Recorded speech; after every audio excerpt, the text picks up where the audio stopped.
those clutches out all the time. Are you ready to fight? No problem. Good. No now get problem. out of my way.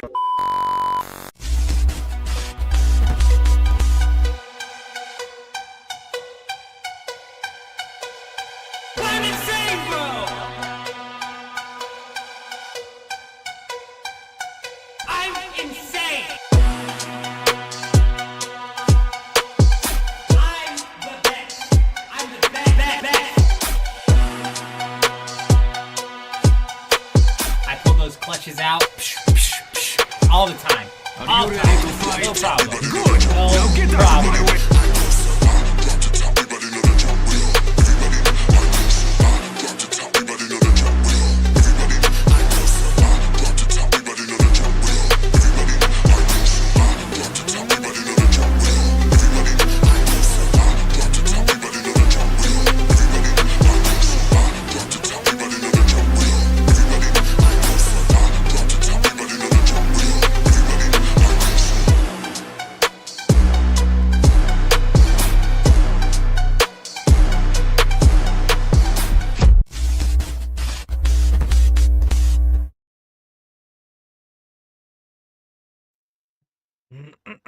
Hello. I believe we're up and live and running. I was moving this microphone around a bit before we kicked this thing off. Let me know if it's got that static coming through. Caveman, good to see ya. How you doing? Hope you're doing well. Hope everybody's doing well. We've got some Dune Awakening to jump into tonight. However, we got something a little bit special going on. Let's go ahead. I want to dive in here quickly to the update post that they had made. This is kind of what got me thinking that maybe we should go check the Hagga Basin to see perhaps if there's a cheater base or two. Let me pull this up real quick.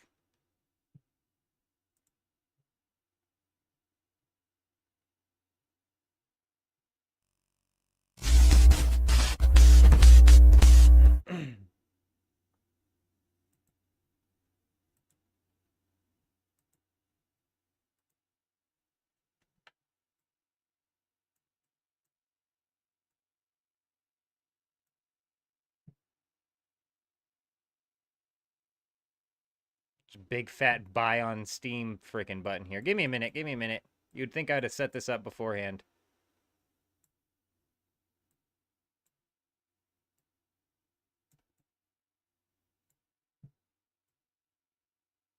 Just bring this all the way to the top.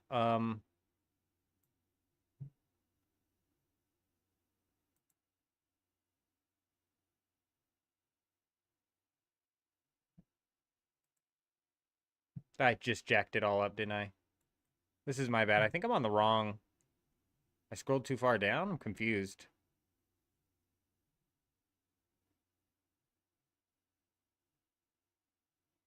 Bear with me a minute here. Oh, that was July 9th. That's the one they had pinned. Sorry, I did open the wrong one.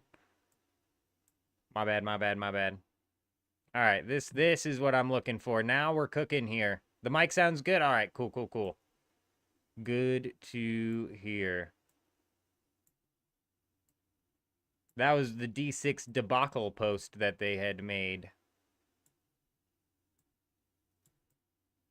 All right, check it out. They wanted to share a quick update on the cheating and the exploits that have been going on. They said,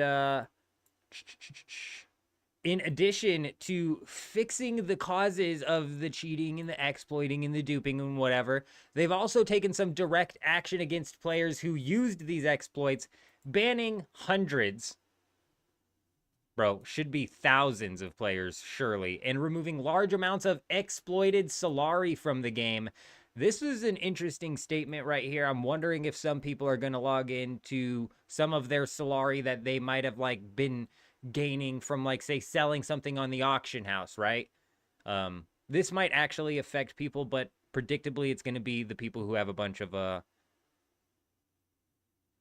things going forward. And then, last but not least, they did temporarily disable family sharing. I'm not sure what sort of problems they had going on with that, but that update today, again, bringing up and mentioning the fact that they are putting out ban waves, made me think, you know what? I think we should go and check the deep desert, we should go and check the Hagga Basin out, so that's what we're going to do.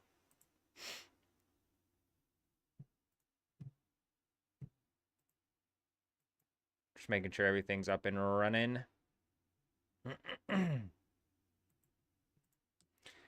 As you can see, we've got no update coming in today, which is excellent. Let me go ahead and disable this preview here so I'm not triple rendering the game for no reason.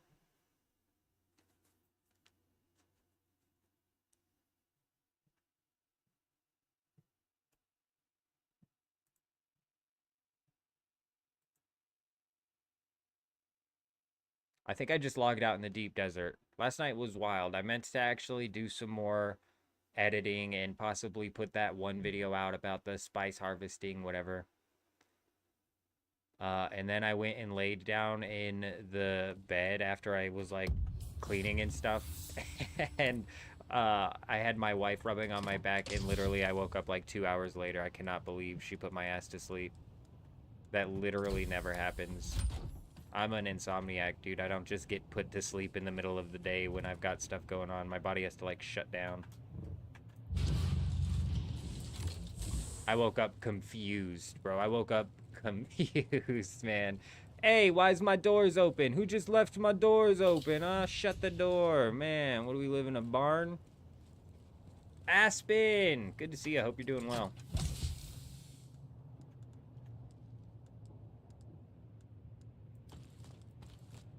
We're not going to need any rockets. We're just going to need fuel cells, suspensor belts, and I can craft some suspensor belts. Where we are. Jen, how's it going? Good to see you. Hope you're doing well. You finally finished your subclass quest today. Now you have to wait 2 days to respec for a proper build. That sucks, caveman. The 2-day thing's a bit irritating. I wish if they wanted to, like, I wish they would just give people the freedom to do whatever. But if they're not going to do that, then realistically, it would be nice if,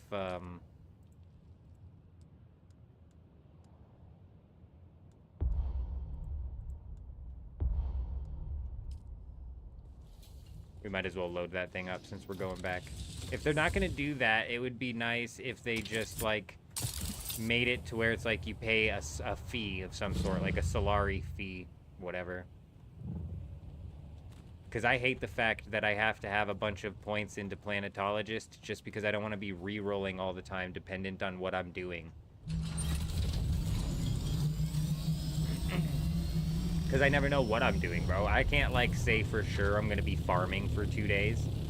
I come out here and I see a base or I see somebody messing around and I'm going to throw rockets at them. So, what the hell, man? Jen. I'm glad you stopped by today because I was taking a look at the X post that RuneScape put out, and apparently it's 2 weeks until a mass kit, and we're predicting that we're going to get some leagues information after that. So, fingers crossed, we've only got 2 more weeks to wait before we can start pumping out some, like, official leagues videos, and I haven't checked to see if the wiki's actually been properly updated or properly getting updated yet. But I know the RuneScape 3 wiki is terrible.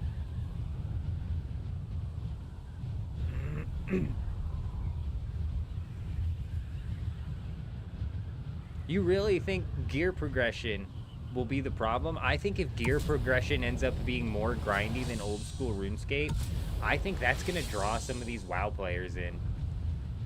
And PVM as a noob, that's what you have the relics there for, man. I'm not a PVMer in either of those games.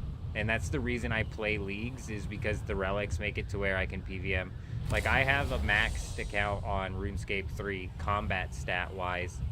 And I've even got pretty high invention and summoning, prayer, you know what I mean? It's, like, pretty maxed out. But the combat stats are for sure maxed out. I cannot kill that spider, dude. I can't kill the spider, bro. And I don't know if it's because I don't have the right gear. I don't know if it's because I play the game wrong. I don't know, but I can't kill the spider.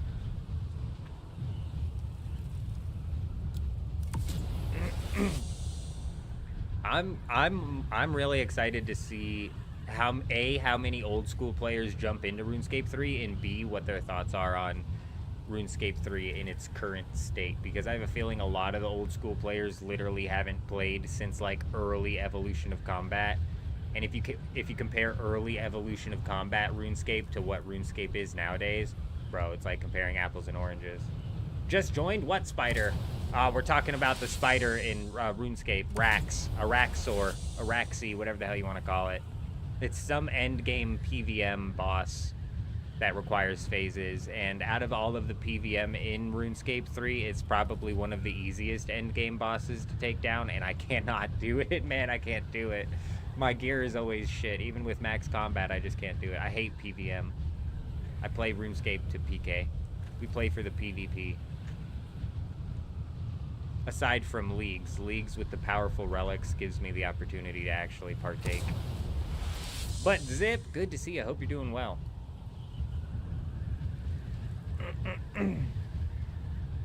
What do you think the odds are that some of the cheater bases that they deleted? Oh, I like how they did this actually here. It's still technically like a fly-in, but it's got that circle on the top. I like that actually. Damn, I like that.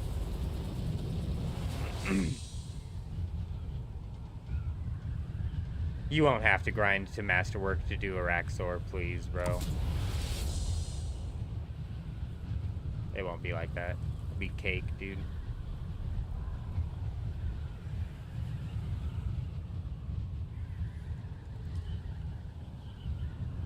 You probably genuinely won't even have to grind Invention out. I mean, Rax was out before Invention was even out, I'm pretty sure. So you saw a base patterned after a Star Wars at Walker. Oh, Aspen. I like the ones that are patterned after things. There's a one inside of our Hagga Basin here. We'll fly by it. It's badass. It's like a giant, I don't know what to call it, turret, but that's not like the proper word. It's like a giant gun. Yeah, that recessed pentashield. Yeah, it was nice.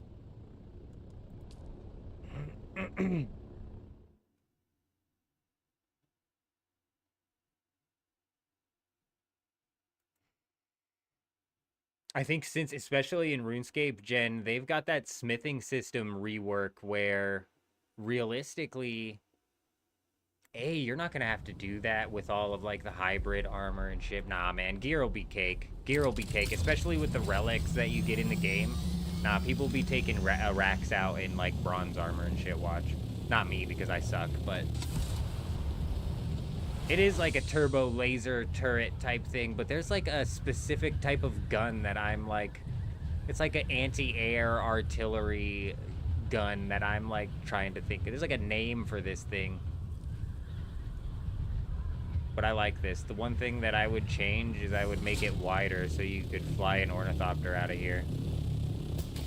You know what I mean? But I like this thing. This thing's sweet. Very nice. Very nice. Alright.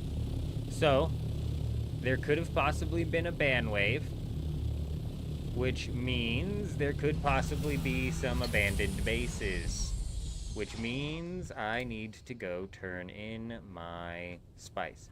Oh, I filled up my assault ornithopter and then did not bring my assault ornithopter out. I am an idiot.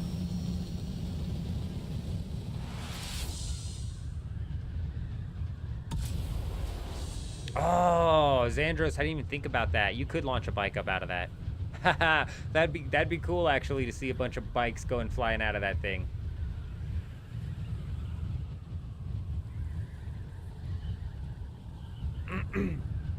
I mean, no, that's crazy.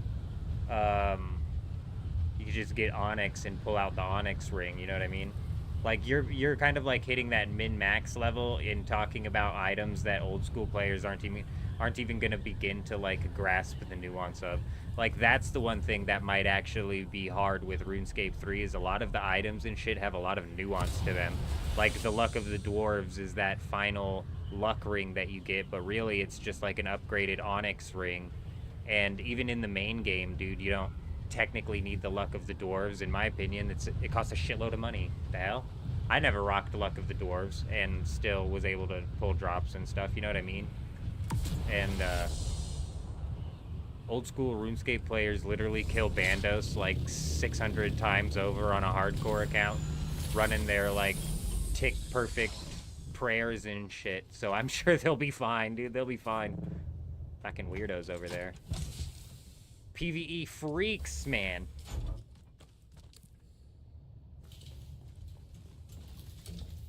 I got bored and wrote pimp on your roof. Nice. Nice. Aspen said, I'm done with the decoration. I'm just gonna write pimp. Still pull in the attention.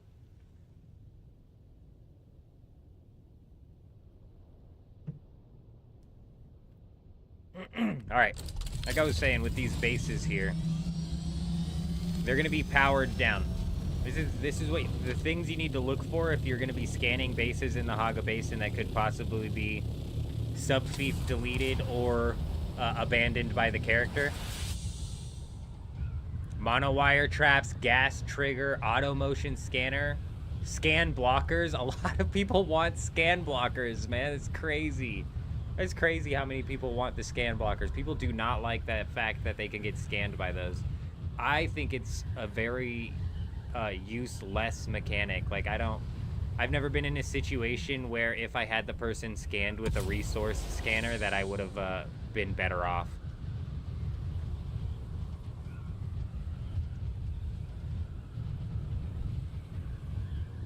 But all of those actually sound like really good ideas, and hopefully we see this game actually start to take steps towards putting actual content like that into the game. I'm concerned with, you know, the way Conan Exile veterans talk about Funcom bros. They drip feed content, so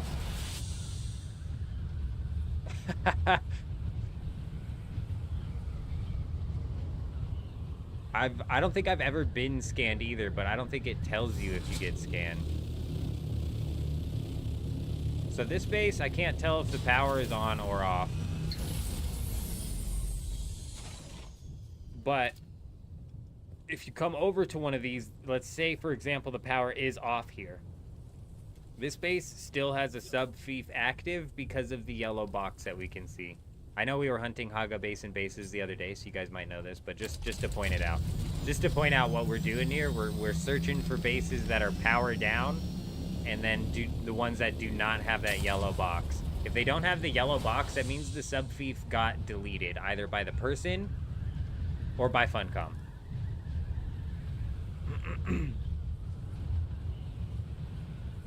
If we see a green box, that means the person deleted their character?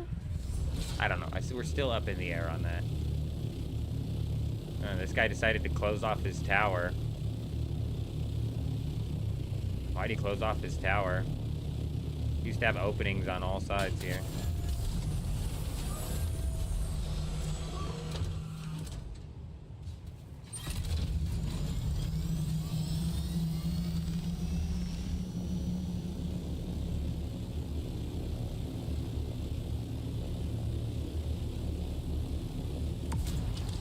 I think the old school players and even like RuneScape veterans will RuneScape veterans are going to eat this league up, bro. They're going to put some of these old school players to shame. Theory crafting is going to be hard coming from the perspective of somebody who hasn't played the game in years. Because you're bringing up Luck of the Dwarves, and Luck of the Dwarves isn't even on my radar. You know what I mean? Not even something I was thinking about.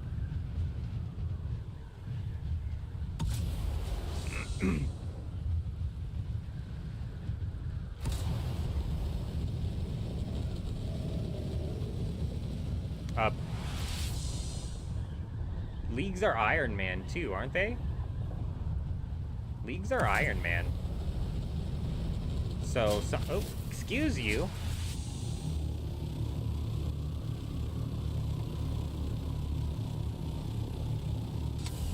Yeah, so you would have to grind out the Luck of the Dwarves like you're saying, but it's just not going to be necessary. I bet even RuneScape 3 veterans don't decide to pass on doing certain things like that because it is a limited time mode at the end of the day. I wish I could scan to see if there was a yellow box on these bases from my Ornithopter. That would make this whole thing like 10 times faster.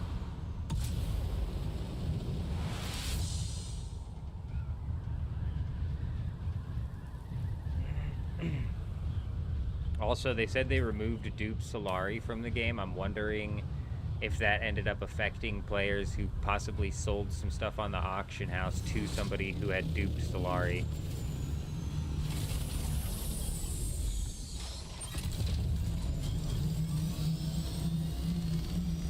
Just gonna find a bunch of abandoned bases again.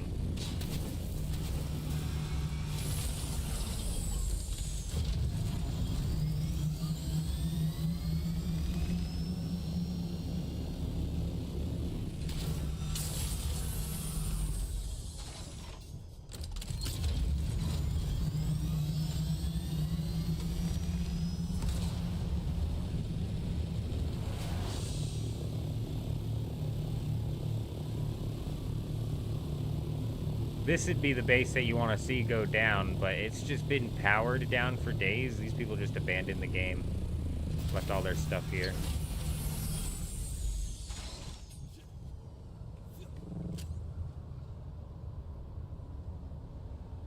I'm out of ammo. You know, in the Hagga Basin, you just never expect to get a rocket thrown at you, so even though it wouldn't damage him, it might scare him.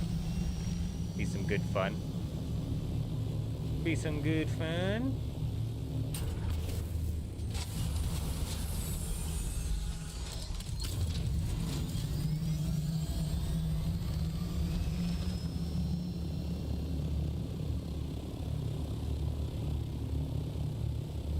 I need some real info on the game, that's for sure.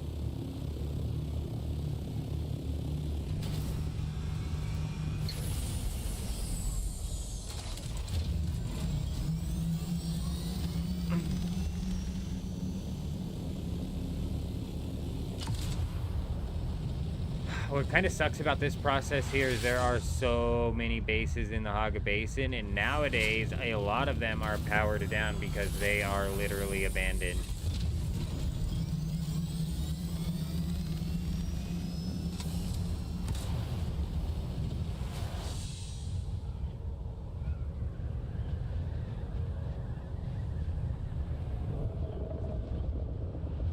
Yeah, that base over there is the nut. We got on the inside of it because the power is down. It's like a massive, factory, that base over there. That would be a massive one to end up falling.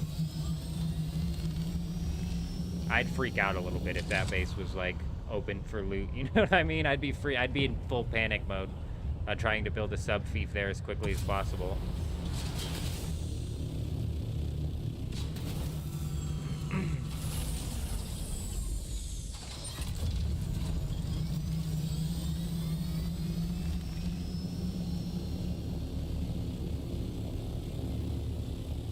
What sucks is it's entirely possible that these people didn't abandon the game and they just abandoned the server.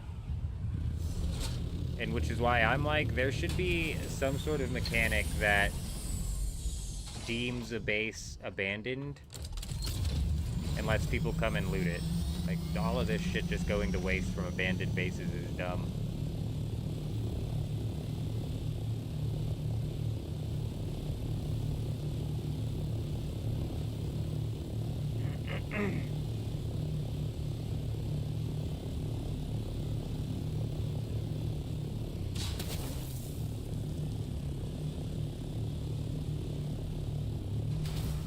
Deca, no, we just got on. We haven't even swapped sietches yet. We're still in our very own siege, so we literally just started searching.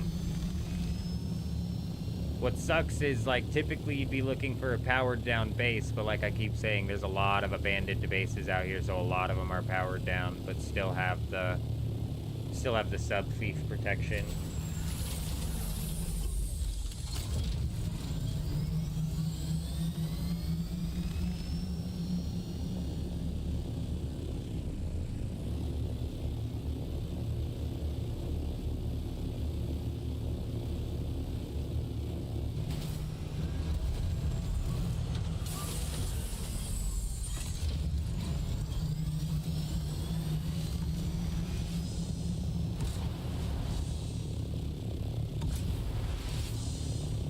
Theory crafting is also going to be practically impossible, Jen, unless they actually update that wiki. It might have power if they got banned. The doors in windmill you have permission to use. That way, quick check, I think. So, that's a good point that you make there, Electros. I guess, like, we haven't had enough of these... I haven't had enough of these situations pop up for me to, like, say for certain. But you make a good point. However, when we first noticed this sub-fief deletion happening with the cheater ban waves, the reason somebody noticed it was because their neighbor's base was powered down. But when they went over there was no sub-fief, so they had full access to all of the chests and everything that was powered down.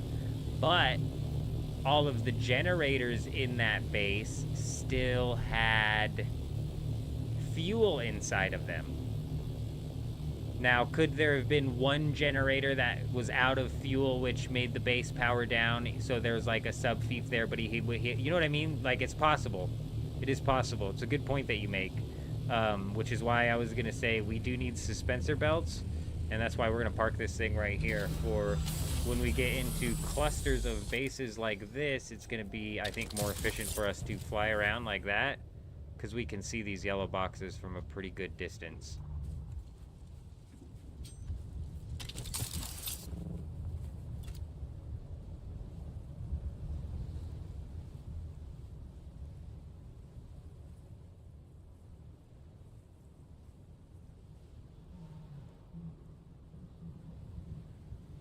But we're going to have to craft up suspensor belts.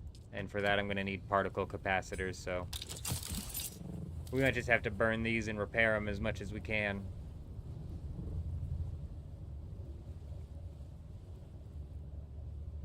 It was Deca, okay. Yeah. So it's entirely possible that there was like one wind turbine which ran out of like fuel or something, which is why the base was powered down, so potentially you would have been able to like whatever. But I'm almost positive in this, because we found a base on our server that night, and when we put the sub-fief down, the power was out on that base, and then when we put the sub-fief down, the power immediately came back on because there was enough fuel in the generators. So it was like seemingly not a generator problem. But like I said, I haven't run into enough of these situations to say for certain what's going on.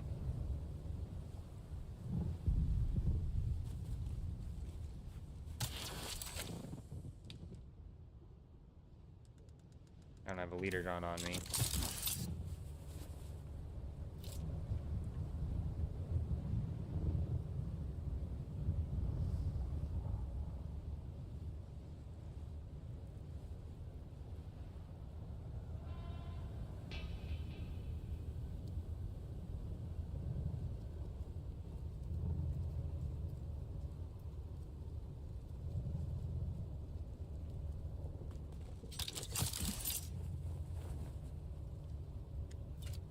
See, that's another thing, Electros, is... So, in that same night, this is why I hope we run into a few bases here so we can, like, try and figure out exactly what the hell is going on. Because the same night, we found a base that had no yellow box around it, and the sub-fief was gone. But there was a bunch of stuff still in there. And when I put a sub-fief down, the power came back on. And then, later on, we found a base that had a green box around it, and I was able to go in and claim that sub-fief. So strange. But I think, like, what we reasoned out for the time being was that the sub-fiefs that are claimable come from players who have deleted their character but not their sub-fief. But this is all just, we're all just trying to, like, I'm trying to piece together a puzzle here that is missing pieces. You know what I'm saying? We're missing pieces to this puzzle.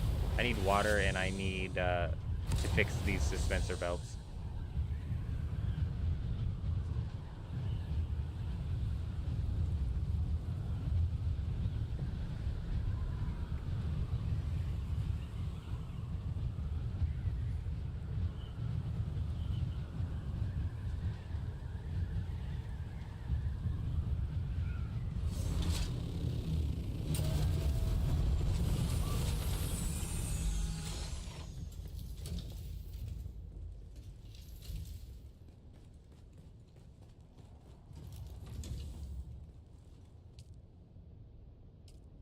That is possible, Xandros, but every instance I've seen of somebody abandoning a base, they've never left as much stuff as we found in that base, and I would assume, like, Deca wouldn't find a base where somebody abandoned it with 1,700 plastanium and 1,500 melange.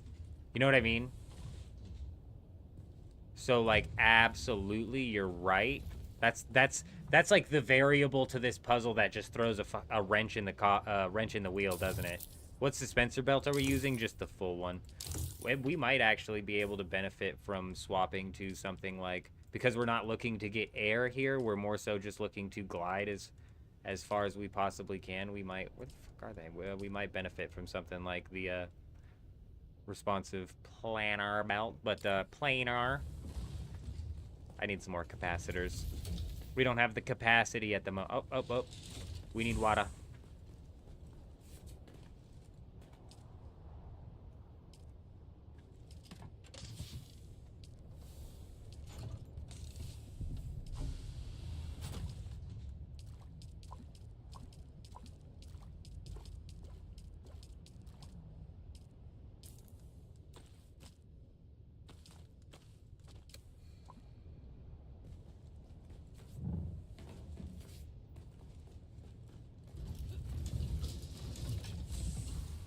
Yeah, Deca, but did the base that where you found the 1,700 plastanium still have a sub-fief in it? Or was the sub-fief deleted?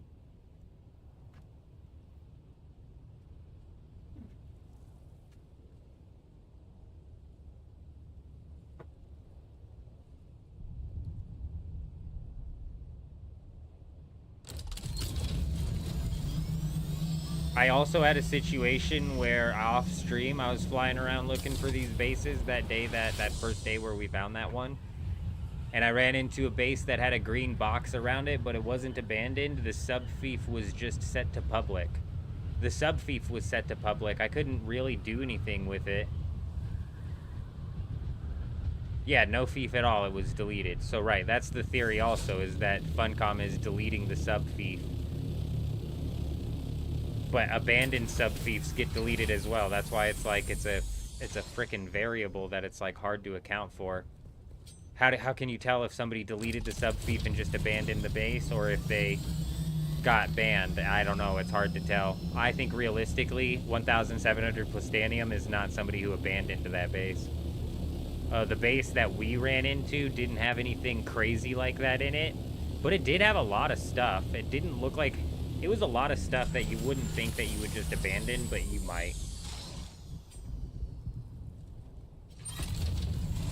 Hefty, so one of two things happens. Your sub-fief gets deleted or it becomes claimable. I'm hoping that we run into a couple examples tonight so we can start to piece this thing together. Basically, it was as if it was abandoned, but as you say, highly unlikely someone abandoned. It was in the deep desert, huh? Man, we gotta check them deep desert bases, too. Not a bad thought.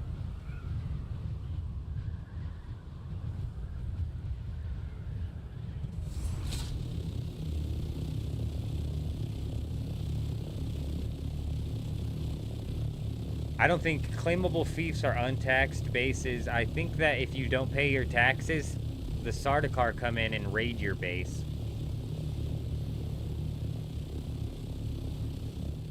This one does have the power on, but just for the sake of it.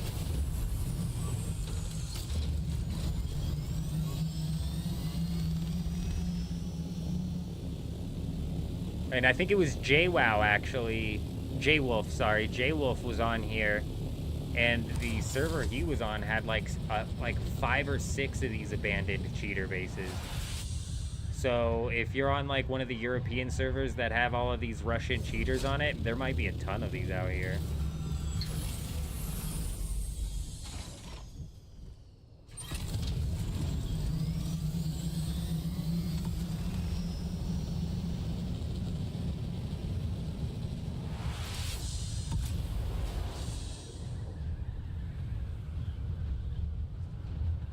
I haven't seen a lot of builds out here, but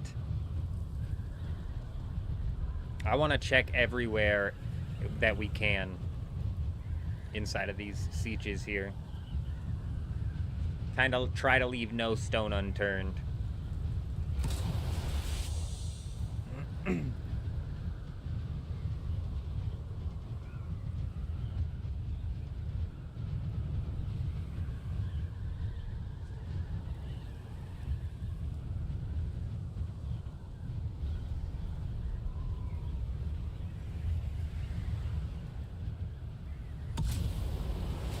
Nobody frickin' builds out here. I don't know why.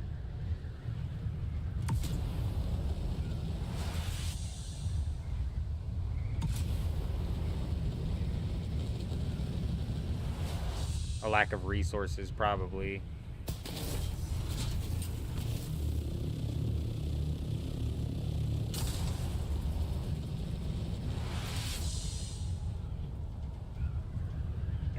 Nobody builds here because of a lack of resources, but people build all up around the hammer over there.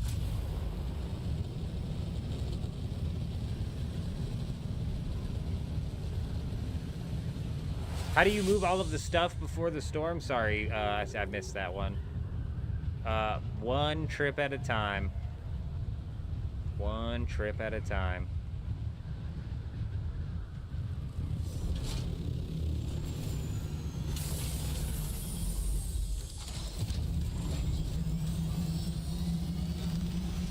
Zed coming in with a super chat. $5. As always, excited to watch you play tonight. How long do you think you're going to be streamed since you're on early? We're going to be here all night. We're here until 7 a.m. at the latest. I don't know what it would be at the earliest. I'd have to fall ill or something to kill it early, but 7 a.m. from now is like 10 hours. We're here all day. We're going to be hunting down any sort. We're going to leave no stone unturned inside of the Hagga Basin here, and we might even jump out to the deep desert and see if we can't find any powered down bases that may in fact have belonged to a cheater.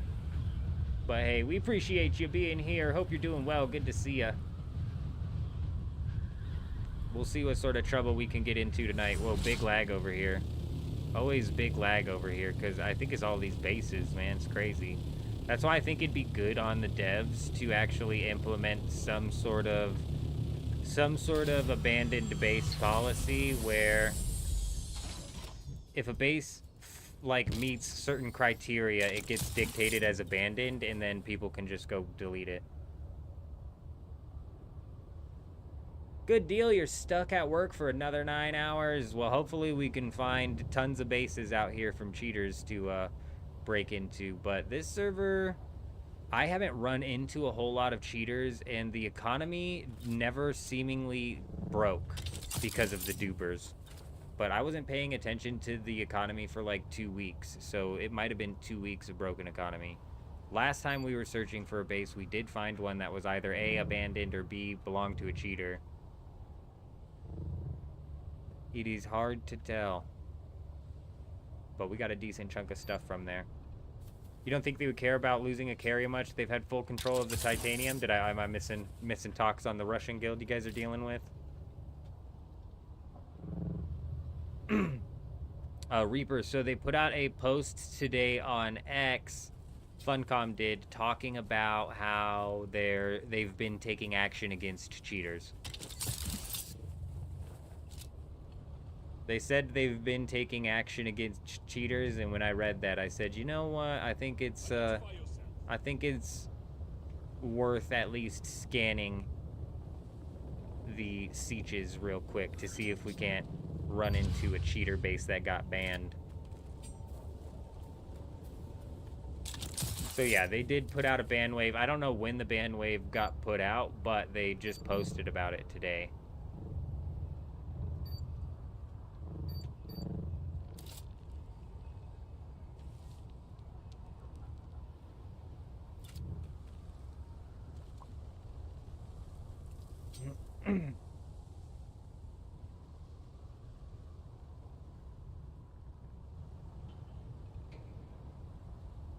Ah, gotcha, Deca. These are the guys putting up these pentashields, just taking out all of your farmers.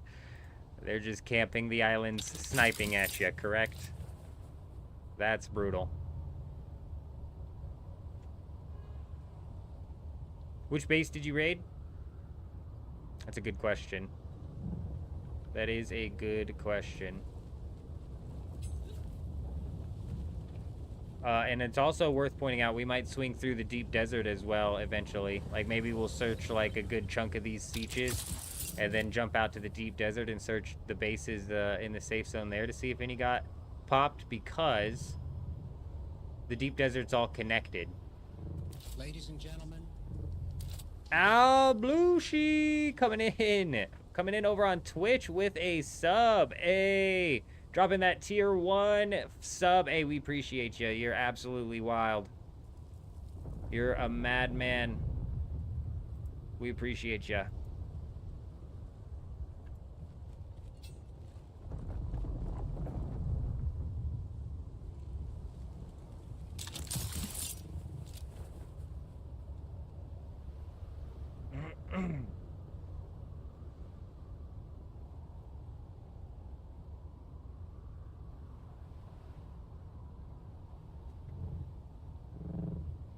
It's interesting that it was in the deep desert where you found that base, Deca, because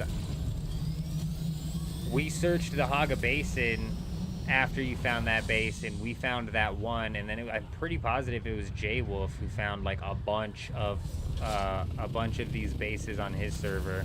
Like, see, that one still has a sub feed, so this is just abandoned. And that's why I'm saying this base should easily be flagged as abandoned so people could just come destroy it. Get it off the server because it's causing lag.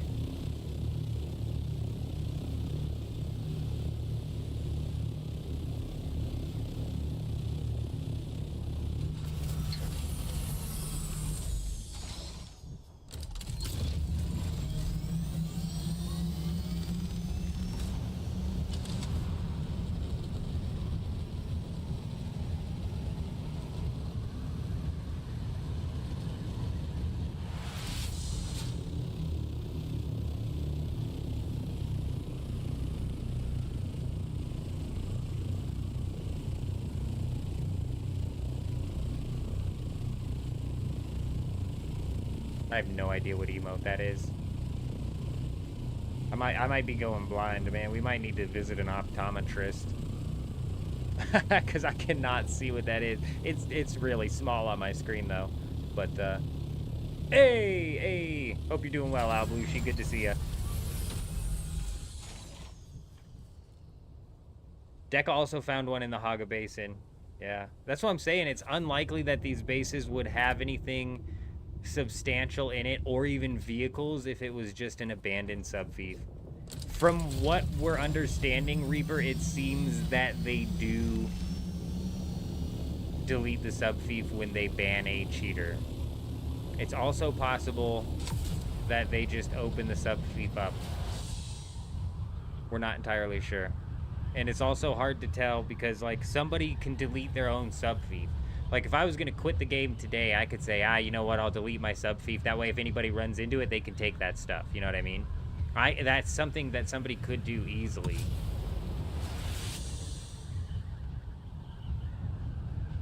Throws that extra variable into the equation. Well, neither did I, Deca, and we searched, I want to say, at least 10 of the sietches in total on our world, and we only found that one single base that day that had that happen to it. And I wasn't even planning on searching bases until I saw that they posted that they banned some accounts. But again, it's like, when did they ban the accounts? We don't know. I don't know what that worm's problem is, man. I didn't do nothing to you, worm.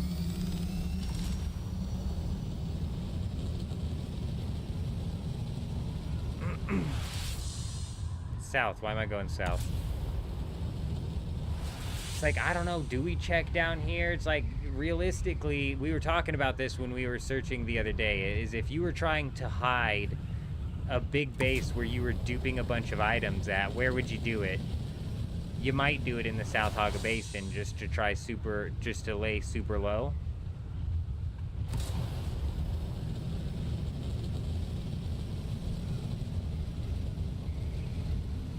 I don't think so, though. I think that if you were duping in this game, you'd probably be wanting to show off as much as you could.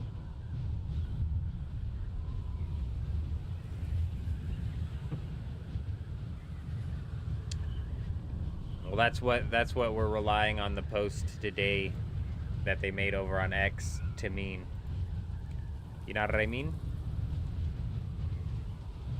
Because they posted today talking about another wave of exploits and another wave of bans, and even talking about future bans coming in. So I anticipate this probably being something that happens.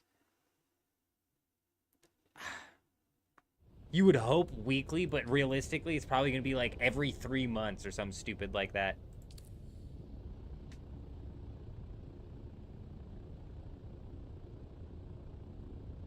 Yeah, they did make a post. That's the whole reason I decided to jump out today. Because we'd have just been searching the deep desert for some trouble to get into otherwise.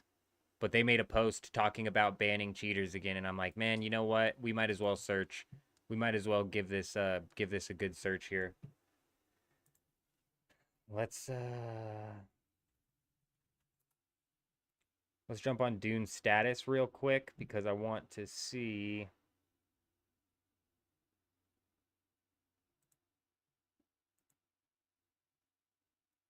Barkin, Almut, and Rafana have a lot.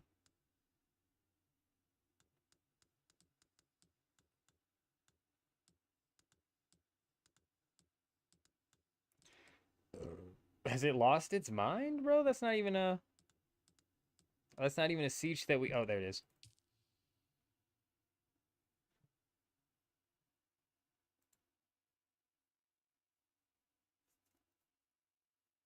Hey, appreciate you stopping by, Deca. You have yourself a good one. Have we found any bases yet? Not yet.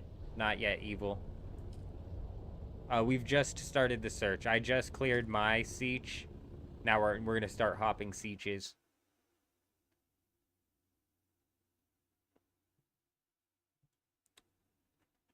We're gonna start siege swapping here, see if we can't find any. I think probably after like 4 or 5 sieges, we'll hop over into the deep desert and search all of the PvE bases there to see if anybody got abandoned.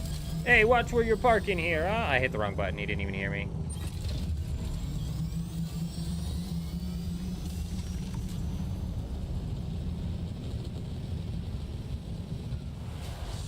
Your neighbor got banned today. Wild.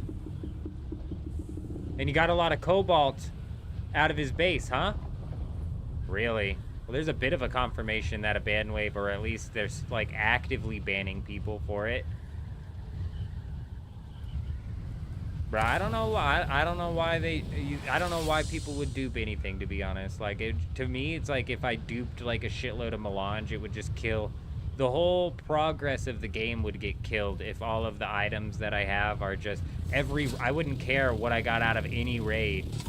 Like, realistically, I don't care right now anyways, but if I pulled 1,000 melange out of a raid, I'd be hooting and hollering and jumping around. But if I had duped 10,000 melange, I wouldn't give a shit, you know what I mean? So, yeah, it kills the game fun for me, in my opinion. It's very strange. Especially in an online game, but Cobalt, you're right. Duping Cobalt? Come on.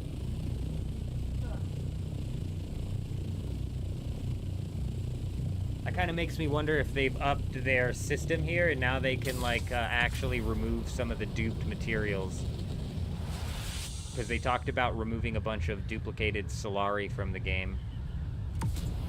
I'm wondering what people's auction houses are looking like today.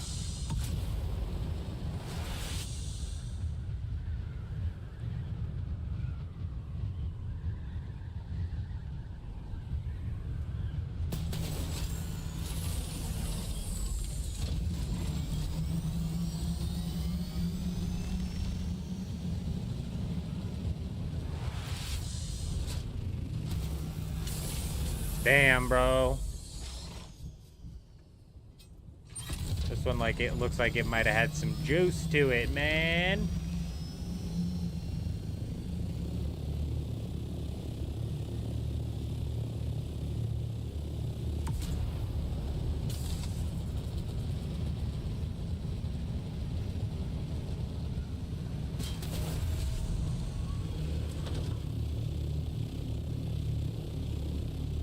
I'm gonna swoop.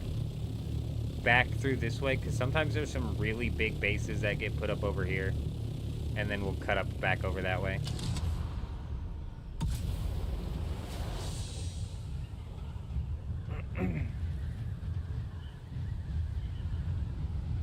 Like, what is this? Oh, that's the PvP.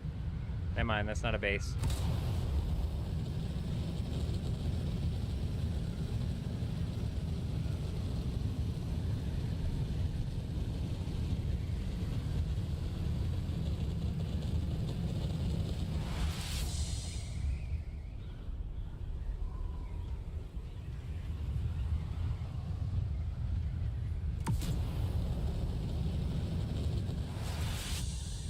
For this being like one of the most populated sieges right now, very strange, the lack of bases.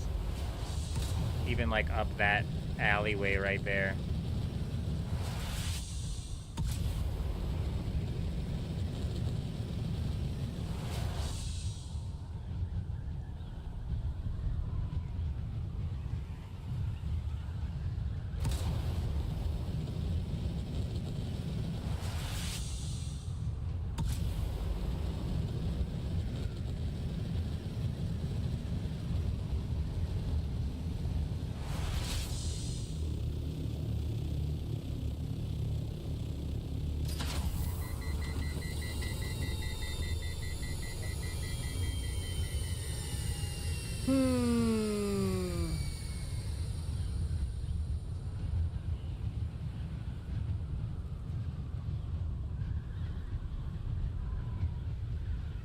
So Landsrad looking like Harkonnen doing nothing, bro.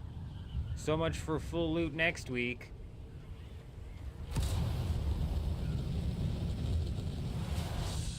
You think that's how these people are camping the testing station? And then they just log out of their account and then log into their family shared account?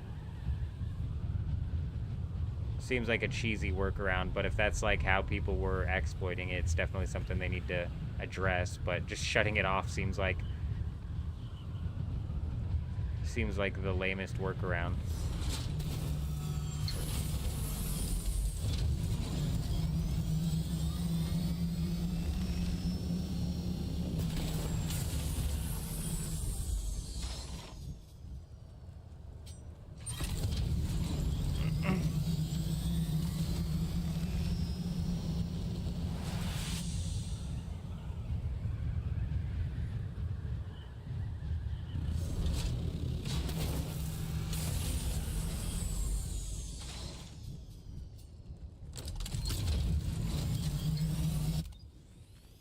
How's the night going? You out looking for some decayed bases? No, psych. They put out another ban wave.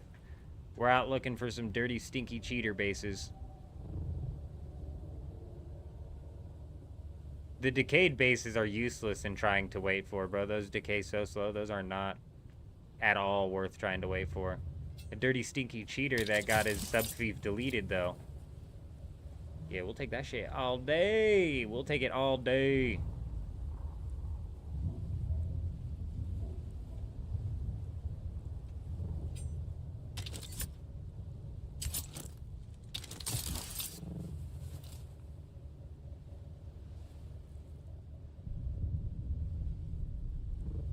Damn, I thought this was going to be one. I was like, looks like we found one. No, we did not. You lucky bastard.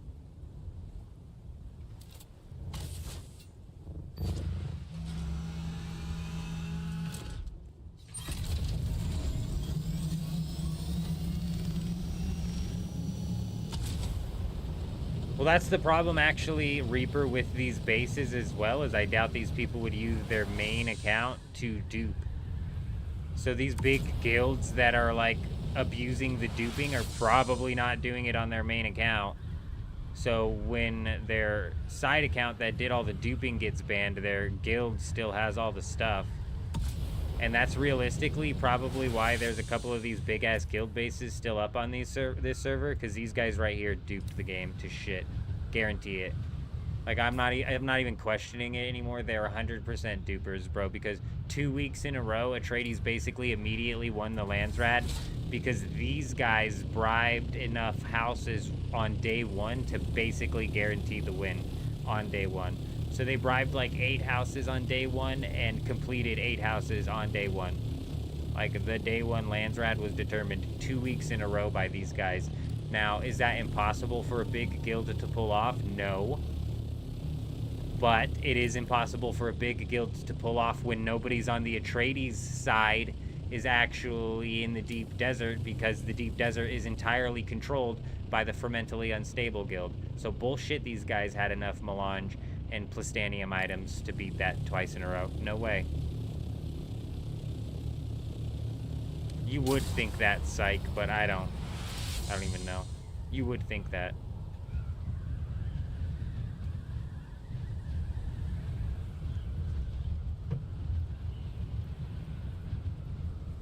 That's less of a cheating problem than... That's less of a problem, the people camping the loot, than the cheaters and the dupers, in my opinion. So if I were to choose, I would say they need to prioritize the dupers first. And then they got to take down the cheaters. But the cheaters is always going to be a cat and mouse game, so they actually have to nip this duping shit in the butt.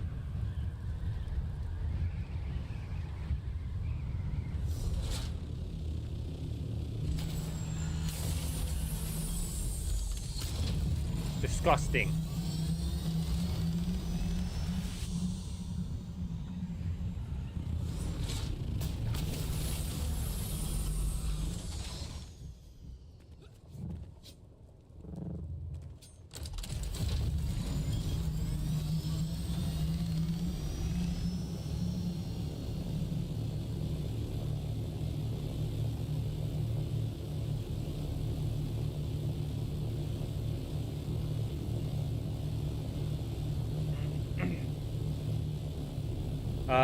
Yeah. From what I understand, in Conan Exiles, there are duplications that still exist. There are duplication glitches in Conan Exiles that still exist in the game that have been in there since day 1. So whether or not it's like an iteration of the first method or like an exact copy of the first method, I don't even freaking know, but... Oh, man! Damn it, I thought we had one. You got lucky, pal. You got lucky. That's a clearly abandoned base, though. Like, it's been hit by the storm so many times that his buggy's broken. So just let the server delete it, man. Let people on the server come in and delete it. Especially because these bases cause a problem, bro. They cause a ridiculous amount of lag.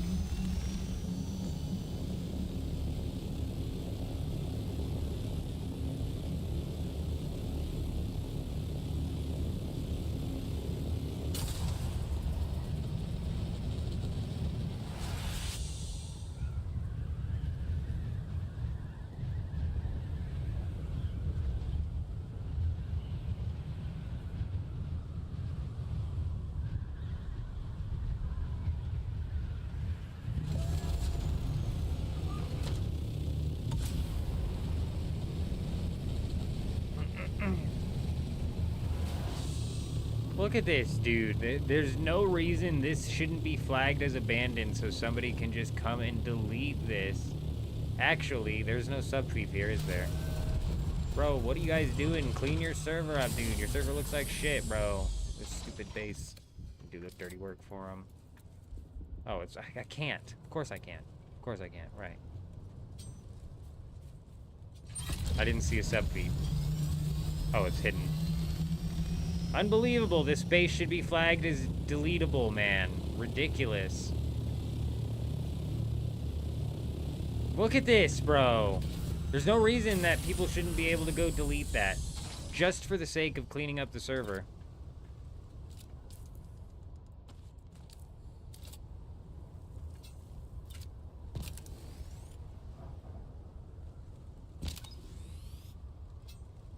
You never played Conan, and with how they have been so far, I'm not surprised in trying to fix the repair glitch with like the 4th or 5th time they brought back the original one. These... Whatever, bro. I can't. I mean, like, every night, dude, we could just ream on them for their spaghetti code, dude, but it's just... My God, it's like kicking a dead horse at this point in time, you know? Dusty Dab just got off of work. Hope all is well. We're doing good over here. Hope you're doing well. Dusty, good to see ya. They pushed through some sort of ban wave, so we're checking out to see if anybody in the Hagga Basin ended up catching the ban hammer. At which point we'll take their base from them.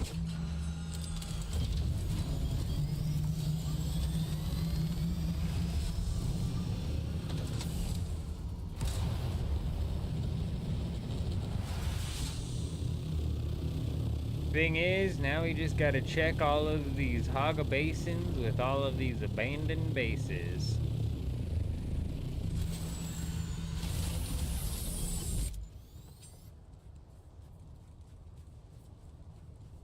That's kind of what I'm dealing with too, Dusty, is I've not run into any, like, majorly blatant cheating on this, sir. You see that? Come on, come on, come on. It's not going yellow. That's like decayed AF, though. Like, this isn't something that recently happened. This is not recent.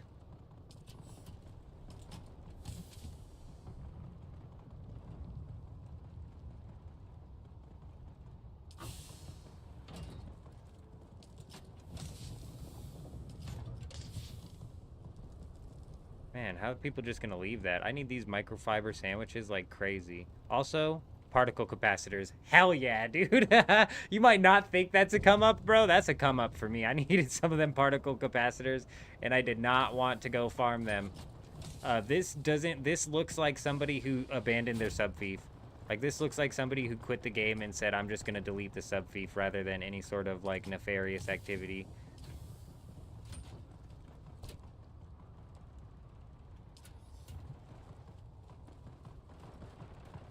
Look, somebody's even got a respawn beacon here. Like, I'm not sure what's going on with this. Very weird.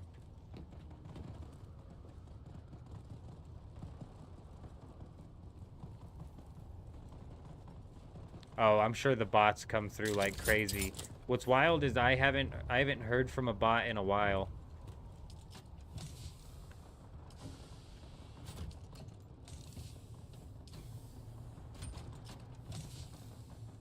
Dude, 90,000? Yeah. Hell yeah. Fucking hell yeah, bro. Dude, I might be able to buy the Harkonnen set now, and then we might be able to make a video. Oh, we might record a video live, you guys. That's big. That's big. This is not a cheater's base, but this is a come up for us, like, in 2 ways now. Fucking huge. Why nobody on this server would have come up to check this base by now is beyond me.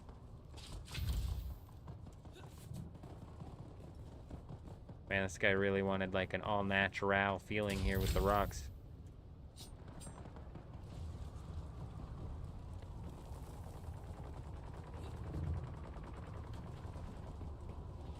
Oh, just shut out, bro. Not cool, man.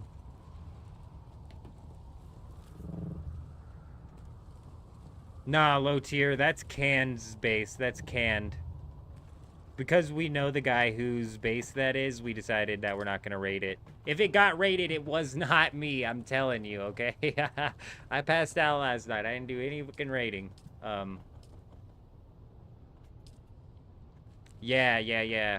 Actually, we're going to have to give Canned a shout out if we end up making a video exposing that little hidey hole. We're going to have to give him a shout out.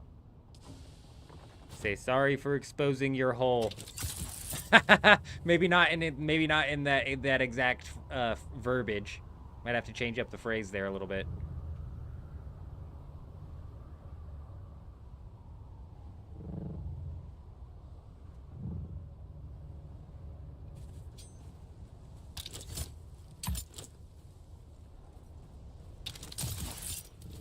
Yeah, because it's an incredibly well-hidden base, and I think it works best with the Harkonnen build style.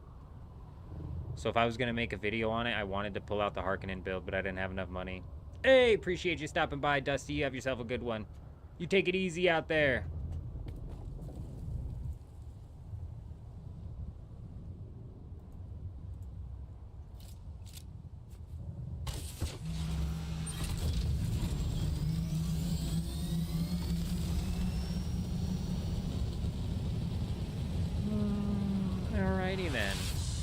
if I can pull 90,000 gold out of each siege, I'm not going to complain.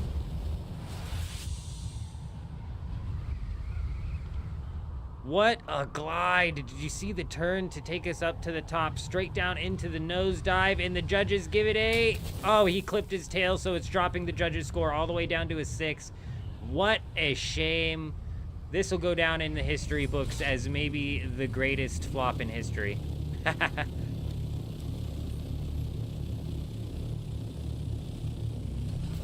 There's still a sub-thief here. Wah, wah, wah.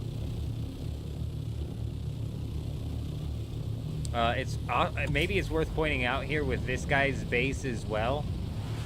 He could have left the game, and then his base starts to decay, and whatever platform... Where'd the base go? Whatever platform his sub-thief was on may have broken, which is what made that open as well. But that did not look like a duplicator's base. That was definitely just an abandoned base. And also, the timeline doesn't even work out, because he would have had to gotten banned, like, days ago. And the ban wave apparently just went through. But I don't know how much of what they tell us is true or not. You found one next to your base that had no fief, 2 ornithopters, a buggy, and tier 5 machines, wind stills, power generators, etc. Not much in storage, maybe 1,500. Lots of plastone. Interesting. Dave, did you find that today?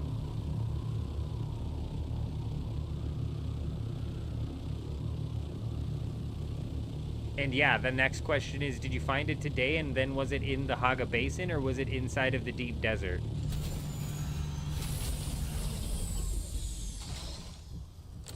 You'll be if you're the second, if you found that today, who's on the top of the rift? Yeah, we are early tonight, Adam. They dropped a ban wave. They dropped a ban wave, and I fell asleep. I actually got sleep last night. I don't very much so often get a whole lot of sleep, especially when I've got, like, things I'm trying to do. But I laid down in my bed yesterday after I did some cleaning after I got off of the stream, and my wife rubbed my back, and I passed out, dude. I've never just passed out like that. I woke up so confused. I was like, when did I come to bed? When did I lay down, bro? And then I remembered, I was like, oh my gosh, I can't believe she actually rubbed my back, and then I fell asleep. Never happens. We found one, Ricardo. It was not a... From everything I could tell, it was just an abandoned sub-thief. Or an abandoned base that had its sub-thief's platform break or something like that.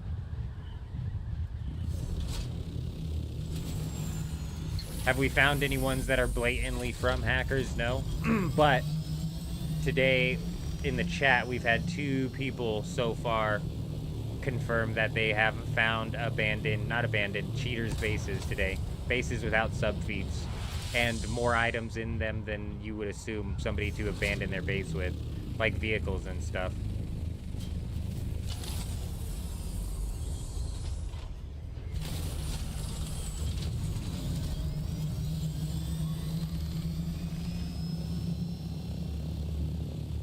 Dupers, cheaters. In the post that they put out, they said they did hundreds of bans. I hope they meant like thousands of bans, you know what I mean? Because you would assume there's more than 100 people spread out between all of these servers that need to catch a ban, but... Yours was in EU, Wilds was in the EU server, and I don't know what server Dave's was on. But both of them have had bases today with sub-thieves that get deleted, and so this guy abandoned his base. Let me try. We're trying to piece together the puzzle here of what's going on and exactly what happens when somebody gets banned. So let's start off with the base information that we know, which is that this base is abandoned. Like, the guy stopped playing, right? And eventually his generators ran out of power, so his base wasn't protected anymore, and it's been slowly decaying. This sub-thief will always be the last thing to decay on bases that have their power abandoned, unless that foundation right there breaks. If that foundation breaks, and I don't know this for sure, it may possibly break the sub-thief. The sub-thief might still just hover there and be fine. I don't know. but the sub-thief is always last. However, if you delete your character, if you abandon this sub-thief, it deletes it. If I go on the map and I hit abandon home base's sub-thief, it just deletes it. And so then this would all be opened up. So this guy didn't delete his sub-thief, and he just left the game. Now, if this yellow cube that was here wasn't yellow and was in fact green, we're under the assumption that this guy deleted his character rather than just leaving the game. He, like, actually deleted his character off of the server, right? That's what we're under the assumption of. We're not for certain of that either. I ran into a base that had a green box and a sub-thief that was not claimable. Oh, because when it has a green box, the sub-thief is still here, but it's claimable by anybody. I could go up to the sub-thief and claim it. However, I ran into a base that had a green box and a sub-thief that wasn't claimable, and it's because the person who owned the sub-thief made the sub-thief itself accessible to the public. However, all of the storage containers in that base weren't accessible to the public, so I wasn't able to get to the storage, and I also wasn't able to claim the sub-thief because he was still there. And then Dirty Feet, like he's saying, he's one who just stopped playing, and this is what would have happened to his base had they just stopped playing. So we know the bases decay and the sub-thief decays last. That's about it for this frickin' puzzle, man. Because the green boxes, I'm not for certain if that's somebody who deleted their character and that's why the green box is still there. Because I know when I delete my sub-thief, it deletes the sub-thief.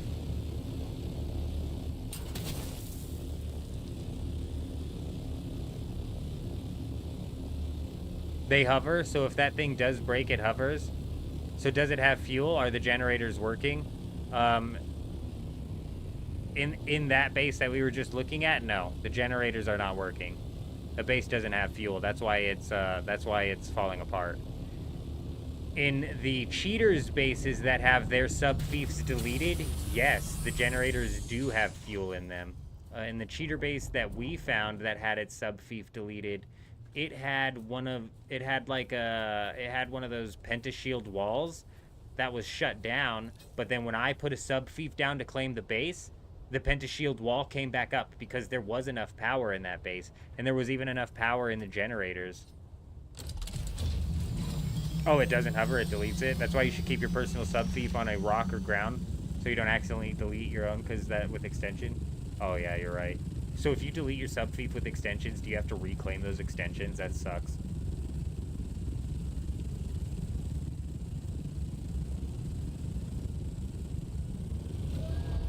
I'm surprised they banned dupers. That's an exploit without third-party software. You'd assume they'd just take it away. No, you're 100%. You're actually right. You're right in saying that, low tier. You're not wrong. I'm wondering if there's like a level of egregiousness that they've determined. Oh, look, here's one. This base... Look, this base doesn't have a yellow box. It's been decaying for a while, though. So I can technically go in and do anything to this space. All of it's opened up. Yeah, it looks like somebody already has.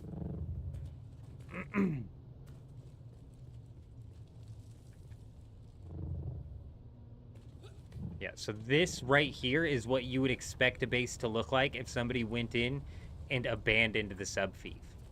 Right? Completely cleared. All of the chests cleared out, all of everything cleared out, right? This is what you would expect an abandoned base to look like if somebody abandoned it themselves.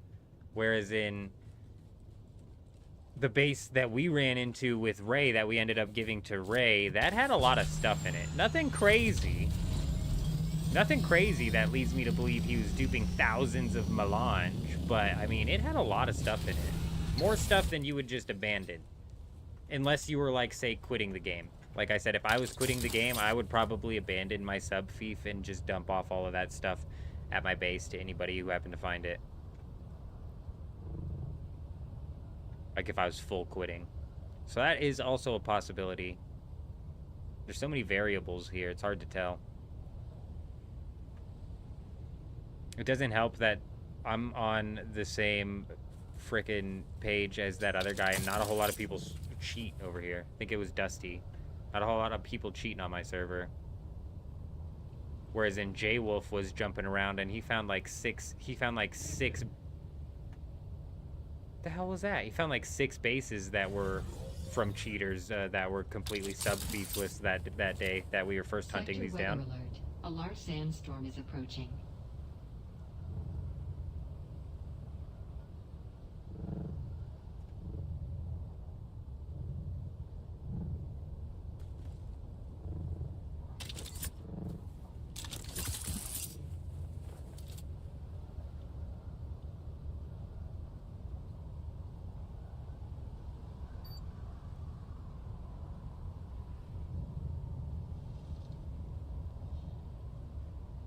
Uh-oh, another wave of bans? Yeah, Dark. The game posted talking about another ban wave. So I figured we'd roll back through the Hagga Basin, see if we can't find any of these stinky cheaters' bases. So far we've found one base that's for sure somebody who abandoned their own sub-thief, and another base that I'm pretty positive had whatever floor that its sub-thief was on break. So no cheater bases yet.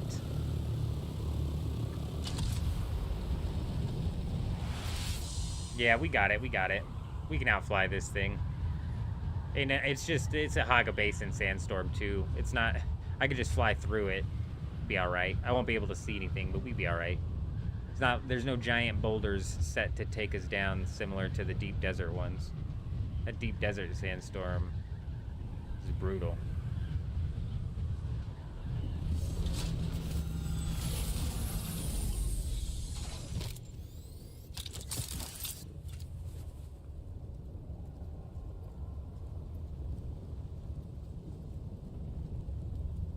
Very nice. Large wind traps.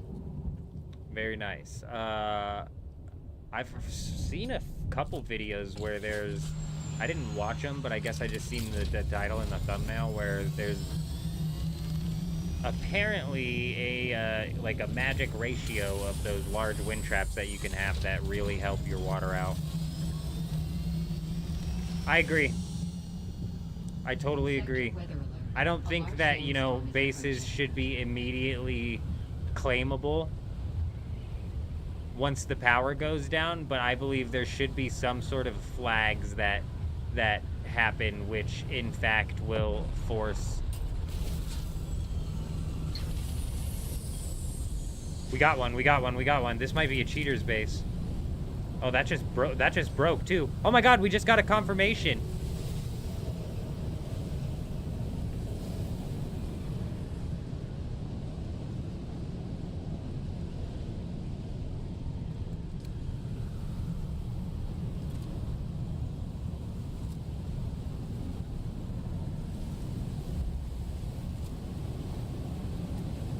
We found one. It's too close to another sub-thief. Oh, what the fuck? And now it's yellow? Dude, tell me this wasn't yellow. This wasn't yellow just a second ago. What the hell? This wasn't yellow just a second ago. Okay, well, we didn't find one. I was wrong. But what we did find was a chest that broke. Do I not have a fucking welding tool on me, dude? Are you serious? Is there one in here? Yeah, there is. Nice. Hold on, I'll explain what happened as soon as we can pick up whatever we want to pick up off of this thing. So we actually got a confirmation of something I've been curious about. If a chest breaks, we now know for sure. Not that I didn't believe people in chat, but we now... Ooh, 42,000 more gold. We'll take it. We'll take it. But we now know for sure that, come on, some particle capacitors, 85. Nice, dude. That's full suspensor belts for days.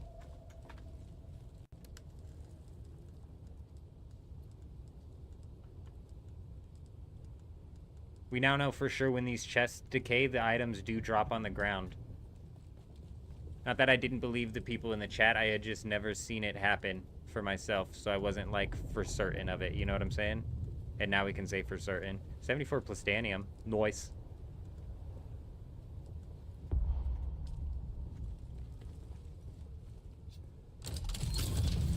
Man, I swear when we first rolled up to this was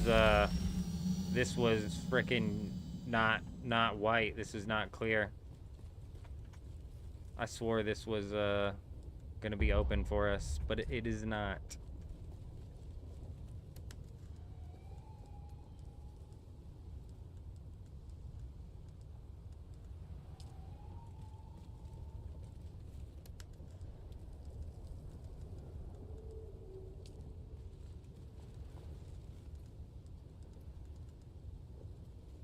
That's just about it, isn't it? I'm not sure, Ray. What siege are we on? We're on a different siege. We're on the Rafana siege.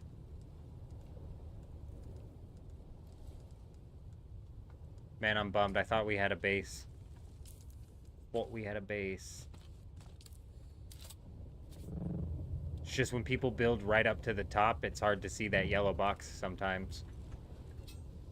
Is there any way to claim vehicles that are inside of bases? Not unless the person... No, I don't think so. Not at all.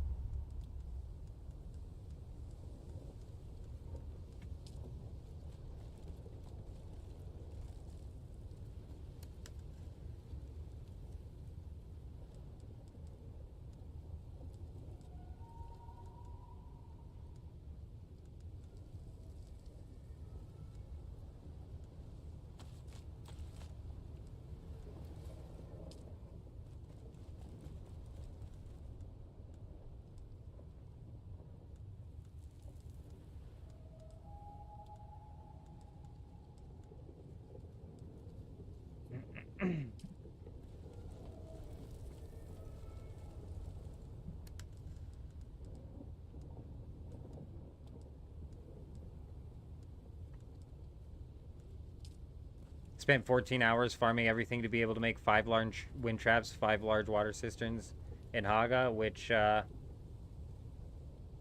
would be water for days. Yeah, I ought to really check out and see the large wind traps. We set up one of them, I think, but I haven't kept up with like the stuff that's needed to run it, the filters or whatever. Okay, well, we figured out that the stuff for sure drops on the ground, so that's cool. Let's kill.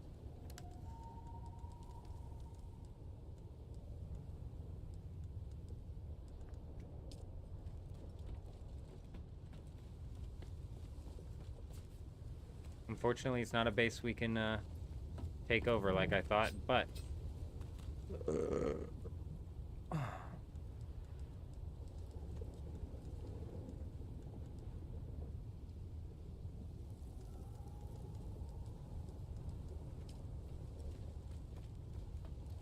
Nah, Justin, we haven't found any cheater bases. I thought we found one here as I was coming to hide from the sandstorm, but instead we found out that the storms, when they knock the chests, you do in fact the loot that does for sure fall on the ground. So I've got 100% confirmation now that the chests that break do drop their loot on the ground. It doesn't get deleted. So that's interesting, and it's even more so of a reason, in my opinion, that they should just go ahead and implement some sort of mechanism where if a base is abandoned and very clearly abandoned by somebody who's not coming back, things get put in place to where people can just go and clear that base. Because a lot of the bases on my siege, for example, are abandoned, dude, and they're causing a lot of lag. So just for the sake of clearing the lag, going and deleting those bases would be freaking amazing. Rather than waiting 2 weeks for the storms that roll through here to actually, like, do enough damage to break the base. Just get rid of them. There needs to be some sort of system in play. It doesn't need to be immediate. No, if your power's down for 24 hours or something, it doesn't need to be that fast. But I mean, if you're gone for a week, if you're gone for 2 weeks, you gotta at some point in time cut it. You got to.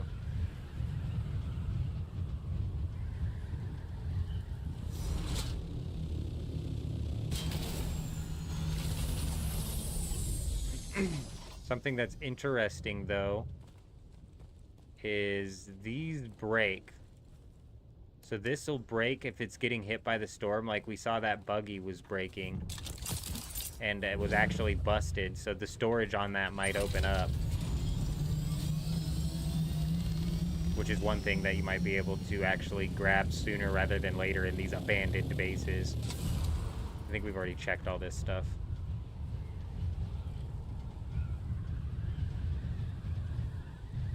Well, I'm going base hunting. Hey, I don't blame you, Dark. I think it's definitely worth the check. It's worth the check. Even now, we haven't found any cheater bases, and we've still made a bit of a come up here because I was entirely out of particle capacitors, which I need in order to craft the full suspensor belts, which I need to run the deep desert. And I didn't want to go do labs. I desperately did not want to go do labs. And thankfully now we got like 120 of these things from those. So if the wings break, you can loot the ornithopters. You found one on your server. I think it has to be the actual storage, but the wings will probably be, by the time the storage breaks, the wings will for sure be broken as well. But I'll have to swing by. Hopefully we find a we have to hop back to my siege. Hopefully we find a base with an ornithopter in it that is broken. So we can take a look at it.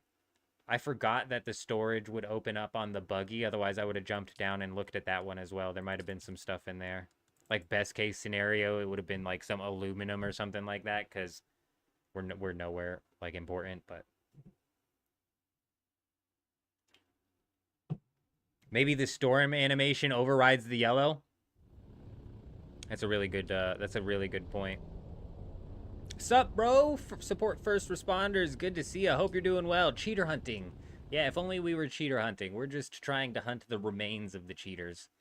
Dirty, stinky cheater remains. And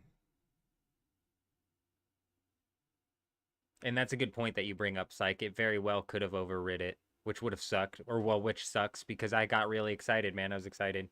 Any luck with the bases? We haven't found any cheater bases yet, but we did run into one base that was abandoned, which got us some things that we need, and then we ran into another base, which wasn't abandoned, but it had no power, and it had one of those big plastanium chests break on us, which had stuff, so. Nothing crazy, but not entirely nothing.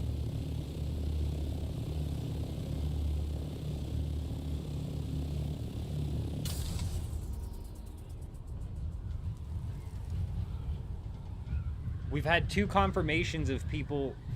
We've had two confirmations from people, though, in the chat of finding bases with sub-fiefs deleted today, which does lead me to believe that there was another ban wave that got pushed through. Because for about, like, the first 30 minutes of the stream when we were searching this siege, I was getting a little bit concerned that the bans that they were talking about inside of the post they made today were potentially talking about bans they had made previously. But we've already had two confirmations that people are still finding bases without sub-fiefs today.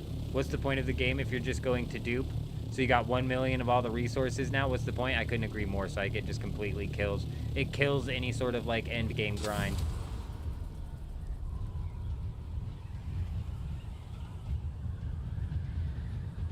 So that's how you go from server to server, Rudy. Correct. Man, I forget who pointed this out. I wish I remember who pointed this out to us. It's an excellent method to swap from siege to siege without having to, even with a storage full of stuff on your ornithopter. I can go from siege to siege, no problem. Big. Big. Damn it, Rudy. You saying that is just another confirmation that I need to make that video. I was gonna make that video today. I told my wife when I laid down, and she was like, I'll rub your back until you fall asleep. I was like, I got some stuff to do. I won't fall asleep, but rub my back for a minute. I was going to make that video talking about how you can farm spice by doing the siege swap method, and it's not the fastest spice in the world, but it's a pretty chill method, you know. It's a lot less stressful than farming medium fields in the deep desert. But, I passed out, dude. I woke up so confused in my bedroom. I was like, what the hell happened? Where am I even at right now? When did I fall asleep? crazy. I'm going to put... I know our resources are organized and stuff, but I'm going to put everything that we have found... We didn't find this spice. I'm going to put everything that we found from these places inside of this chest here so we can keep, like, full track of all of the loot that we've gotten out of all of these bases.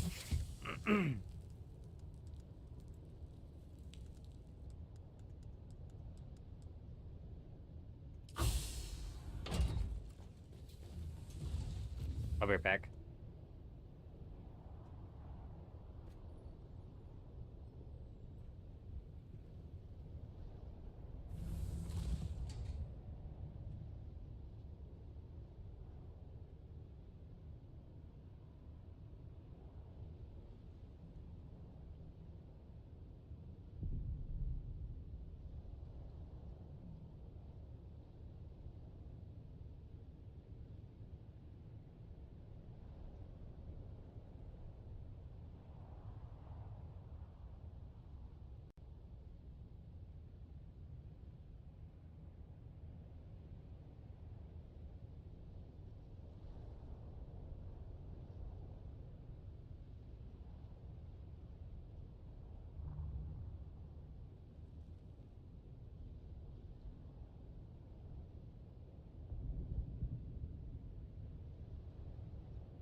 It was you, Reaper?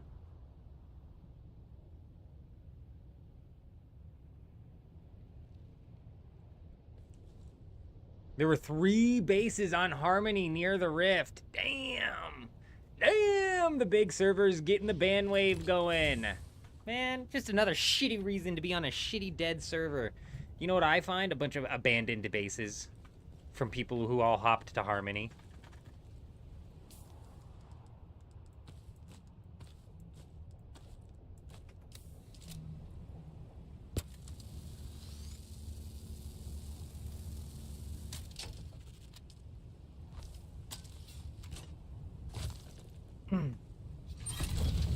Yeah, it's actually a decent way to harvest spice. It's a nice chill way to do it. No stress, just chillin'.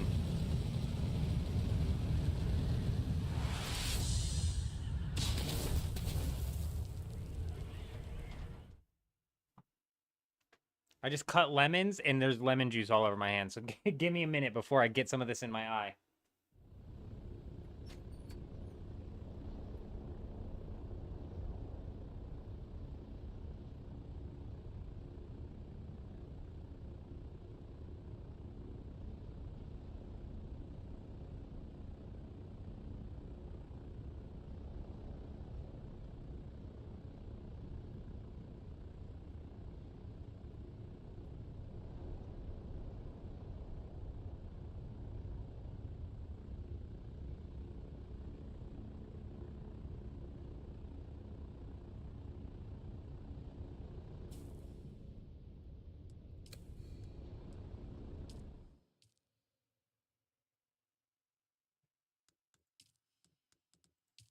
Harmony is one of the most populated servers. So I wouldn't be surprised, like, just due to the fact that it's the most populated server, that's where a lot of the cheaters be hanging.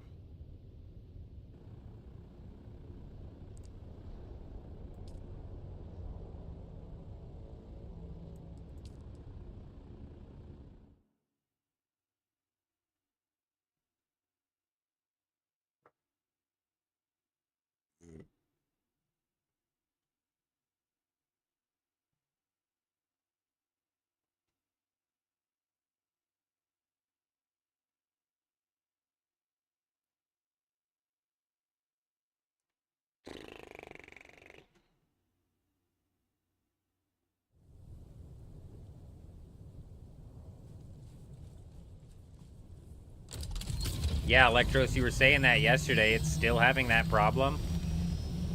That's crazy.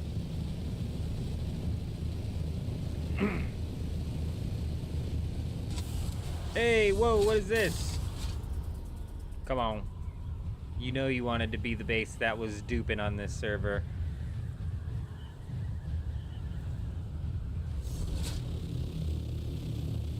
Damn, this is a thick one.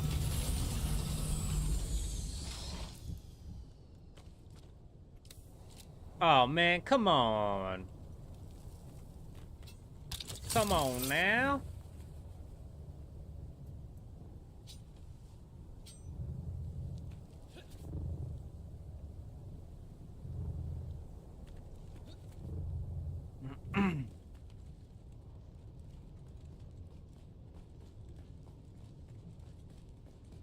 Wow. Wow, okay. Oh, wow. These guys had a gap problem, didn't they? I don't even know why I'm looking in here. We had that last chest to break on us, but none of this stuff is even exposed.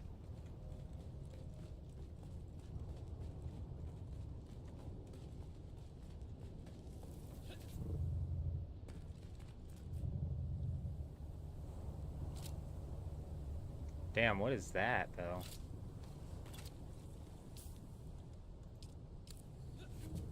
On infiltration, invasion, on subversion instead of elections, on intimidation.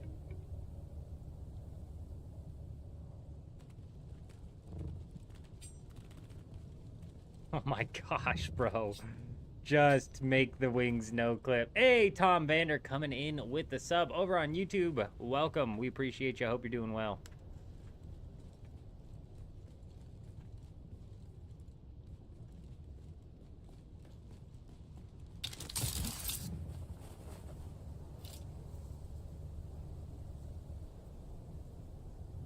It's hard to tell. There might be like something on the back end over there.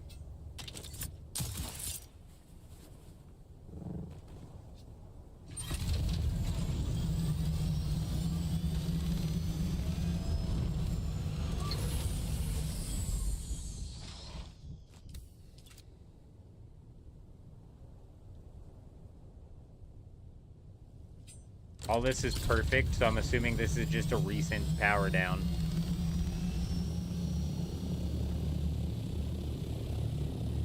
Yeah, this guy's power's up on this backside.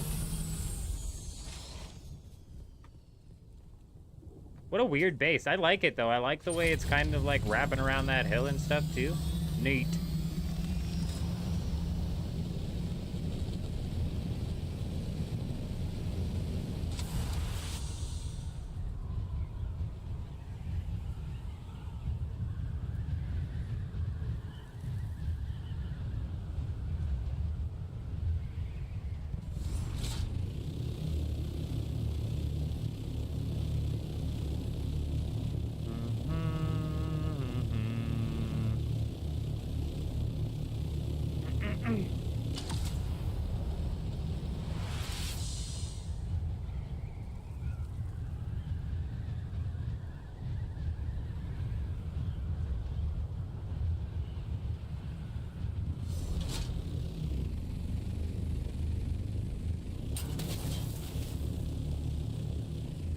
Sometimes people build too close to the shipwrecks.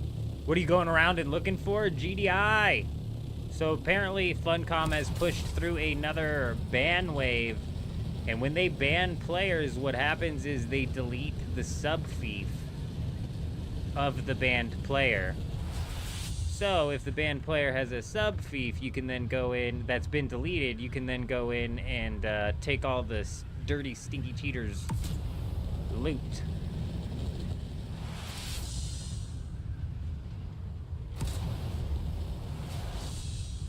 Yeah. Yeah, when I saw the announcement of them talking about bans, I was like, you know what? I think we ought to go check.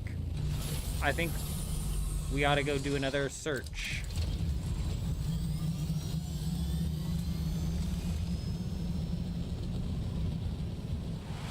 When you're searching for these bases, You're going to want to look for bases that are powered down similar to this, but then they do not have a sub-fief.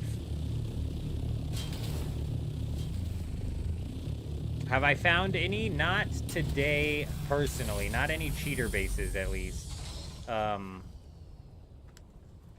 But we've got people in the chat over on the Harmony server. Look, this guy actually looks like he just claimed this base. Give him a little tap.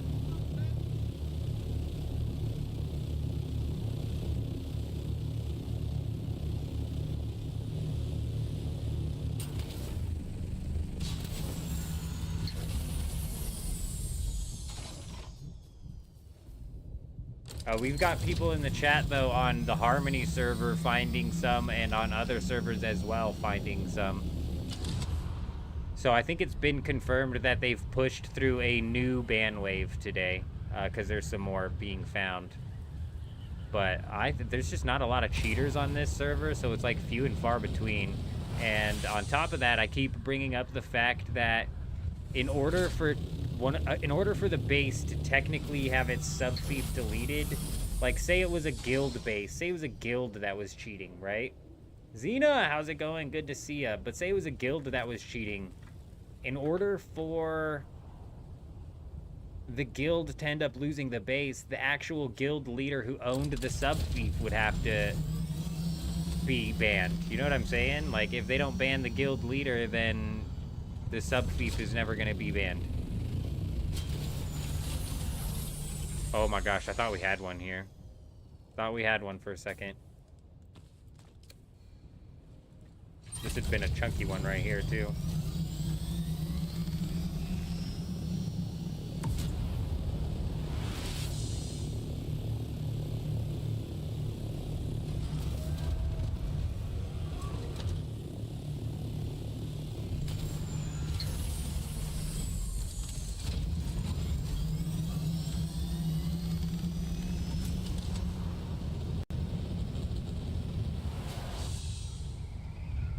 I think that's an AI location? I can't tell.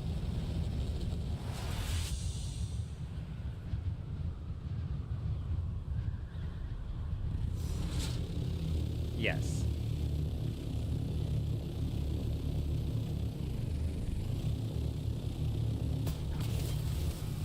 Oh, there's literally a sub-fief right there. I didn't need to get out to check. There's a duper guild on your server, and you're pretty sure they all dupe on their alts? That's what I'm saying. That's the problem. That's the problem. They dupe on their alts, and the alts get banned, and the guild continues on with all of the resources. Correct. So chances of you actually finding a guild base that got banned, slim to frickin' none, I would say. So unfortunately, you know, when you find a banned base out here, it's realistically probably some poor solo guy who got caught up with just fucking abusing, you know, a cheesy-ass method to try and get ahead, you know? But a cheater's a cheater in my books, and I'll take their shit all day, every day. Stinky, dirty cheaters, gross.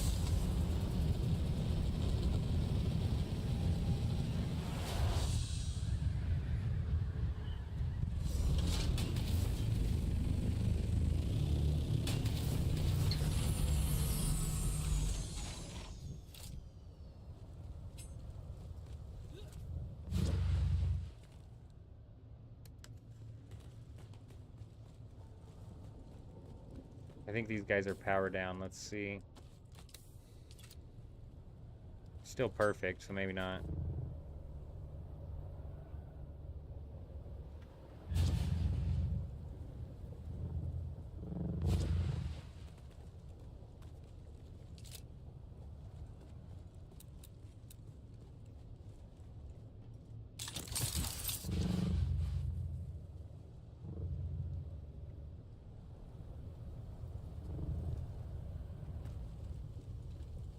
Have we found anything? Every single, we've found one that was clearly somebody who, like, abandoned their base rather than got banned for cheating. It was somebody who took all of the stuff out of it and then moved bases, presumably.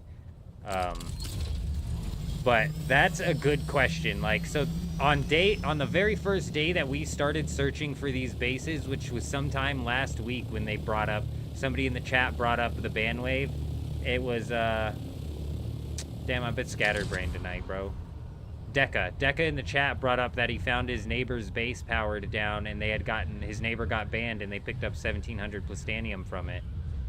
And that's when I came out to the Hagga Basin and started looking to see if I could find anybody who was banned. And we found one base that had no sub-fief and a decent chunk of materials in it. It wasn't anything crazy like 30,000 melange or something like that, but it had a decent chunk of materials, more materials than you would expect somebody who abandoned their sub-fief to take. But then, you know, you're kind of dealing with timing as well, right? Like, you're dealing with timing as well. So if somebody decided to show up to if you're on a populated server, there might be people checking for abandoned bases every single day on that server, you know what I mean?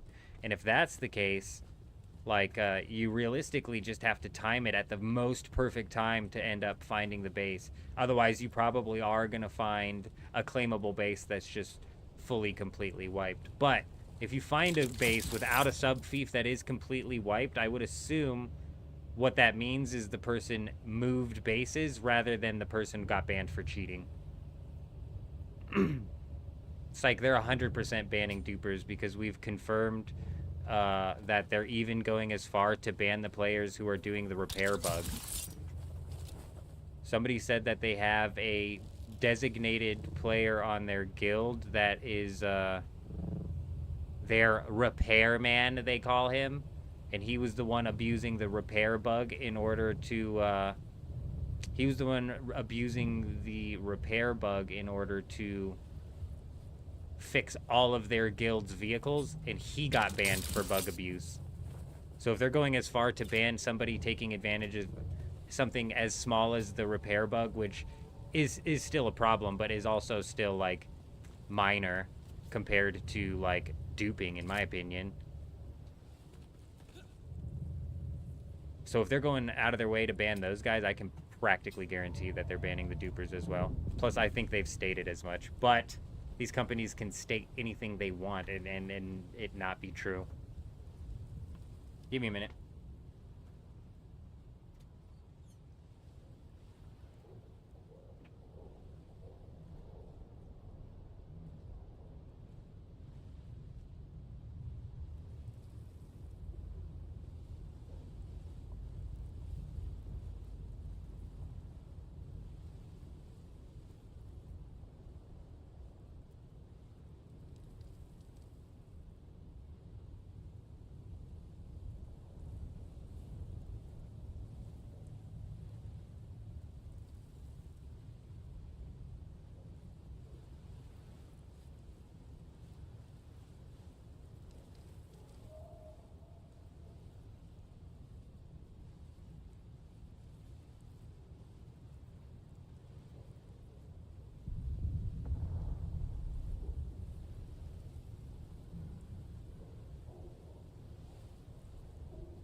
The other day you were farming aluminum and you've driven by this base like constantly. You noticed a buggy was in the same spot for a while. Chestworks Festival and guy had so many particle accelerators and cervix. Yeah, see, I'm saying, and typically people aren't going to abandon a base because if the sub-fief is gone, one of two things happened.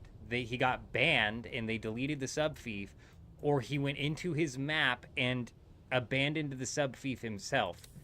And in every instance where I've seen somebody abandon the subfief themselves, it's because they moved bases and there is now nothing in that base.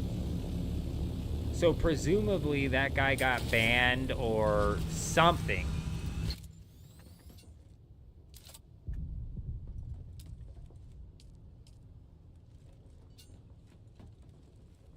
See here, the wings on this ornithopter are busted, but the storage on the ornithopter, which is this thing right here, is still fine, so I can't access the storage. However, these things are taking storm damage, so eventually...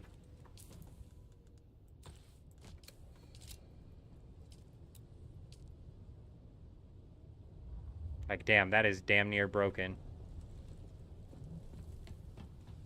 And that's a thruster. Yeah, so eventually that'll open up.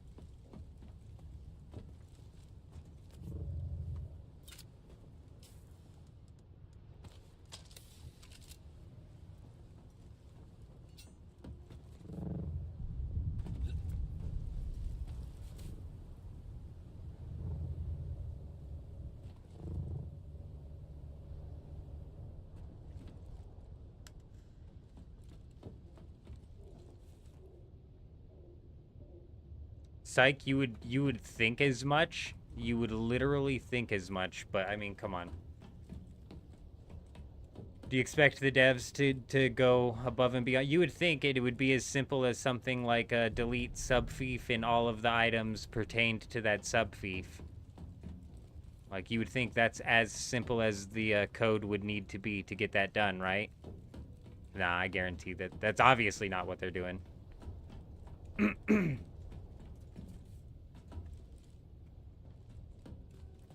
And honestly, if Funcom, like, tried to implement a code like that, there'd probably be a bunch of innocent people's bases getting their fucking shit deleted, bro.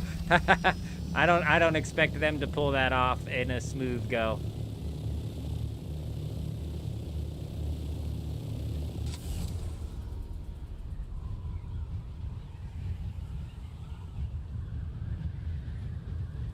Yeah, that's what I was thinking too, Reaper. 200 of each isn't a whole lot, but...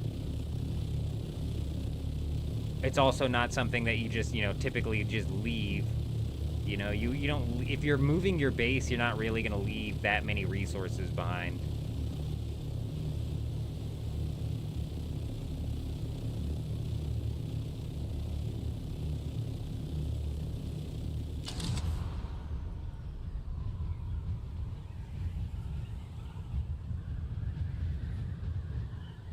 You're right. Yeah, imagine a Hagga Basin debacle. Yeah, right, dude. People would flip if they started getting their Hagga Basin progress deleted.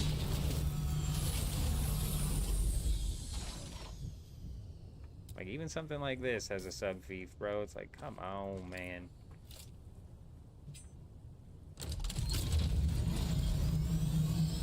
Just let it break already.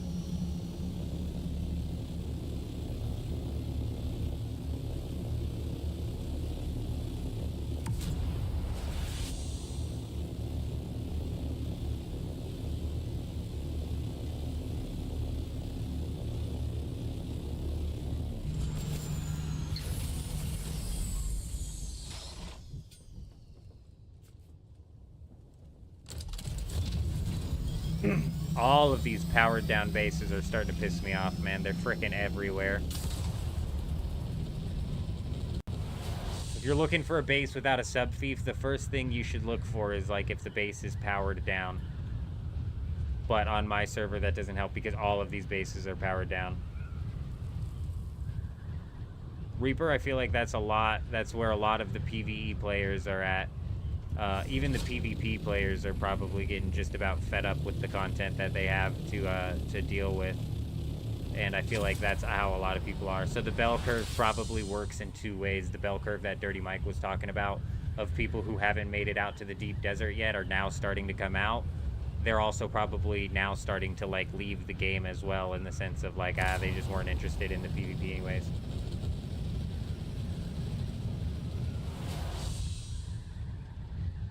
So what you're going to want to do at that point base is go and check out the...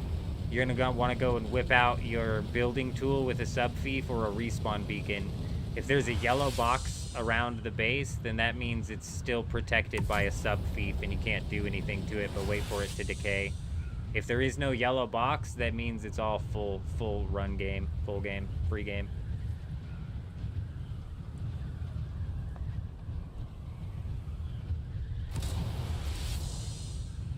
It's probably realistically just a quit situation, which is where a lot of these bases are at, which is why they power down and then end up taking 2 weeks to fully break.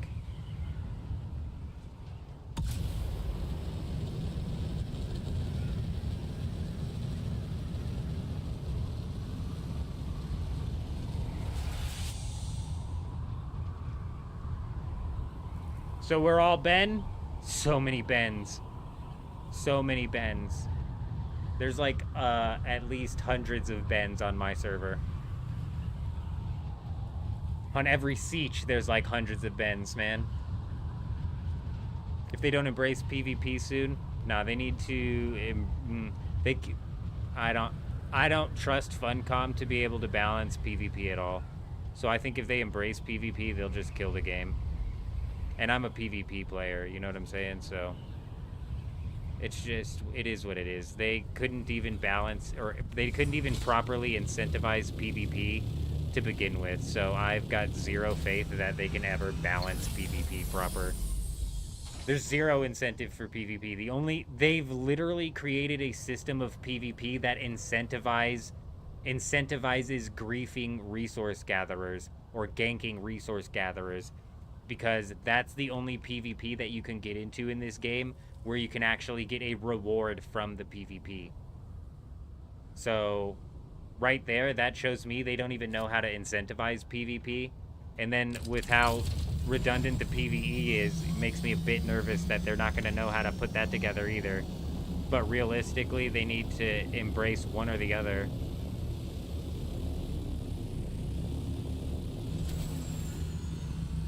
Like, shit like this base right here, clearly fucking abandoned, dude. There should be no reason that this didn't get flagged as abandoned and given people the opportunity to come and take the stuff out of this base, or at least just delete it so it's not on the map anymore.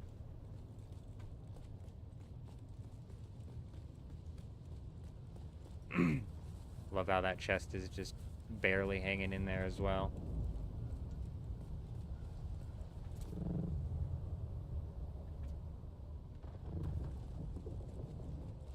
The Duper Guild duped a bunch of ancient ways when the weapons vendor came around a month ago. Damn.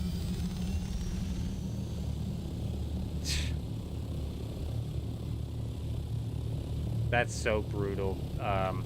On this server, these guys right here for sure duped. They basically insta-beat the Landsrad 2 weeks in a row.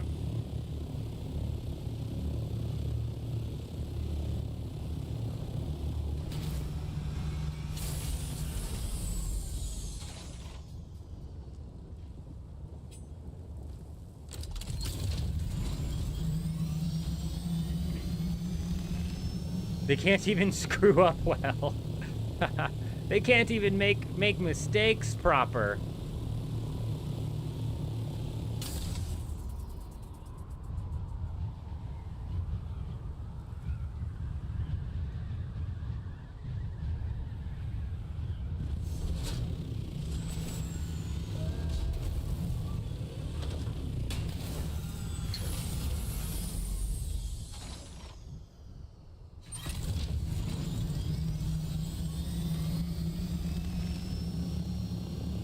Yeah, right, like they're just sitting on 1,000 of spice-infused steel, right?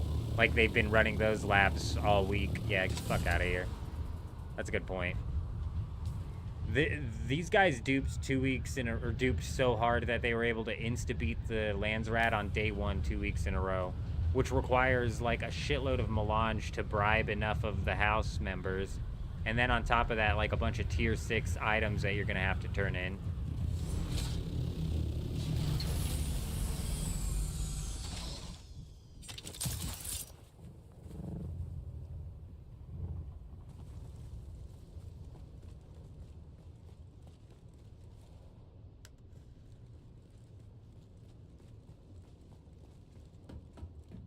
These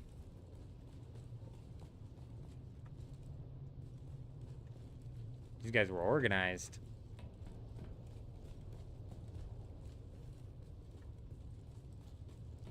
I like it.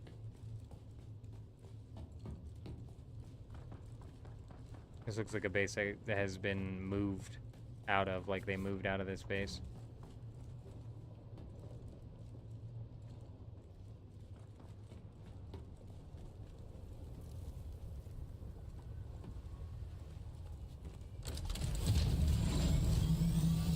Yeah, sounds like he was just trying to cope there with the, oh, we got 10 PvEers farming this steel. Uh-huh. Sure you do, bud. Well, what I thought was funny about these guys is basically the fermentally unstable guild ran the deep desert for weeks. And then these guys come in and they insta-complete a bunch of tier 6 tiles on the Landsrad. Yeah, right, bro. Yeah, I know damn well you guys haven't spent much time in the deep desert. Get out of here. Yeah, dude. I don't know what Siege the Shy Guys guild is located at. And honestly, like we said, these people, when they dupe, they're realistically, in a guild especially, they're realistically not duping on their guild leader's account, you know?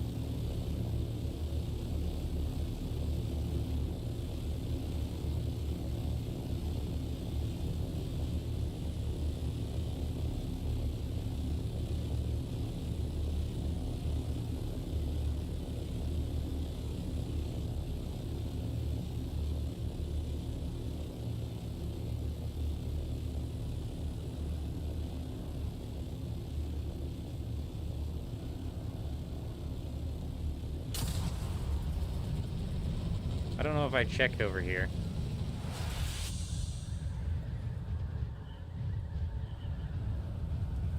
Yeah, I think that's actually lore accurate there, Skull Leader. That's the real reason why the Fremen disappeared.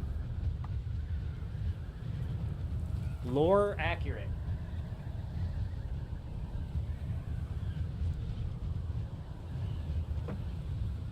In our lands, Atreides won 3 weeks in a row, but this week the Harkos made a deal with Atreides to let them win. I wouldn't be surprised if they were duping. Like this game, there was literally like 7 dupes active in this game at one single time.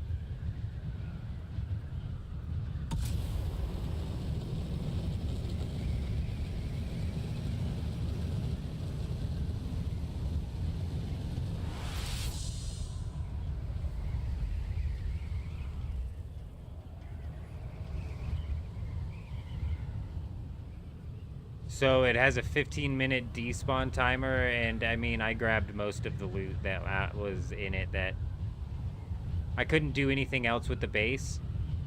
The base was not abandoned like I had thought. We think that the storm might actually might remove the yellow box for a second. But the chest that was in there broke and had a decent amount of stuff in there, but I grabbed just about everything we needed.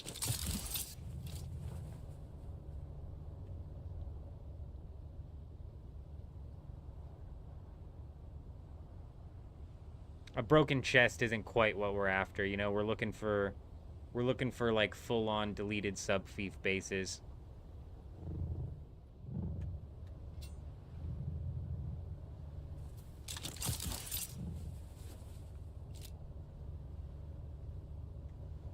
Go teleport DD station. You will find them there. What is a TP? TP means teleport to me, but I'm assuming that didn't make sense in the context I read it. So I'm guessing that's not what you meant.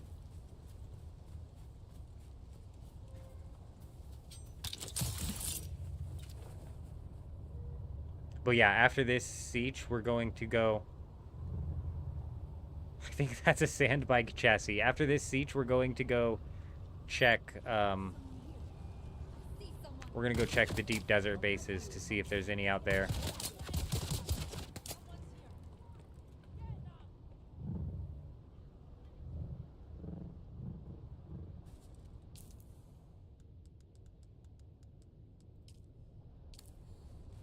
Oh, go to the deep desert station. Yeah, gotcha. On this server, I swear there's just not many cheaters. There was that guild, like I said, that fully took advantage of the duping. But as a guild, it's not realistic to expect that they're going to actually get punished. It'd be a shocker if the guild leader actually took a fall. Reveal yourself. Identify yourself.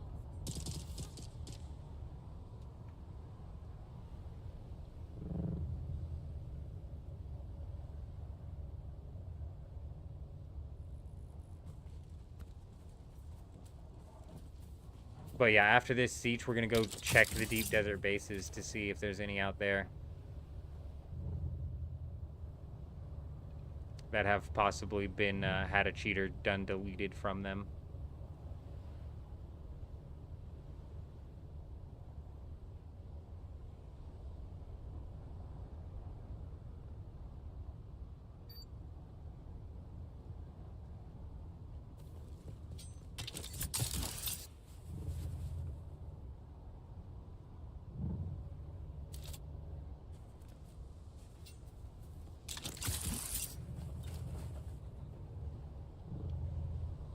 Yes, sir.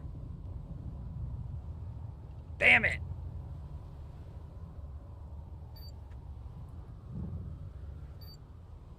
This one is falling apart, though.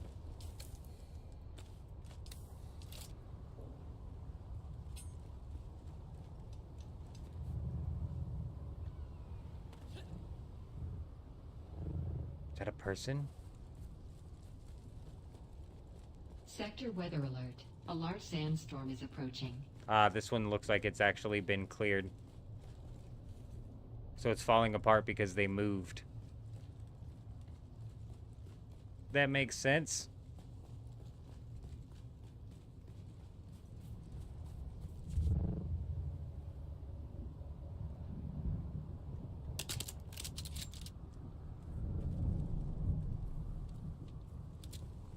It's AI. Not a real person.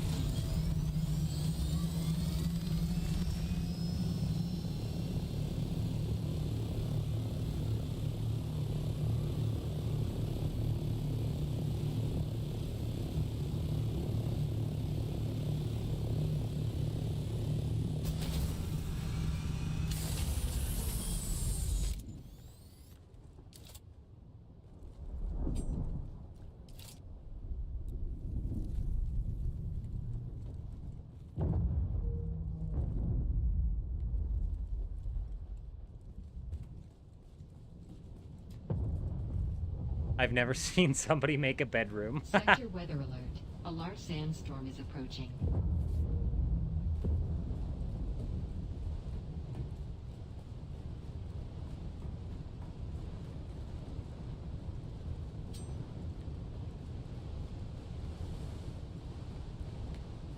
I'm waiting out the sandstorm, Rudy. We got old Sandy coming through.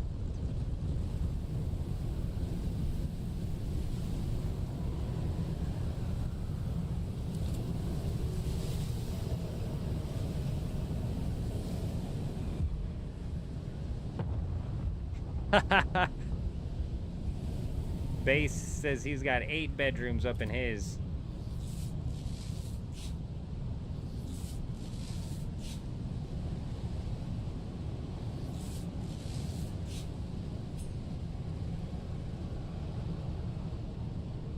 Lori, how are you? Good to see you. We're not raiding in the Hagga Basin, so Funcom today pushed out a ban wave. And when they ban players in the game, they delete that player's sub-fief. And when a player's sub-fief is deleted... when a player's sub-fief is deleted, you can then basically have full access to that base. So, the way you're going to want to tell if a base's sub-fief is gone is, first off, you're going to want to look for a base that has its power down. That's probably typically a pentashield door, but it's not functioning. Hey, I'm talking, pal. It's not functioning because the power is down. Then you're going to want to whip out your build tool and or a respawn beacon. If there is a yellow box around the base, that means that the sub-fief is still in the base somewhere and that the base is protected. And at that point in time, it's less of a cheater's base and more of a abandoned base. Somebody who let their power go down. Like, this base is obviously abandoned here. This is from somebody who just stopped playing the game. But if we look around, we should find a sub-fief somewhere. There's a sub-fief around here somewhere that's protecting the base. I mean, God only knows where this guy put his sub-fief at.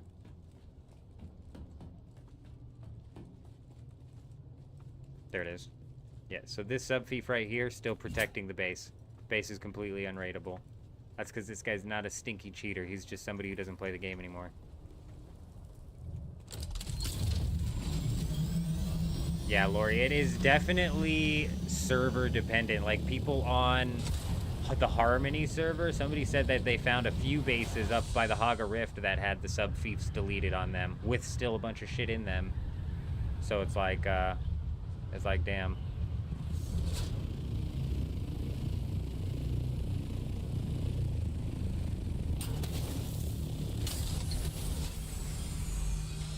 Where does it say that? Where does it say that, Whispering? I'll entertain your nonsense for a second. Just for a second.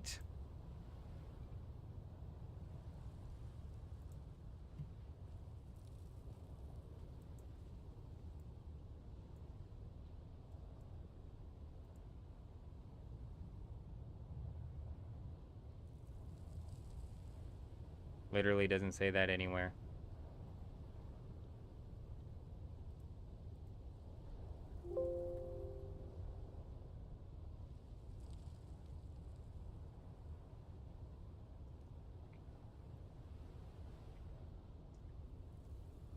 Nope, you're completely fine. If somebody gets their sub-fief deleted in the Hagga Basin, that means their loot is yours.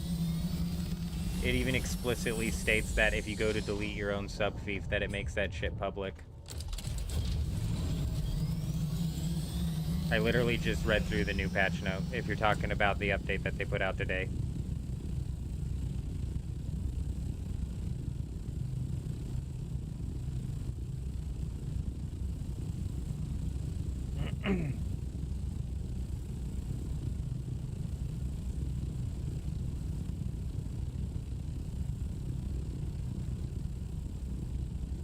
Yep, we read last night's patch note as well, so I'm assuming you're talking about the announcement today and they literally say nothing about it. Rudy, I don't know what he's on about. I would drop a link, send something other than in the patch notes that I've read through thrice now. Thrice.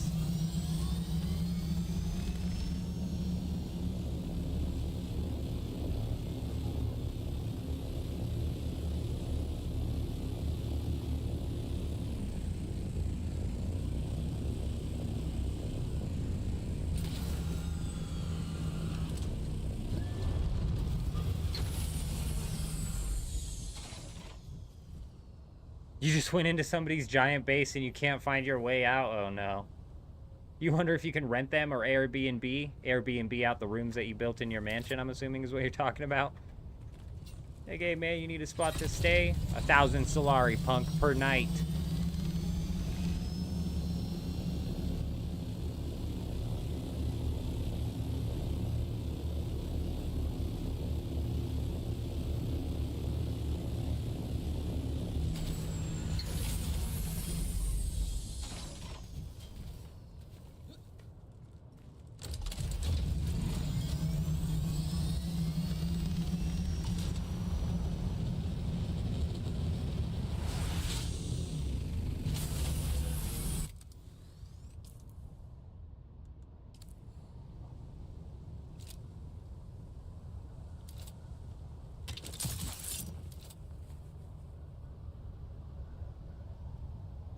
Yes. We've checked this server before. That base is familiar.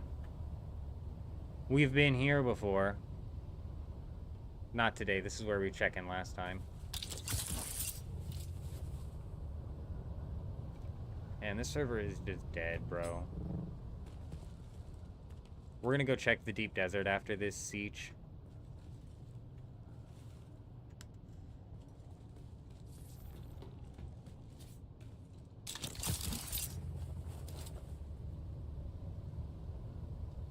We're gonna go check the PvE zone of the deep desert after this siege to see if any of the bases out there possibly had somebody get hit with the banhammer.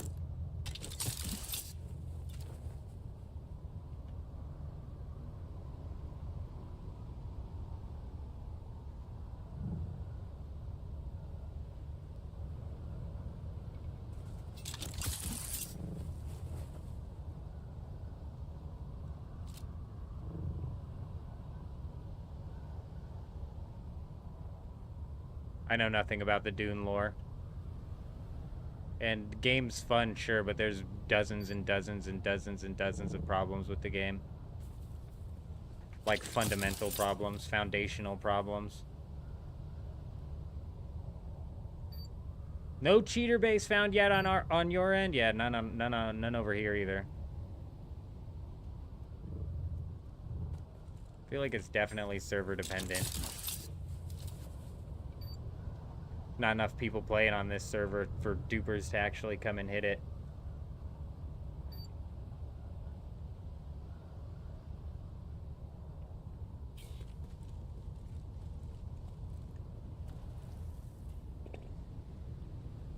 There's way more bases in the Hagga Basin than players in the deep desert, so it appears they were PvPers who quit.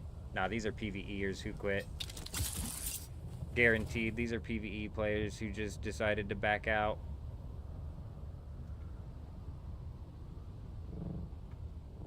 I'm sure a good chunk of them are PvPers as well, to be honest, but it's probably a good handful of both, and it's a mixture of like full-on quitting the game and swapping servers. So many abandoned bases, Evil. I'm guessing that's what you're running into as well? Yeah, it's frustrating how many abandoned bases there are. There definitely needs to be a system where they get flagged as abandoned and can just get deleted.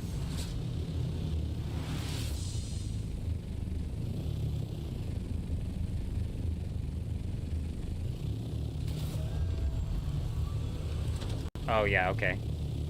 Yeah, 100% these are PvEers who quit the game.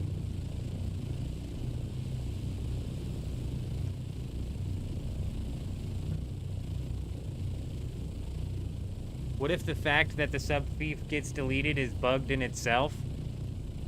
Okay, I mean, like, that would suck. Like, because they banned the cheater, the sub-thief gets deleted, but they're not aware that the sub-thief is getting deleted. That's just like a secondary effect that's happening because of it. That would be funny.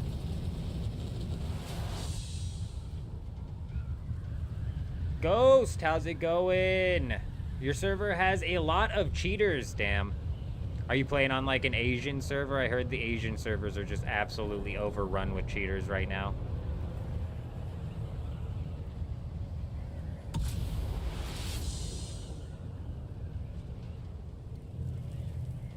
Yeah, I'm not much of a lore guy, Rudy.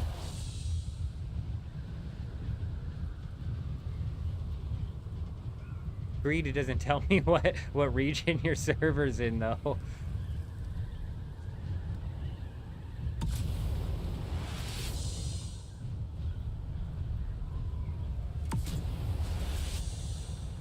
I think the cheaters should be arrested in real life, for sure. Throw them in jail. EU has a lot of Russian cheaters. Yeah, I was going to mention that as well. I was going to say I hear a lot of the EU players complaining about the Russian cheaters. Damn, you're on an NA server with a lot of cheaters, huh? Brutal. Harmony's NA as well, and I think has a lot of cheaters just based off of the fact that it has, like, the most players. This one, I haven't run into any cheaters in the deep desert, like, not blatant, at least.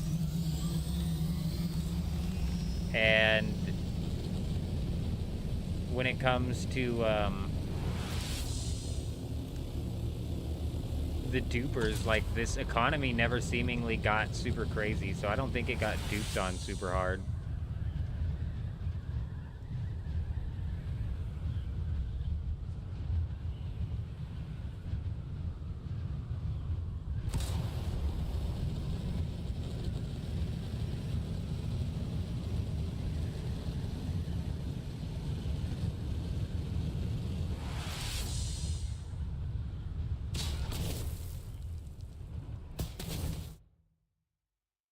Oh, for some reason, when NA gets put in as nah or in lowercase, bro, I read it as nah. So I thought your answer to my question, are you in the Asian servers? And you went, nah, I'm in the greed server, man. That's good. That's too funny. NA, yeah, no, that makes sense.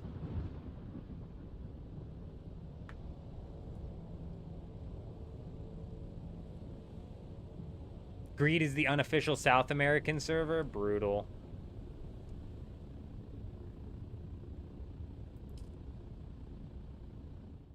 I'm pretty sure every server has that problem, Horizon.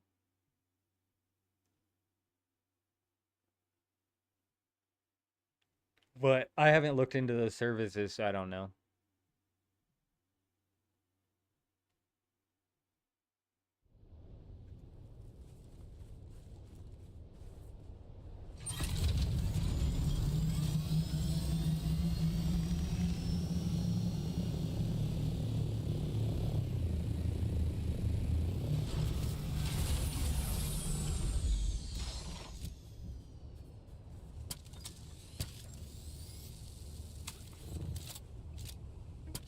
On infiltration. Hey, something just happened. I'm guessing it's going to be a YouTube sub because Botrix and Twitch, for some reason, pushes those Intimidation. notifications immediately. I'm out of ammo. What?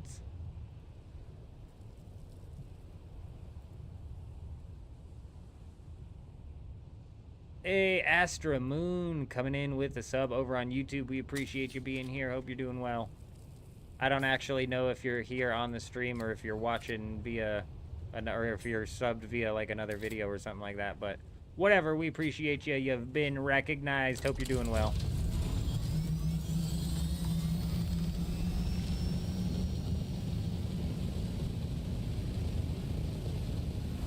All right, what we're looking for out here is any base with its power down.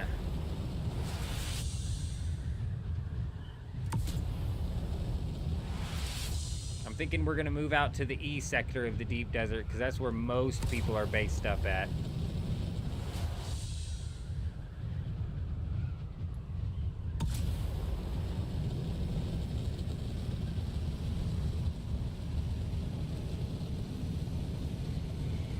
Ugh.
Ugh.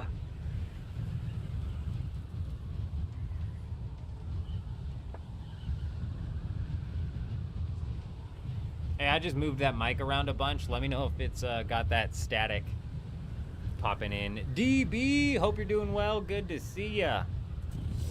We're doing good. Could always be worse.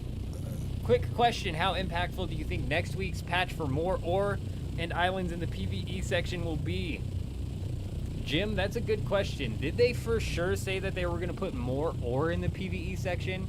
When I read those patch notes, I thought I remembered just seeing that they were going to slap down more islands in mainly the PvE section. So I've still got my fingers crossed that they're going to put down some islands in the PvP section as well, but how impactful will it be if they did in fact say they're going to put more ore down in the PvE zone as well?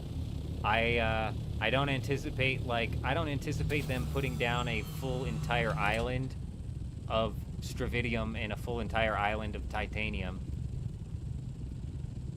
So honestly, I think that it's either gonna do one of two things. It's gonna make more people base up blocking off the ore, or it's gonna make less people do it because there's more ore out here. But they'd have to put a decent chunk of ore for people to stop blocking it off. Fucking weirdos. I'll be right back.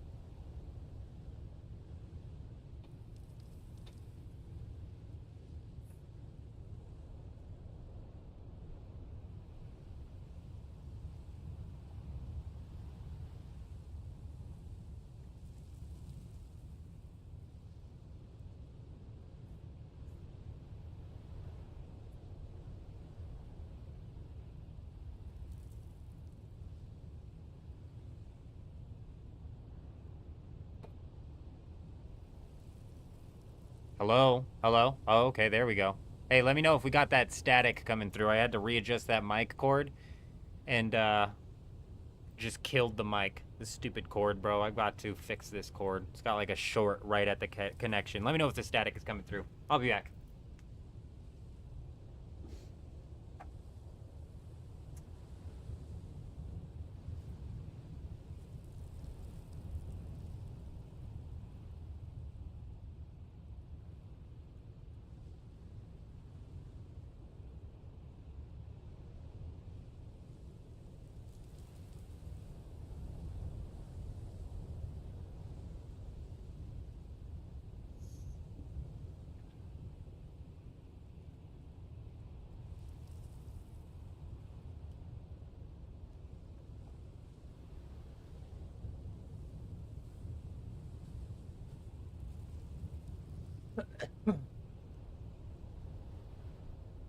In your deep desert, people put sub-fiefs on the side of them nodes to block people. Nice. Yeah. You were talking about building and raising it above so people would still be able to access it.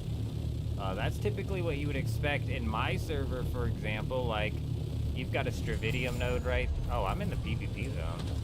What the fuck am I in the PvP zone? Oh, the control point. You got a Stravidium node, right? I guess you wouldn't base up right there because it's the PvP zone. Never mind. Statement retracted, but I haven't run into a whole lot of people who have bothered building over top of the ores on this server. So...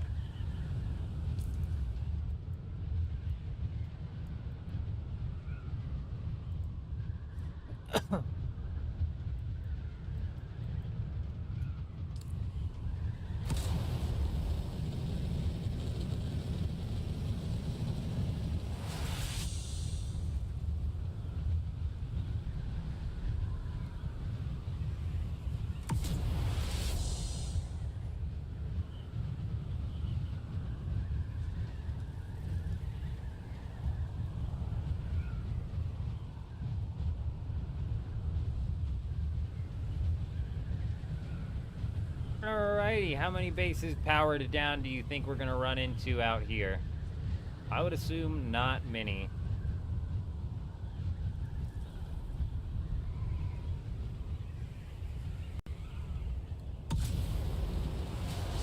Looks like there's no cheaters on this island. Good job, everybody. Hey, buddy, where's your power at, pal? Where's your power at, bud? You better have a sub-beef here. Alright, you check out. You log on and get your power on sometime soon, alright, pal?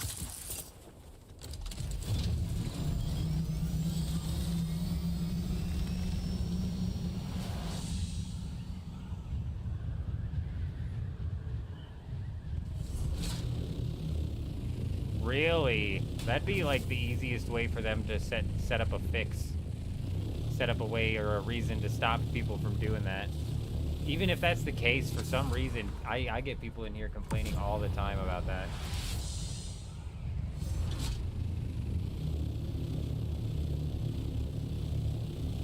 There's a green beetle crawling up my cord to my light right now. Like, I don't know where these green beetles come from, but they sneak their way in here and then they just crawl around like everything's normal.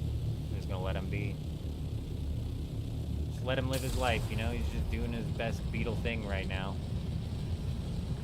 Hey buddy, where's your power at, pal? Why am I not seeing a sub feed? You got, oh, there it is. Little dingy sub thief here. Still in perfect condition, you lucky bastard, you.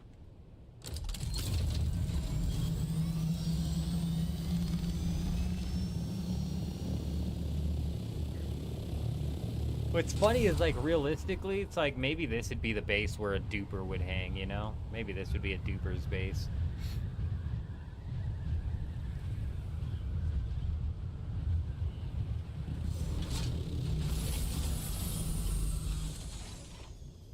Not today, bud. Good job.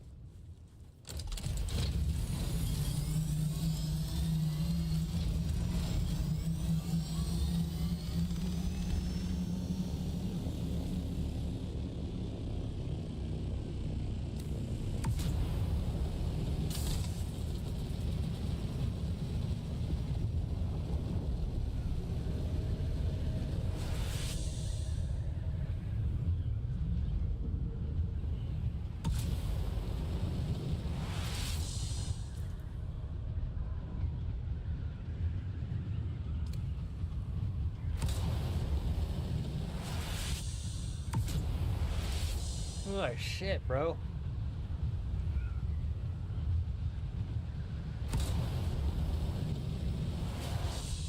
Got too much sleep last night. My body doesn't know what's going on.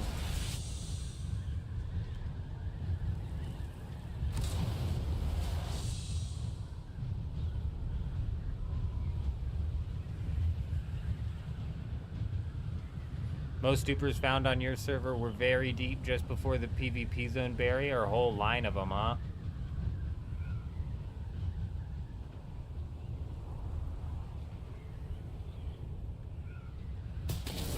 Hey, move your pillars! God. Unbelievable. Keep your pillars out of my way! God, it looks like that whole guild is offline right now. They're never... Oh, Dirty Mike is there. Dirty Mike, what do you just like what? You just like post up and just sit here all night? What the hell? You're always here. It's just like just sitting at his base all day long. Just chilling for days, bro.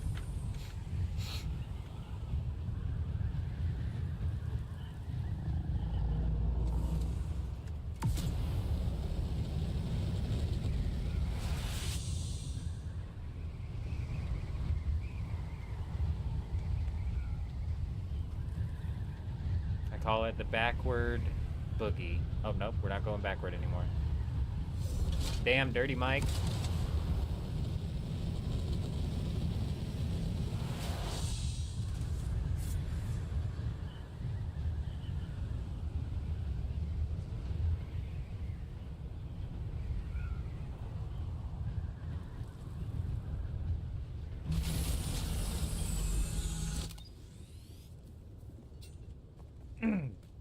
I don't know, beats the hell out of me. Like I keep saying with these guilds, man. I think if he was, they would have gotten him. But with these guilds, there's no way to tell if they're duping, and there's no way that they're gonna end up getting caught, because I guarantee it's not the guild leader duping. So it'd be like a member of their guild got banned for duping, you know what I mean? And then they still wouldn't end up losing out on anything.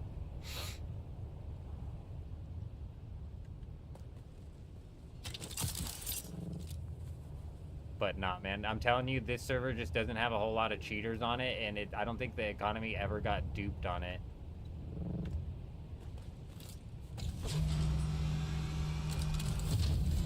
Like, I don't think the economy ever got hit. If it did, it only got hit and only was affected for like a week. That's a whole guild over there. That's a guild of like 12 people, I think. Dark found one. Very nice. Inside of the Hagga Basin or out in the deep desert?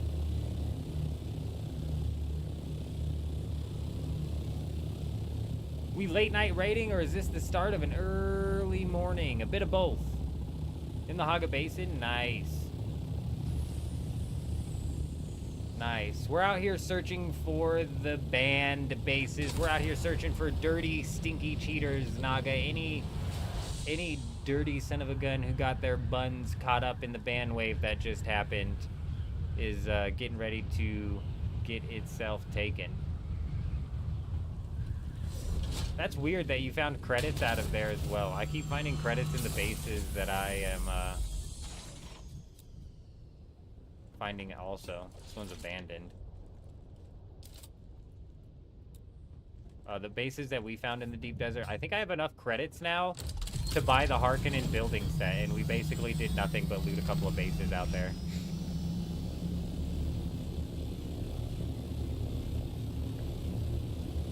Okay, just for shits and giggles, I gotta check.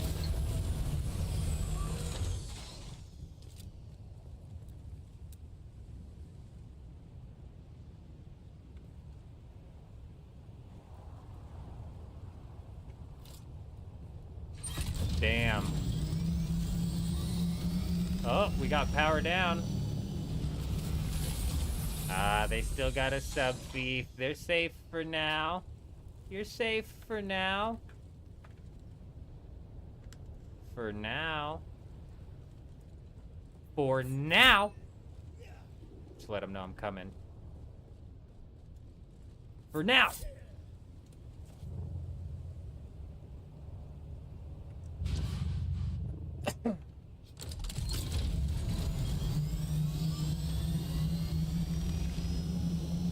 Really? Interesting. That's a new happening right there, with the sub thief being there but not there at the same time. That's a new happening.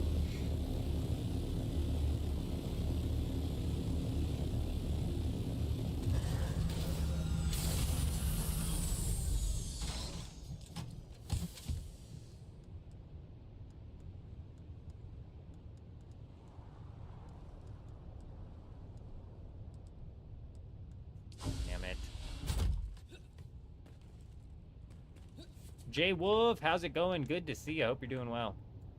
There was another ban wave, Jay Wolf, so you might find even more bases out on your Hagga Basin.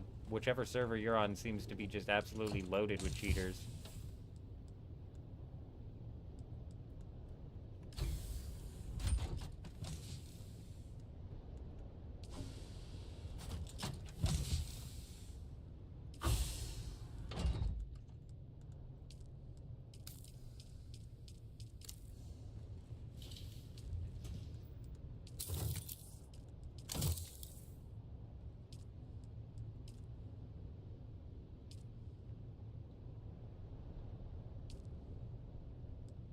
Nice. Yeah, the only real reason I think that you would put one down, Dark, is if you found a base that had like 6 assault ornithopter loads that you're gonna need to take out of it. Other than that, realistically, you should be able to back and forth it before anybody else notices what's going on, you know? There's none on your server? Ah, brutal. Did you check only your specific siege, or did you do some sea chopping? Or were you out in the deep desert? Good luck. I haven't found any cheater bases inside of the Hagga Basin. We're gonna go check and make sure everybody out here in the deep desert's clear. But like I keep saying, man, there's not a lot of cheaters on this server. None that I've seen specifically, and I don't know how hard people went on the dupes. So, and for a guild to get banned for duping the guild leader would have been had to been the one duping, which is already a bit of a weird situation to have happen. Like, you gotta be some level of stupid.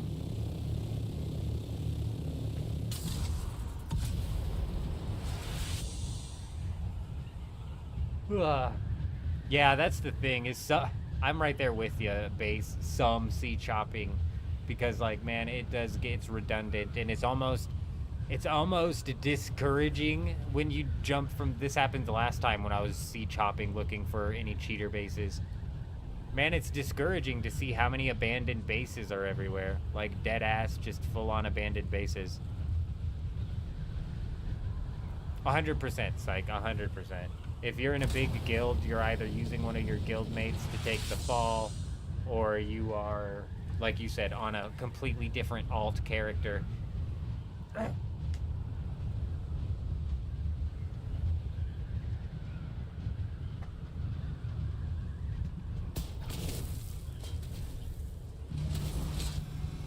And if a guild was smart enough about it, you know, like they could do several things that would like be workarounds essentially to like, so like you might even like get caught up in like cheater association type status, but there are things you can do to work around that even. So, you know, deep desert's probably a decent place to check because you only have to search one deep desert and then you've kind of like searched all of the bases in that area. Hagga Basin, you've got 25 different chances of finding somebody, you know what I mean?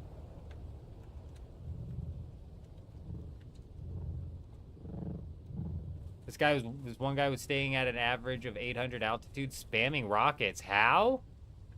He shouldn't have been able to spam rockets at 800 altitude. That sounds like a cheater. That sounds like a cheater. It's also potential. Let's like not immediately jump to cheater. Let me pop out a couple things and talk about a couple of things that could potentially make it to where you could ride at 800 and not overheat. And I say potentially because it's not anything that I've messed around with, but there is this right here, heat management. While you are under spice, this helps reduce the heat generation on your vehicle. A minus 20% heat generation is pretty big, and I'm pretty sure there's some things that you can pair this with. I'm not 100% certain, but that being said, minus 20% on the heat generation would allow you to fire off some rockets at 800, bro, but you would still overheat, you know? You would still overheat.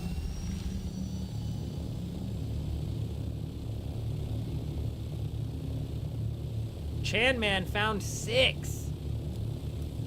Man, 6 in the Hagga Basin. That's another thing that's actually discouraging, bro. We're on a dead server, man. Fuck me. That's another thing that's discouraging is these people are, you guys are finding a lot, and there's like none on here, which is a good thing, which means there's not a whole lot of cheaters, presumably.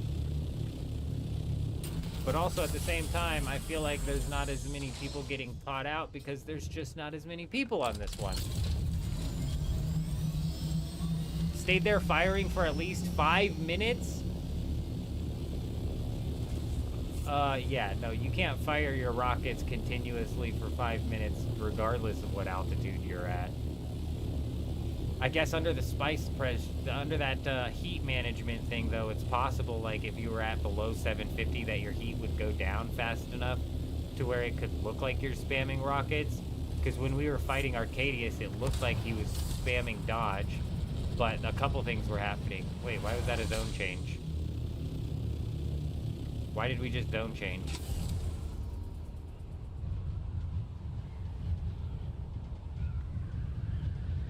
Okay, well that's not a zone change. Where's the control point over here? Oh, it's right there.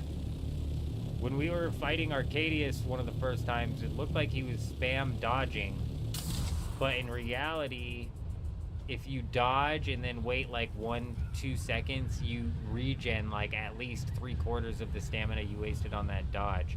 So if you time it all properly, you can look like you're dodging constantly, but you're not.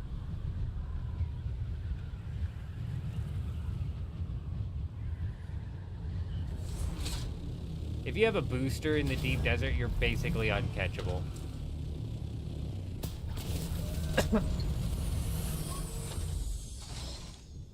If you have a booster in the deep desert, they would have to like blow your wing up before you got in your ornithopter.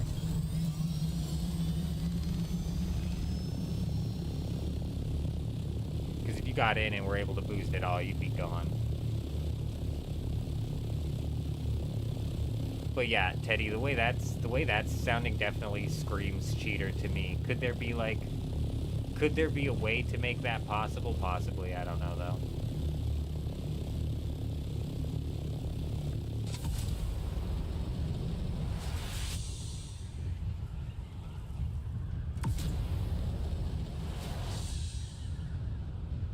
On the US server on Harmony, they're all over the place. I'm not surprised.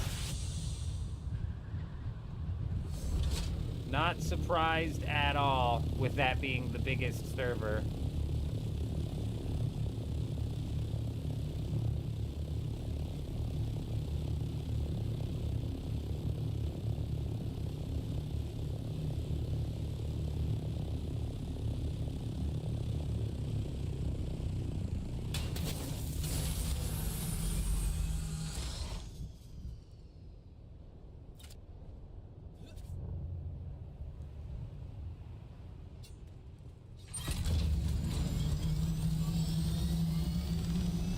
The deep desert is boring. Yeah, definitely server dependent too, but I agree with you. Even if there was like enough people out here to make like the PvP active, there was a sub fief there. Or are you asking Justin if they're sub fiefless? I'm assuming that's what it sounds like.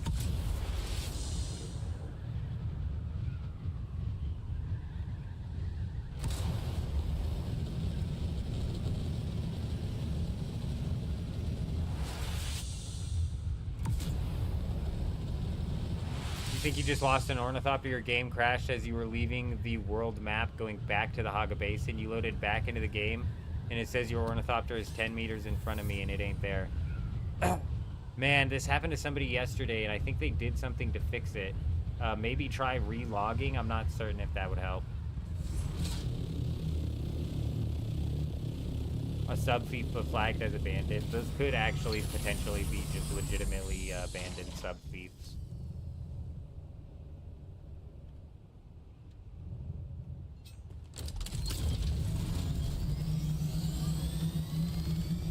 But like I said, you wouldn't typically abandon a sub-fief with loot, and you wouldn't typically abandon a sub-fief with a bunch of buggies in it. You've relogged 4 times, and it says it's 10 meters in front of you 4 times over.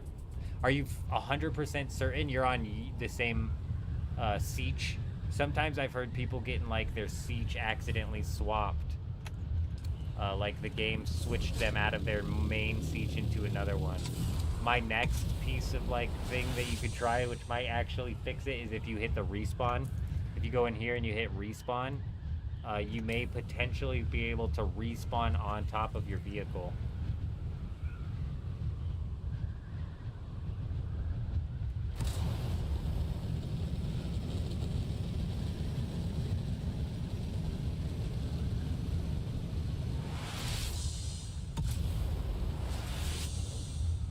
Okay.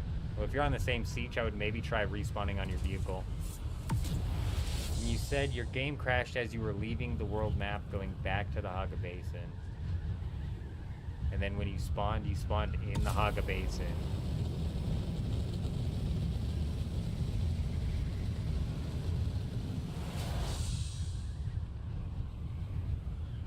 That sounds freaking rough. That sounds very similar to what somebody was going through last night. I'm pretty sure they got their ornithopter back, but I don't remember what they did.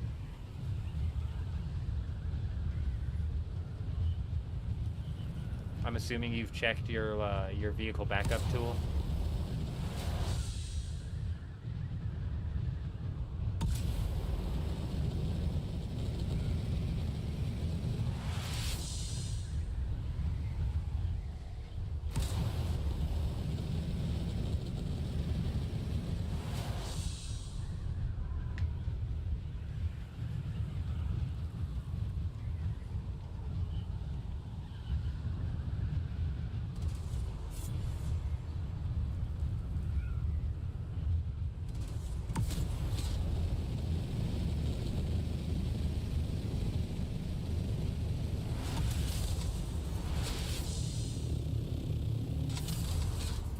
They're all safe.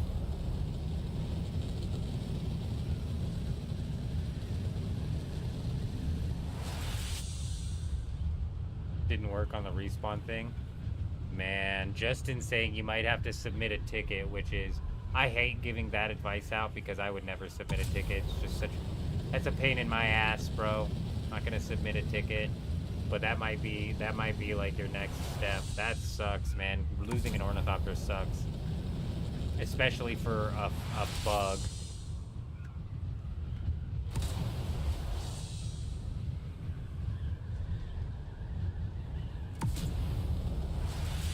Your vehicle can sometimes head over to the Abir Siege or whatever the deep desert is technically on. Sounds like he was going to the Hagga Basin, so I'd be surprised if his ornithopter was sitting in the deep desert.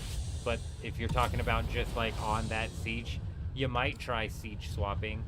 Like swapping over to Abir. Right, you were at Harko and then you had... Yeah, but he's saying, so check it out. I'm in the deep desert right now and it says that I'm on siege Abir. So it's potential that your ornithopter spawned on Siege Abir in the Hagga Basin.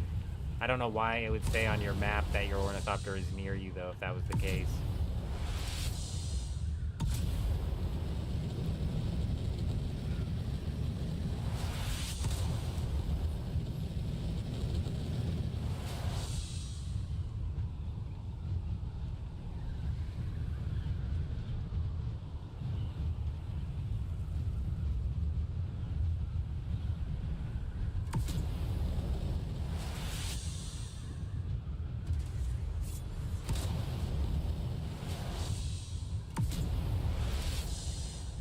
Good luck. At least you have another ornithopter as a bit of a backup, so it's not like a full loss.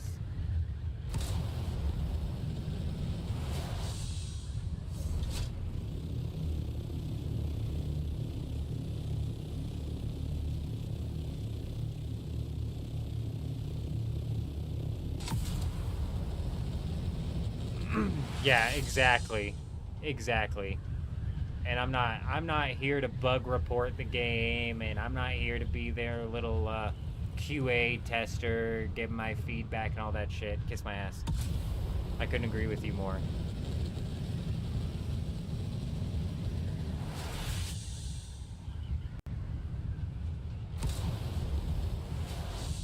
Wasting more of my time trying to submit a ticket and see if they're gonna actually fix something like that. Not gonna work.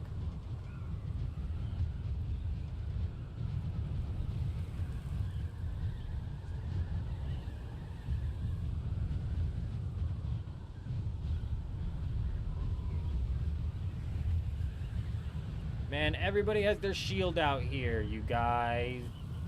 Somebody dupe or something so I can take over your cheater base.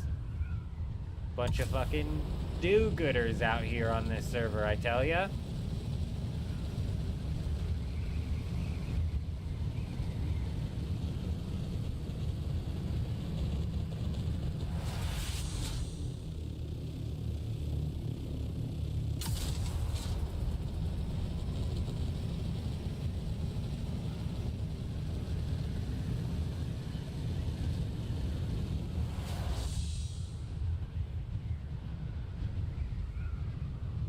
Hey, buddy, where's your power at? Did I already check this guy? I think I already checked this guy. Let's check him again. Yeah, I did. Eastward!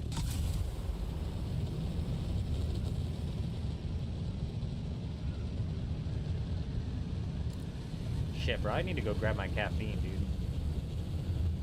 dude. I need an energy drink up in this.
next week you're getting a base to loot when their sub-fief breaks.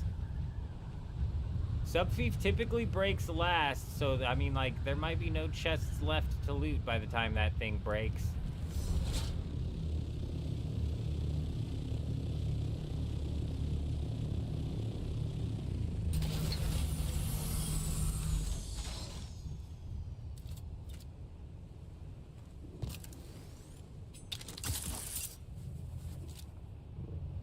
I would argue that most games don't actually respond to tickets. That's my feeling on all games tickets, is like it's a big fat waste of time.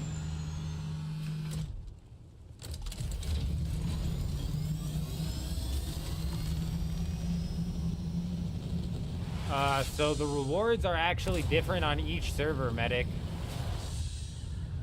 I haven't checked today, but so far the only reward that I've seen that I'm even remotely interested in is the pincushion gauntlets.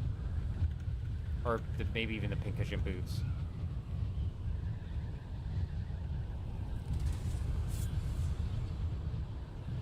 Oh, the sub-fief's on a decaying floor. Nice. That's why I said typically, because there are circumstances where the sub-fief can end up breaking first, but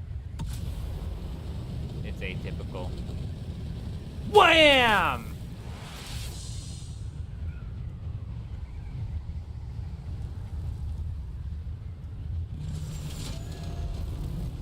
Hey, buddy, I'm gonna need you to watch where you're flying, pal. All right? You're flying a little bit reckless out here. I'm gonna need you to watch that.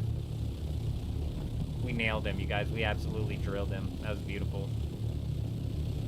Beautifully timed.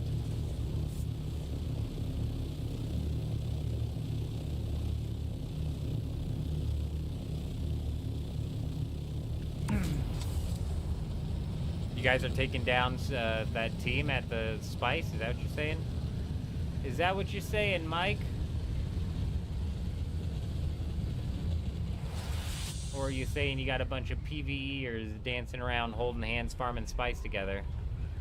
3 crawlers. That's you guys out there with 3 crawlers? Or that's them out there with 3 crawlers?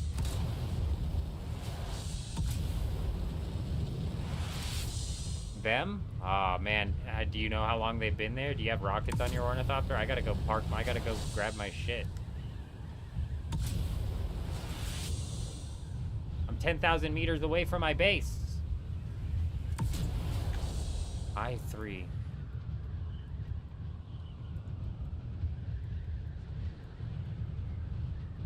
Oh, that big Spice out there, yeah. That's been there since yesterday. They just got there? Okay, well that gives them some time then, because I got 9,000 meters to my base. I gotta slap the rockets on this bitch and then grab the rockets.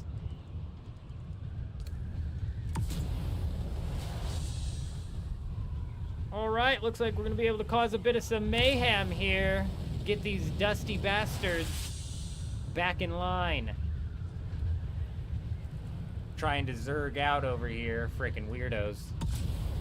3 crawlers? That's actually crazy. They gotta have like 15 people defending the crawlers then, you would think. Fucking zerging over there.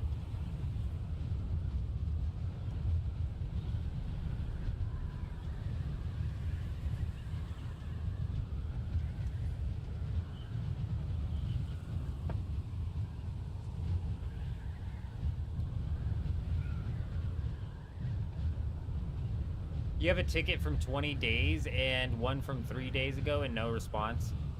Are you guys talking about making tickets on Discord, or are you talking about making like actual tickets in the game? Because what is a ticket on Discord going to do you besides get you in touch with some sort of community manager? You know, are the devs really on the Discord answering tickets? No. Is there like some sort of community support? If like request help, if this is the ticket that you're talking about. Also, I'm not surprised that they're not responding. Not surprised at all. And it's not even because of like lazy devs or anything. It's probably just like they get a ridiculous amount of tickets for shit that they can't handle, they can't solve.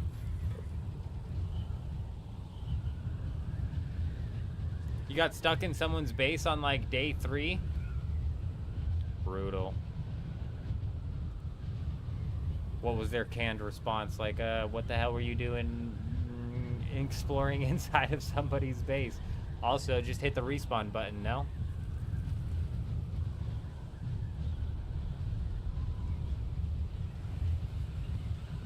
So you're talking about, like, the request help or the report bug tickets, okay.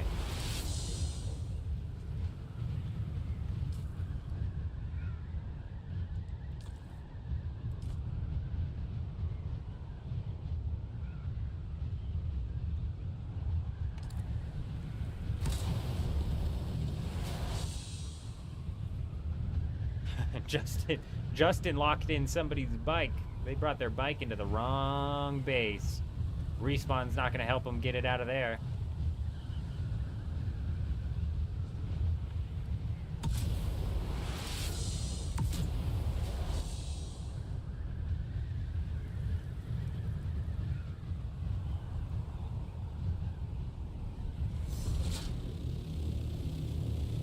Still missing? You did the world map thing with your ornithopter?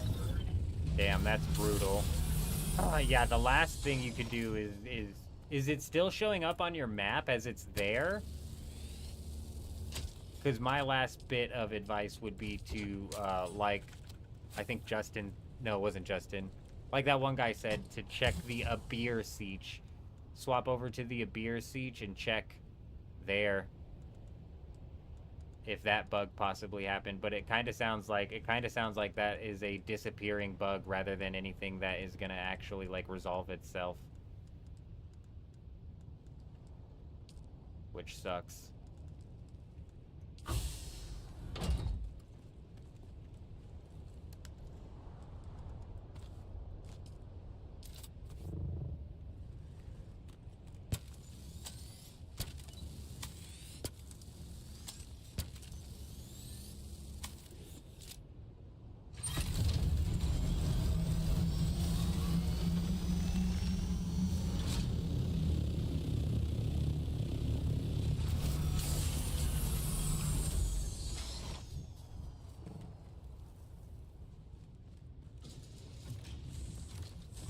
Some people that lost their ornithopters underground mentioned that they popped back up after the server restart. That's interesting.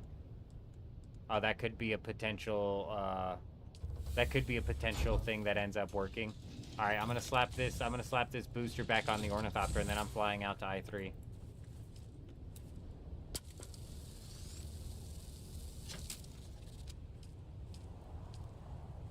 I just fucking lost 250 rockets because I am an idiot. Bro, I hate that when you detach the rocket ornithopter, it just deletes the shit. Like, come on, don't let me detach it if there's rockets in there, assholes.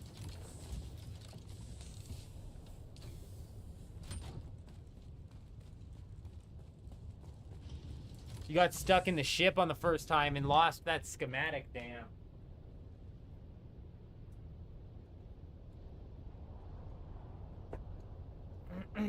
I thought you were saying that when you logged back in, though, it said that the ornithopter was 10 meters in front of you. So I would go over to the Abir Siege and then jump over to wherever it said it was 10 meters in front of you at. And if it's not there, then it's probably gone.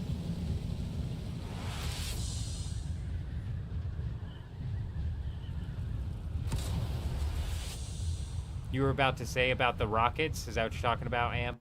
I'm heated about the rockets right now. I do it all too often, bro. Just dumping 250 rockets into the void.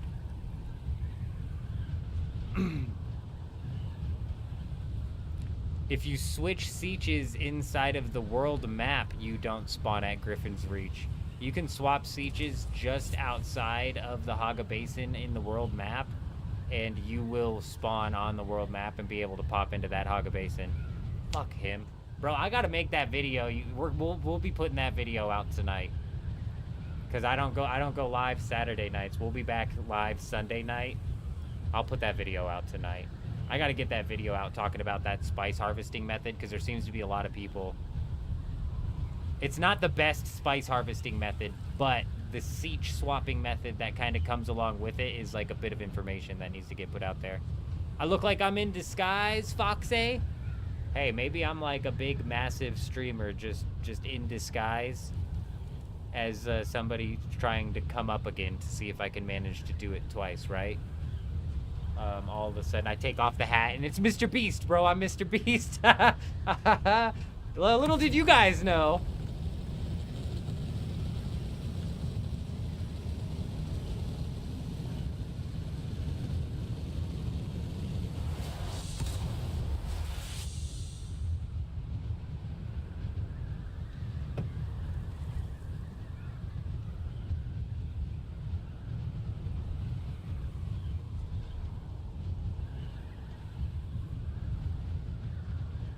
Exploding Ape. Hello, hello, hello. How are you doing? Hope you're doing well. It's Mr. Least. That's my persona. when I'm out of my Mr. Beast character, I swap into Mr. Least and pop on the stream. Hey, we appreciate you stopping by. You have yourself a good one, Foxy. Good. Good to hear, Exploding Ape. Very good. Dirty Mike, where you at? Dirty Mike.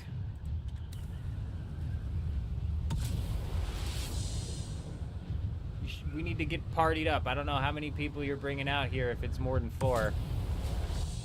I think the party size is 4, correct?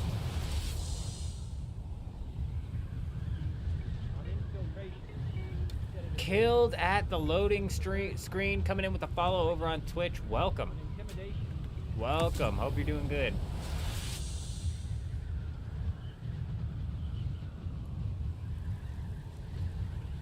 Xena's got another bug. Does it involve the ornithopter? Because man, I was having too much fun with the ornithopter last night. Damn, so we're not going at this alone. We got a whole group with us. Where the hell are you guys even at?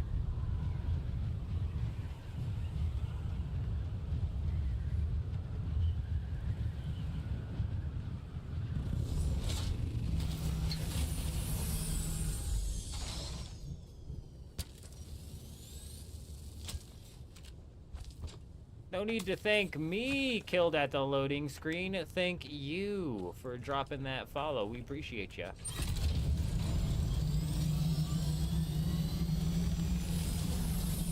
I'm hoping re-verifying your files fixes the invisible ornithopter. That's the craziest fix. If that works for some reason, music, I am going to actually be surprised.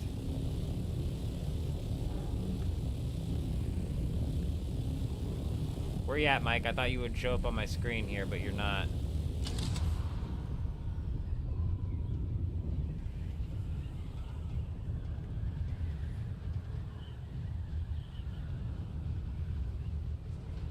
Was it a full tier 6 music? If it was like a full tier 6 with the body and hull and everything, yeah. I don't blame you. I've got to replace my tier 6 wings and my tier 6 generator every fucking week, though. Every week I gotta replace these things because of the deep desert out here. Mike, I'm not seeing you on my map, so I'm just gonna hold off.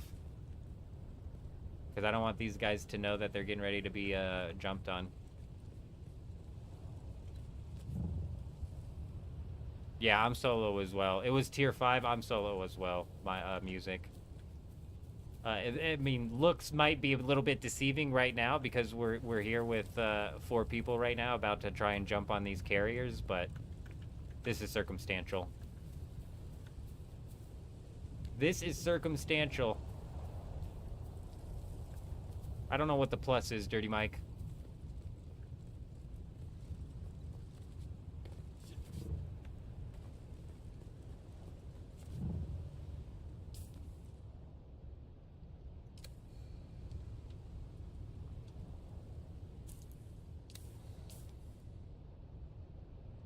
I was already in the party.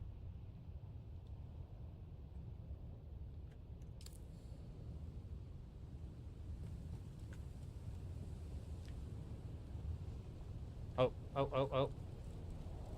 I see people.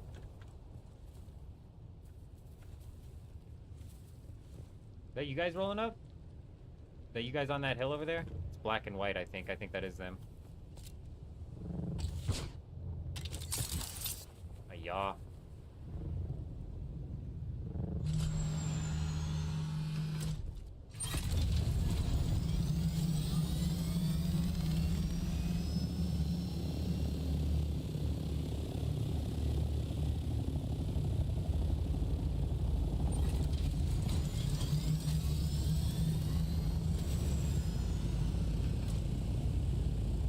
We look very similar. You guys have the black front, though. White wings. I like the white wings, actually. We saw an ornithopter that was all white the other day. It looked nice.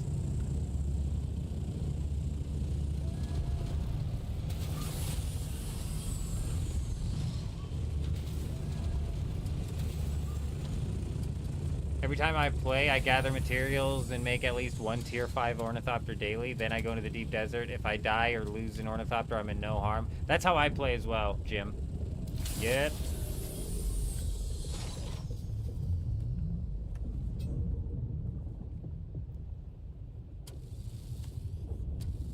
I don't know who's who, but I think we're waiting on one more here. That's a good point. Pop these off. My fucking wings are already like 25% cooked.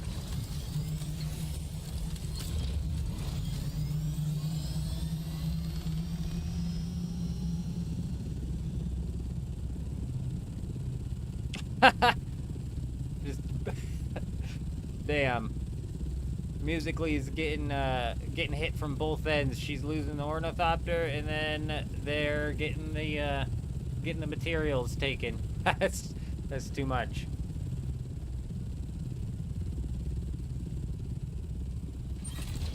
Man, that's brutal. You just go to pay your taxes and lose the ornithopter. That does. Oh, we got movers. We got movers. Wait, is this you guys? That's you guys. It's still these guys.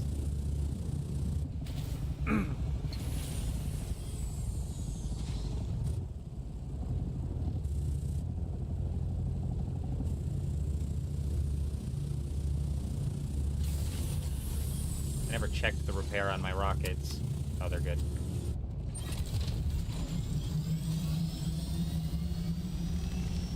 Yeah, that was a double tax for sure. Yeah, the bugs are brutal. The bugs are actually killing a lot of people out of this game. Alright, what are we gonna go? 2 to the right, 2 to the left? There's 3 carriers here. How many defenders are there? I'm assuming we take defenders out first. I can't see you guys at all. You're not marked at all. I thought parties were marked. We've been scouted. Oh yeah, buddy, we're coming for that ass, bud. We're coming for that ass, pal.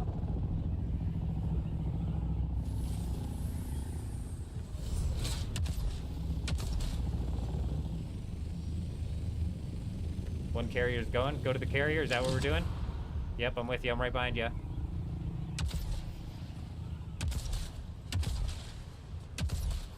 Let's try and catch the strafe on the wings.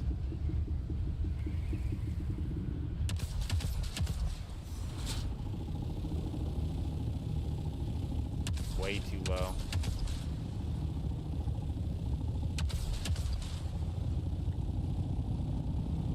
Can't tell who's who. Is that you? Is that you?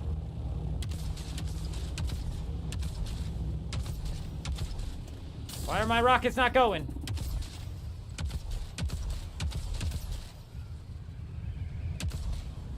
I'm gonna take the right wings.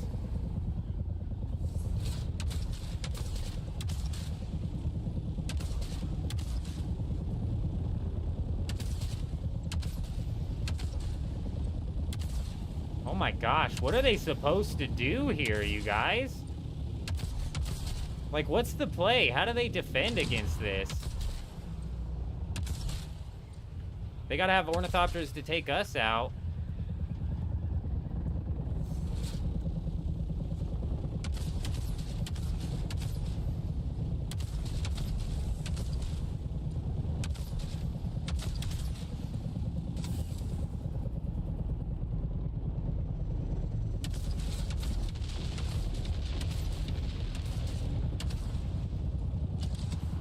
trying to get up on his wings.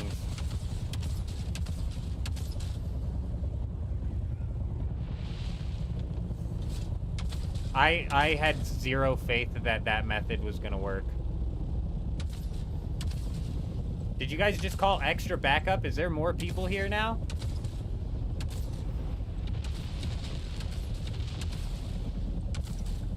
Fuck these dusty bastards.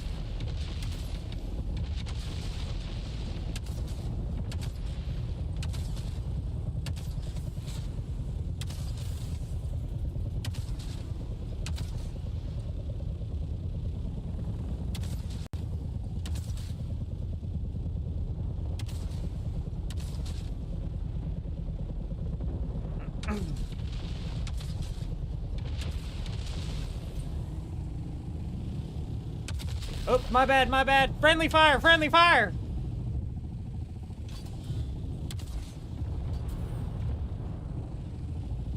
Watch it, watch it. We got the defenders coming in.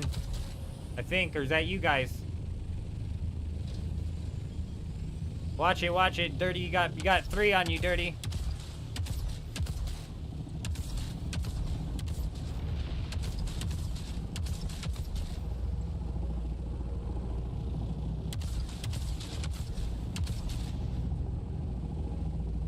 Okay, I'm not 100% sure I'm firing at the right people here. Black, white, black, white. It's this guy, right? This guy's bad.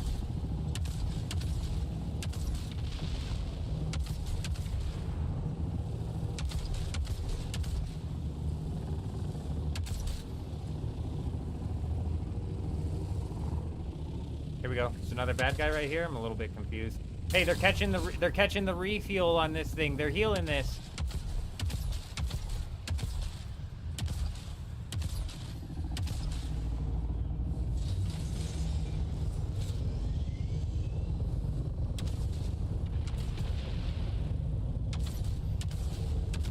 Yeah, fuck no, you ain't getting that thing out of here, bud.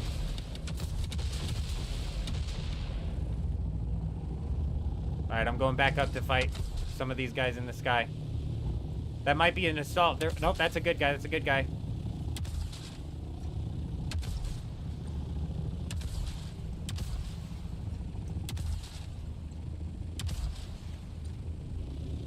These bad guys? Are these full bugs bad guys? I know Sky flies around in a full bug. Dirty Mike, where are you?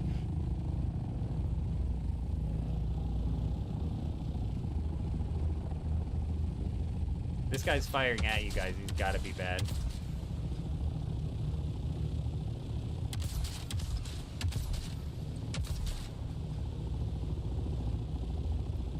This assault in the air, is that just what that is? Is it just an assault in the air?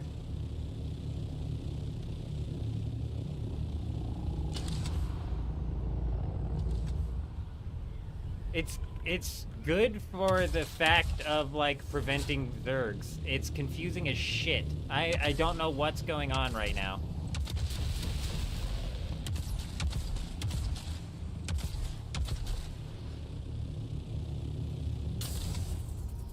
I know, this motherfucker just caught some.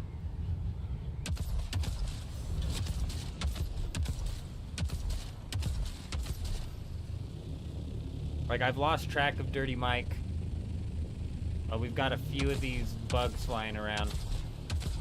That looks like one of the friendlies. Friendlies are white butts, black bodies. No, sorry, yeah, white butts, black heads. They need to add better markers for friendlies. A party voice chat would be big. A party voice chat would actually be big.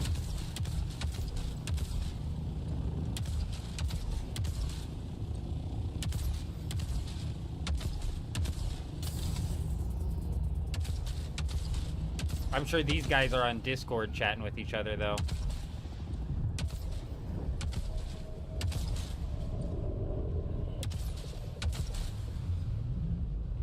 Did they just thumper their own shit? No.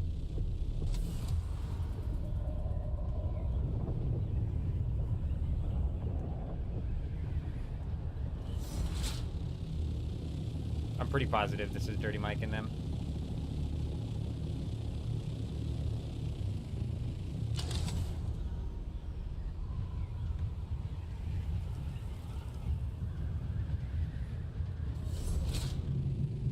Mike, what are we doing? I need some comms here, Mike. I thought there was 3 carriers as well. I agree. Party markers should be up with the ornithopters.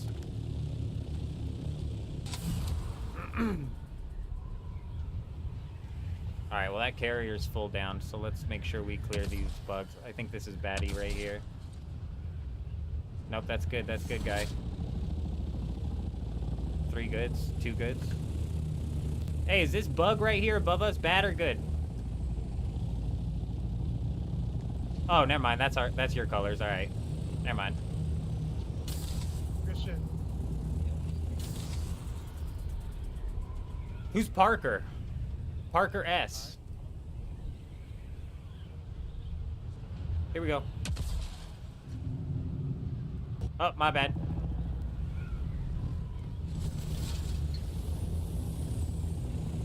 I'm gonna repair over here.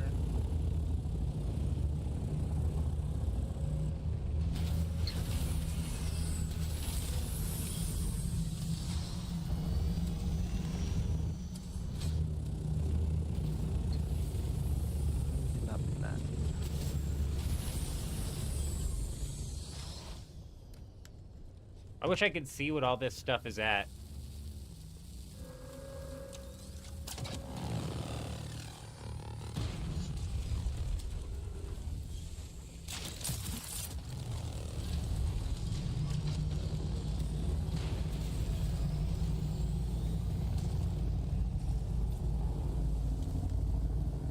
Damn! Damn!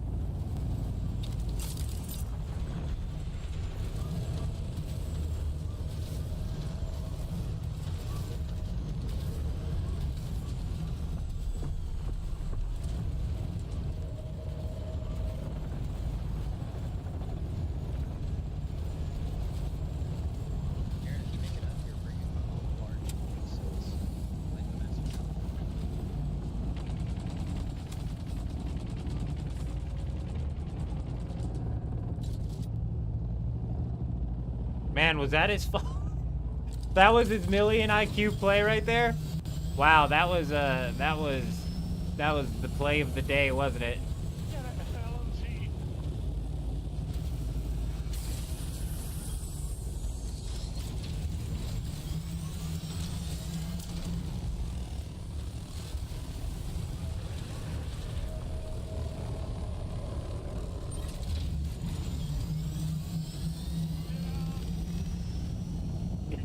How he says.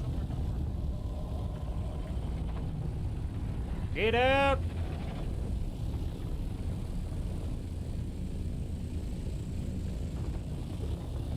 Is that another one? We got another one?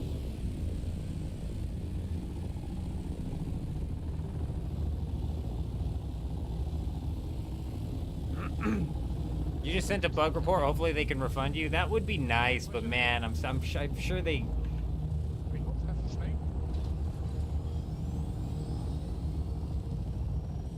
I'm sure they get so many bug reports that it's just like. Which one are we pushing? Because I think the carrier's getting caught up in the crawler.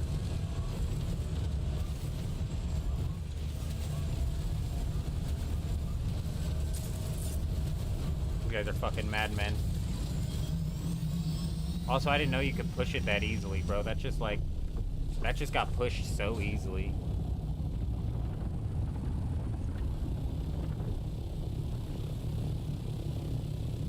Whoa, whoa, whoa.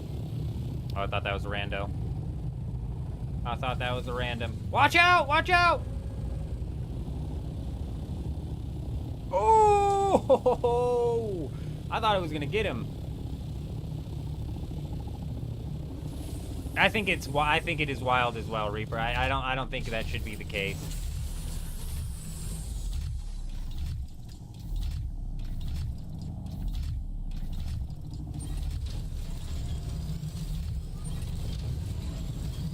Watch it, that thing's getting thumped. That thing's got the boom boom coming.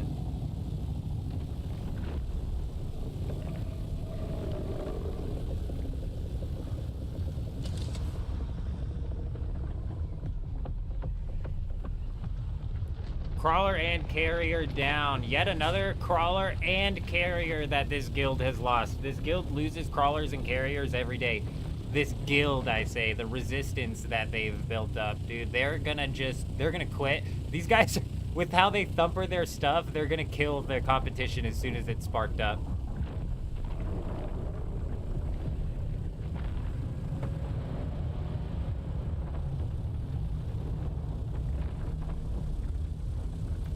Yeah, they do rebuild quick.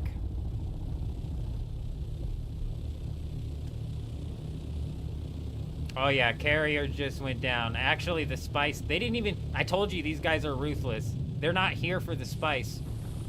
They didn't take any spice from that, bro. They're not here for the spice. They're just here to ruin these guys' day, you know what I mean? It's wild. Crazy, bro. They're crazy.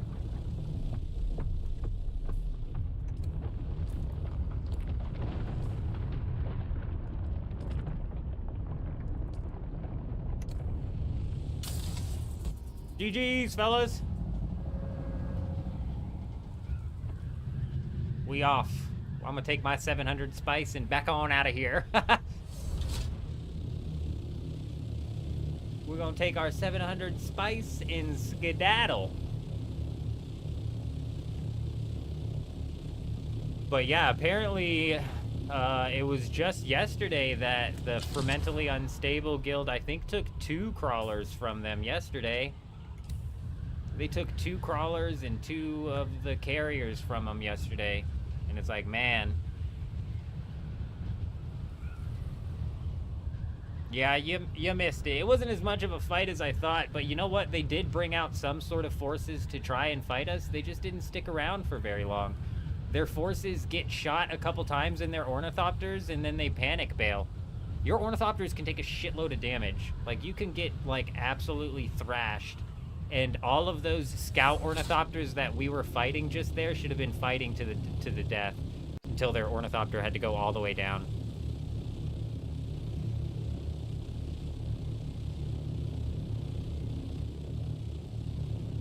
The dupes are brutal, and they've been happening since day 1, and yeah, it's completely thrashed some servers. Some servers' economies are brutal.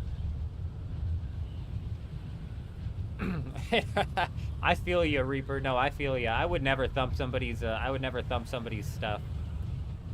But I also would never build. I'd have no reason as a solo to even build a carrier other than to say that I did. If they put a storage on the carrier, that would be one thing, and then maybe I could use it to That's what I'm saying. That's what I'm saying. Exploding is a lot of people that's like, it kills the actual fun of the game, which is meant to be the grind. And then if you get into this end game loop here, this end game loop sucks if you're not out here actually needing the materials that you're grinding for, you know? Carrier to get Jasmium with the buggy, yeah, that makes sense. Carrier the buggy out there.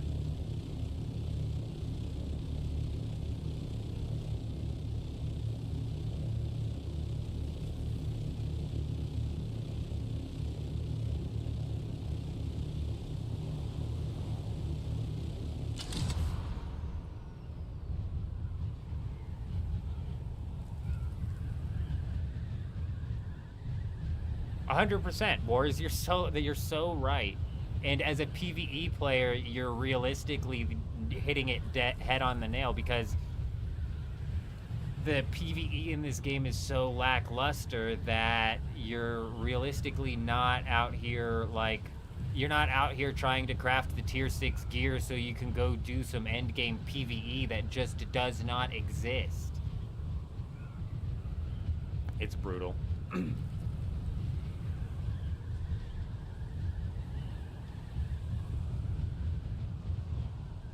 The prices on the player market were like 10 to 15 times what they were 3 weeks ago. Some servers, and that's because the dupes like probably been taken care of for the most part. Some servers are so bad that there's so much duped Solari in the server that the prices are like inflated, massively inflated.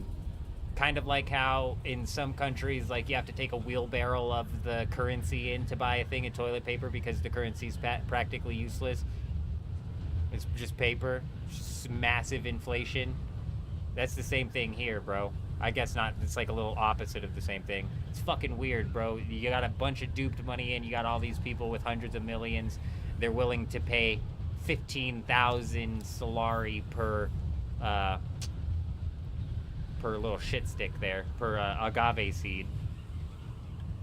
And now, and what'll happen on those servers is as soon as the Solari dupe is taken care of, what'll happen on those servers is the prices will actually drop because people won't be willing to pay 15,000 per Solari seed anymore.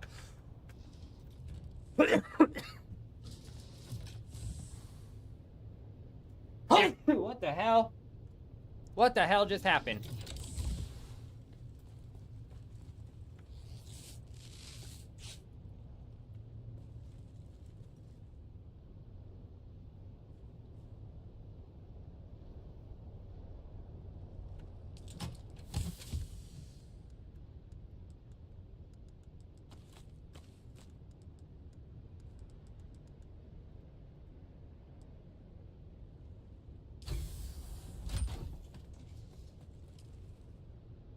No water.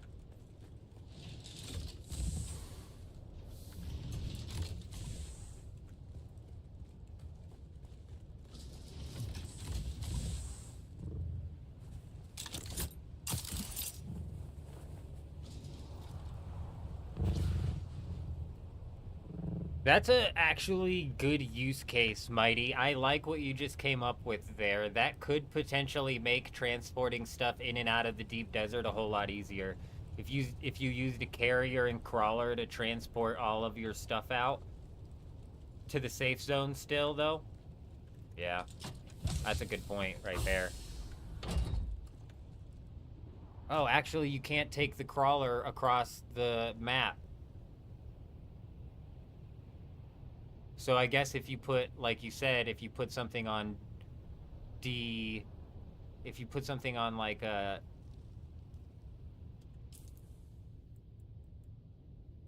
yeah, if you put something on like A4 right here, I could transport a bunch of stuff to that and then use a carrier to transport it out here.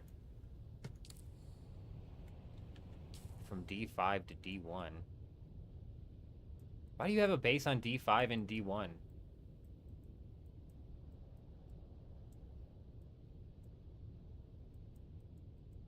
You're like transporting stuff horizontally across the map, which is weird.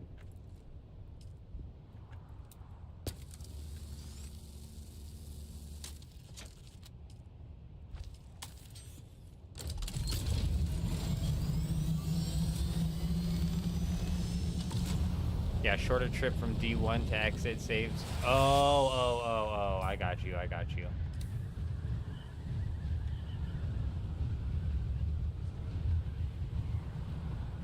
Is that a Terminator intro meme?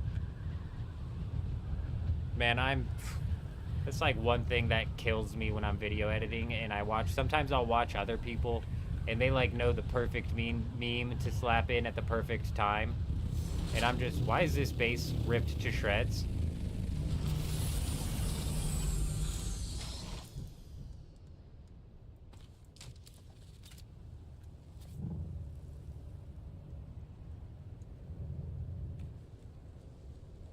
Got a sub-thief. And it has power.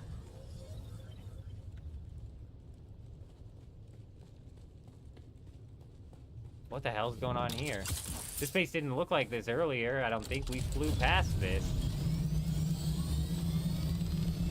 They lost their carrier and they respawned and just were like, fuck it, and demolished a bunch of their base, I guess. I have no idea.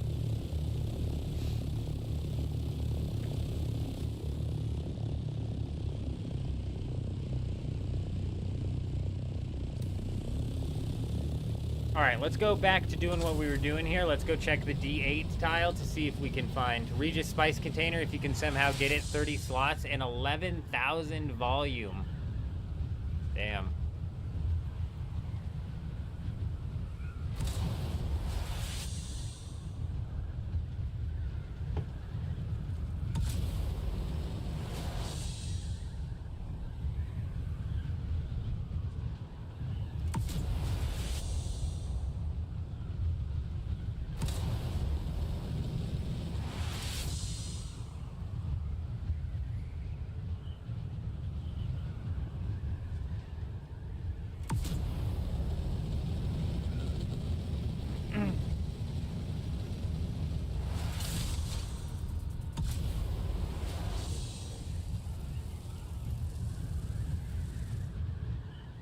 That makes so much noise when they're repairing vehicles. It's actually wild. You can hear that from so far away.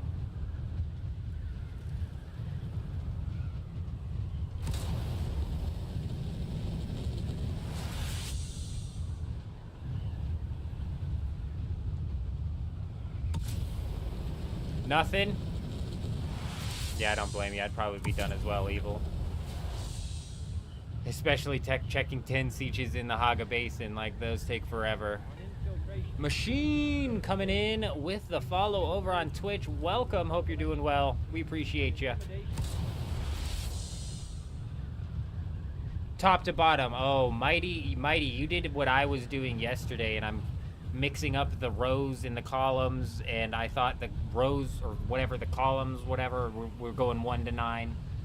I was doing that yesterday like crazy, and I'd look at the map trying to figure out where I'm at and where I needed to go, and I kept getting lost.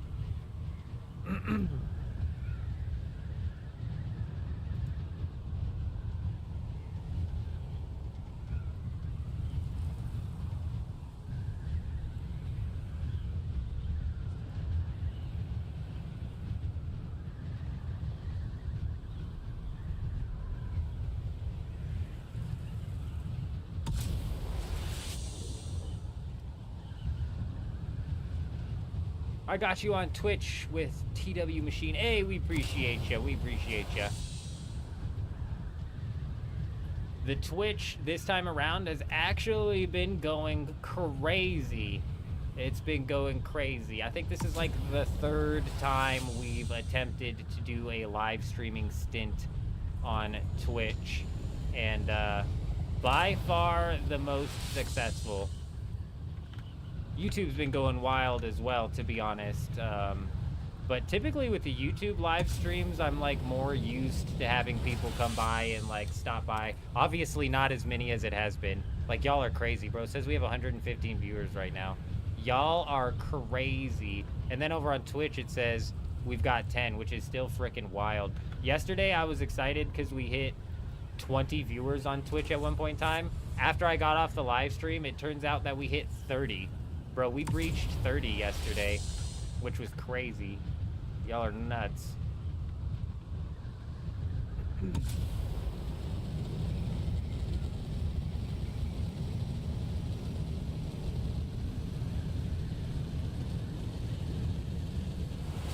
I think this is our last safe zone island that we have to check over here. You don't collect titanium and stravidium ore for plastanium? Sure we do.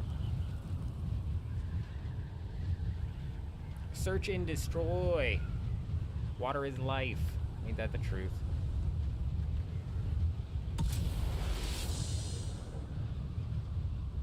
It's not anything I did, Exploding Ape. It's all you guys, for real. Especially the Twitch, with the way Twitch works. It's all you guys, for real. But the most I could take credit for is this time around I was pushing it on the YouTube videos really hard. Letting people know that we'd be live on Twitch.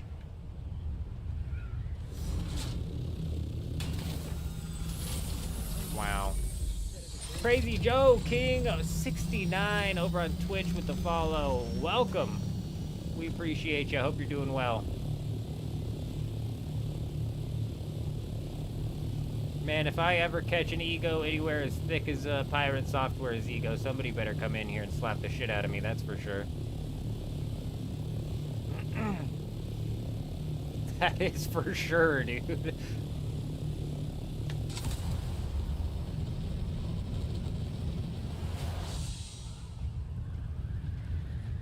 What is that? What is that over there? What is that base doing over there? How far does the safe zone extend?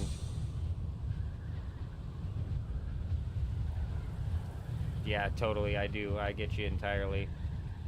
YouTube, for me, has always been the most successful streaming platform, or it's been the one that I've had the most success on. Other than this time around, like, deadass, this time around, YouTube's obviously still been more successful, but to gain any sort of success on Twitch is just, like, a bit mind-blowing.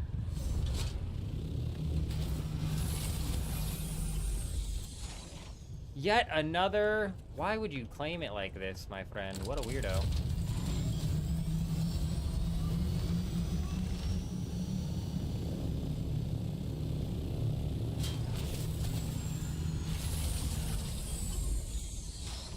guy's got one as well. That's what I'm saying. This server doesn't have a whole lot of cheaters. People on Harmony are finding bases left, right, and center. What is that? Clear is what that is. Is there a lot of cheaters on Dune? Your guild and I are on a private server and I have not encountered any so far. So that's an interesting question. I would say yes, there's a lot of cheaters on Dune on specific servers. Like EU servers are getting hammered right now with Russian cheaters.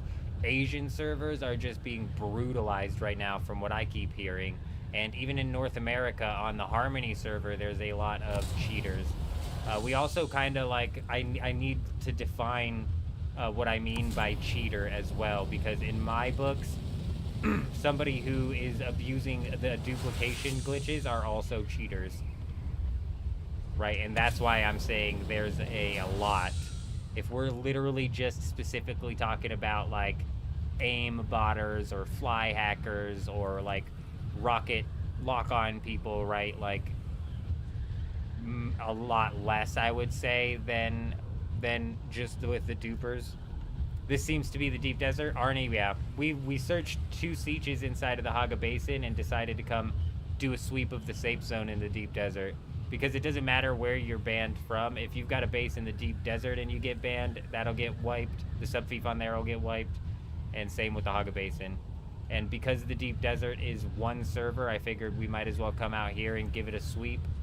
Because I won't have to hop 20 different sieges. But you are correct, this is the deep desert. It's the safe zone of the deep desert, though, so we shouldn't be able to raid any of these bases. And we weren't, because none of them were cheaters.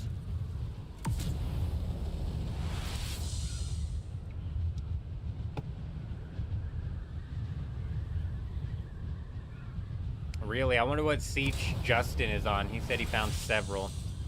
A couple of the ones he said he found, though, sounded like they were bases that had been from deleted accounts, like abandoned sieges, fucking abandoned sub-fiefs.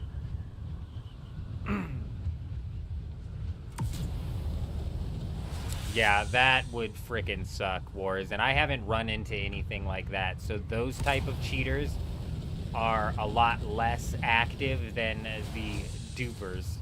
But I'm putting them both in the same category as cheater. Cheater.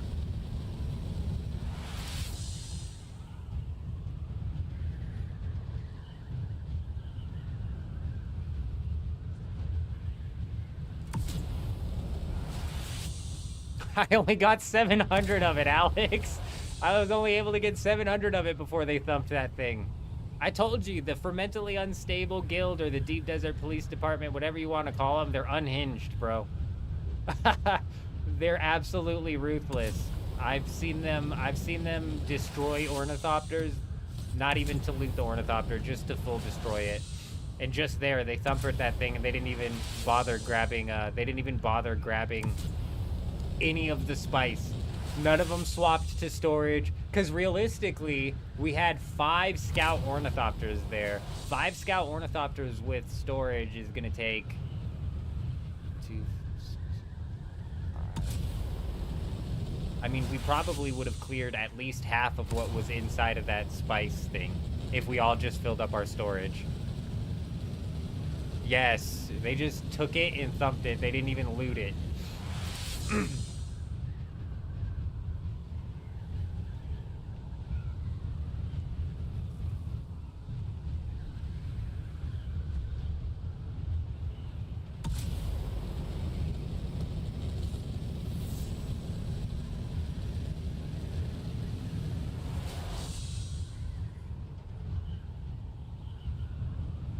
Arnie is pointing out the most important factor. So a lot of people look at thumping people's stuff as griefing, and I do as well most of the time.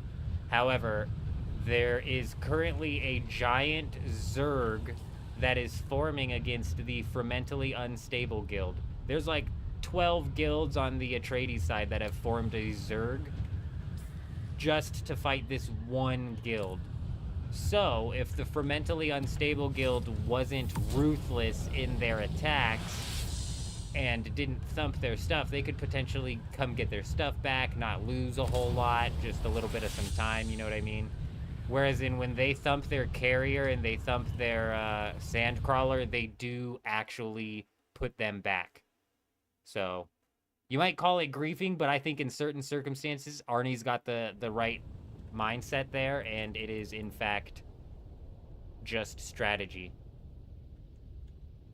because you don't lose anything otherwise.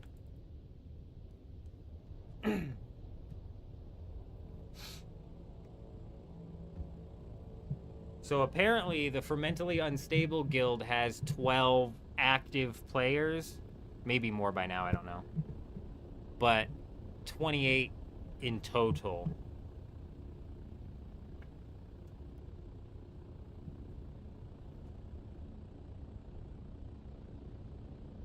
Off again. Oh, we're back. Hello?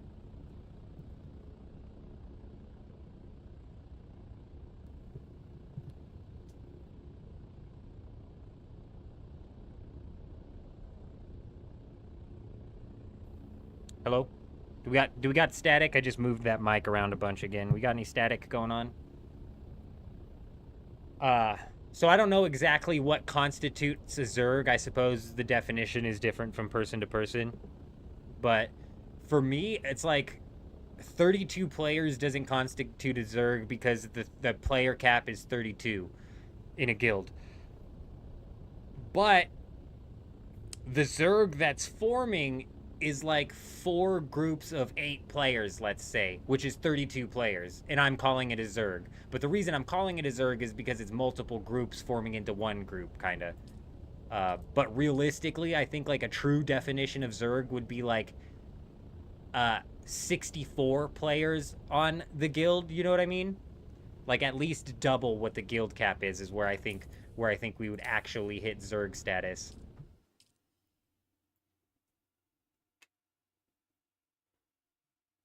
Brilliant. Good. I'm glad. This stupid mic is a bit of a pain in the ass. Alright, let's jump back on Dune status and see which one of these sieges is the most populated.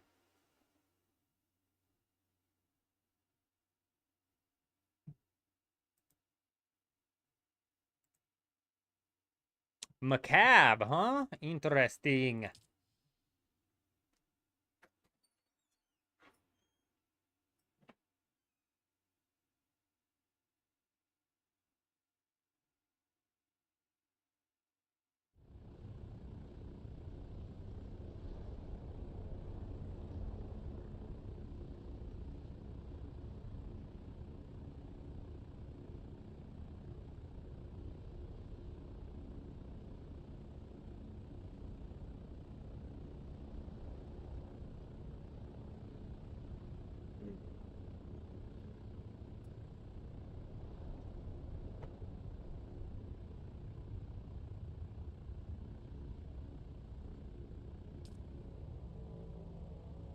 Yeah, quests are the worst. I'm like, I don't want to even unlock the Mentat class because I've had enough with all of the other questing that I had to do in this game. I've had enough.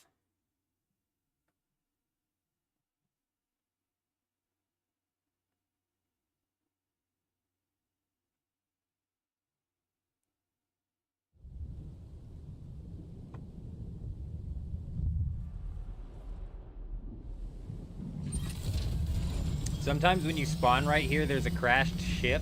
And I think I saw a clip one time of somebody spawning into that spot right as a worm was hitting that crashed ship, and they lost their stuff. That's messed up, dude.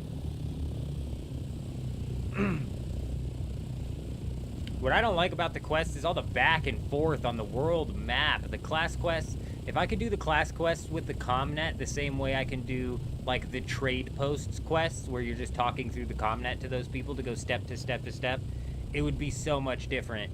It would be so much better. I swear, if you go back to the live stream where I unlocked all these quests, 40% of the time was spent on the world map or in a loading screen. which is absurd. Exploding ape. He's done all the quests twice. He's done with it. But if he finds another group to play with, he might re-roll another character. He might do the quest one more time. Maybe one more time. I'm waiting for the server transfers to come out because I am just not wanting to freaking do the... I am not wanting to do the quests over again. During yesterday's live stream, we had a poll up trying to see, trying to gauge people's reaction to re-rolling the character. And it would have had to be overwhelmingly like, yes, re-roll the character for me to have decided to want to do so, because I just do not want to quest again.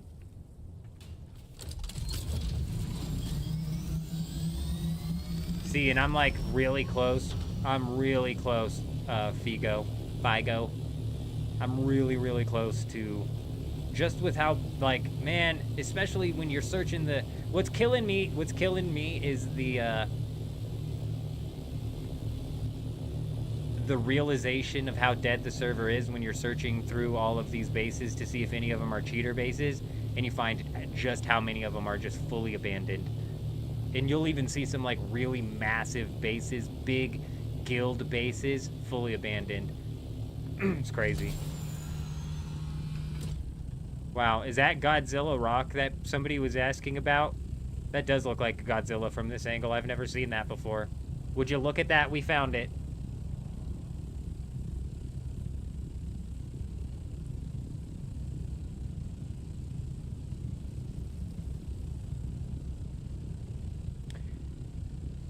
Is there any game out currently that is equivalent to Dune for building / survival? I mean, sure, there's a couple of them. I would maybe suggest giving Once Human a try.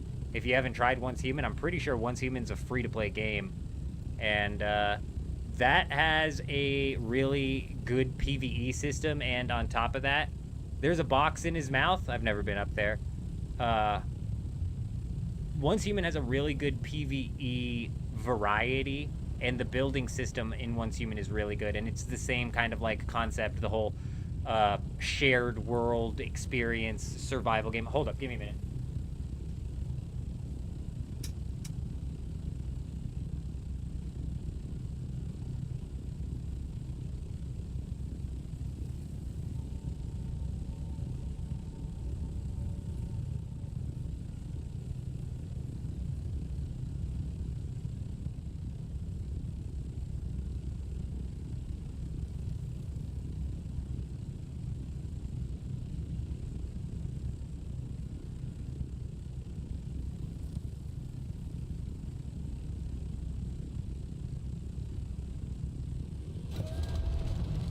Yeah, Electros, I hear you on that. I might end up hitting you up, but the thing is, it's like, it's not even the resources that bothers me. We managed to get to the Ornithopter in just like 16 hours, and I bet we could do it faster if we just did it trying to earn money and then do quests or something like that. But, it's the quests that I don't want to frickin' repeat, you know what I mean? They erase your stuff after like, what, 3 months or so? You're talking about Once Human with the whole progress wipe. They've recently come out with a system where it lines up the scenarios more of in a permanent status. And no, it was never like a full-on erasure of your stuff. It was the way Once Human was meant to work was they were supposed to like constantly come out with new scenarios for people to play, and that's why the whole the whole wiping of your character's level progression never really bothered me. But they eventually stopped coming out with new scenarios to play. It got really really freaking redundant. But yeah, no, you can run on permanent servers, and they never really erased your stuff. All of your stuff was saved. Your character's levels were reset because you were going to be playing through a new scenario. Bit of a progress wipe.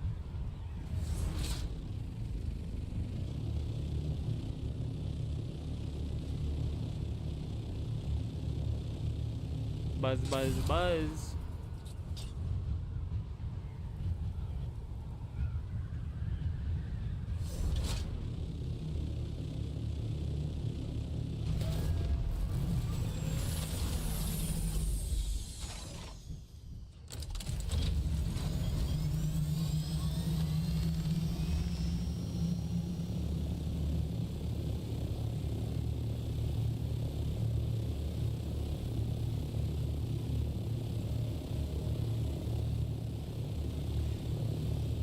Like I said, it's not the materials that I'm worried about getting on a new server. It is strictly the questing. I do not want to spend 8 hours questing to get the character again. And even leveling, it's like if I can get out to the, if I can get out to that fiber field, we could level up so quickly.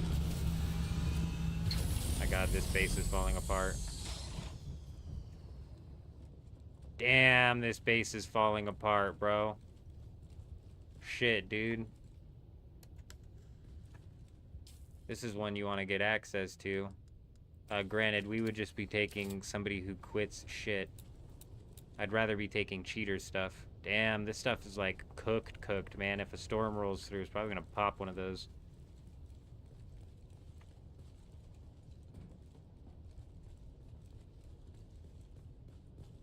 What sucks? Oh! His Subfief's foundation is on critical as well. Man, this base might come open eventually. What siege are we on? Macabre. Man, I'll have to keep this one in the back of my head. Check on it like every day or something like that. Because if that Subfief pops, this might be a juicy upgrade. This is not the type of base we're looking to raid, though. Just because it may potentially turn into a base that we can raid, it's not one we're looking to raid. We're looking for the cheater bases here, powered down, and no Subfief, but plenty of fuel for the base to have been powered up, is how you basically know. That's how you basically know. Like, this one's powered down, so if I hop out of my Ornithopter and all of a sudden, boom, there was no yellow box, and I claimed this base, and then the power turned on, that's how we would know for sure this guy was a cheater who got banned. But nope, just somebody who's left the game. Oh, man. Oh, man. With how slow bases decay, Ray, that one's probably going to be sitting there for a long, long time. Probably like another 3 IRL days. On that base right there, if the Subfief was taken down, I think there's enough stuff in that base where it would justify putting down a Subfief. Because I would have to make several trips back and forth to actually transport that stuff back to my base. So yeah, in that base in particular, yeah. If it was like a smaller base and didn't have a whole lot of stuff in it, nah, we'd probably just grab what we could and leave it.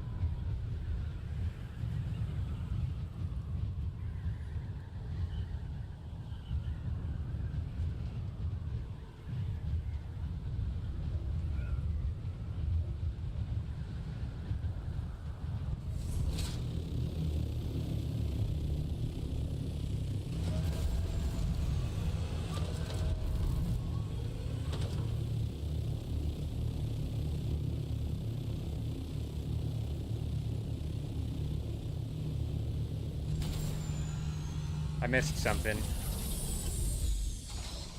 Did I miss some, I missed some chats. Solve! You're new to Dune. You had a guild pick you up out of nowhere while doing contracts, hooked you up with a scout ornithopter. Very nice. Very nice. There's hundreds of hours of content in Dune. If you ever hear me complaining about it, don't take it too seriously. Because there is hundreds and hundreds of hours of content in Dune. It's definitely got solid foundation.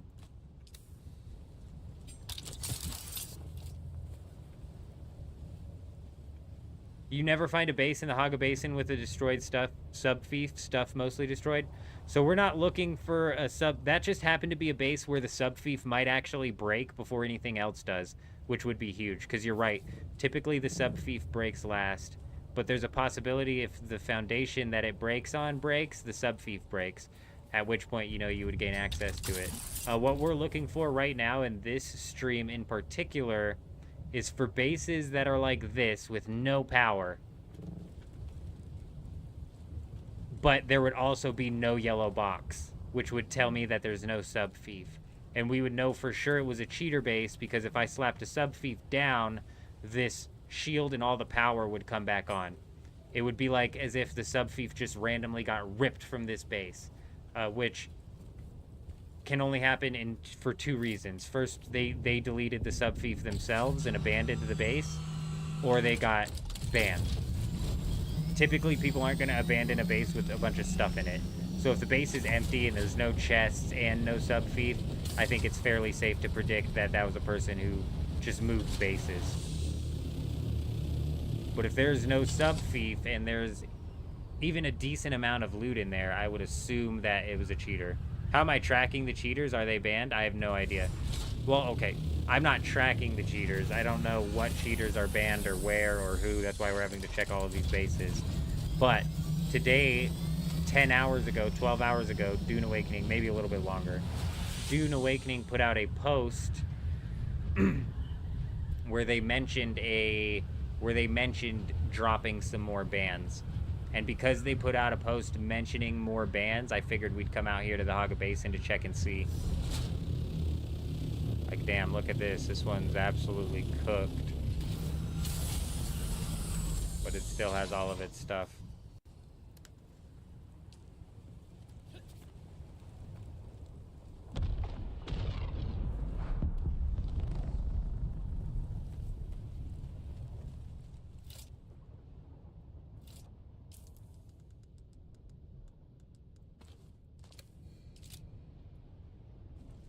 What's weird about this is this looks like the base. This looks like somebody else came and put that sub-fief down just to transfer the stuff out of this base. This base is so big, I would assume there would be more chests in it than just these small ones here. I can't see inside of this building. But this is a weird base right here. A West Coast US server? Honestly, I have no idea. I'm on DoGap, if that helps. I don't know. I don't know what coast of the US server on.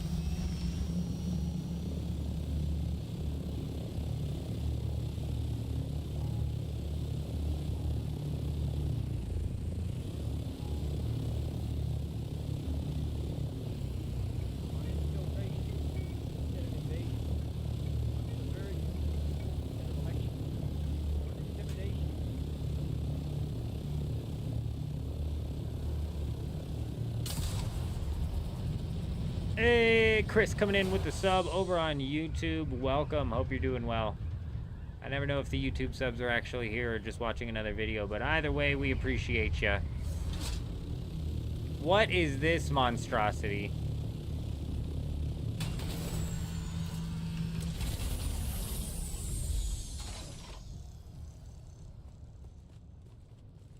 It's about as dark as my base. This guy likes to walk around in the dark like I do. Let me turn on this useless flashlight that does nothing for me. I fucking can see so much better in here. Oh my gosh. We're leaving. It's got a sub-fief anyways. All of this is fully protected. Ah, shit. How do I get out? We came into the darkness and now we're stuck with the darkness. Oh god, no. We almost fell further into the darkness. That's not what you want. Was it this way? Yeah, here we go. Here we go. We found some more stairs. Light. We found the light. Get out of here. Sunlight. Oh my gosh. I never thought I'd see sunlight again. Hey, hey. We got somebody who is here. We appreciate ya.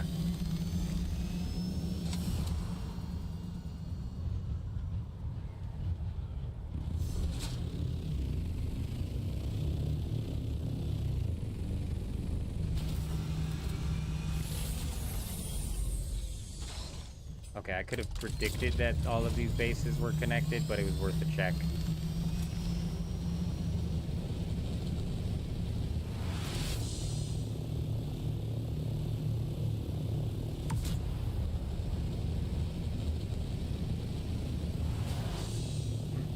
See, like this base right here, power down.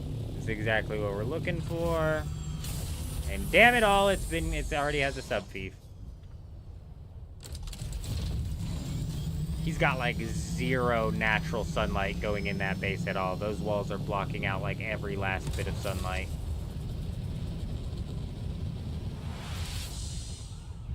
Every last bit of it. This guy's house has a chimney, dude. I like that so much. I like that house so much.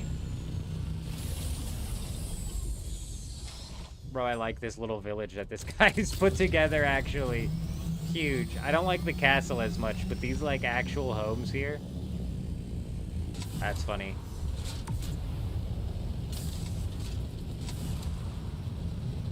Can't it still be lootable with the sub-thief depending on taxes? No. The sub-thief fully protects it. I believe that if the taxes are overdue, what happens is the Sardaukar come in and they raid the base. Like, what is this, right? Like, what is this? This is not normal.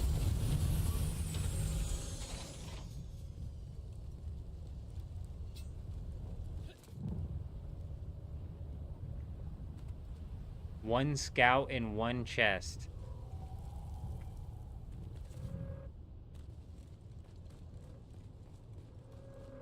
Oh, here we go. Okay. All that makes much more sense.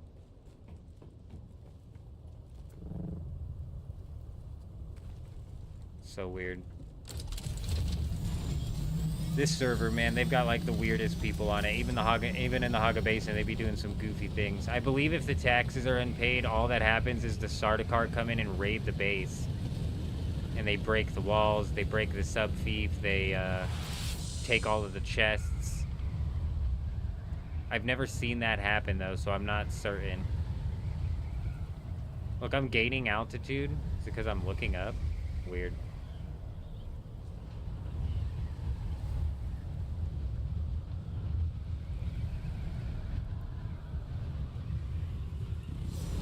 Is that a base? No, that's like a point of interest.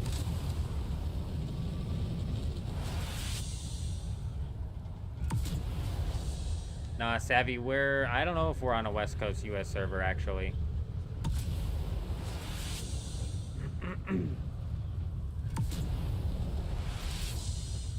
Anything yet on yours? No.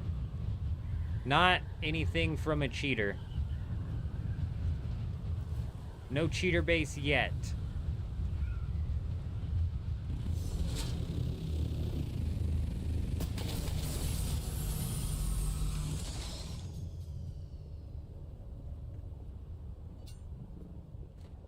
We have found a base that may eventually turn into a base that we can take the stuff from, but it wasn't a cheater's base.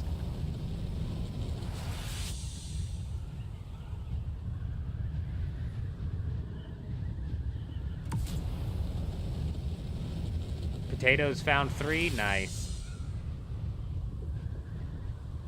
Yeah, Potatoes found a couple. Justin on the Harmony servers found a couple. We're on the Do-Gap server. This is not a good server, Savvy. If you're looking for a server with, like, some population and some stuff happening on it, this ain't it.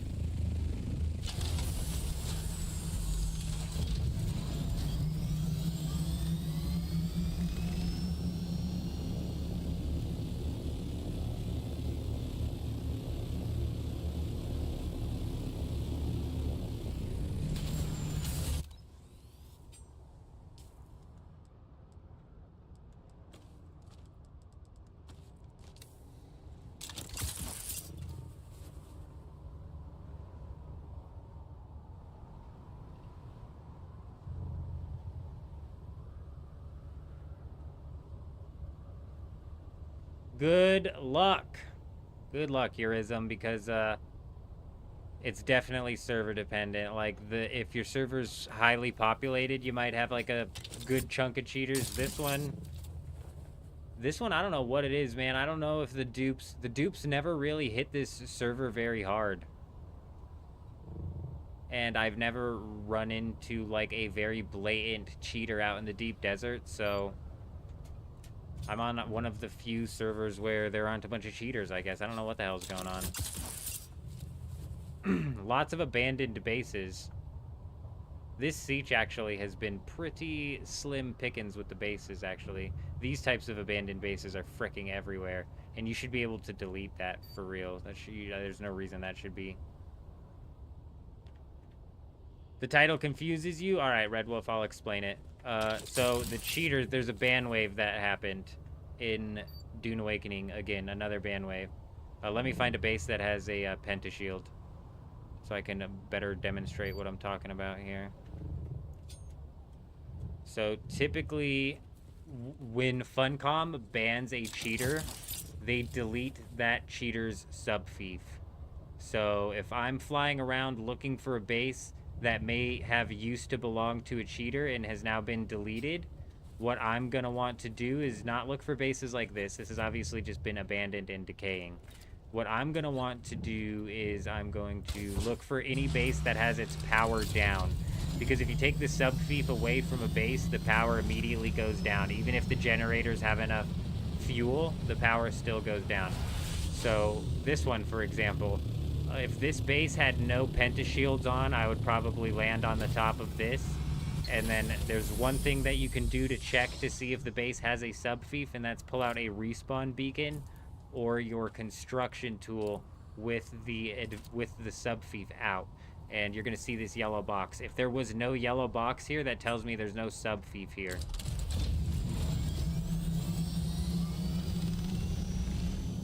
We're looking for cheater raids in the Hagga Basin today, Stevan. Chances are nobody built out in the deep desert between yesterday and today anyways. But I say that every day, and then some people build. This is a prime example right here. This base has no power, so I'm going to land, whip out my tool, and it has the yellow box. Because it has the yellow box, that means it has a subfief, and I can assume that this is just somebody who abandoned their base, like they quit the game.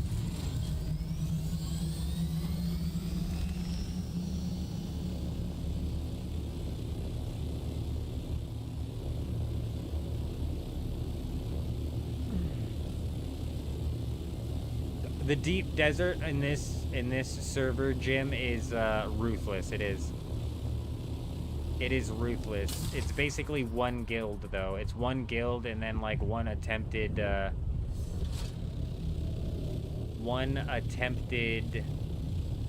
resistance to that guild. Hey, what do you think you're doing? Hey, hey!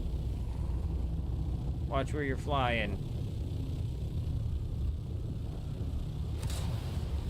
There's basically one guild in the deep desert in this server, and then some sort of like resistance trying to build up against them.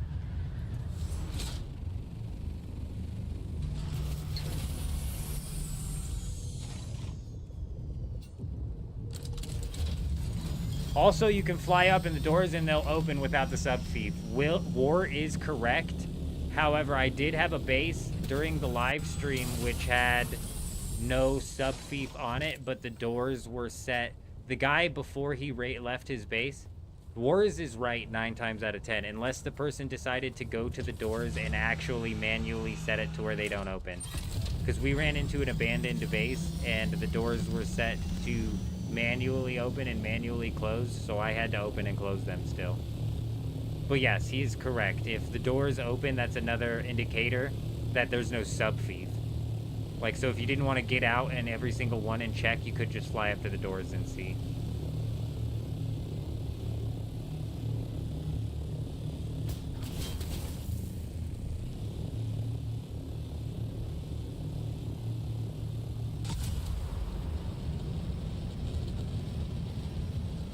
A lot of quitters, Eurism, a lot. I would have thought they did as well, but I know for a fact it was an abandoned base that I had to actually manually open the door on. I was surprised as well. I said, oh shit, I gotta open this.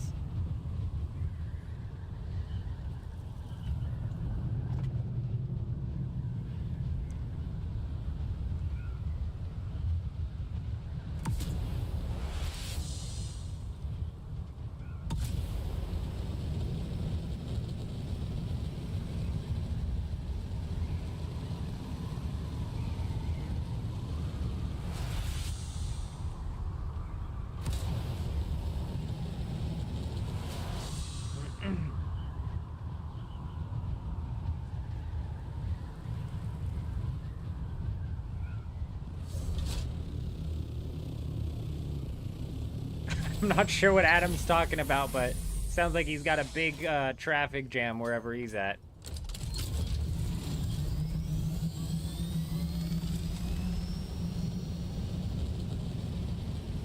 Do you reckon they are just hitting by server and they haven't gotten to other servers?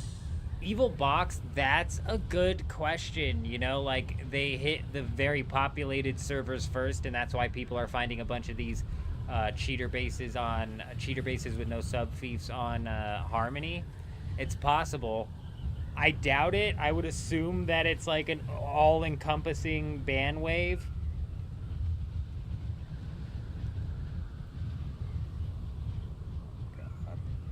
I would assume it's an all-encompassing ban wave, but that's an assumption.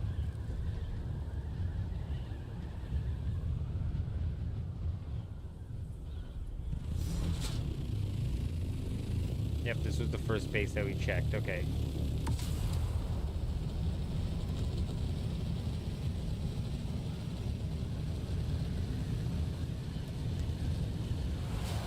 I'm almost out of gas.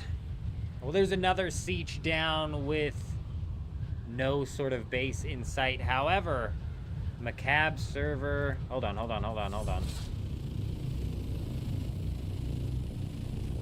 Macab.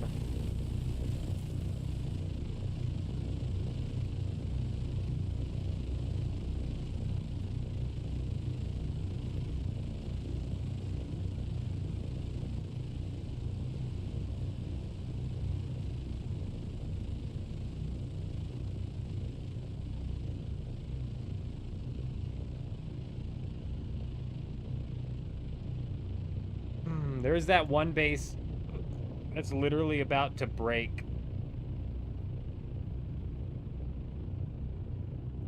You're right, Evil. They very much so might have to go through each server individually, and at that case, it would make sense to hit the heavy ones first. However, I just don't. If they were going through each server individually, you would assume that we're back on the mindset that they would actually just delete not only the sub fief but also the items that the cheater generated. You know, if they're already in the server, kind of like looking like server to server specific, they might as well like delete the items that the cheater generated as well. But they don't seem to be doing that, which makes me think it's just more of like a. But the devs might not do that even if it's server by server. You know, that's me. That's me kind of giving them the benefit of the doubt. Ah, yeah, checking the other sieges is definitely worth doing it. Is definitely worth doing. It gives you 25 extra chances at running into some bases. And even tonight, we haven't run into any cheater bases, but on a previous siege, we ran into a base that didn't have a sub fief because the person abandoned it. This was not a cheater base, I'm convinced. But it didn't have a sub fief, so I was able to loot it, and I got some shit that I needed out of there, and like 70,000 gold, which I also needed. And then we actually watched a Plastanium chest break and the items fell on the ground. So I got to like confirm that as well. So if you see a chest break due to storm damage, the items are going to fall on the ground. I've had people say that, but I was never like able to fully confirm it because I've seen it happen. Give me a minute.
All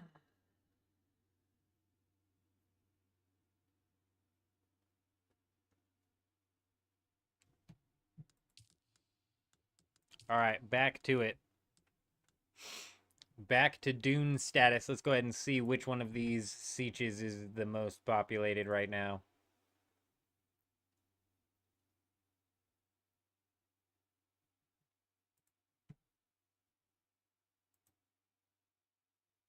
Fajr. Fajr. Fajr.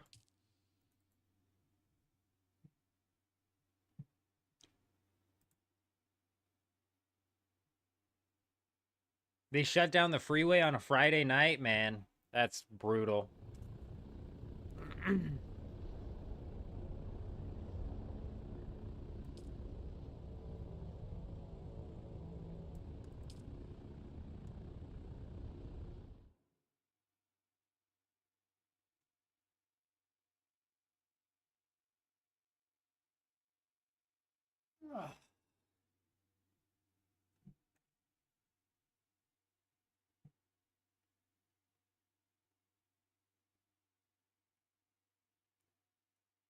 Yeah, it's actually hard to scan all 25 of the sietches as well because they take so long and eventually you just get bored.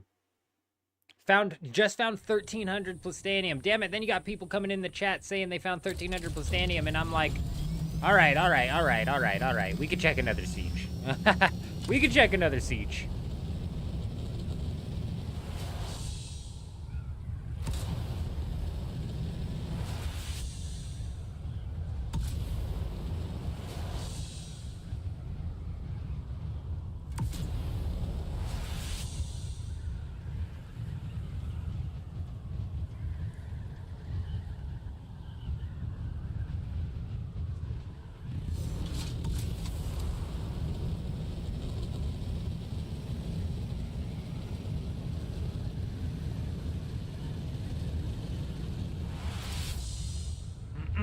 I was gonna say, this is gonna be the first siege I haven't seen somebody with a base up over here. Here we go.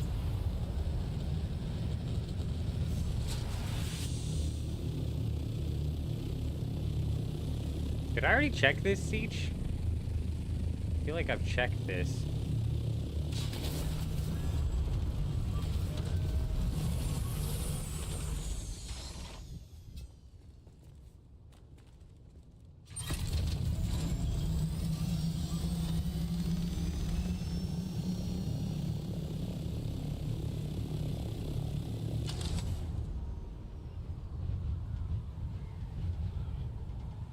Wars, that's not a bad idea. I just took notes down on what that base was decaying as well.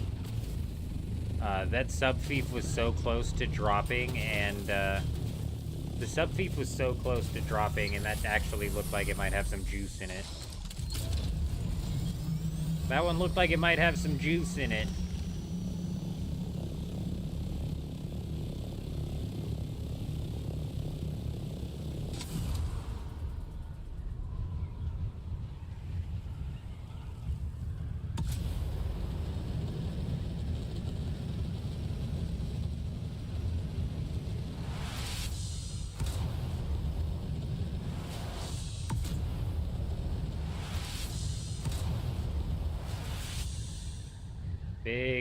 Big lag.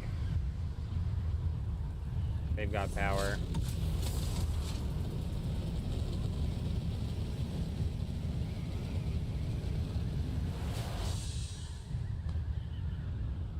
I like what he did with that. Looks nice.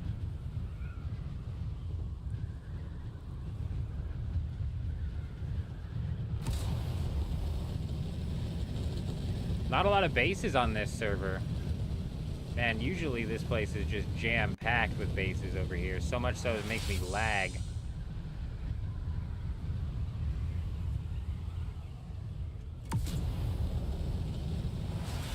Oh, here we go. Here's the gap of bases. Here's where they're all gonna be.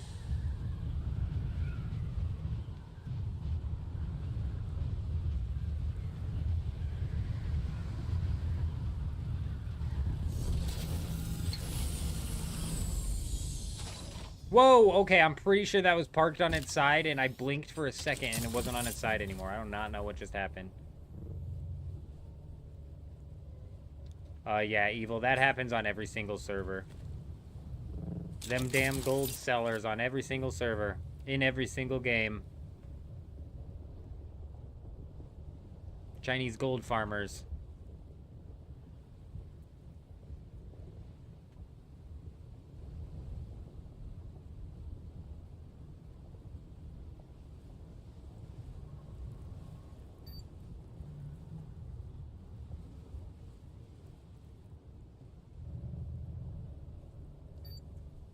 It's disgusting.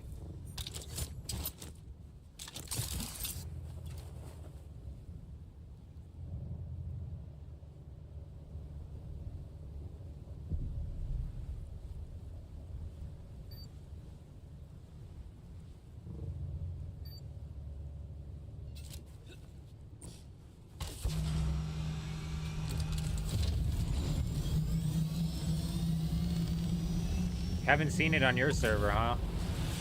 To be fair, I've only seen it once.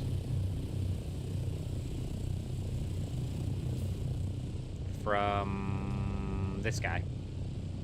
This guy came in and said it once. Oh, actually, you know what? My chat's shut off, so I haven't seen chat in fucking a long time.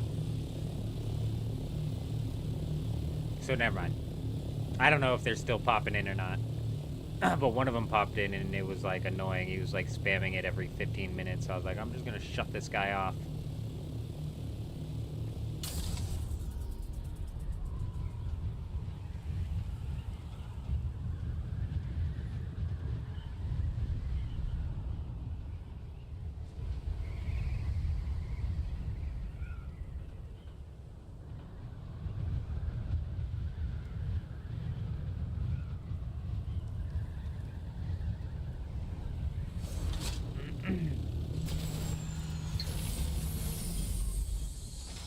Hot damn. This is one you would want to see fallen, or this is one that you would want to see without the yellow box.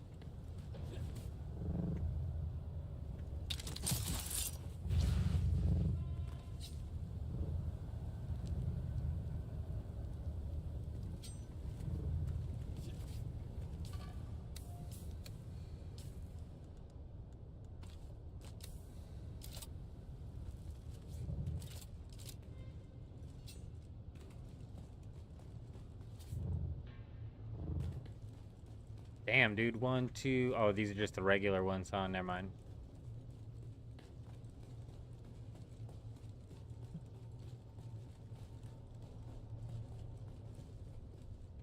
I like his layout. I do like his layout. I like this big ramp here. Down to the bottom.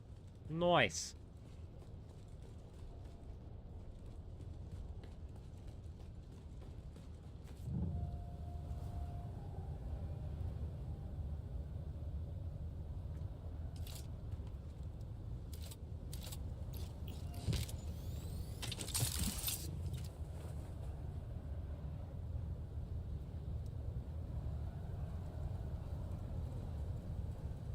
Look at this thing, bro. This thing's just falling apart.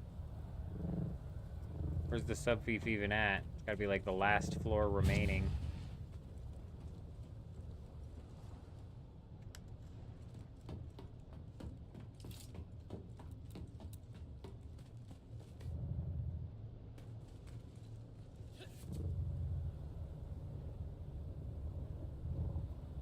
Everything in this base is broken before the subfief. All the... Oh, nope, there's chests.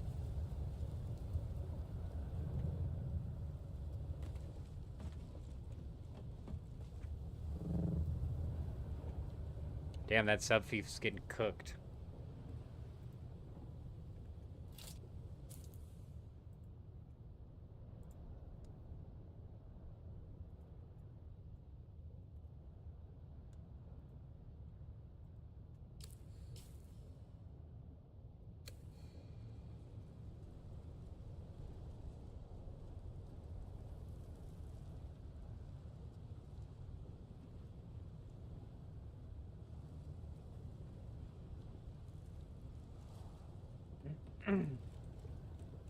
Oh, it's always going to be alt accounts evil. They're basically bots, essentially.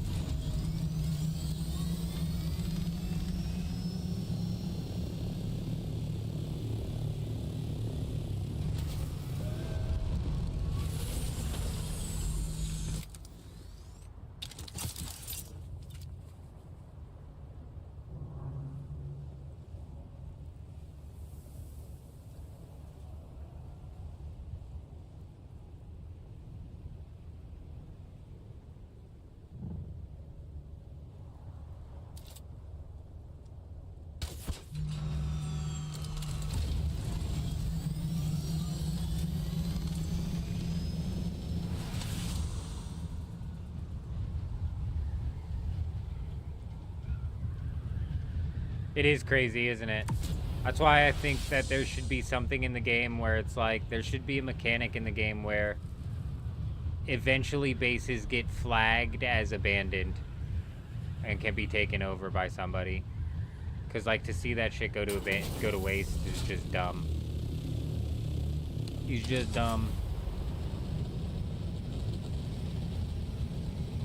I'm not saying, like, on the first power down, you know, you kill their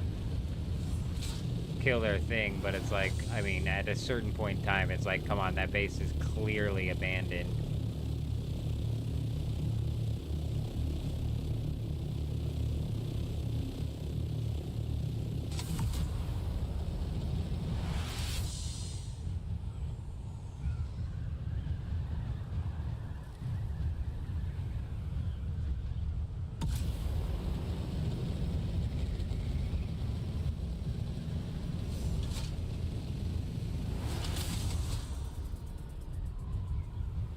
This base looks like it's missing power.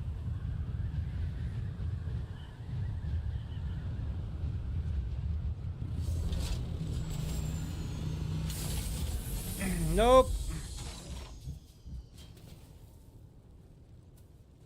Excuse me. Thank you.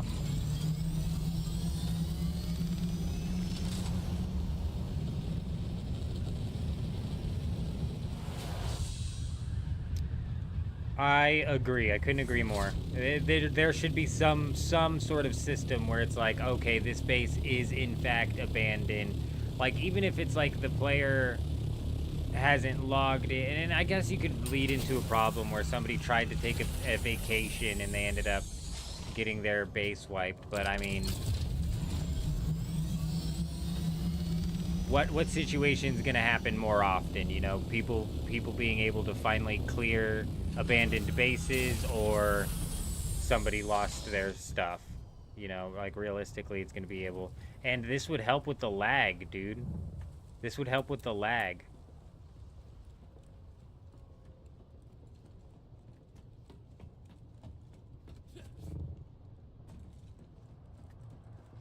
How often do sandstorms hit the public? You know, in these Hagga Basin lobbies?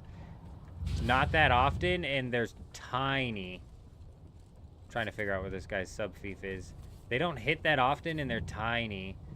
So I think on average, an Atreides wall takes 2 weeks to break after the power goes down. So after the power goes down, it takes 2 weeks to break. So this perfect tile right here, if it was getting hit by the storm, it would take 2 weeks for it to finally break. There's the sub-fief. That's in critical condition as well.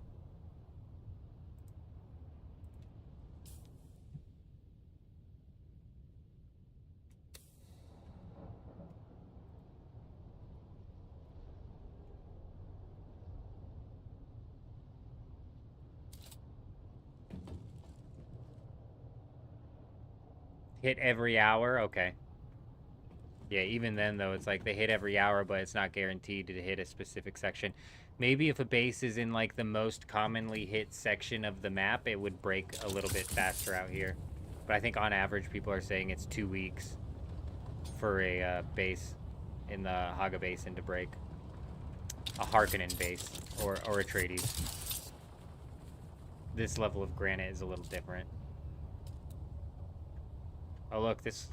Oh, I'm on chest. It does have a sub-fief.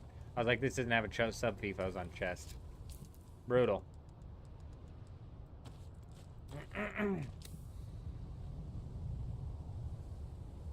Yeah, so private servers can adjust how many storms roll through and how often.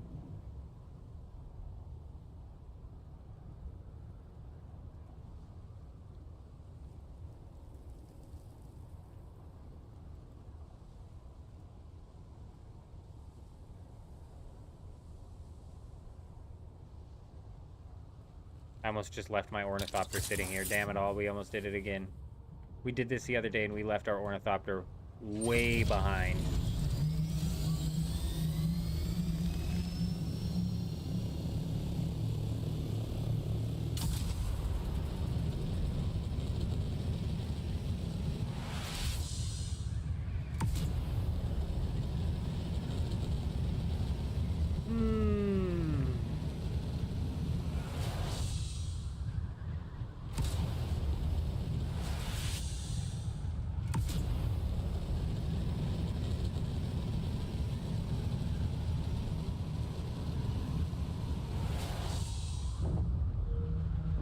I don't remember if I checked the hammer on this siege. I don't think I did.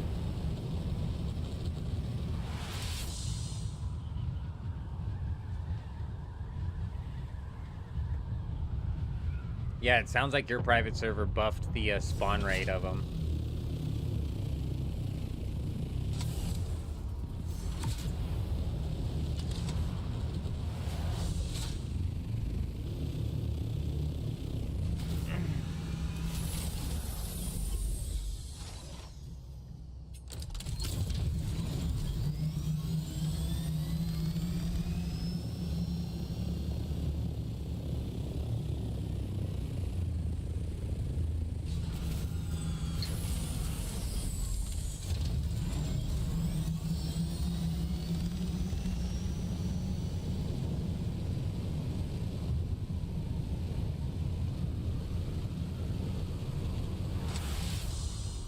I don't think I did check the hammer.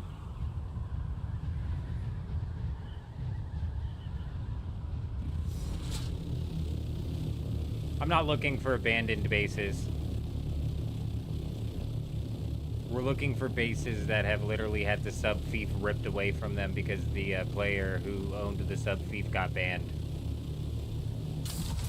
Finding these abandoned bases and marking them down is like a side quest. Like, this is an abandoned base. This is not what we're looking for. We're looking for a cheater base that literally just got the stuff ripped out of it.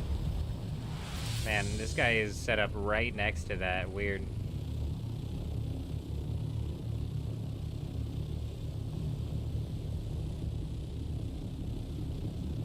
Like, abandoned, not what we're looking for.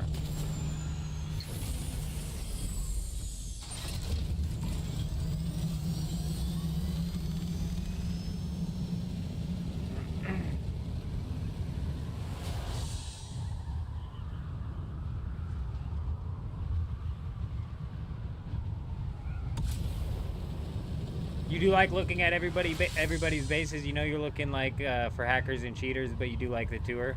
By the way, that was brutal earlier with the carrier getting thumped. That was brutal.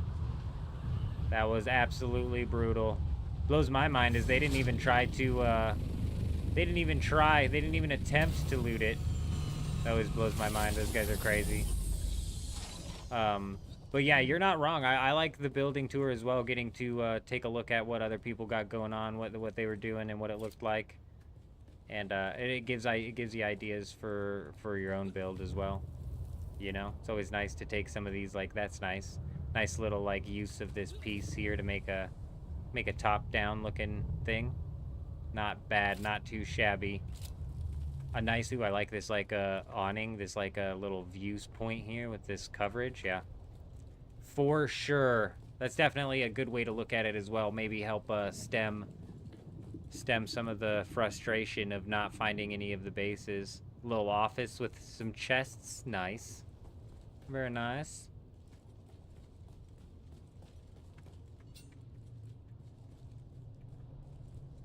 But this guy doesn't even have any of the big hitting chests, so realistically. Not the base. Not even gonna mark it down as decaying.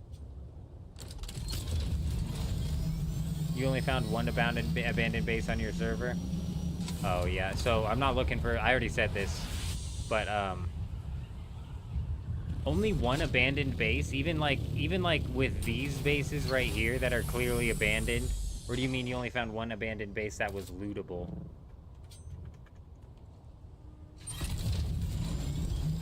The guild I ran for a week had their carrier thumped. I was mad because they were making stupid risks after I had farmed most of the mats in the deep desert, so I left the guild. Absolutely brutal. And that goes back to the point that the other person was making,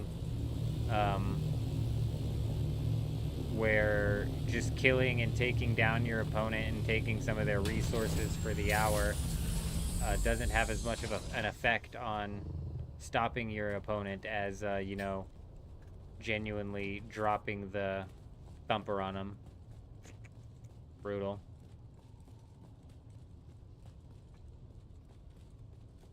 This looks like a recent power outage here. All of the doors are wide open though, which is weird. Oh, it's a Prudence door, that's why.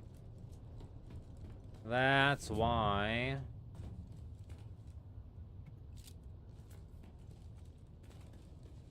Hey, you watched your video about the best static compactor, and I'm definitely going to check that facility for the schematic. You just wanted to pop in and say, thank you for the guide. Hey, we appreciate you stopping by. Absolutely anytime. The compact compactor is excellent. Still definitely best in slot. You can shoot so many times at the ground. People in the comments of that video are absolutely right. They say that you should pair it with soft step boots, and you absolutely should. If you pair it with soft step boots, it just makes it that much better. So if you manage to get the compactor, also keep an eye out for any tier of soft step boots, because it's definitely going to help.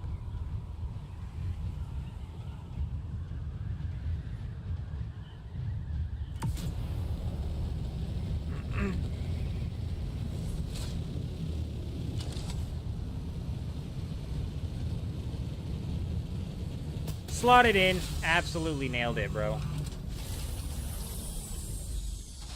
Damn it all.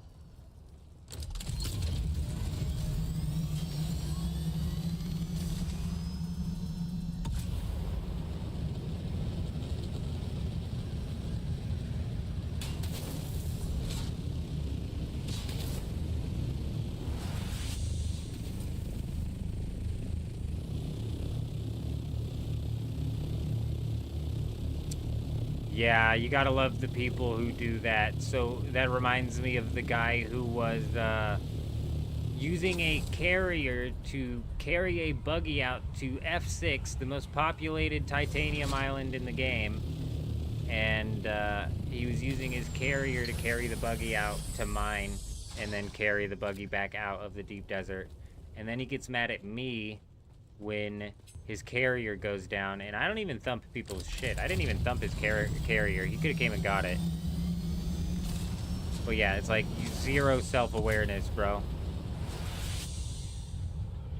Yeah, I know. I'm looking for this trading post.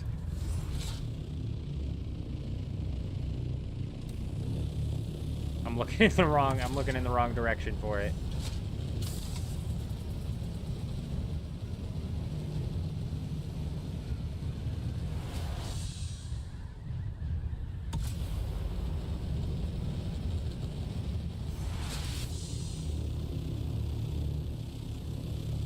You only run soft step period on everything? Yeah, so have I. I've always had my soft step on. Ever since I put them on, I haven't taken them off. Oh, I just talked to the wrong guy, didn't I?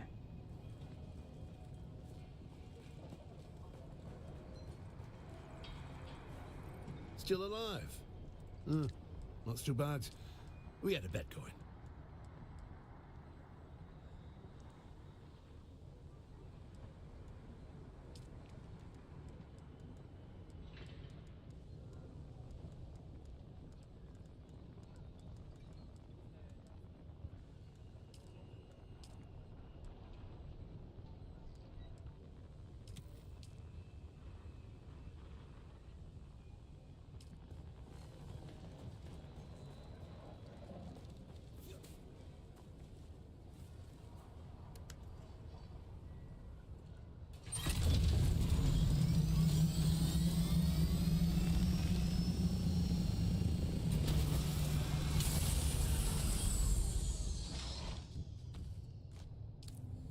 I've hardly gotten into any ornithopter combat this week, and my wings are still trash just from flying around. It's crazy.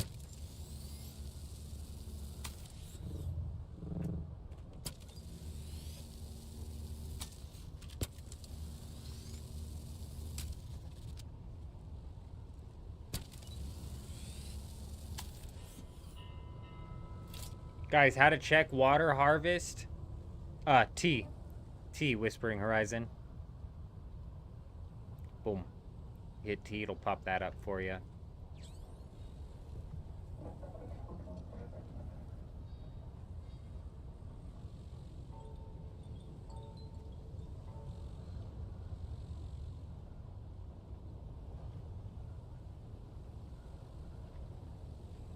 Give me a minute.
You gotta fix the rockets from the ornithopters you got killed out in the deep desert solo farming spice today. You got hit from 2 ornithopters with what sounded like 40 rockets before you had time to react. Man, sounds like they might be having that that either that bug or that cheat that was going around where people were firing all of their ornithopter rockets at once. Bases without power should follow the same deep desert rules, raidable after a storm. Legit solves everything. I think that maybe takes it a little bit too far for people out here. You know, if their base goes down just for power for just a little bit, like a big guild base or something goes down for a little bit, and then they get raided because of it, I think that's a little bit unfair.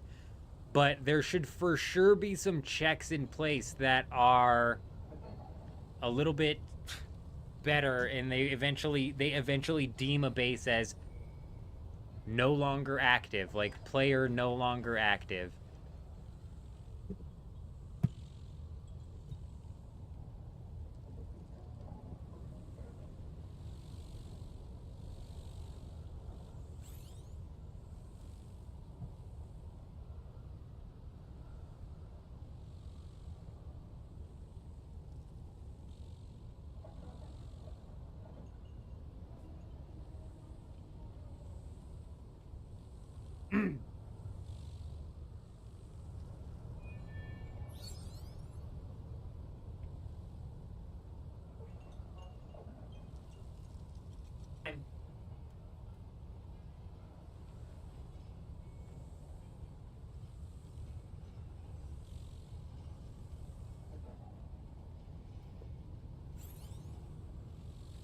We got static coming through. That connection to this mic, it's the USB to USB connector that I have it connecting through. It's just an extension. It's just literally an extension, dude. And the USBs that plug into each other, bro, they've got to be literally hanging on by a thread, because if I look at it the wrong way, that shit shuts off.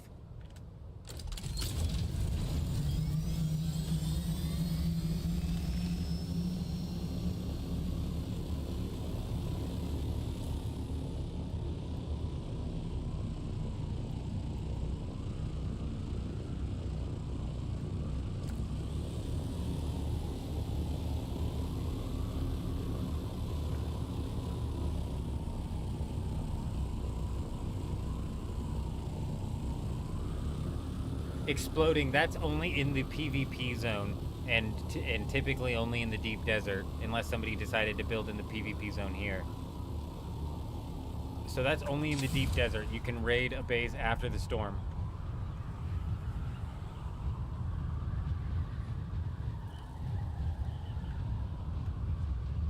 Zed. Zed's finally bringing up the chair. Ah. Yeah, I don't mind this chair actually. So the real reason that I've got the wooden chair in and not like the computer chair in here is because my wife has been using the computer chair. She works from home and works at a desk all day as well. So I got her on the actual computer chair. With this kitchen chair though, like I actually don't mind it. The stiffness of the chair helps to make sure that I try to at least maintain some level of posture. But if I didn't, if my wife wasn't working, I would be in that chair. Oh, hey, check it out. This base doesn't have a subfief. It looks like just a decay base. This looks like something that's just succumbed to decay rather than anything else. You know what I mean? Like the subfief must have been on something that decayed.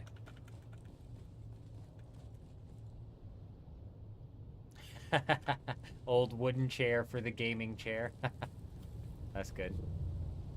You're not the first. You're not the first to have pointed that out, Zed, and talked a bunch of shit about it. I don't mind it though. It works. And also, you know, we're standing most of the time. If I sit, I've got like a pinched nerve or something back here that I swear starts to tighten up. It hurts so bad. Whereas if I'm standing, I can stand for so much longer than I can sit. You just don't envision losing power in Hagga unless you abandon, and in your point, what is at that point you get raided. You know, like you shouldn't be losing power, but at the same time, there's been even a couple cases where I've gone power down for a couple hours inside of the Hagga Basin. But you're right. You know, if I was powered down for 5 days, and I hadn't logged on for 5 days, and I was powered down for those 5 days, I mean, there's got to come a point in time where they label these bases as not active, and therefore they make them raidable.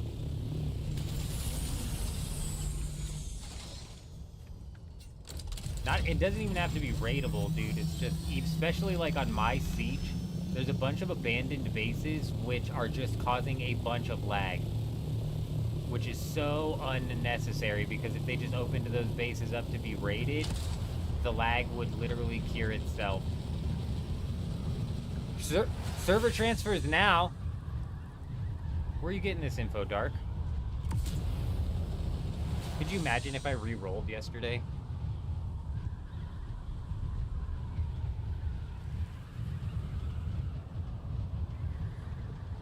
Oh, you son of a! I was excited.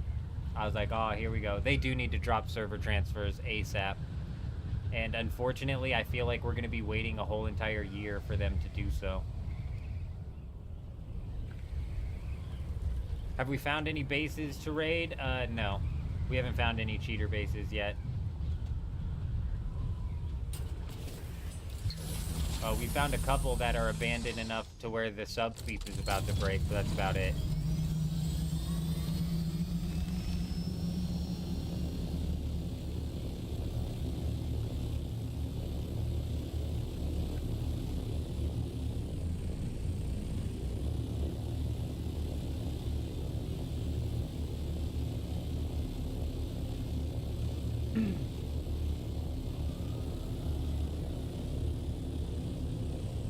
That's what I'm saying, Dark. I haven't even finished all of the skill quests, but even with the ones that I have done, I don't want to do them again.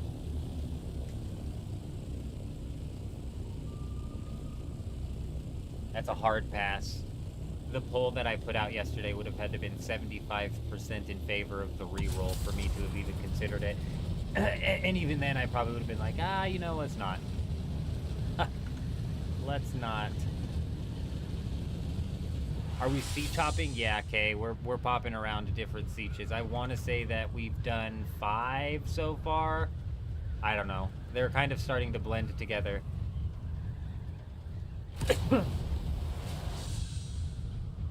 I haven't even talked to the Mentat trainer. We didn't do Mentat. What siege am I on?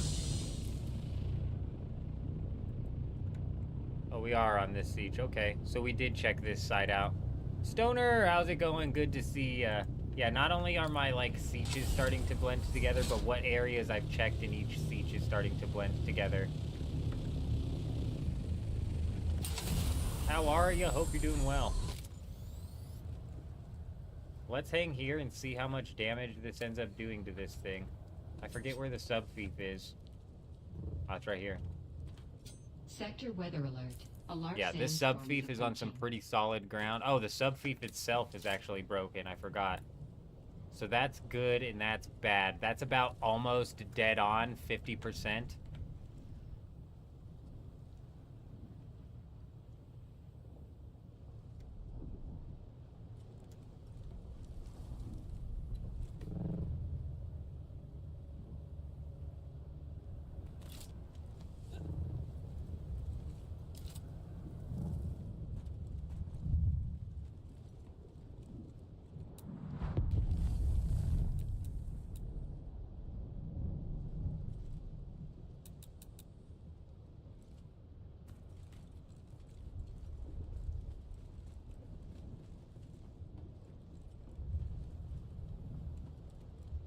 It's dumb. This is obviously an abandoned base. This is obviously somebody not coming back to their shit. This is easily something that should be flagged as abandoned and therefore Sector weather alert. A large made to where sandstorm people is could come and approaching. take. I shouldn't even have the ability to come and see this base because somebody else on this siege already saw that it was abandoned and went and took the shit. You know what I mean?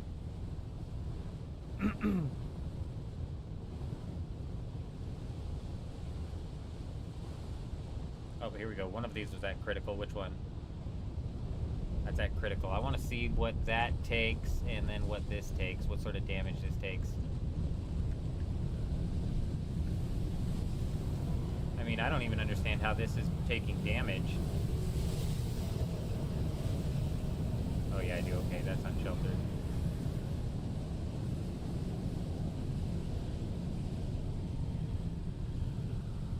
It's so little. Oh yeah, this realistically should break last anyways. It's bad though. It's already at half. It's the critical.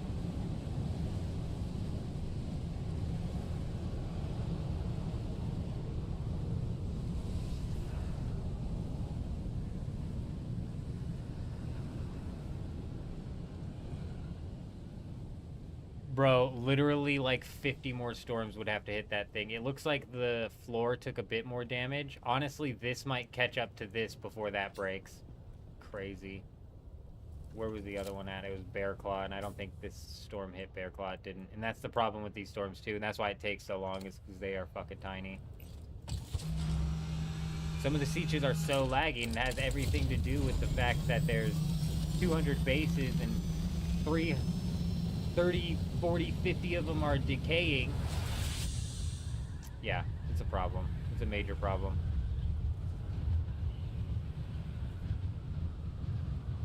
Yeah, there, you see, Zed, I appreciate you noticing that and pointing it out.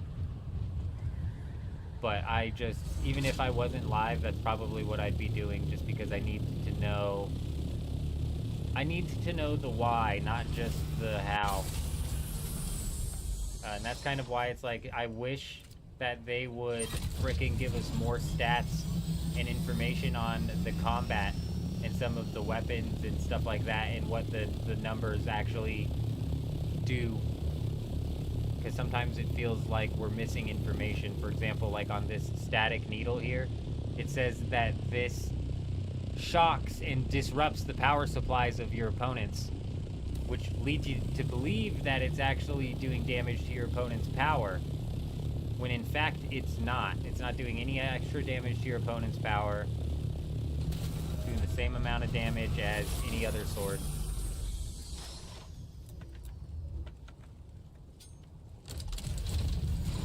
That is a slow burn, Vile, you're right. Super slow. And that was a Harkonnen build, I believe, or something like that. So it has higher health than the Chome, and Harkonnen, from what I understand, it takes 2 entire, in real life, weeks for it to decay to where it breaks. What about bases with power in the Hagga Basin? Are raidable during the Coriolis? No way. Oh, bases without power. That actually would make sense. Because that would give people a timeline where it's like, look, if your base doesn't have power for the Coriolis, you're going to have to get screwed. But you add raiding to the Hagga Basin and people are going to start to feel uneasy about it. People already don't like the fact that, you know, your base's power goes down and it decays, so you can't realistically take, like, a long-winded break from the game, right? Like, you can't take a long-winded break from the game.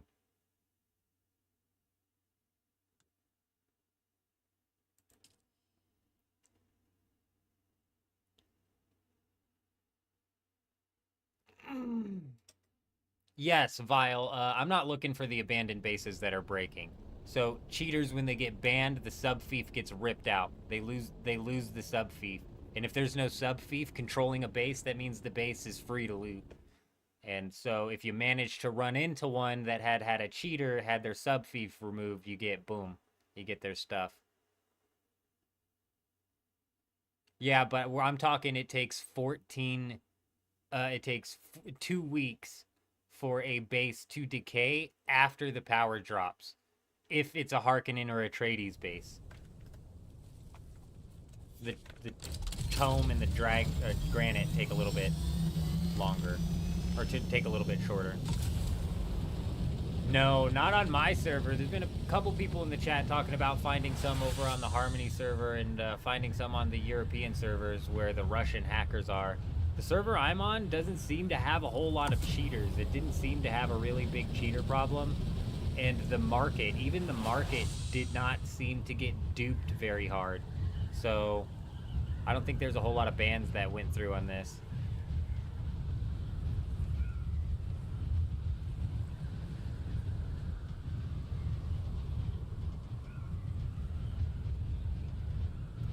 Shoot, Crazy Gaming, let's hear it. Junkst! Hi, how are you? Good to see you. Hope you're doing well.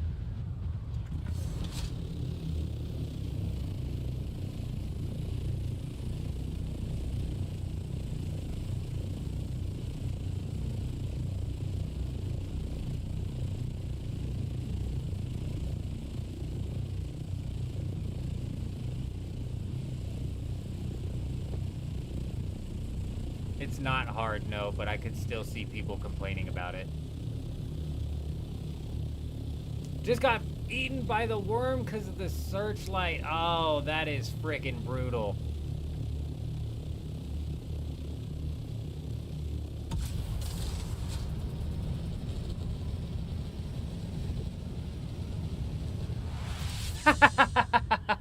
That's funny, Crazy. That's funny, bro. I'm not gonna sit here and glaze a game that has a bunch of problems.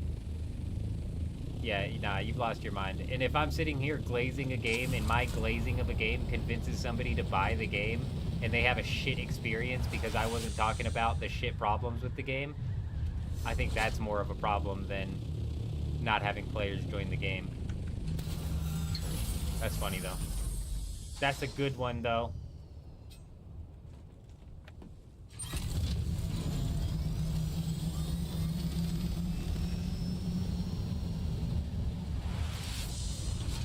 That's a good one. That's a knee slapper right there.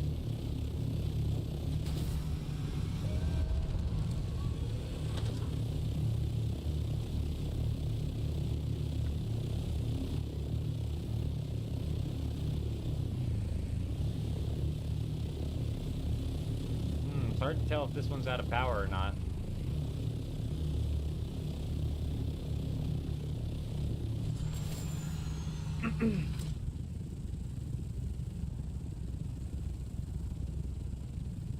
Look, but I'm sitting here trying to make money off of a game I hate. I'm like having a hard time even entertaining your thought process here, because it's kind of like feeding pearls to swine, if you will, but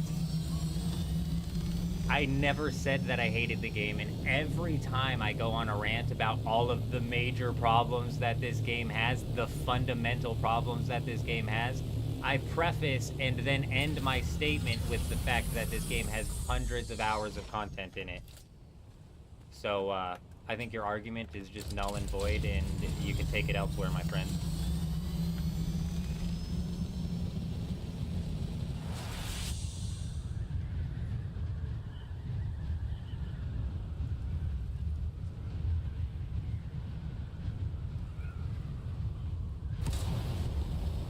Even if it wasn't a new game, literally only speaking positively on a game in the hopes that you're bringing more players into the game is the most asinine thing that I've ever heard in my life. If anything, I'd be pissed off if I was watching a streamer and they were glazing a shit out of the game, and then I went in and I found out that the PvE is as redundant as it is, and the PvP is as unbalanced as it is. And the bugs are as thick as they are, you know what I mean? And that's a good point too, Vile, is, and I bring this up every time I start. Have I already checked this server today? I think we checked this server today. This is the second time I've seen this base.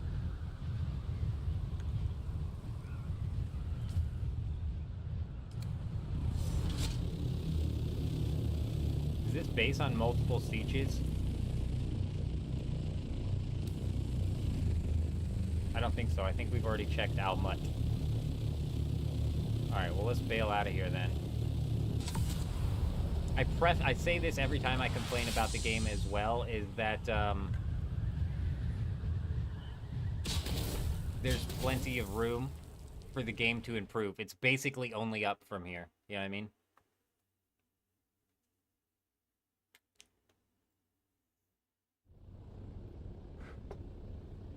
No. I don't ban people for having opposite opinions or if...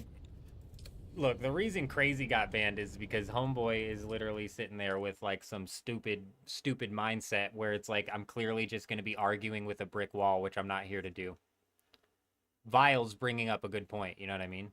I've never said I hated the game, right? That's why I'm saying I was talking to a brick wall. I was talking to somebody who was taking problems that they had with... I'm assuming I'm not the only streamer sitting here talking shit about the game, so he's just conflating shit. I don't know.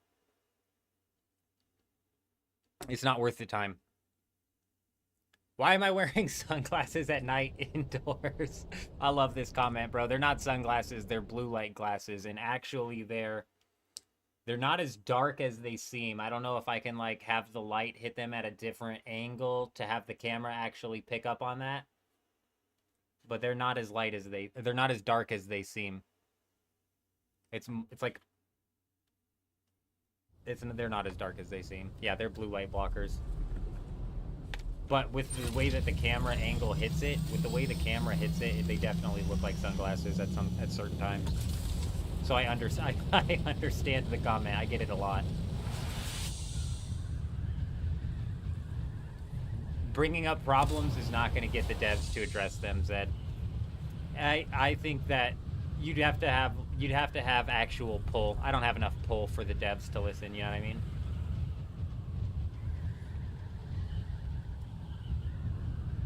And even if you have pull, devs aren't going to listen for real. Like, they get stuck off in their own ways. If the devs were listening, they would have pulled rockets off of the scout ornithopters by now.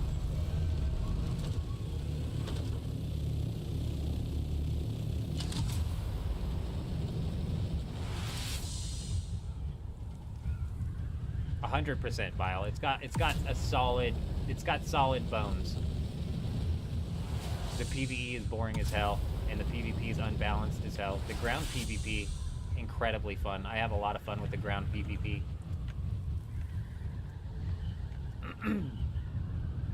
The end game loop of mining spice and the titanium stuff, I don't mind that either, actually.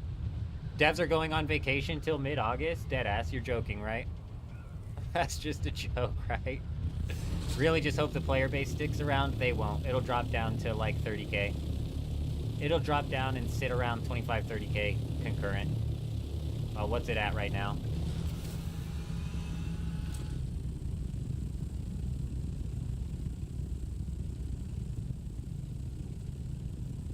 Yeah, a 24-hour peak of 48,000. Those 24-hour peaks will hit 30,000 for sure. Especially if they drip feed content like I keep hearing that they did in Conan. Is there any way to build an Ornithopter faster as a new player? I managed to get the Ornithopter built in 16 hours doing our like speed run strategy, and it wasn't fully refined. It wasn't fully refined of a strategy either. I've also heard of people questing to get gold to then buy the Ornithopter. You need to quest to like a specific. You need to wow, that's critical. Jeez Louise. Where are we at?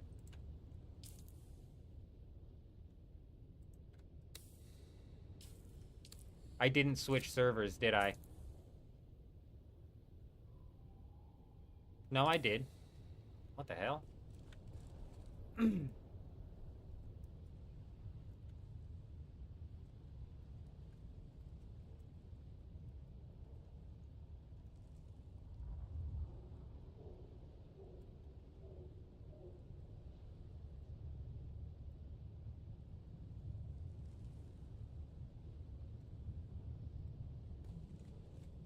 find this guy's sub feed.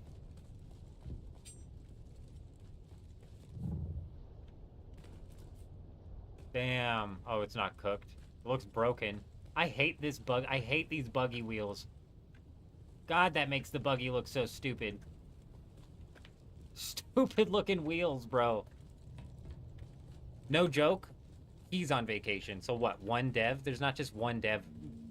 There's not just one dev running this game. The whole team. You bought mine. It was half broken, but you got it for 24,000. What? Oh, yeah, you might actually be able to hit up the auction house, and then you wouldn't have to do the quests, because you have to get up to, like, tier 5 or tier 3 or something in a specific faction.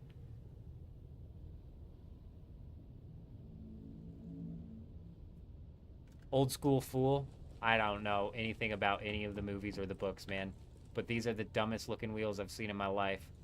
Absolutely stupid looking wheels, bro.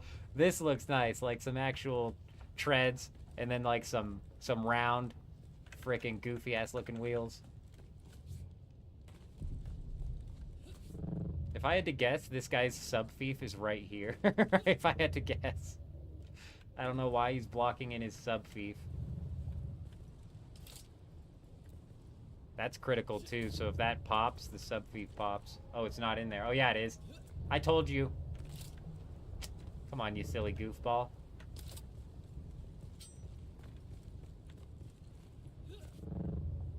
How am I raiding inside of the Hagga Basin? I'm not raiding inside of the Hagga Basin. I'm looking for bases. The title's a bit misleading. I am looking for bases of cheaters. If Funcom bans a cheater, they delete that cheater's sub-fief. They delete any sub-fief that cheater owns. Which means that you can... Where's my vehicle?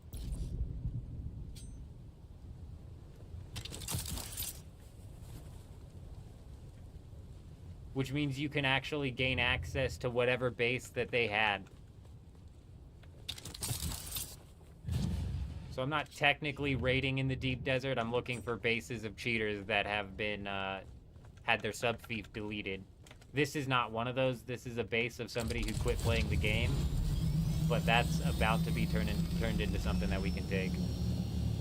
Yeah, so, oh, actually, let me explain. Just in case you want to go and search for these things. The easiest way for you to do this is you're going to look for a base that's powered down, and then you're going to pull out your build tool or a respawn beacon, and if it does not have yellow squares, that means there's no sub-fief, and you can go in there and take it. Like, that's the quick and dirty way for you to figure it out. Search for a base with no power. If there's no yellow box, then obviously the sub-fief has been deleted.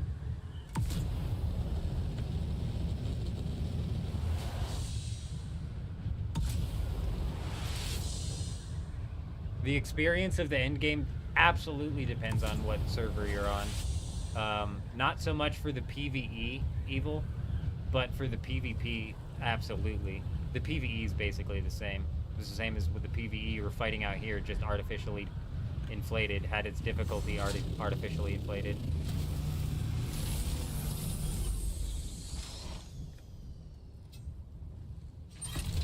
Hey, appreciate you stopping by, Vile. You take it easy out there.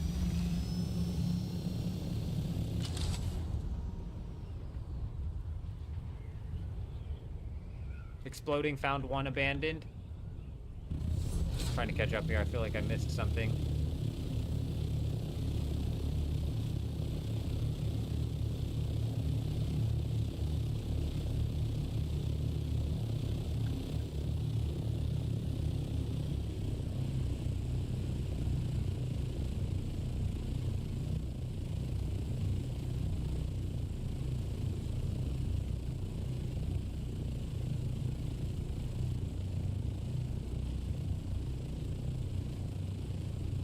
I missed something.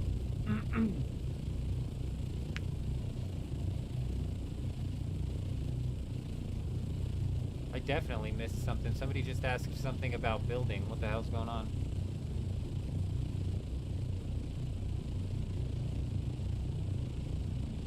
Is there any way to build... Oh, Ornithopter faster. I already answered that. No, they said that on Discord, vacations until August. I missed so many chats. What's going on here? What was I doing where I was missing chats? No joke, they're on vacation. He's on vacation is what you said, so there's only one dev on vacation. But then somebody else actually came in and confirmed it, saying that they're on vacation until August. Is that just one dev, though?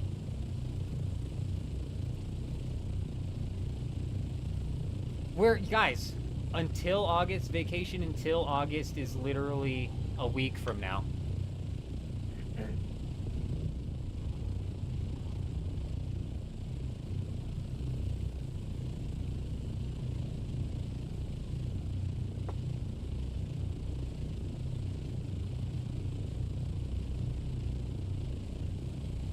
Yeah, so if I had to guess, what happened is after the game launched, a chunk of the dev team got a vacation, and a chunk of the dev team stayed behind to obviously handle all of the bugs. And then come August, that chunk of the dev team is going to come back, and then the second chunk is probably going to go on vacation. Because you got to assume that they were... Can we just get one without a yellow box already? Ah!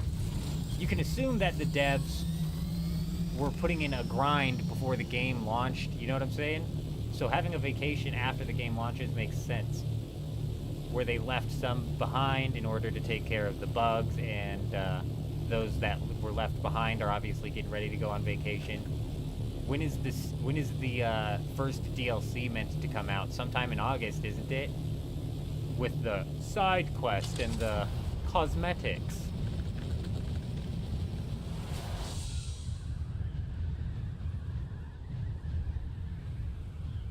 Because I don't anticipate that being much content. That will really, when that comes out, that'll really give us a good indication as to what the rest of the DLCs are going to look like. Even this one has a sub-fief, man. Even this one has a sub-fief. Where is it at? It's right there. Completely perfect. It'll be the last thing that breaks. This decaying ass base that's been decaying for forever now.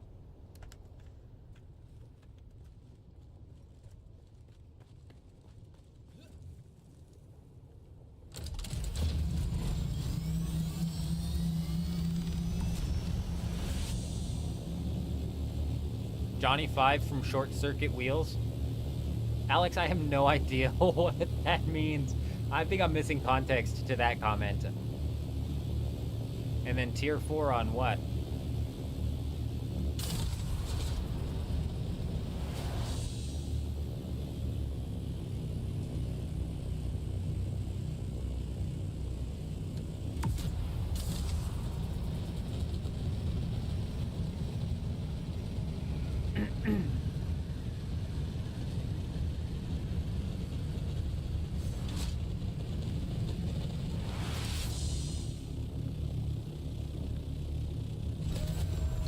Have I found any bases yet? No.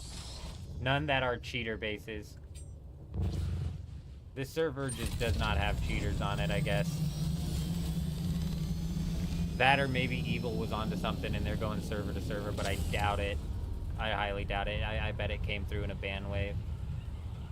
I'm seeing a lot of abandoned bases. This is a pretty dead server, so like realistically the chances of somebody else getting caught up in a ban wave is slim to none at this point in time. Looks like the first ban wave caught them all on this server and they never came back. They all just left to the Harmony server.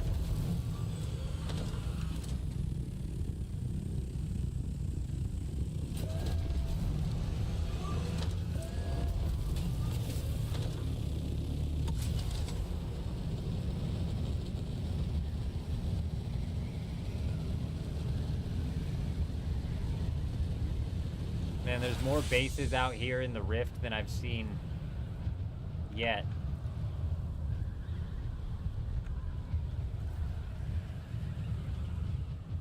I agree that the sub-fiefs, there needs to be some sort of mechanism in the game where the sub-fief and the base does get determined to be belonging to somebody who's basically abandoned the game or abandoned for sure that sub-fief. Help us clear the lag a bit. What's a Harmony server? I believe it's an NA server. It's the most populated NA server.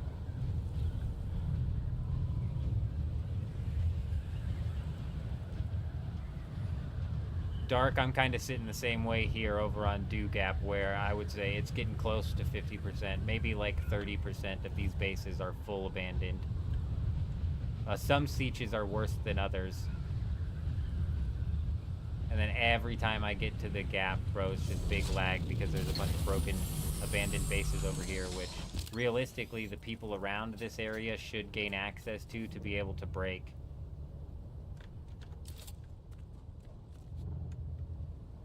But they don't.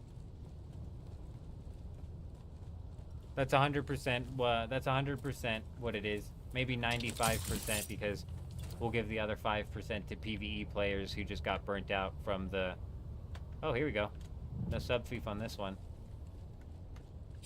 This is just an abandoned base is what it looks like, though.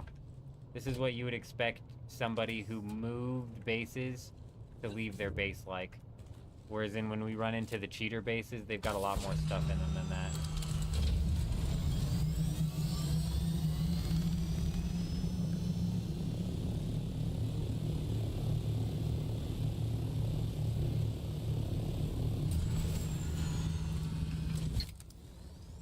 What doesn't help is the fact that you can abandon a sub... You can place a sub-fief, build up a mansion, abandon that sub-fief, and then place another sub-fief right next to that mansion, and then build up another mansion.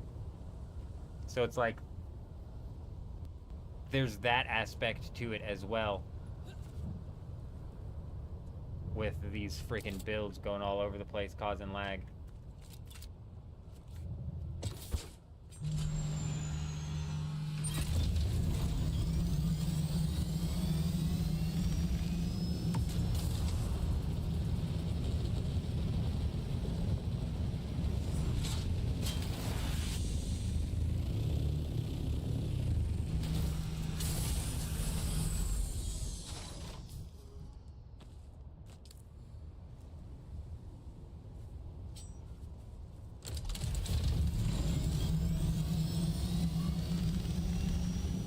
Why do people keep saying that? Are you sure about that? Is it Amy or Arnie? I'm having a hard time. Are the R and N connected? I think it's...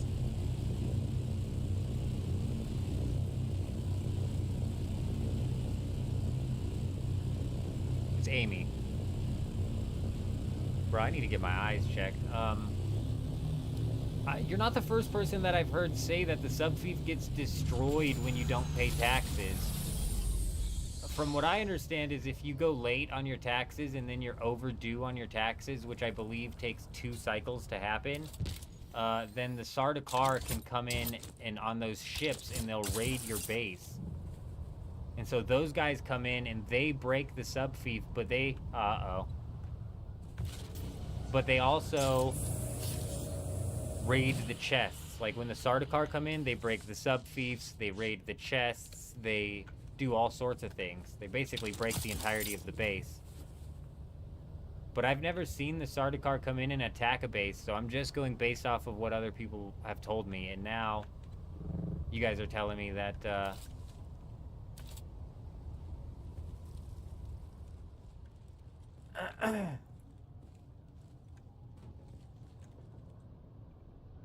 see, this looks like a base that was either abandoned or possibly had the sub-fief ripped out, and then somebody came and rebuilt into it and took from it. Maybe not. Looks quite emptied.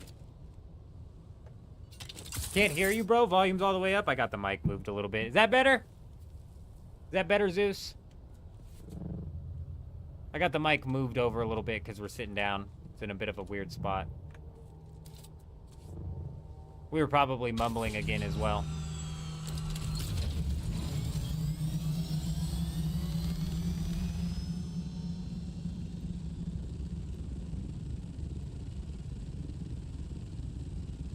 No. I wish. That would be a nice mechanic, is if they did come out. If you left Solari in your base and then the taxes would come out automatically, that'd be nice. No, from what I understand, they force you to fly out there every single time.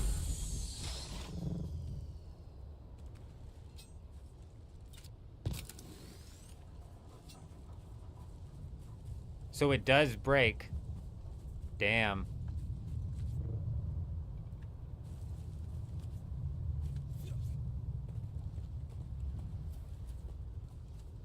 That's crazy. Seems like Pone got back to his before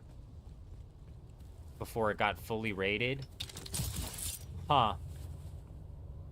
Taxes will just flat out destroy a sub-fief as well. And see, here we go. There's another variable that gets added into this whole methodology that we're plotting out here with the cheaters getting banned. So the way this all played out was a ban wave hit the game. And Dekka came in and he said, my neighbor got banned and I was able to raid his base. And basically the way Dekka knew that his neighbor got banned was because the power went down at his neighbor's base. So he went and investigated it, and instead of it just being a power down and you still can't access any of the chests, he had full access to all of the chests and could have even placed his own sub-fief. This Dekka found that base right after the ban wave. Avanti, that's what we're trying to figure out. That's what we're in the process of figuring out. That's literally what I'm explaining right now as well. So Dekka, right after the ban wave, had that neighbor base of his get the sub-fief deleted. And then he was able to take that base. The day after the ban wave and the day Dekka found that base, we went around our sieges here and we found at least one base that had its sub-fief fully deleted but was still filled with loot. So we had assumed cheaters get their sub-fiefs automatically deleted, which is still my assumption. That is still the assumption that I'm under, is that cheaters get their sub-fief automatically deleted. The problem is there are now 3 verified ways that your sub-fief can get deleted. A, you got caught cheating and you got your sub-fief deleted when you got your character banned. B, you deleted the sub-fief yourself. You went into the map and you abandoned the sub-fief. Or C, you didn't pay your taxes and therefore it just deletes your sub-fief.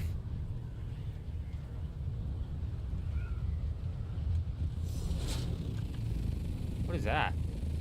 Oh, it's just a freaking platform. It looked like something stuck in the ground. I'm not certain if taxes delete your sub-fief, but Pone seems pretty convinced of it, as well as Amy. Keep a list of the servers I've already checked. That's a good point. Otherwise, we're going to end up searching Al Mud again.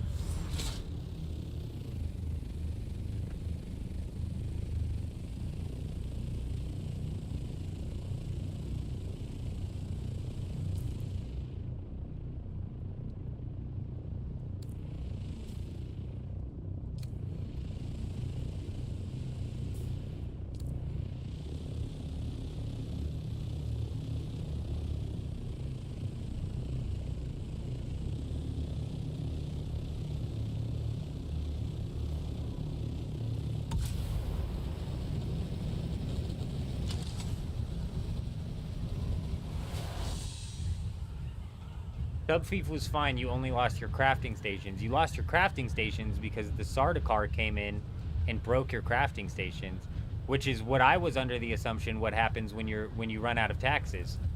When you run out of taxes, the Sardaukar will now come in and raid your base. The Sardaukar being those people that patrol on those ships. I've never seen that happen, but I've had people in the stream saying they've tried to defend a base that was being raided by the Sardaukar. And basically what they do is they go machine to chest and break it and take the stuff, and then they go and they break your subfief. And Horizon says that when they were banned and then unbanned, they lost everything. So I have only flown to Arrakis and Harko Village once to pay my taxes. You've never done it since, and your taxes keep getting paid. What?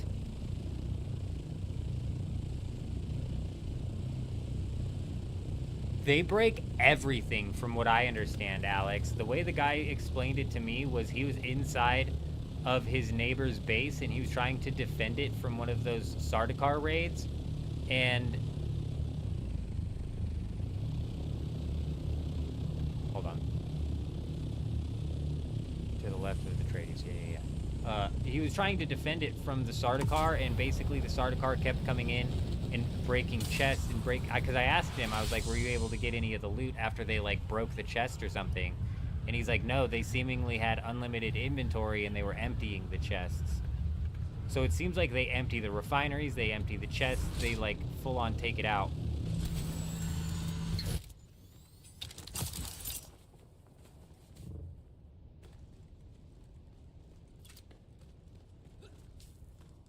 I don't know if the storm hit this, but I think it's worth checking before we leave. It doesn't look like it did.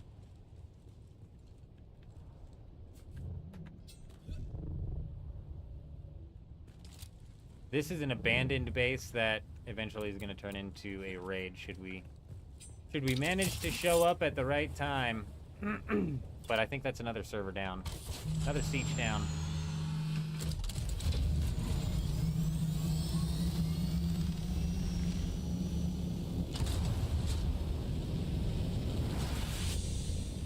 Oh, if you change the way you pay, it comes out of your bank.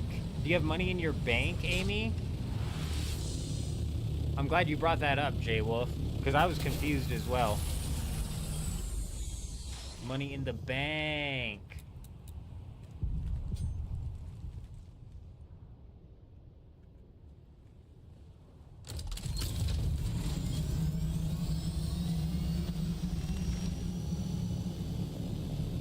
Yeah, it must be coming straight out of your bank. That makes more sense than coming out of your base.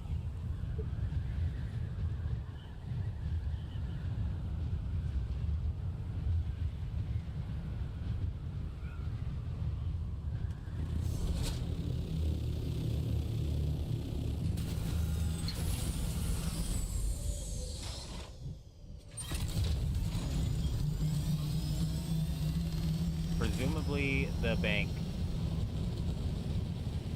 But again, that's just guessing based off of what you're dealing with. I'm not certain. Not certain of anything.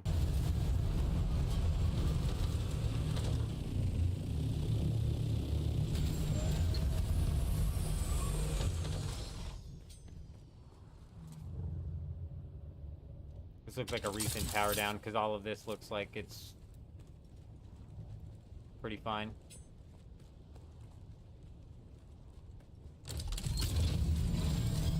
That's what sucks about this, Echo, is like, I should not have to search this many bases. There's so many bases that are powered down, and that should be like my #1 key signage as to whether or not the subfief's there, but these are just a bunch of people who straight up bailed on the game with their powered down bases.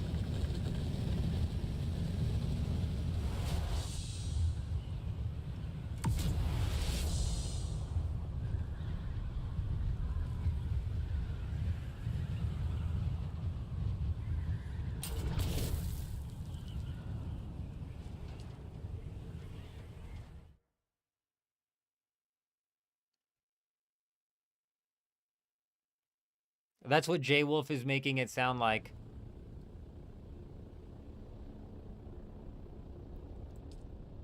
You might have to go talk to the tax person to actually activate the auto withdrawal, but it might just do it anyways. I don't know.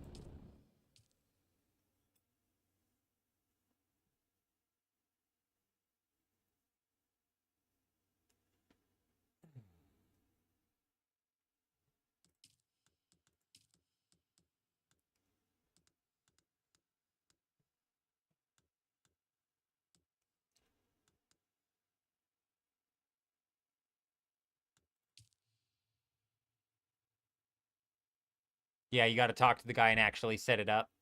Yeah, so if you go and talk to the tax collector whispering, you should be able to set it up to where it'll take it straight out of your bank. Which just begs to question, did Amy talk to that guy and set it up by accident or what? I'm confused now. See, it seems like it might be automatic.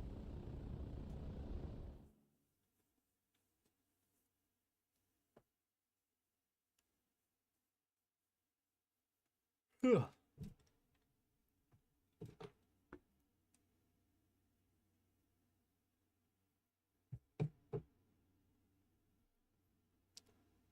It's kind of the life cycle of these games, Adam.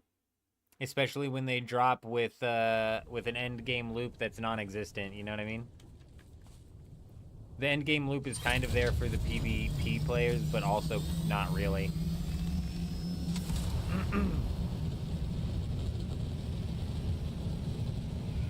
Like, if I was strictly playing to PvP in this game, dude, I would not be on this server.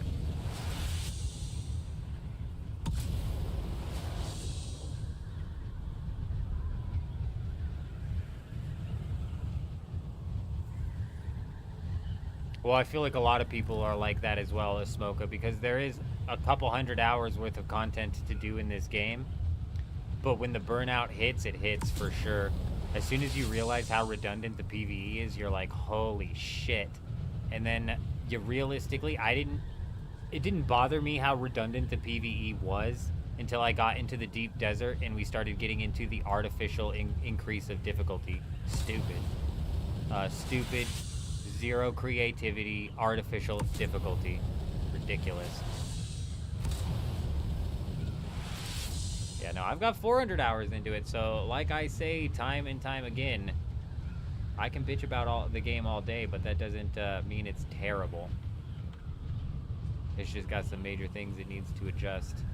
Hey, these guys made an Atreides thing out of the build. I like that. Looking nice. $40 for the season pass, Zeus? I don't know, man. If I were you, I would maybe wait until the first DLC comes out in August to see how much content's actually coming into it. What worries me is the way Steam labels these DLCs that are coming in the future is in the way that really concerns me. Oh, I like what they did with their walls there. Steam labels them mostly as cosmetic, except for 2 of them. And honestly, I would argue except for 1 of them. So they're all mostly cosmetic, except for a side quest, and then obviously the expansion that's not coming out until next year. They have a battling pass, Whispering Horizon. As much as they want to deny it's a battle pass, it's a fucking battle pass. They're trying to piss on me and call it rain. Basically, they're dropping quarterly cosmetics that you purchase. They're dropping cosmetics that you purchase on a quarterly basis that require quests of some sort to unlock. It's a battle pass. It might not be a one-for-one battle pass, but for all intents and purposes, you're selling cosmetics on a quarterly basis. That's a battle pass, my friend.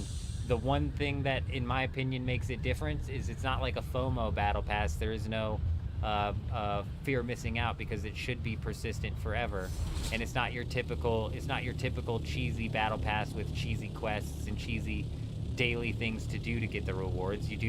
So instead of doing a bunch of cheesy battle pass quests to get the rewards, you have to do a quest to get the rewards.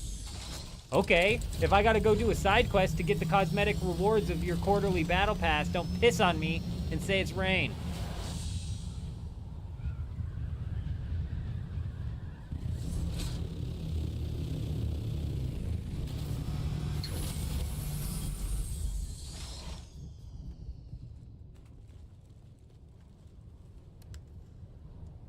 Wow, this guy's mining some mad granite, bro. He needed that granite. Granite. Let's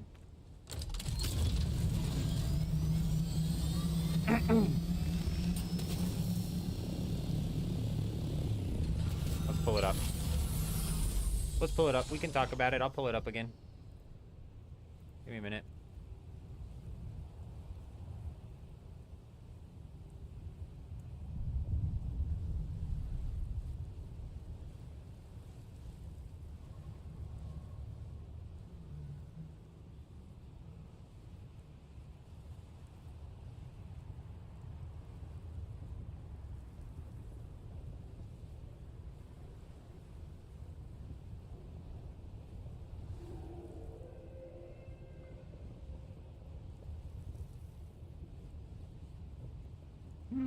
Check it out.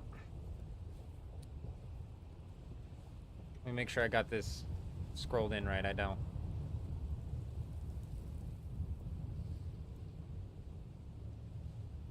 Look, this Wildlife of Arrakis, this was literally just cosmetic. It came out on June 10th. I believe that this is what you're talking about. I believe this is what you're talking about exploding right here. These cosmetics that they had to drop the game with. Lost Harvest coming between October and December. Shit, it's not even coming in August, bro. We have to wait until fucking October. Sorry, I was mistaken. This is coming with a side story and cosmetics. Side story and cosmetics reads to me in short form, Battle Pass. Maybe not a direct one-to-one Battle Pass, but if you're selling quarterly DLCs and it's mainly cosmetic, let's stop fucking around, you know? Stop fucking around. Then, Raiders of the Broken Lands. This is labeled as, can we see this on stream? Am I scrolled down far enough? Cosmetics. Not even side story. Just cosmetics. Just some cosmetics coming with this Battle Pass, you guys. Then finally, we've got the Water Wars, which is going to be the big expansion, the new whatever that they do coming next year. So, to me, this reads 4 battle passes coming to the game, and it actually might be worse than a battle pass because this cosmetics that came in were basically just given to you. You didn't have to do shit for these, and it's 3 statues, okay? Wow. Wow. Wow. Anybody excited to get paid? What was it? $40 you said? So it's $10 per thing? Anybody excited to pay $10 for 3 statues? You get more out of a battle pass, so maybe calling this a battle pass is like fucking overshooting it, bro. This side story, this first one right here will really set the tone for what any of these are gonna look like. I could be wrong, and this Lost Harvest comes out, and maybe the side quest is badass, and it contains like a new section of the map that gives you a whole new parallel progression or something, anything. But I bet it's going to be some boring-ass side story paired with some lame-ass small chunk of cosmetics. This right here, probably going to be a small chunk of cosmetics. And then this right here is when they're going to fully abandon PvP and swap to PvE. I'm calling it now.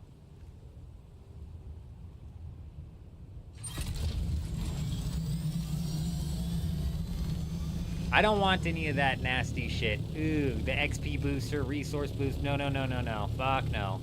Don't start selling that shit. I'll quit the game faster than fast, bro. That's fucking egregious, bro. That's way too out. Yeah, after 180, it basically turns into RuneScape style experience scaling. 180 is only halfway to level 200. So maybe Whispering's onto something with some experience booster, but resource, all the other boosters can go. If they wanted to sell quarterly cosmetics, that's fine. Just call it what it is, which is a battle pass. And honestly, they probably can't call it a battle pass because if they're only dropping 3 statues, that 3 statues does not a battle pass make. You know what I mean? So yeah, it very much so is just cosmetics.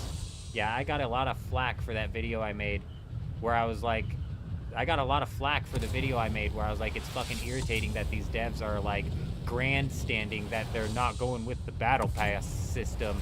They're just going with quarterly cosmetics. Come on, dude. Come on. Is that piss coming and landing on my head? It's $40 for the next 4 DLC drops. Yeah, it's $10 a DLC, Zeus. How much is a battle pass? How much are your quarterly battle passes on average? Anybody got that answer? Typically, a quarterly battle pass comes with more than 3 statues. Oh, the next 4 DLC drops? It's still $10 per DLC.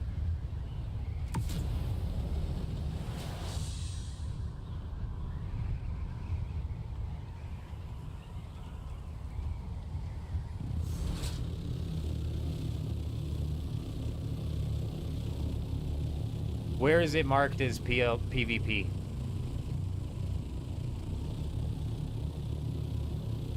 Because I had somebody say that the other day that they thought the Water Wars was going to introduce a new section that was purely a PvP area.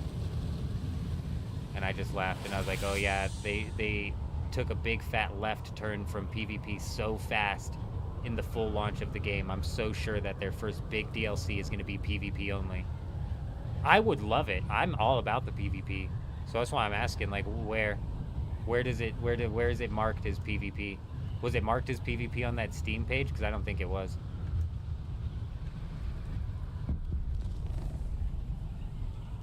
It might have been.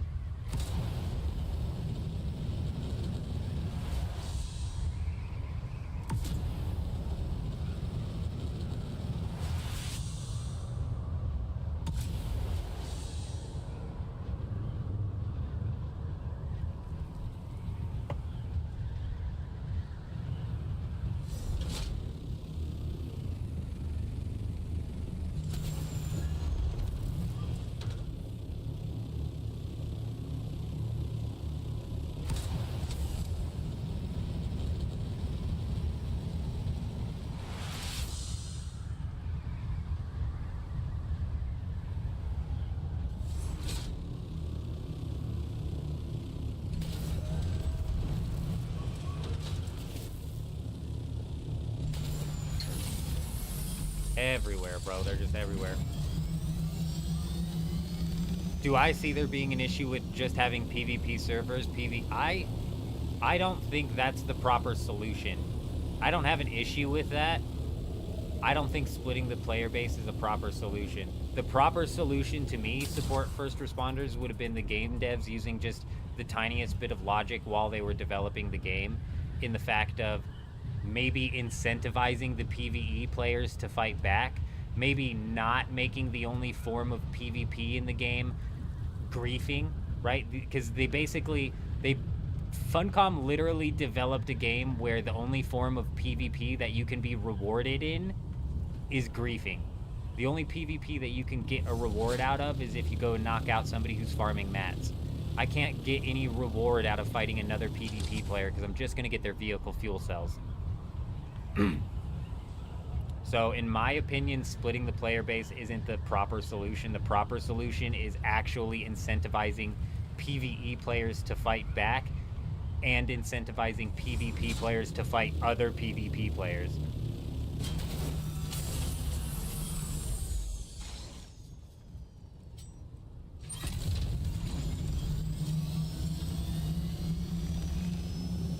Evil, it might.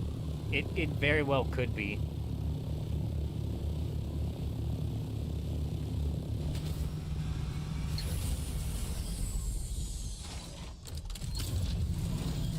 Control points is another point of contention for me. It's just that's another thing on the list where it's like the devs put zero thought into what they had built, what they were building. They built out the shittiest PvP game loop I've ever seen, bro. Control points are stupid, dude. As a solo, I can go sit on a control point for 60 seconds and then fly away from it. And I'm still getting points for that thing. It's completely moronic. if they had any semblance of brain cells or thought process put behind the fucking development of this game, they would have yoinked some ideas from some games that do the guild versus guild combat properly, and they would have done something like maybe put out the control points like I was saying yesterday. Every 3 hours you have a control point that spawns, and 15 minutes before it spawns, it tells everybody in the deep desert where it's going to spawn, and then the Atreides guilds and the Harkonnen guild can make their way out to that spawn and fight over it, and whoever controls it for the longest out of that 15 minutes ends up walking away with like 10,000 points put to that Landsrad task. That schedules the PvP, that schedules the guild versus guild PvP. It keeps it a little bit organized, and it fucking gives you a little bit of a reward, is in a big chunk of stuff put towards that Landsrad tile.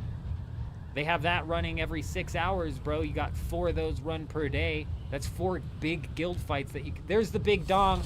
There's the big dong that I was telling you guys about. Unbelievable. Unbelievable. You dirty dog, you dirty dog, you. Arena would help.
Hello.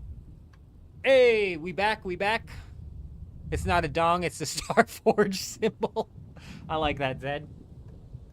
I like that, Zed.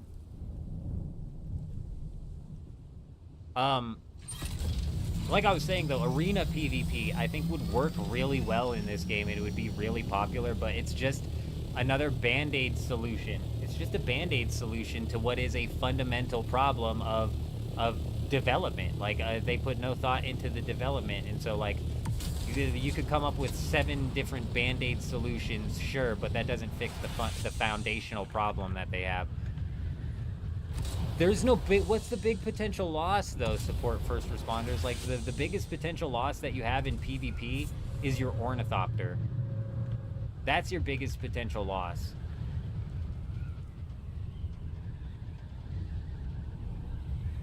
Other than that, you're risking resources that you farmed out there, or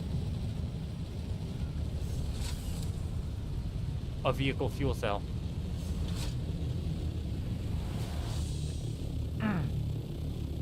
I think what they need to do is they need to add a flagging system into the game.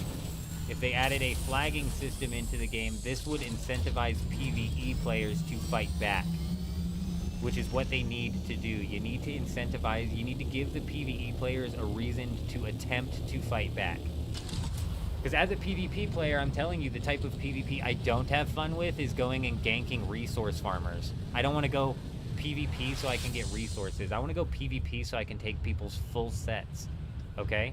So the way you get to that end game without making it full loot PvP is you add in a flagging system. Whereas if I haven't attacked somebody, I'm not flagged. So all I'm at risk of losing is my resources. However, if I attack somebody, I become flagged, and now I can lose all of my gear except for, say, maybe 3 pieces of items that I decide that I want to keep. That way, even for the PvP players, it's not like I'm at risk of losing everything just because I decided to attack somebody. I get to keep 3 pieces of gear. This is going to make me A, build out my gear set differently so I'm not riding full unique armor, and B, it's going to make it to where I'm second guessing each and every person that I want to attack and flag up on, because there's a chance that they turn the tide on me and they end up winning that fight.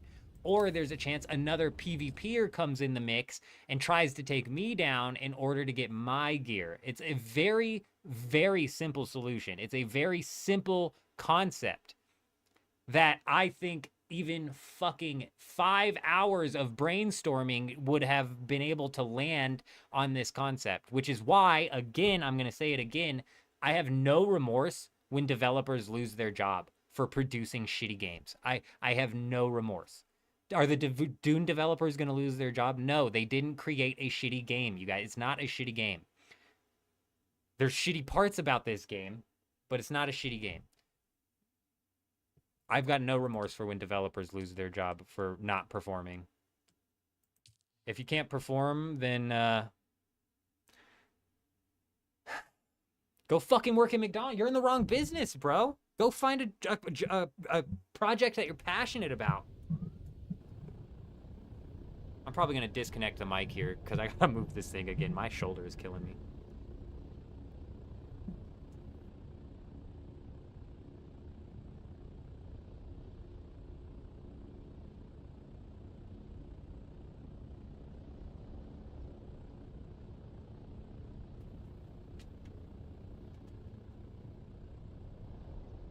Lost your assault in the deep desert. You can play for very few hours. You have interest 2 days to recover for a big loss. You lost your assault ornithopter in the deep desert. Yeah, that's brutal. And 2 days to recover because you can only play so many hours. That is brutal, but that's also kind of like a learning experience, is it not? A bit of a learning curve. You know, next time you're not going to take your assault ornithopter out into the deep desert. Or if you do, you're going to be a little bit more careful about it. Or, you know what I'm saying? So yes, it sucks, but I agree with the ornithopter loss, especially with the way people are thumping ornithopters. Because you should never realistically lose your ornithopter. Even if they break the chassis, you can go disassemble that thing and then make a new chassis and then reassemble that thing and then repair it.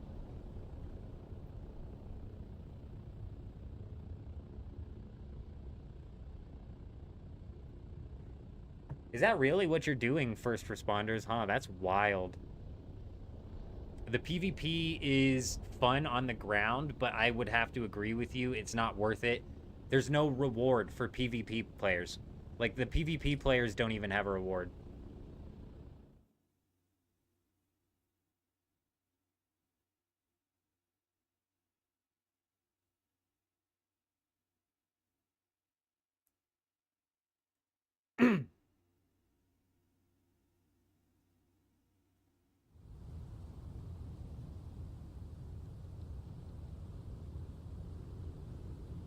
Yeah, Zed, that's crazy. That's crazy. That shouldn't be possible. I think thumping ornithopters shouldn't be possible as well. That's toxic. And, like, that's a full loss of an ornithopter, which sucks for real. But I think it was somebody who pointed out that that's one way these guilds, when they're fighting other guilds, can guarantee that they're actually causing a loss to that guild, because otherwise they could just go back and pick their stuff up. You know, they just go pick their ornithopter up and carry on trying to sand crawl on the next run. You know what I mean?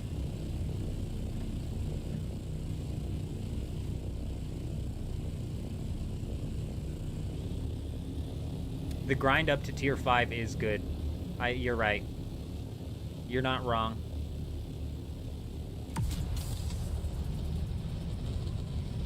Some people, these guys especially on this server, they didn't even grab any of that spice, dude. Not a lick of that spice was grabbed. We haven't been checking. Oh, that's not a base. So on my siege, there's a few bases out here. Oh, that is a base. What the hell? On my siege, there's a few bases out here, but not on every siege. We haven't even been checking out here. This looks abandoned as hell. And it still has a sub-fief on it.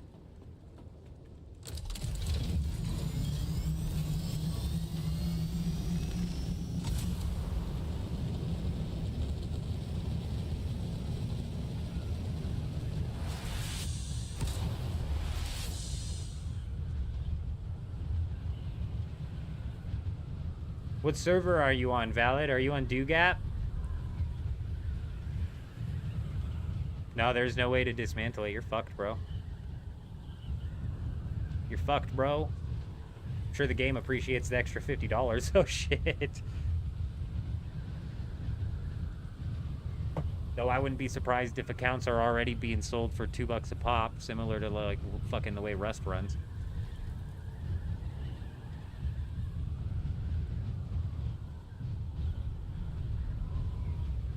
Honestly, the only tier 6 stuff you need on the Ornithopter is the wings and the engine, for real. The generator helps a bit.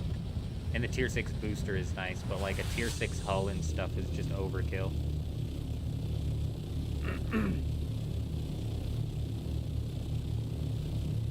I was just asking because I'm literally out here right now looking for players' bases that have been banned so I can raid them. That's why I was asking. I was like, you on Dugap? Where you at on Dugap? But clearly you're already back at your base, probably planted a sub-fief down, which I'm assuming is something that we're running into as well. Though I don't think there were many dupers on this server. It is good to hear that a little bit more validation that another ban wave, in fact, did hit the game. I can't help but feel like I've wasted fucking 3 hours of my life trying to find this. 6? Since 6 hours? Well, it hasn't been a waste then, because it's been a fun 6 hours. I thought 3 hours, and if it's been twice as long, we're in the green.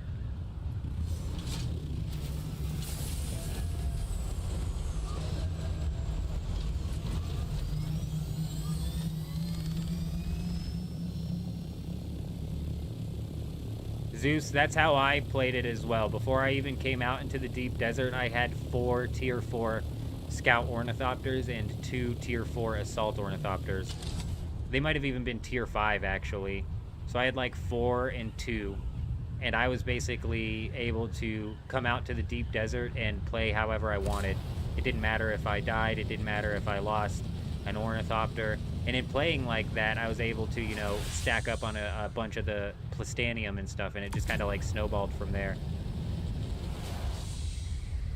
But I'm not having to deal with getting thumped. Like every time I've gotten ganked by the fermentally unstable guild that thumps people, I've been able to get my ornithopter put away. And the one time they did get my assault ornithopter, that was entirely because I messed up.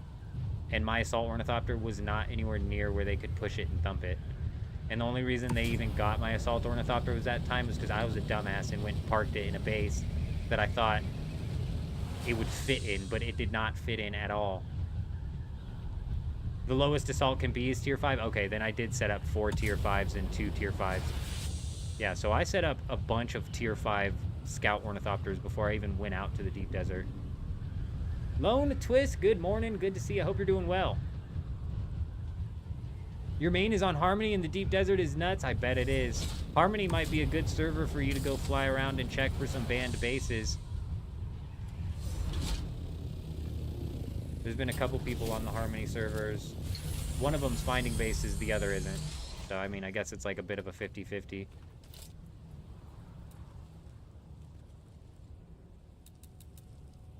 Man, it's all critical about to fall, except for the ones that the chests are on. How disgusting is that? They're all perfect, bro. What the hell?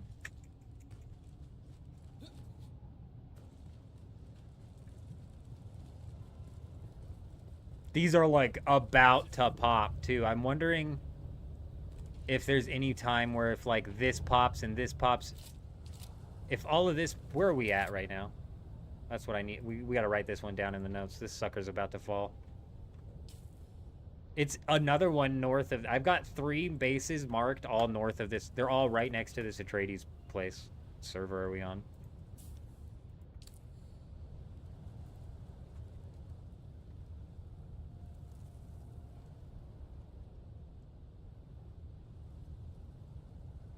You're on a private server. You didn't know Deep Desert was connected. You got lucky and farmed hard before the other people got to the Deep Desert. The PvP just started last week. Oh, Zed's out there already in the tier 6, ready to take them down. Nice. New World does faction stuff pretty good. I didn't like guild versus guild combat, but until I played Throne and Liberty. When I played Throne and Liberty, I was like, oh my gosh, the guild versus guild combat is actually so much fun.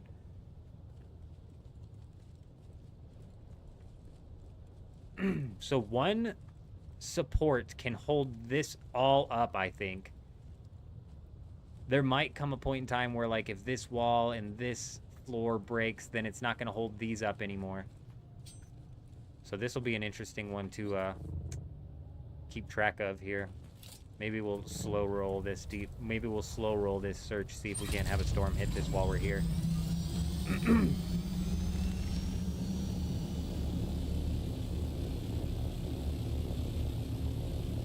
But yeah, Harmony's a packed server here on NA, so I've heard that a lot of bans went through on Harmony. And since Valid got banned as well, I'm assuming that it's not a server-by-server thing like we were thinking about earlier. I think it was Echo that was talking to me about that. No, it wasn't Echo. That's not right.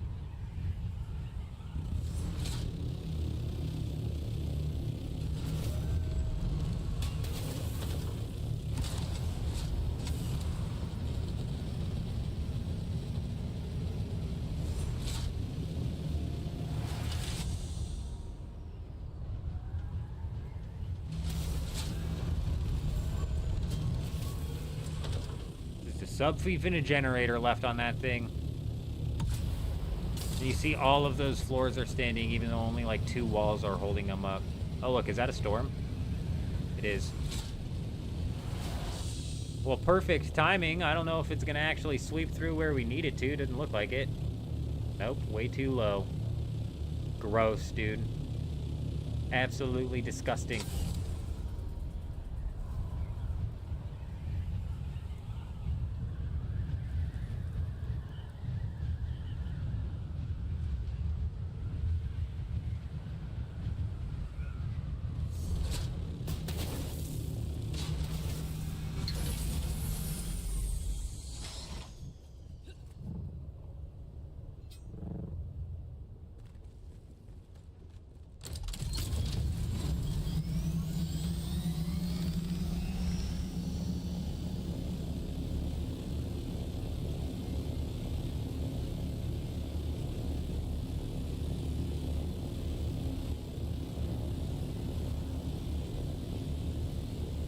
And usually there's bases all throughout this thing right here.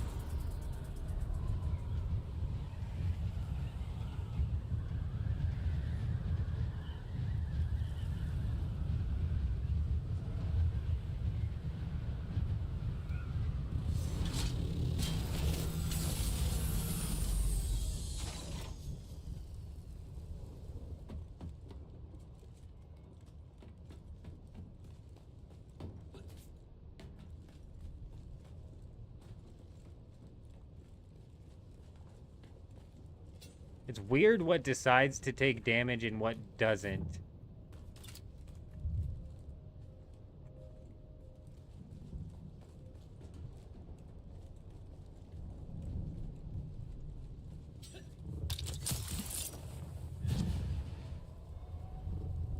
Is that storm heading up north? Oh, not north enough, that's for sure.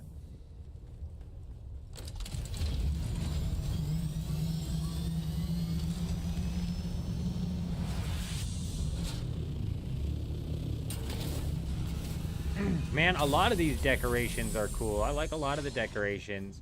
I believe they're mostly like paid cosmetics and shit though, which is dumb.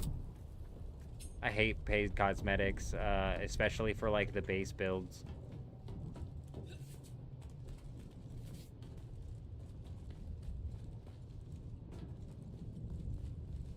I like what Once Human did, even though their monetization strategy was like incredibly like egregious with when they started pushing out the the constant loot gambling packs or whatever, right?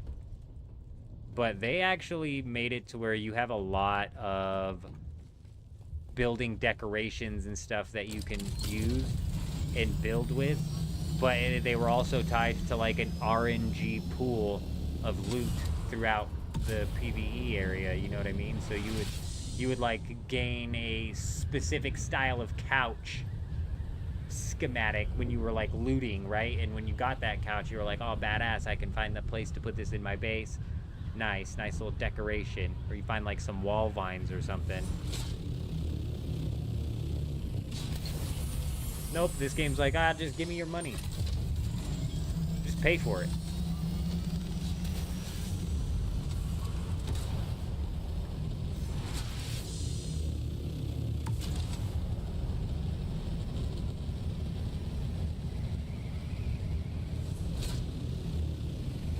Water, good call. Huge call.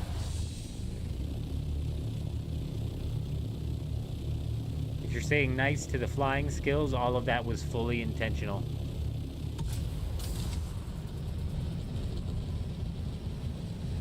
It was all done for a reason.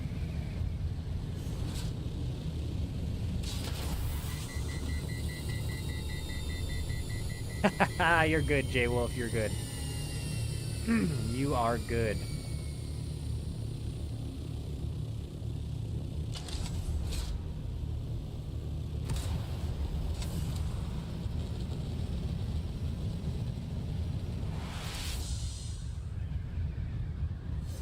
Look at this guy. It's not often you see somebody on a sand bike in the wild.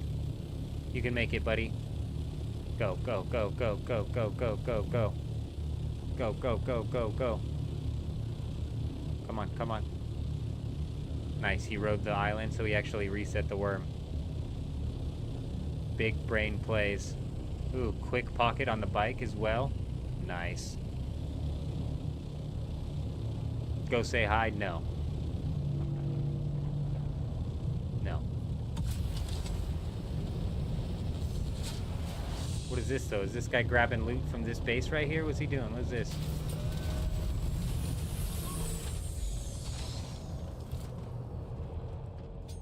Well, if he is, he full claimed it. Somebody slapped a respawn beacon here. Probably because they were waiting for it to break. It's inside the base too, so I've seen a lot of people, instead of changing their sub-thief respawn, they actually just put a respawn beacon in their base, which is crazy. What wings and booster are we using? We're just using the regular tier 6 wings, but this booster is the Storm Rider boost module.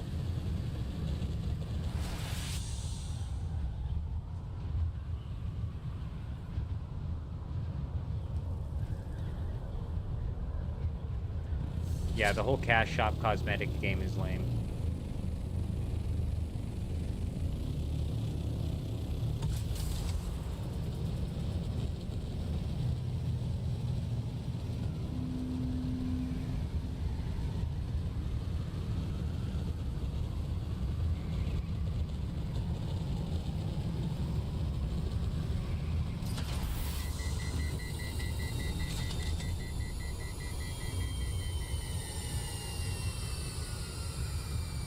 I'm starting to think that there's just not enough people actively playing these servers to have a duper get caught out, you know?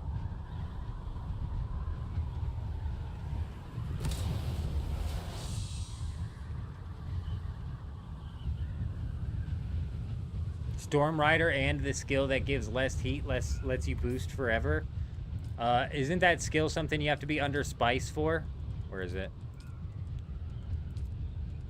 Right here, heat management, you have to be like under spice. J-Wolf just made it into the deep desert today. Nice. Hopefully you made it out safely with some spice and or some titanium.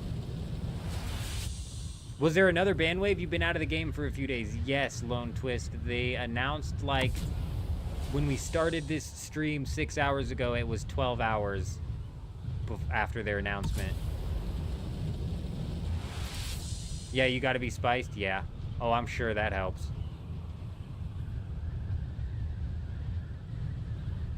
How do you know that there's 25 people in the deep desert, though? Because the Dune status site that I use doesn't actually tell me how many are in the deep desert.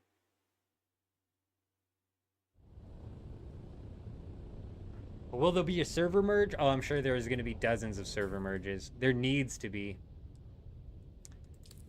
If they can't come out with character server swaps quickly, then they need to merge servers ASAP.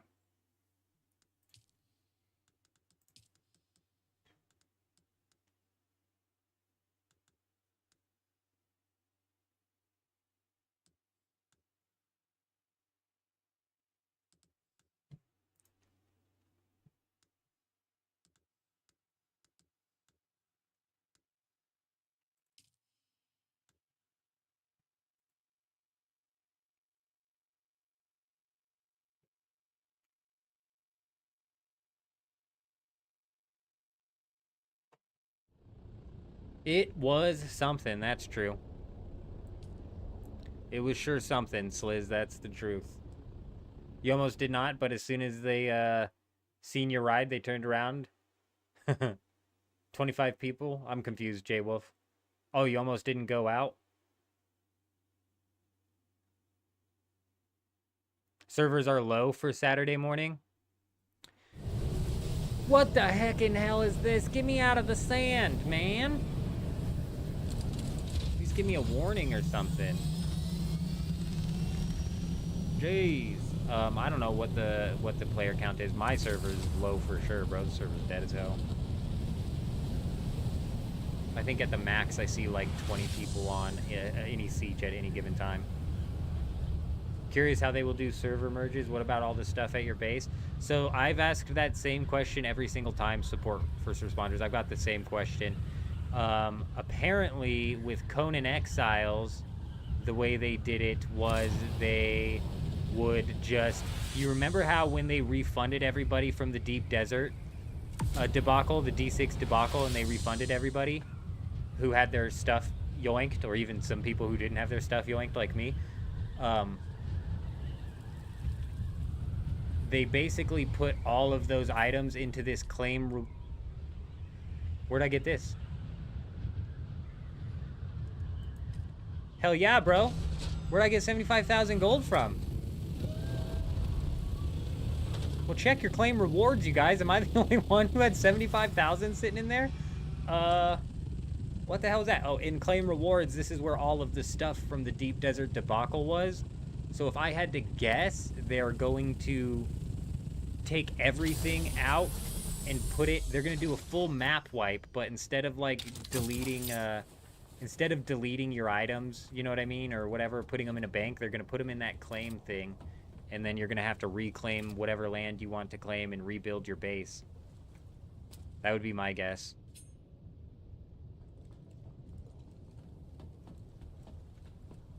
Big cheese bribe!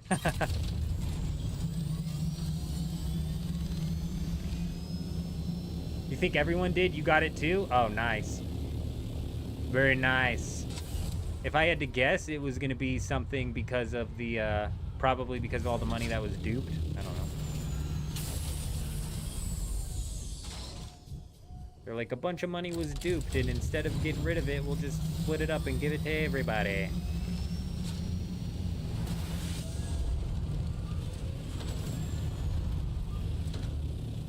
Oh, right, yeah. Yeah. That one guy that was in here earlier with that dumb comment wanting me to glaze the game turns out to actually be one of the devs.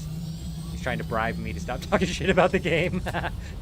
He's like, look, stop it, okay? Glaze the game. Knock, you gotta go into your bank when something sells.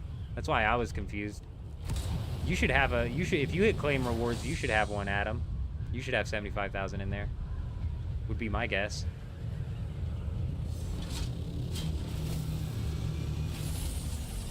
This is fucking ridiculous, dude. It's like all you find is a bunch of abandoned bases, man. Sucks so bad. It's like that's power out and that's power out, but do I even really want to freaking check these at this point in time? No, because there's just gonna be people who have quit or moved on from this server. Damn it.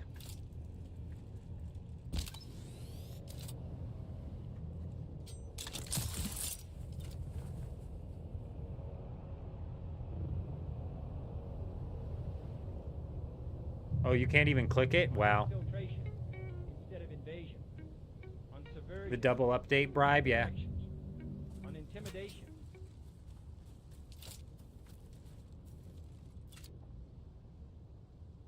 Sliz coming in with the sub over on YouTube. Welcome. We appreciate you. I hope you're doing well. Dean has 150,000 in his. They double bribed him. He got double bribed for the double update. Can I explain the raids in the Hagga Basin? Yeah. Yes, I can. They're less raids. It's less of a raid, and it's more of taking over a cheater's base who has been banned. So when Funcom bans a cheater in the game, they just remove that sub-fief. They remove any sub-fief that that cheater is tied to. So it's potential. So there's potential. What is this, dude? This monstrosity of this tier 1 granite. Just absolutely lagging the hell out of this server, dude. Big lag over here. So essentially when they remove the cheater, they remove any sub-fiefs that they're attached to. So therefore, if they remove the sub-fief and you find their base, you can have access to that entire base. If you're going to want to look for these types of things, you're going to want to keep your eye out for bases that have no power. Because if there is no sub-fief, there can't be any power. And then you'll want... Oh, look, this is green. So actually, I'll be able to show you this as well, because this is something different entirely. And then you're going to want to pull out your building tool, and there's a box around the base. It's either going to be green, but most of the time it's going to be yellow. If it's yellow, that means there's a sub-fief on that base. If it's green, that also means there's a sub-fief on that base, but the sub-fief should be claimable. Okay, a useless room right there.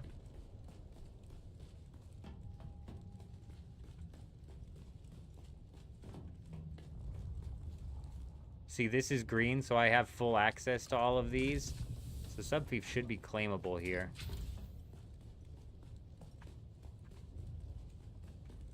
Bro, where is the sub-fief even, though?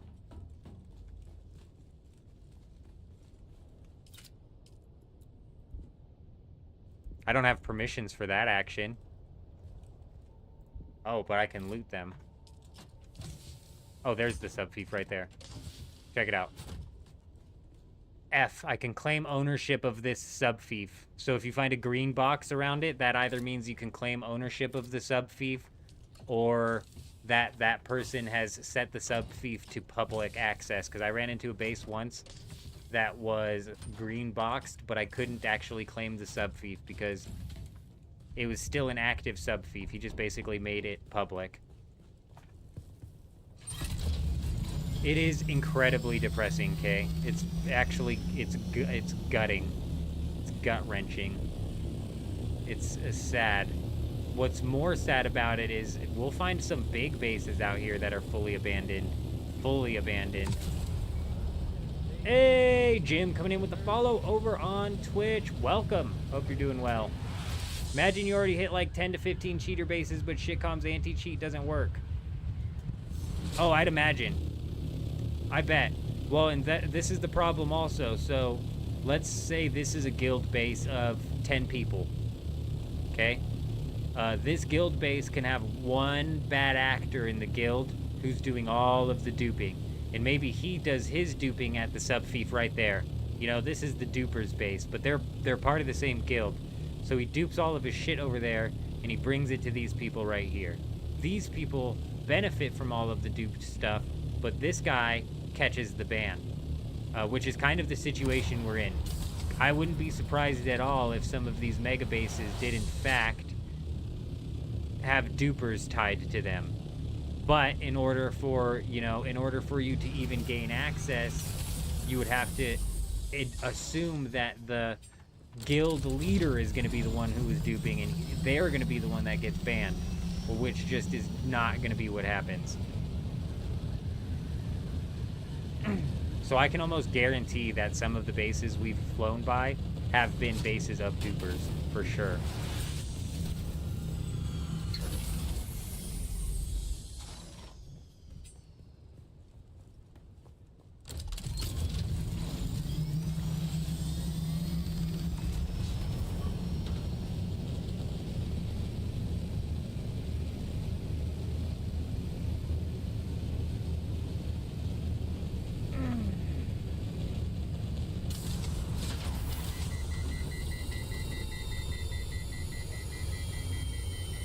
Did anyone here get an ornithopter back like they said was gonna happen? Hello, hello, hello. Jody, hope you're doing well.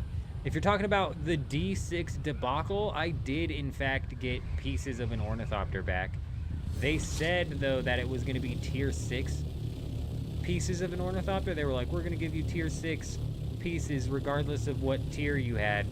And I was like, sweet, bro, we're about to be on a big come up, man. Huge. And they just gave me tier 5 pieces. I was like, you lying assholes.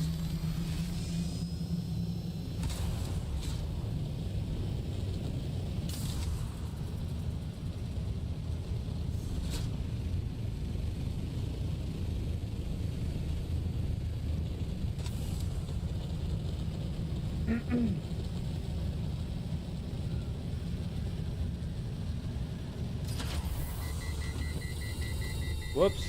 Didn't mean to overheat that thing. We gotta repair the engine and stuff.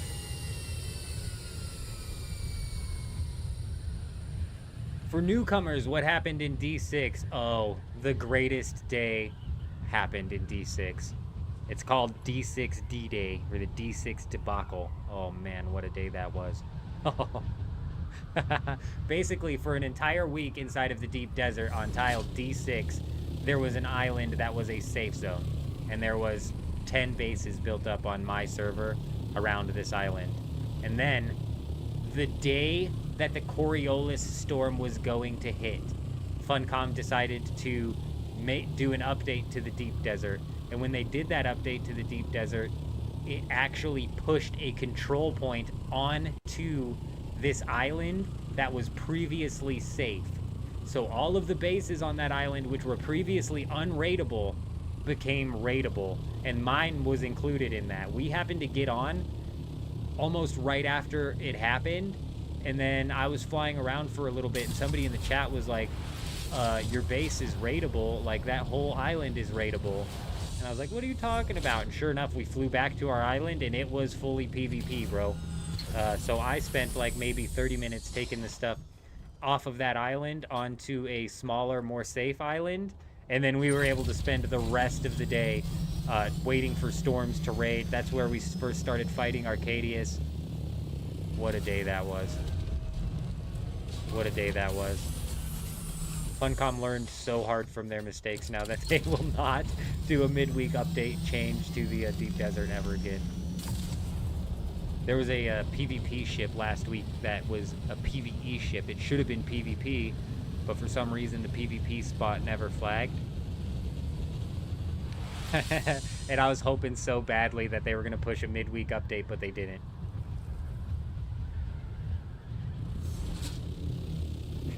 No, Jim still hasn't financially recovered from the D6 pandemic. Oh my gosh. Oh, if you were a dev, I couldn't imagine either. That would have been brutal. If I was a dev, what I would have done is I would have shut storms off. I would have said, storms, shut them off. Shut them down. And if they couldn't do that, they needed to do something, but they did nothing. We spent like a good 2 hours defending that base from getting raided, defending it from Arcadius, and then we fought Arcadius, and then we teamed up with Arcadius to eventually raid the base that we were originally defending. And then we raided all of the other bases on that island. It was a day. That was a day to behold. That was the week that they expanded the safe zone of the deep desert, so raiding has never been the same since. It's basically been lackluster, to say the least. Sounds intentional. It was a massive mistake on their part, that's for sure. Man, I was only gonna go live for like we ran like a 20-hour live stream that day because it was so wild. I was like creeping up towards the end of the live stream, I think, or I was planning on killing it at like our typical time, and we just ended up going live all day because it was wild. There's so much stuff to be done. I don't have the permissions for this action. What the hell are you talking about? Hey, hey!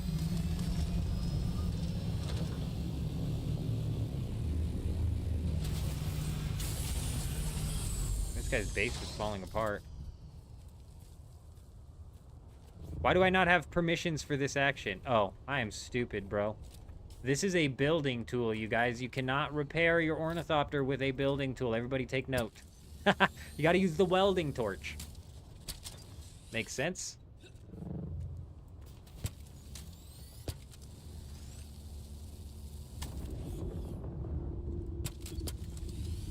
What do you mean by that, Captain? Are they like less or more frequent?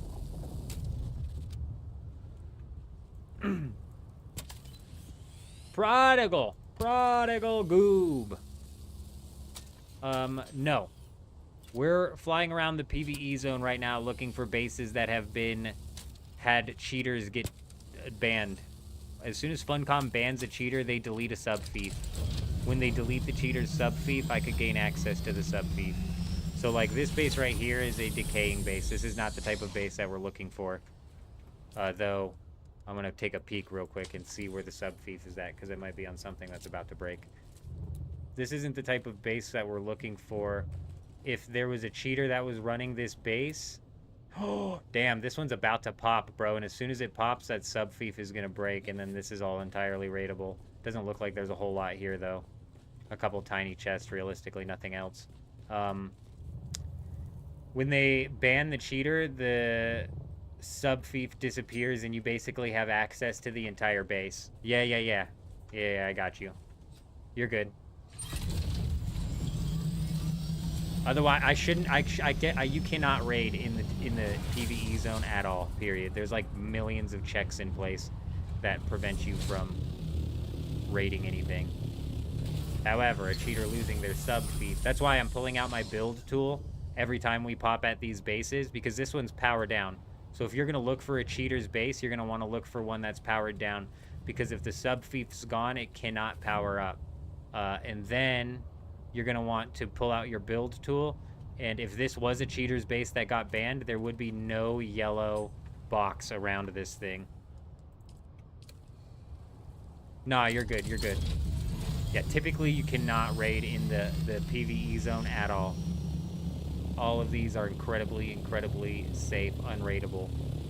But with the power off, you know, this could be a cheater. It's not. It's not.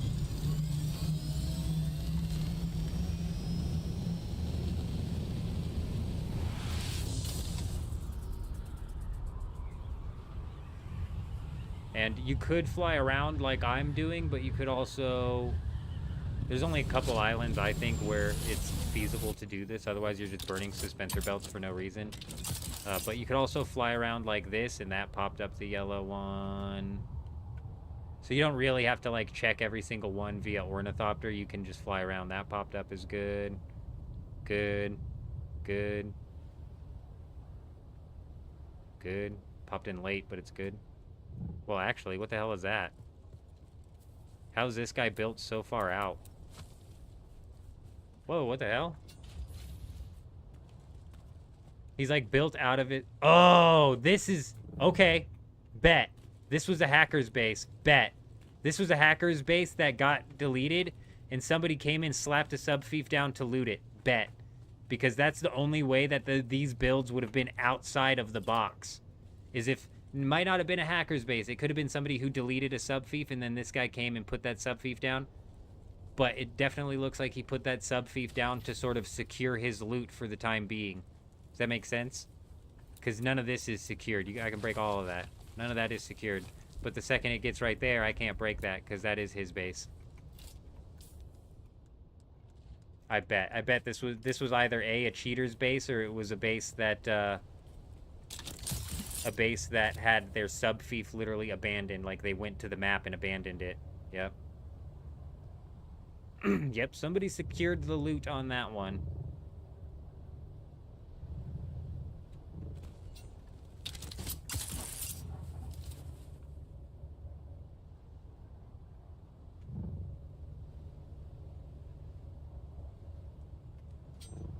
Bro, it's like these servers are...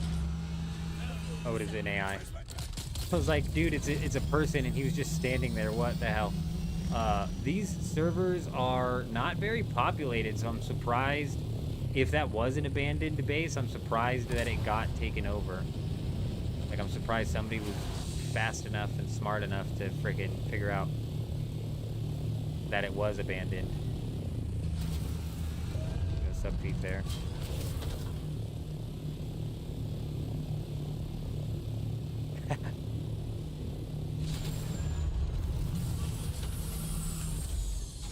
Oh, come on. Finally found a first cheater on Quarterhouse. Legit 20,000 spice melange. Oh, you found a cheater base? With 20,000 melange? You fucker. All I find is a bunch of abandoned-ass bases, bro. Nobody cheated on this server. I literally hate cheaters, but in this one scenario, I wouldn't mind if a couple of them got banned and left me a good chunk of stuff. You know what I mean? Getting dicked over here, bro. There was a big... I don't know if it was a big ban wave, Teddy, but it was a ban wave. And it was a new ban wave. So they've pushed 2 ban waves out recently. So it might be worth checking A, your deep desert, and B, your Hagga Basin for bases that have been wiped. I'm getting absolutely screwed over here, man. Just absolutely screwed. And what's irritating about it is... See, this is not an abandoned base. I don't have to check that one. Beautiful.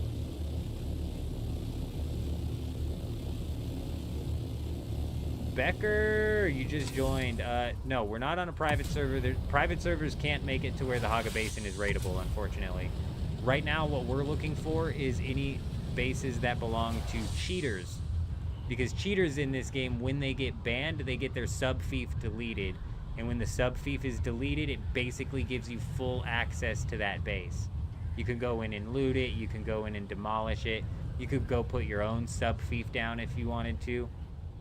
And claim it, you know? And they just yesterday, put out a big ban wave. I don't know if it was a big ban wave. It was a ban wave. They just yesterday put out a ban wave, which very well may have opened up a few of these bases to be raided in the sense of they are no longer occupied and we can take everything from them.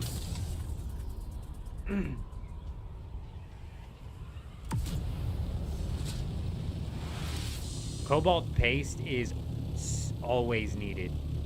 You always need it. That's a resource that is like useful all the way through to end game, and you need a lot of it.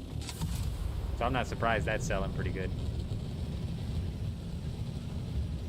54 likes and 121 watching. That is incredible. You're right, OMC. That is an incredible ratio right there. You guys are absolutely killing it.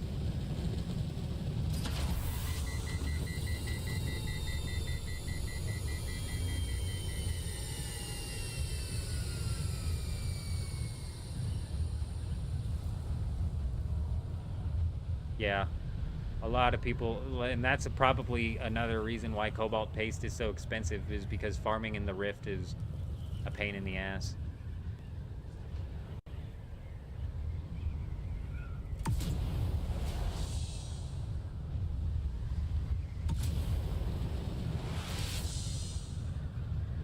Jim, that's going to be entirely dependent on your own auction house. You know, Meyer might be able to sell it for 1,000 a piece, whereas on certain servers it might be 200 a piece, or on other servers it might be like 3,000 a piece. It really is just dependent on the server.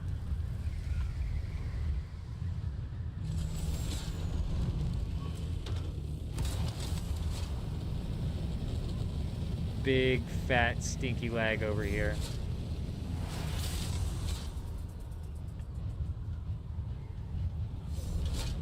This one just looks abandoned. Abandoned. Doesn't have a sub-fief, so this one's full abandoned. Nice.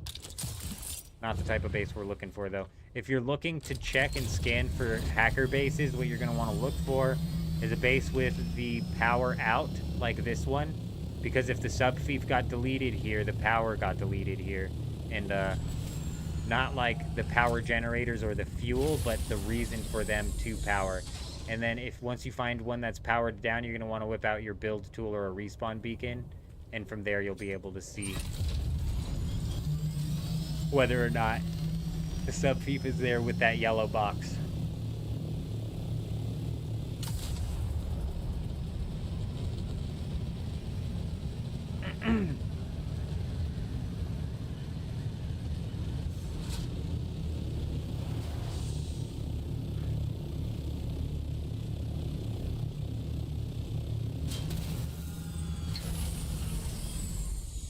This place is just ridiculous, bro. It's all falling apart, too, so I want to check and see where the sub-thief is at.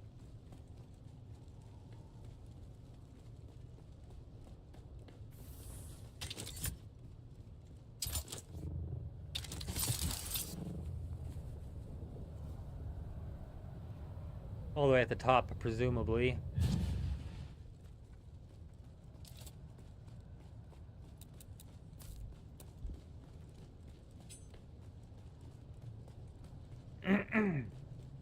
What happens when one does not pay taxes for too long? Does the sub-thief disappear or the whole base?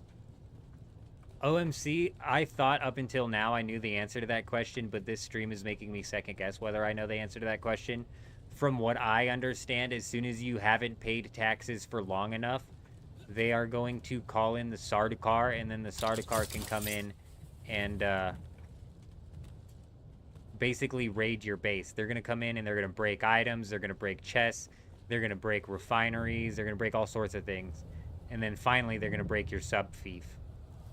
So yes, I think you would eventually lose the entire base, but it's going to take them a while to raid it, you know what I mean? And I've also heard today that somebody got their sub-thief deleted when they got raided via the Sardaukar after they didn't pay their taxes or something. I don't know, man.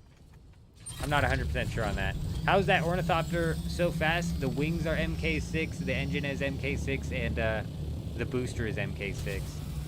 The wings and the engine are the only two things that affect speed.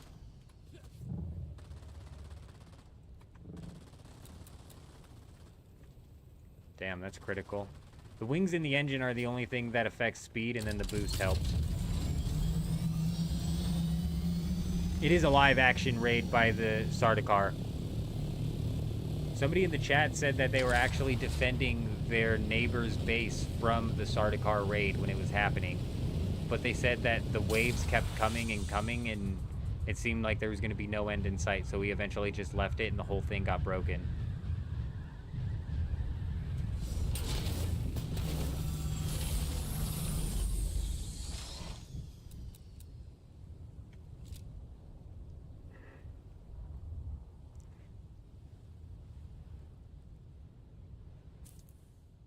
I got you, Becker, anytime. Anytime.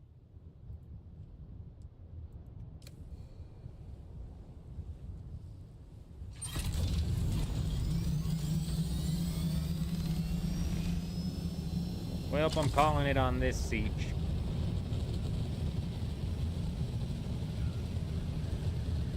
I'm sure there's a base or two that we missed, and we haven't even been searching the South Hagga Basin.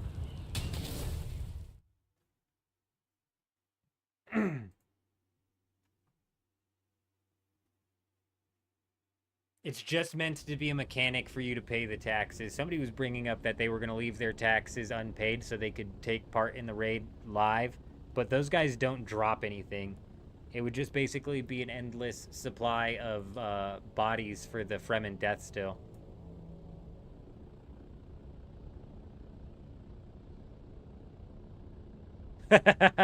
I probably will, J-Wolf. If the question gets asked again, you'll hear it again.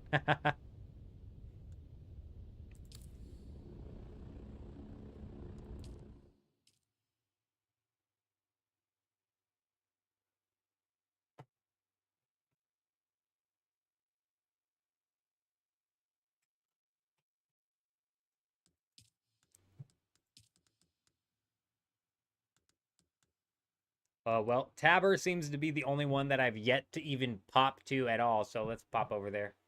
I'll be right back, though.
I've never seen it happen.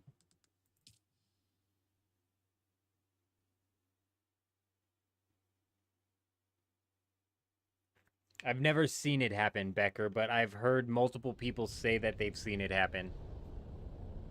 It's one of those things where it's like you got to be in the right spot at the right time to watch it happen. You know what I mean?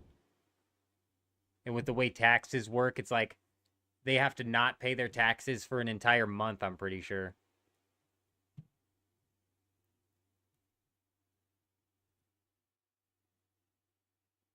Adam, you're right. If you managed to actually like time it properly and be at your base when the Sardaukar were raiding it, you would just basically have unlimited bodies. Be huge. It would be huge.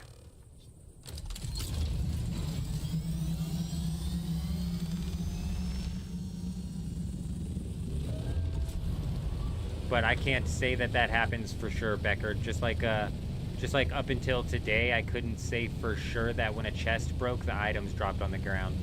But I saw it happen today, so I know for sure that if a chest breaks due to the storm, the items do in fact drop on the ground.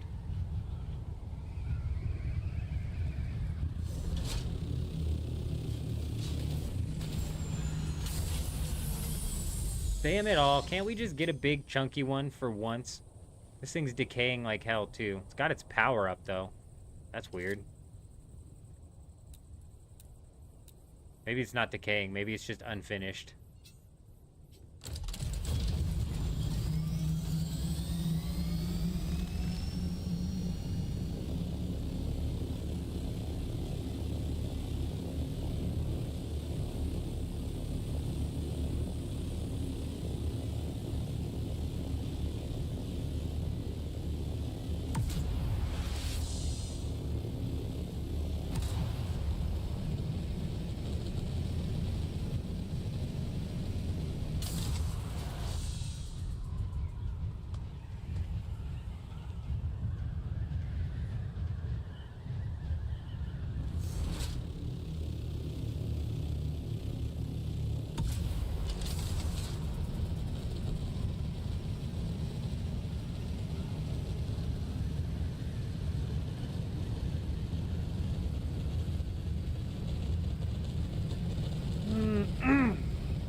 Man, why are you gonna tuck yourself way off in this back corner, huh? This base looks like it's been falling apart for a while.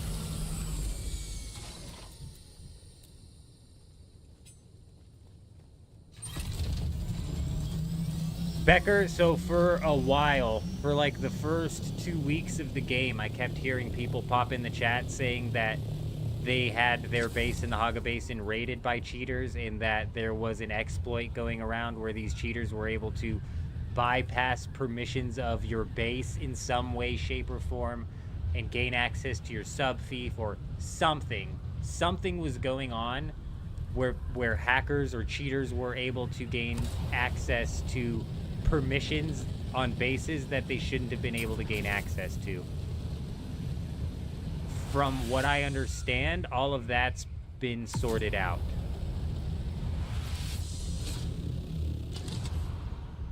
From what I understand, all of that's been taken care of.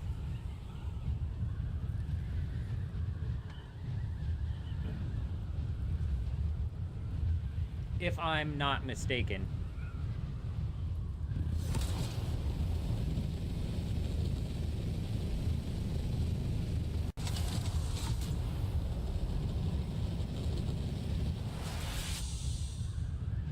Big, fat, stinky lag. A lot of powered up bases on this server, man. That's crazy. Typically, I've just been seeing abandoned base after abandoned base after abandoned base. A lot of powered up bases on this server. It's freaking refreshing to see.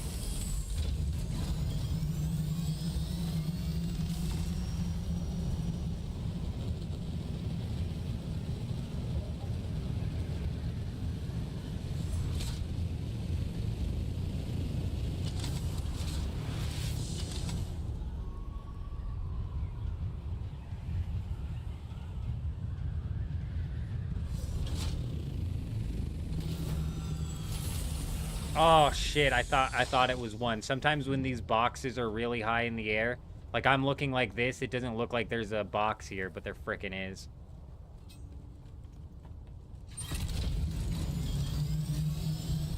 You were in a guild and you found yourself outside this morning, but you can't enter its headquarters. Perhaps the guild is banned. Oh, wait. You were in a guild and found yourself outside this morning, but you can enter its headquarters. Is this your guild? Because typically, if the guild leader was banned, if the guild leader was banned, the sub fief would have been taken. It's entirely possible that somebody else got on and replaced the sub fief so that they didn't lose all of their items, and now they just don't have the proper permissions set up for everybody else in the guild to get into that base. Does that make sense? If it's not your guild and you were able to enter the guild's base, you're going to want to whip out your building tool, and that'll tell you everything you need to know. If there's a yellow box around it, it's protected still. It's an asshole protected base.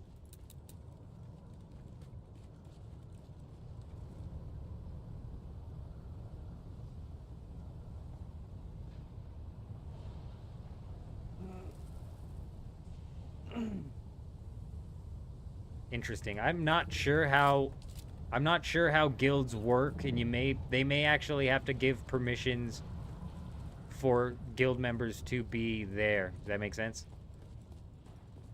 There's no sub fief here. Where's the sub fief?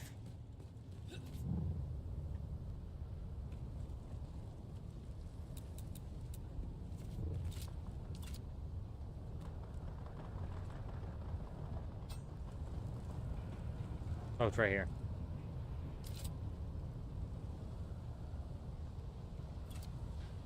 This is another one. This'll be a week until this base breaks.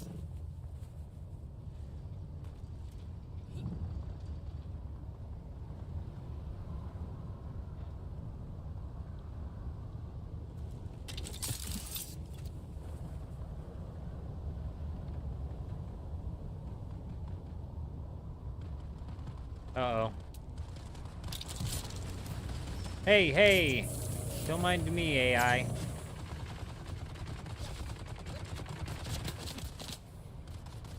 Alright, we're officially out of suspensor belts, which sucks.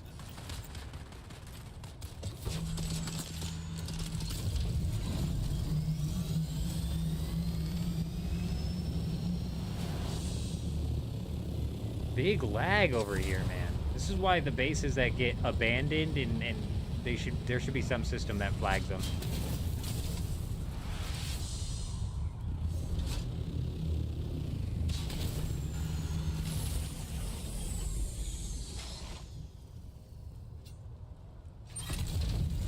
They're good.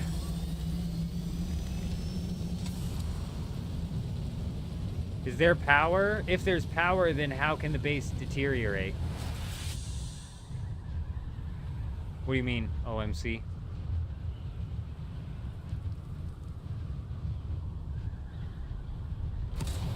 If there's power, the base shouldn't be able to deteriorate.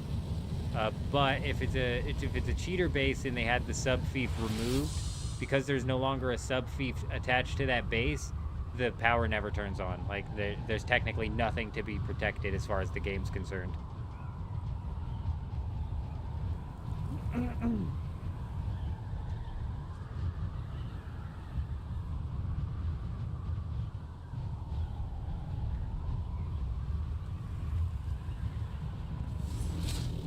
I'm so sick and tired of this.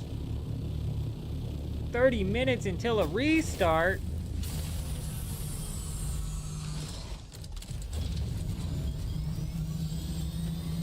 I'm finding so many deteriorated bases with power. No, or are all of them I find with no power? All the deteriorated bases that I find have no power. Like their generators ran out of fuel. They still have a sub fief, so they're still technically protected from being raided, but they're not protected from the storm.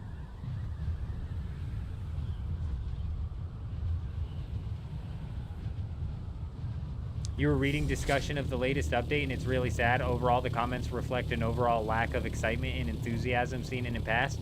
It is sad, and it's the devs' fault, man. I don't know, man. They got a shit team over there, bro. I think that's apparent with some of the foundational design flaws with this game. If I was Funcom, I would axe the creative director, and I would axe any of the creative team. Anybody who came up with any of these shit brain ideas. Like, whose idea was it to put the control points out in the deep desert the way they're set up? You? Okay, get the fuck out. You're fired. You're gone. Who's next? Who's next? Who's next? Whose idea was it to put the rockets on the scout ornithopter? Get out. You're gone.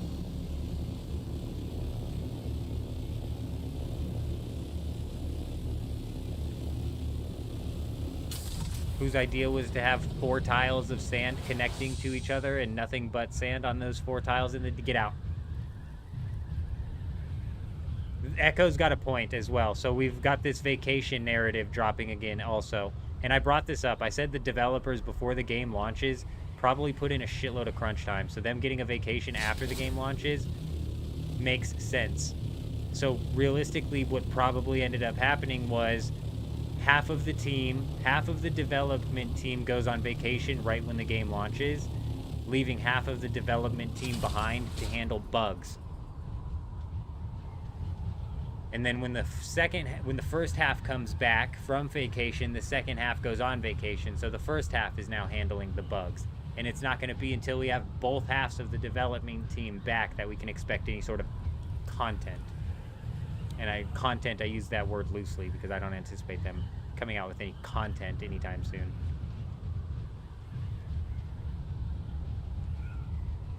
I 100% to Smoka. That's why I said the creative director, he's the first one to go.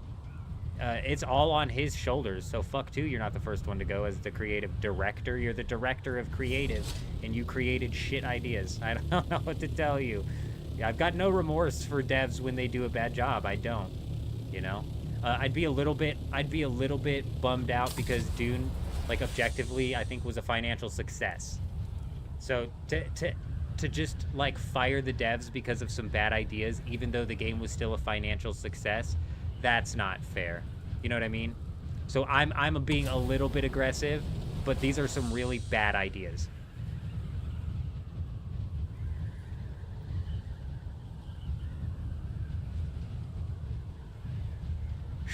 That's a scary, scary thought, Otter. That is a scary thought. They have no incentive to want to keep players at this time. There's no microtransactions, so if anything, they want less players to slow down development. They already got their bag. That is a scary thought. And I think it's scary because of how easily true that could be. You would hope that's not the case, but that could be easily the case. Could be exactly what it is. And with Funcom and Conan Exiles, from all of the Conan Exiles veterans, they said that content for Conan Exiles got drip-fed. Drip, drip, drip. J-Wolf, the PvE needs to be the first thing that they overhaul. I, as a PvP player, would love some PvP balance and maybe some real incentive to partake in PvP. But I'm also realistic, bro. PvE players are like the bloodline of games. They outnumber PvP players 2-to-1. Guaranteed. And any PvP player telling you otherwise is delirious, bro. I have some people arguing that the PvP players are the majority. Bro, no they are not. No, they're not. If PvP players were the majority, dude, full loot PvP games would be popping. But full loot PvP games are like the quickest to fall. So the hell PvP players are the top, bro. They're not. So yeah, they need to revamp PvP or PvE ASAP. They need to come out with new monsters. They need to expand on the system of enemies that you have to fight. They need to come out with less artificial difficulty and more natural difficulty. You know, get some natural difficulty. Yeah, but if I was doing, that would be a job, OMC. I'm not looking to go work. You can't pay me enough. You can't pay me enough to go work something like that, you know? That's the same reason I left UPS. It's like I could have made upwards of $40+ per hour 10 years ago had I just, you know, stuck around driving for 12 hours a day for UPS, you know, 60 hours a week. I had a kid on the way, dude. My time is more valuable than anything. And having free time allows me to do things like, you know, chase my dream with the whole YouTube career and now pushing this whole live streaming thing, you know what I mean? That's why, no, absolutely not. Here's what I'll do. The devs can come and watch the live streams and they can take all of my ideas for free.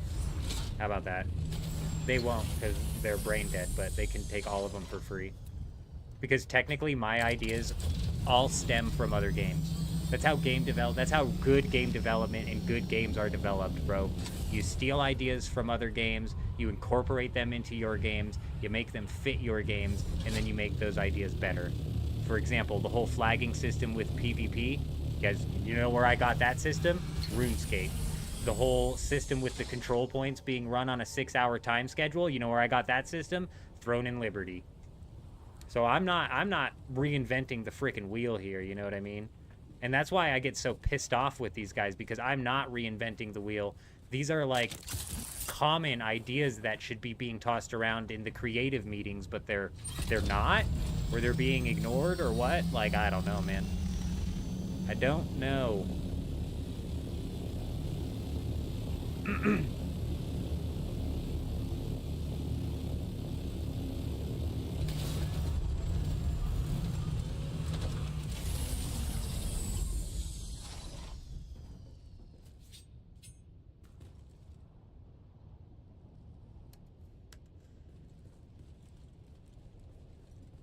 I don't know if using grounded to do the building and crafting would be good, because grounded, from what I remember, building is a pain in the ass. I don't want to be carrying fucking blades of grass on my shoulder so I can lay down in the next staircase. Grounded building system is fun, though. I'll give you that. It's a good building system. Not only is it a shame, it's just not smart development. It's dumb. And it's funny because they picked systems that are bad. This one's open to the public? What? The base isn't open to the public, but the Pentashield is. They did copy games systems, you know? They went with the no incentive PvP system that you get out of like World of Warcraft, you know, or any other MMO nowadays where you don't risk anything, right? They went with that and they drew from that. They just picked the wrong ideas. They backed the wrong horse, and they did nothing to make it fit into their game, into their universe, into the actual like gameplay loop. Brutal. Yeah, dragging rocks for your base. Yeah, you got your carrier ornithopter just like holding a boulder or something that you've taken to place. That would be brutal. I like this base here. I've never been a fan of the pyramid design, but I like what they're doing with this.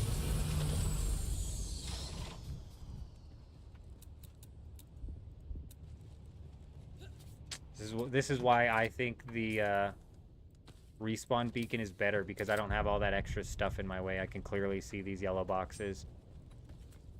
Now I can't check the health of the floors and stuff wherever the sub-thief is at, but everything here looks fine.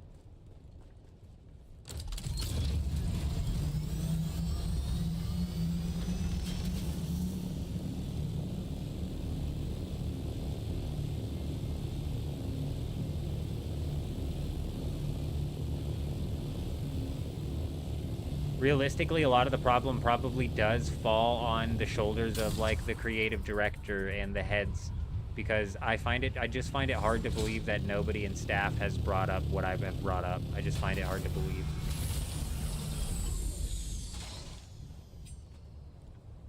Which means that somebody at the top was like, nah, let's do it this way. But in my opinion, they all need to get the axe.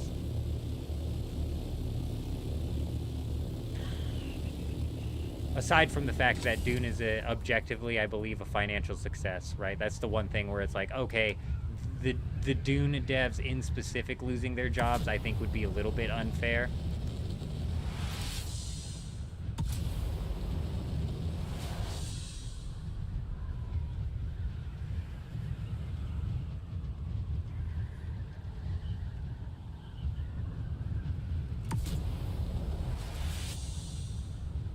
When did he make that video?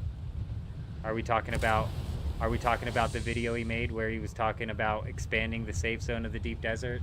Because the expansion of the safe zone of the deep desert, if anything, just pushed the timeline of this game dying faster. Like all the PvE players being able to go and see how bad and redundant the PvE is inside of the deep desert, it made them realize that they have no real end game thing to be grinding for. Deadass. Like if I was a PvE only player and I was excited to get out to the deep desert finally and do some PvE, and I got out there and I found out just how artificial the difficulty is, I would have quit immediately.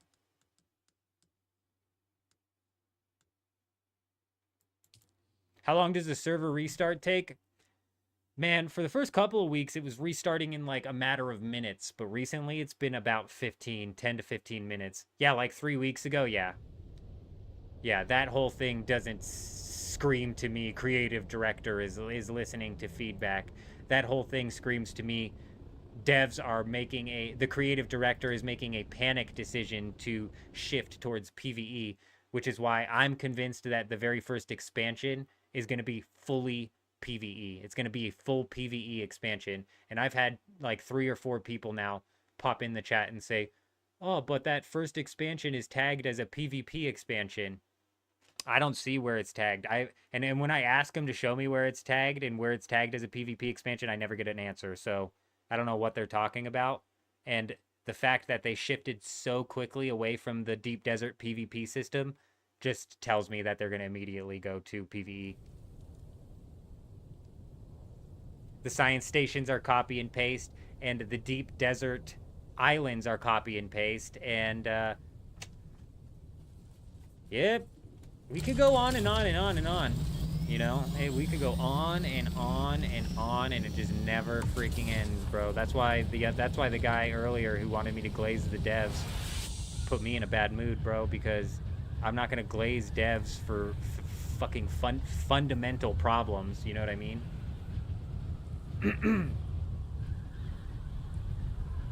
Especially because that is not going to do anything but mislead people into what sort of game they're getting themselves into.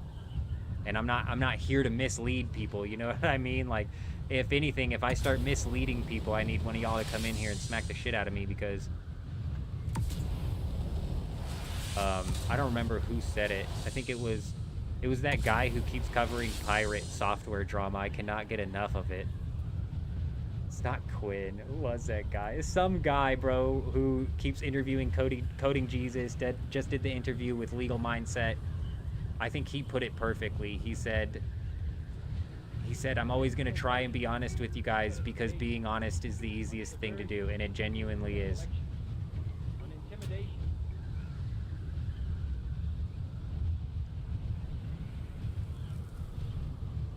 The deep desert was built to be a PvP area, Caveman, so I agree. It's way more exciting when there was no extended safe zone. There was a lot more bases out there as well, and it was a lot more exciting, and I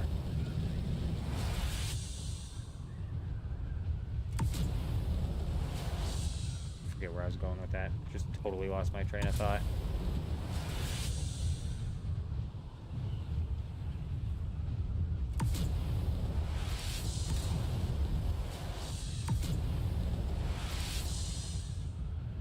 Why does Shai Hulud no longer matter? I agree with you, but also kind of like disagree with you. The worm is, like, in my opinion, the worst death that you can run into in the game.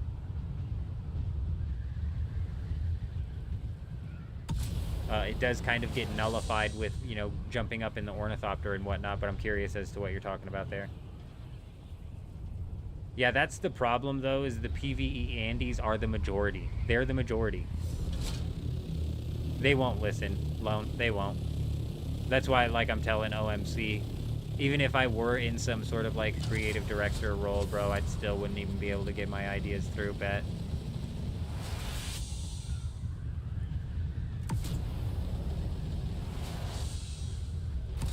But yeah, the PvE Andes, they're the majority.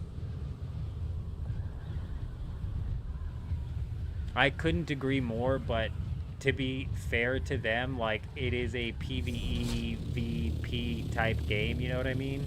As redundant as the PvE is, you know, it's almost comical to call it a PvE game. Especially because it's so obvious that the PvE inside of this game was literally developed as an afterthought. It's copy and paste PvE all the way through the Hagga Basin, and then the difficulty bump in the deep desert is literally artificial as hell. It's like the most artificial difficulty bump I've ever seen.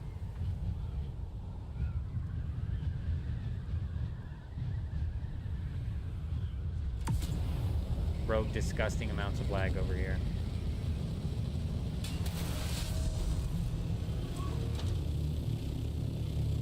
Yeah, you're right. You're right, Jim. It gets made pretty...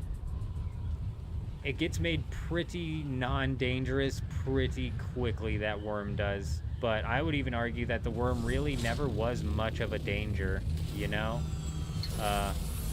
If you played it... I've never been eaten by the worm unless it was because of a bug.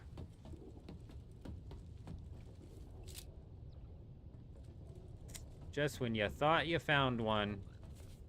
I don't see the sub-thief, but it's somewhere.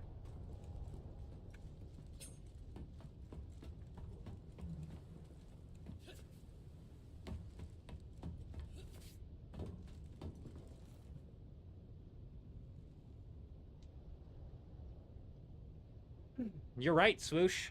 You're right. And the PvE players were crying because they wanted to come experience the PvE in the deep desert, and they wanted to get the titanium and be the completionists and be the hoarders that they love to be inside of the deep desert or with the deep desert materials.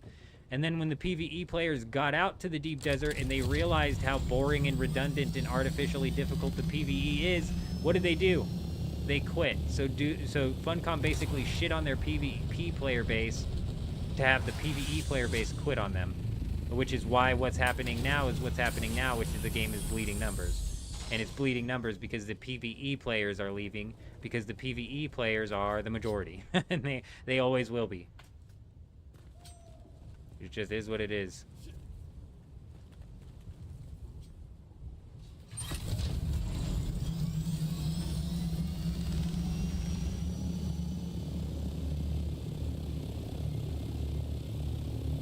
Two dudes, 30 minutes farming in the PvE zone. Can't be fun. It does, Swoosh, and it's because PvE players are the majority. It's unfortunate, and what sucks even worse about it is the more full loot a game goes, the more rapid that this whole effect that we see happening here happens. And it has me worried for Ashes of Creation, because Ashes of Creation is kind of pissing me off, actually, with the PvP system that they're pushing for as well, because it, again, kind of incentivizes ganking. I don't like fighting resource farmers, bro. That's not the PvP I enjoy. And I don't want to fucking fight another PvP player over durability loss. I want to take their items, bro. I grew up playing RuneScape, whereas if you skull in the wilderness, you risk losing all of your items, man. And that leads to some big... Wow, this is a big one right here. What the hell? Holy crap.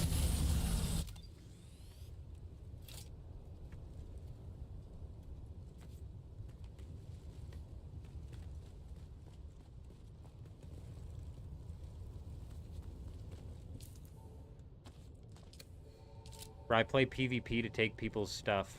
Critical? Damn, bro. What do you think's in there?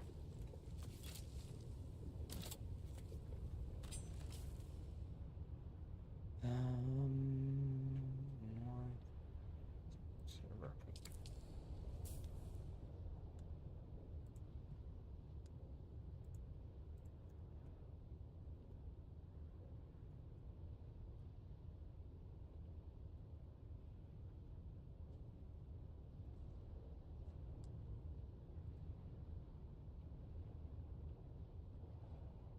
Peter, Rust is literally filled with cheaters, though. I'm convinced. I'm convinced Rust is player base is over 50% cheaters.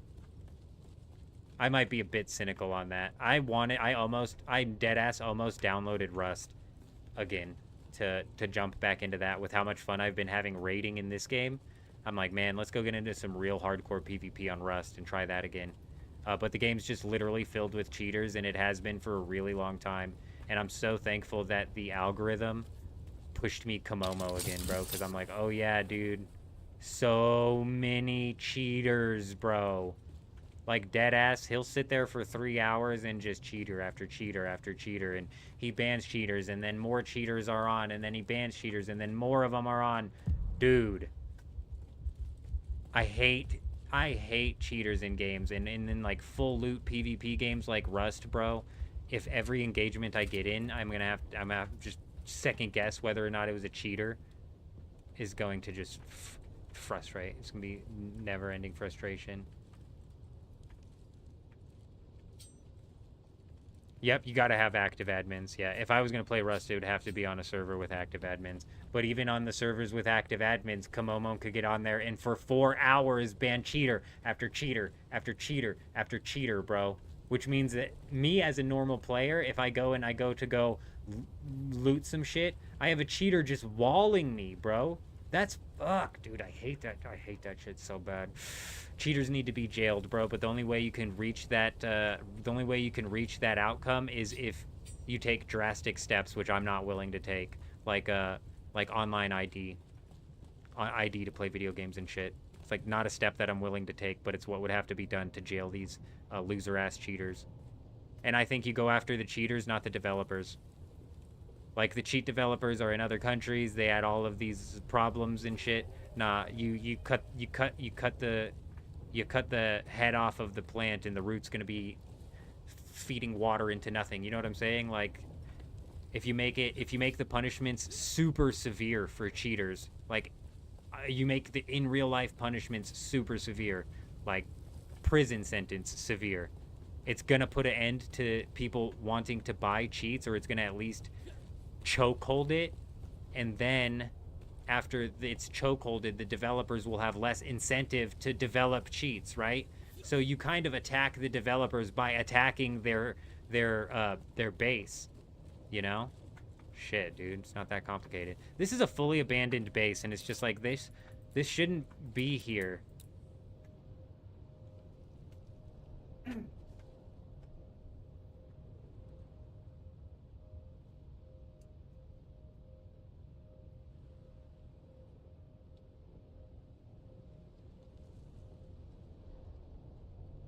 Komomo is good, yeah. He's a good creator. I like what he does.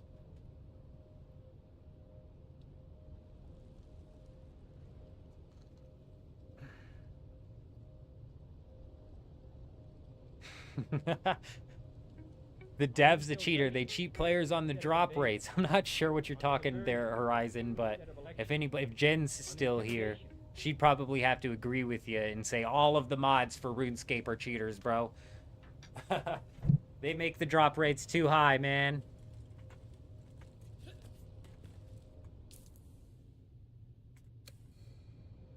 We have 5 minutes until the restart, and a couple of these things are on critical down here. Like, that's on critical. It might pop the next storm. That's going to pop the next storm. So we got a couple of things at this base that I want to see if we can manage to get pop. Look, there's a bad here.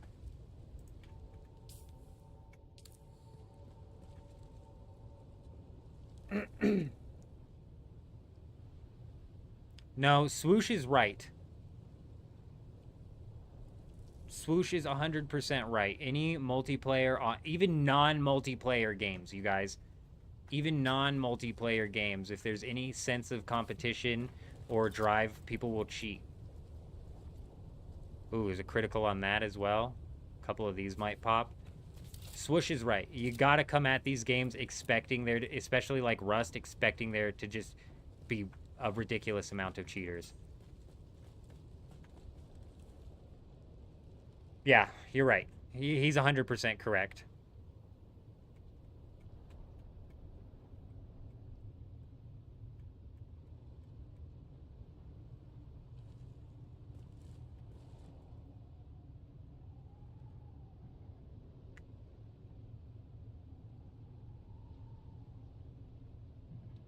Yeah, like Harrower's bringing up, man. People will actually cheat in all aspects of lives. It's just human nature, bro. Humans are sinful just by nature, bro. So, yes, 100%.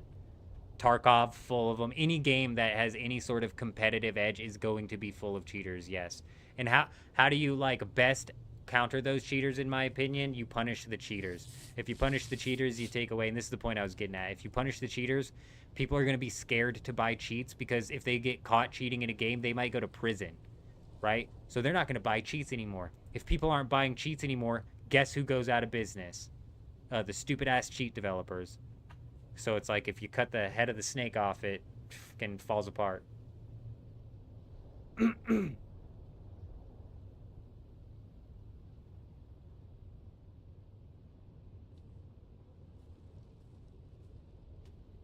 Trying to think if I've ever cheated, and never in an online game. Obviously with like old Grand Theft Autos, you got your up, down, left, right, up, left, up, right, down, whatever. X, Y, A, B, square. Now you got full ammo and the new guns and shit like that, right? Yes, you're right, Swoosh. It's literally human nature.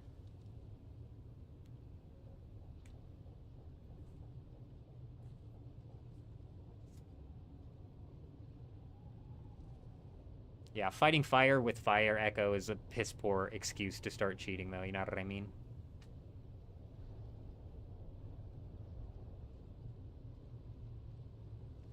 I never got to the end of what exactly they meant by that. Well, of the devs cheating, OMC.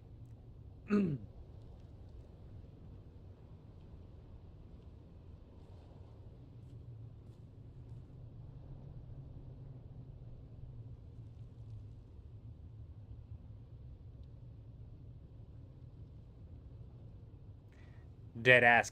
I'm so serious, Caleb. I actually go further than that too. Like I think that maybe prison sentence right away is a bit much, but definitely big fat chunky ass fine. Maybe we develop a new, we'll call it a dirty stinky cheater registry. And basically, if they get caught cheating in a game and they get proven to be caught cheating in a game, then they get put on the dirty stinky cheater registry. So they're put on this list, and it's kind of like the predator list that you can look up to see if you got a predator living next to you. You can just look up this list and see all the cheaters in your area, so you can walk by their house and flip them off and show them your taint and shit. You know what I mean? Fuck these guys. Serious.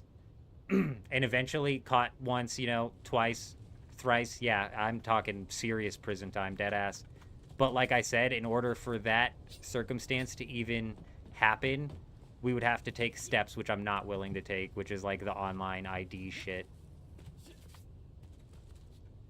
Not the steps that I'm willing to take. Throwing cheaters in prison? Oh, fuck yeah.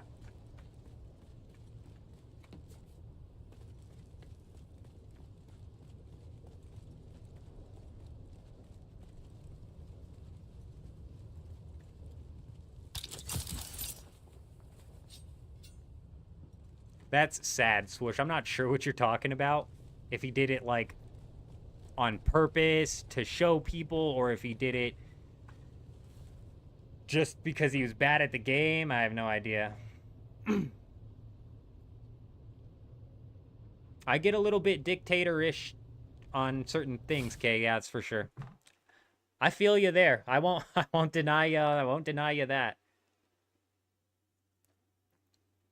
I'm the same way with drivers on the road. I tell my wife all the time, I'm like, don't make me a dictator, because if I'm a dictator, road crashes will stop, but they'll stop over some very very hardcore lockdowns, bro. I'm talking if you get one traffic violation, first off, everybody's going to get their license stripped for a little while, and then they're going to have to go take a professional driving school and pass a professional driving course, after which they can have their license reinstated. Like, dead ass, if I was dictator of America, I'd be shutting that shit down for a week to make sure everybody went and got their fucking professional driver test done. And then after that, if your ass gets one traffic infraction, you're done, bro. If you get caught driving again after you had a traffic infraction, off with your hands, bro. Good luck driving without hands.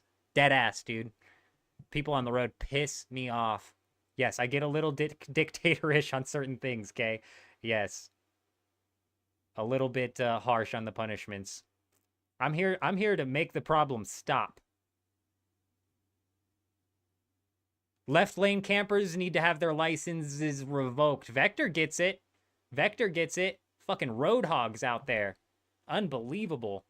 Drive too fast, straight to jail. Echo gets it. It's worse than Parks and Rec, bro. You drive too fast twice, off with your hands.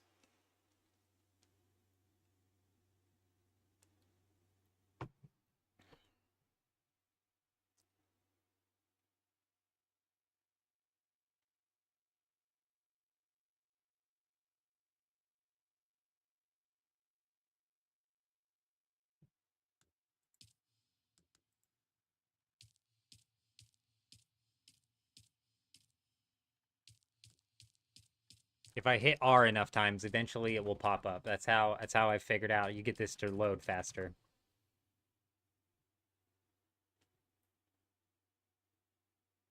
Not a single woman would have a license? Hey, that sucks. Sucks to suck.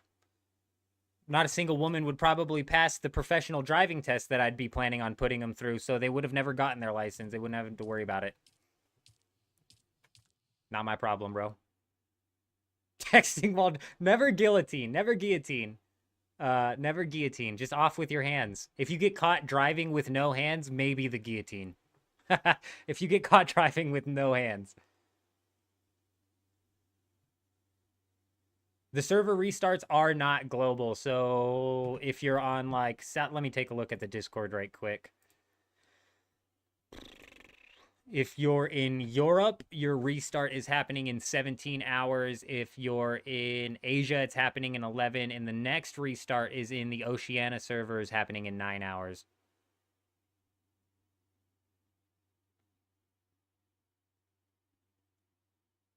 My sister says that. She says, you're such a misogynist. And I say, you know, I'm a realist. Get over it.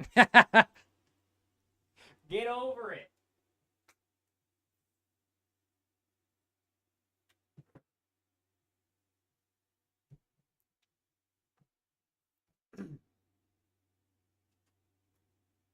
It's kind of like I had this girl when so 4 a.m. is my reset time, 6 a.m. Eastern. South America is 2 a.m. my time or 4 a.m. Eastern. This is the Discord swaps it to my local time. So if I started telling you what time in Asia the reset's gonna happen, you wouldn't get it because it's happening at 3 p.m. my time, but it's in 11 hours. 4 a.m. on the UK. Yeah. Oh, so it's 4 a.m. basically everywhere. It's just this is the global shit flopping around. When I was working at Walmart, I would complain all the time about how things were run. And I had this coworker, and she was like, she's like, why are you always complaining? And I looked at her and I was like, you can tell me it's complaining the moment that I'm wrong. Okay, when I'm wrong, then you can say that I'm complaining. And I kind of say the same thing to my sister, because she'll be like, I'll say something that's very just normal, blasé, just pointing out a fact of life, you know? And she's like, you're such a misogynist. And I'm like, but am I wrong? No. So what the hell? You're going to call me a misogynist for being right? That sounds like a woman problem. That sounds like a woman problem to me.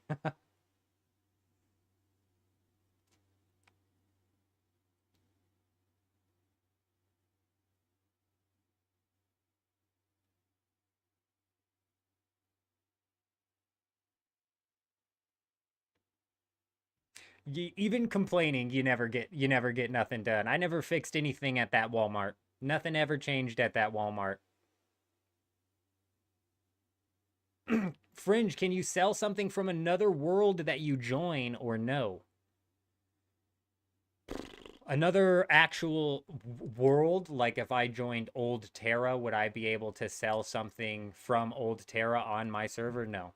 From a different siege, I could, yeah. All the sieges are connected. Depends on what kind of games you're looking for. Peter Pan, if you're looking for another survival multiplayer game, my best suggestion would be giving Once Human a shot if you haven't. I'm pretty sure it's a free-to-play game, so it's like a no-loss situation there. And that's, I've got 300 hours into Once Human as well. It's a pretty good game.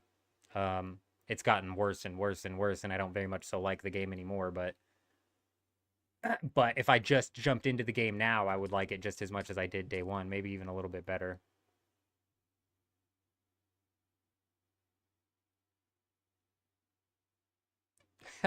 You're right, Xena, you're right. I do have a problem of generalizing. I do generalize. I feel like it should be known when somebody's like generalizing and saying like all women are bad drivers, or when somebody says all women are bad drivers, I think that's not very much generalizing. But if somebody says women are bad drivers and they're generalizing the women, I feel like it's implied that obviously not all women are bad drivers, you know?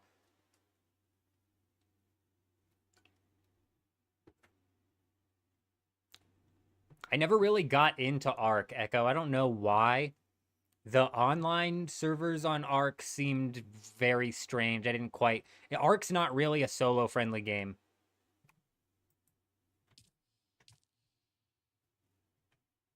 No shot, Top Flight. Oh, Dugap's back on. I was like, I've never had to restart Steam before. Would I ever try a VR game? Funny story about VR games. My kid, for Christmas or something, got one of his auntie's old VR headsets, and this was my first experience with VR, and on it there was the Beat Saber, and I was having fun. I enjoyed Beat Saber, you know, it was a nice relaxing thing to do. And then we ended up deleting my sister's account so we could give my son his own account on his VR system. Well, in doing so, you delete all of the games. So I deleted Beat Saber, so I couldn't get on that anymore. And what I did was something dumb. I might have killed VR for me forever, because what I did was I decided to play a roller coaster shooting game. Pew, pew, pew, pew, pew, pew.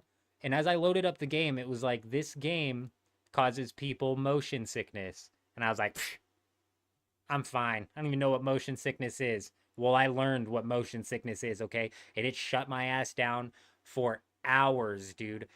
Hours. I like didn't even quite have to throw up, but my head was just throbbing and my stomach hurt, and I had to go lay down in the middle of the day. Shut me down for hours, man. Fuck, why'd I just... Crap, which one was I on? I was on the C one. Where is it? C. I don't see it. It's not up yet. Koanoa.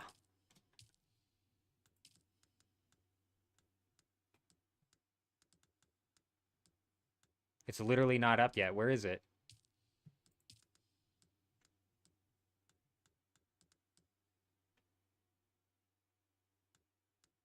Oh, yours is still down? Okay. There might be something going on here then.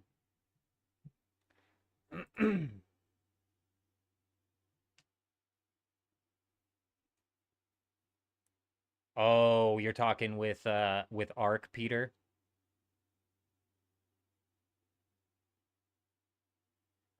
I think Ark as well, something that turned me off from that game was just how it's the same reason I don't play Tarkov, with how I don't want to use the word complicated with Ark, because it's not really complicated. It's fairly straightforward, but it's in depth, kind of like we were talking with Jen earlier about RuneScape, and how on RuneScape there's a ring that's like an end game ring that gives you the best luck in the game. But that's like some nuance that players coming into trying the game out aren't gonna understand or even really care about. And there's a lot of that in like Ark. A lot of like best practices in Ark too. I'd probably have to sit down and watch like a few best practices guides to even start to be comfortable playing, you know what I mean?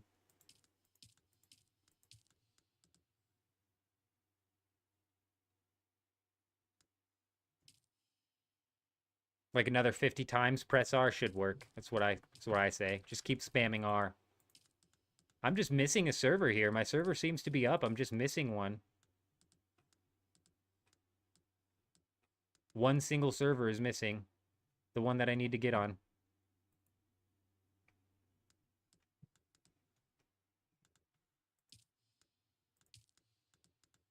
There it is. There it is.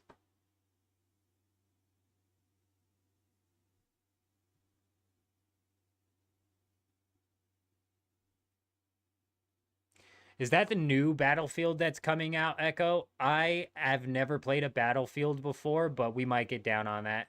Potato! Coming in with the booms! The booms, and I don't know what that is. Booms in profit. Booms in bank.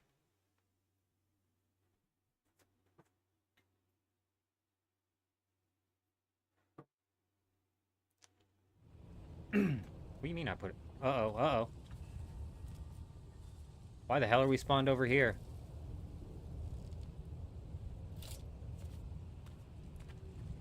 Let's wait for this shit to load in. I put it in there. I didn't put that in there, did I? I know the rocket's mine. The boom boom's mine. I don't know what that other thing is. Looks like a vending machine.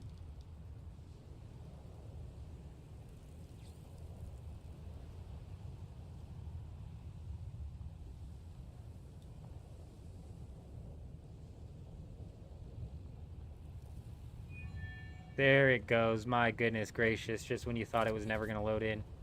I don't know why we got pushed all the way over here.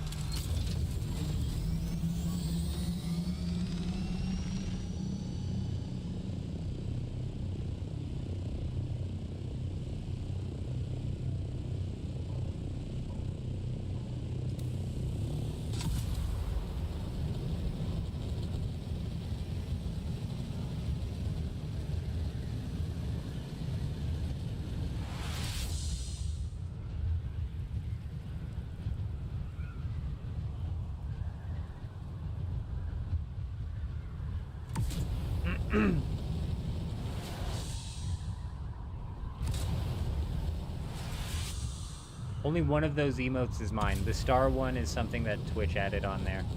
And I do not know what the rest of them are. They're just like the regular ones, I'm guessing.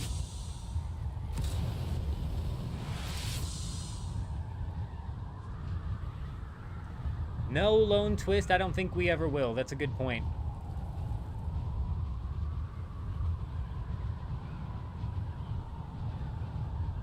It happened to you when it swapped Seaches the other day as well? Strange.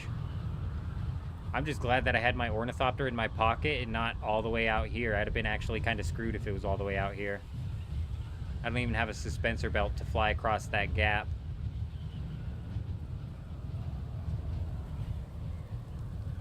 Oh yeah, like I was saying, I've never played Battlefield, but this new Battlefield that they're coming out with looks pretty dang good, and I am itching for like a first-person shooter to come out that I enjoy playing. Like, I need a new Battle Royale to come out, you know? I need like a really good new Battle Royale to shadow drop, almost like Apex Legends did all those years ago.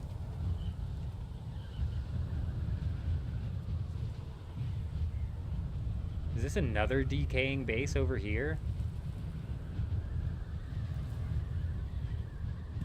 Bro, these guys built trees. These guys built palm trees. And I love it, dude. I actually love those trees. That looks good. It looks really good.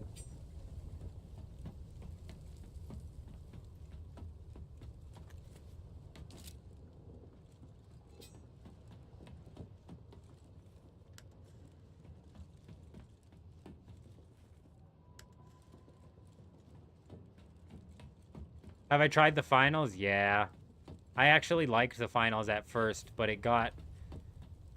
Forget what killed me with... I forget what... So the finals is... It's redundant. It's the redundant gameplay that I hate. The die respawn gameplay. But the finals actually I quite enjoyed. when it was out. Or well, when it was good.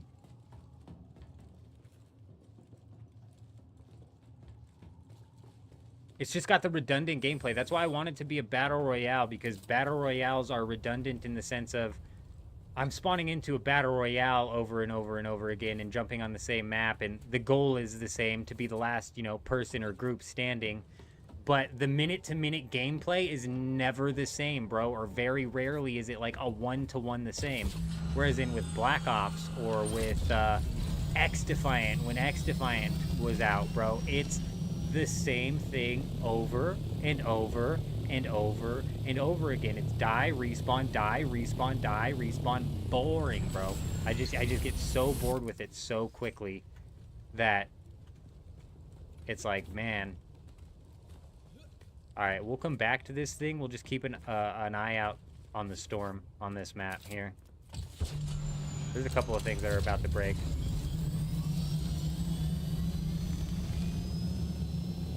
The movement of the finals was really good. Yeah, I liked the sniper. I liked the finals. It was a good game. It actually like takes that redundancy and flips it on its head with like the way the game mechanics work and stuff like that. Because typically in the finals, no two games end up looking or playing the same either. Man, my lighting is freaking out. 15 minutes. 15 minutes. It's a 15-minute despawn timer. I don't want to sit there the whole time while we'll scan for some extra bases around this area. Up over there.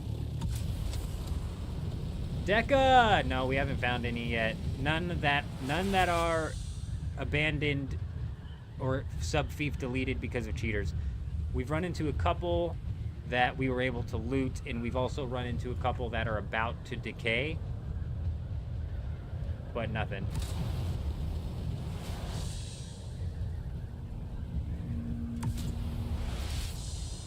Dune really seems to lose its player base right now. Are you missing a word there? Seems to want to lose its player base. Seems to be losing its player base. Another abandoned spice refinery. Large spice refinery abandoned over there. Crazy. Arc Raiders. When does Arc Raiders... Is Arc Raiders already out?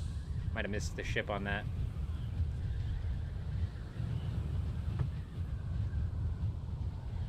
That's the extraction shooter that's coming out, correct?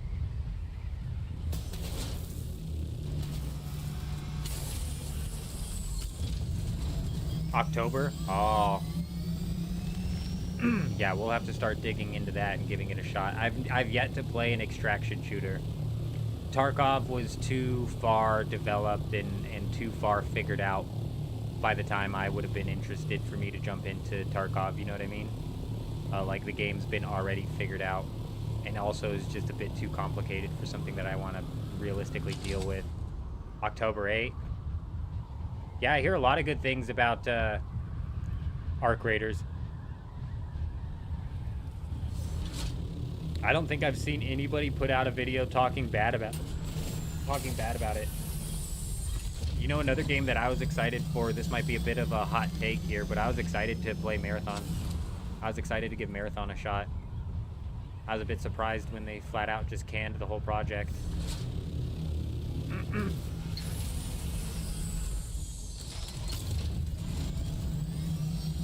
That is so crazy that two people just asked if I tried the Hunt Showdown right next to each other.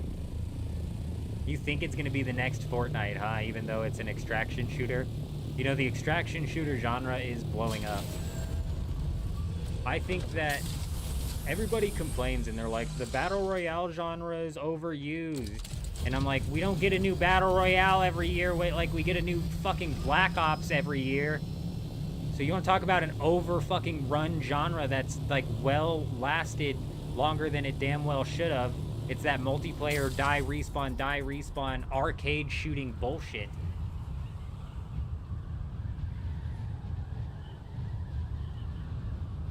Marathon would have been a mess, but it was a mess that I was excited to play.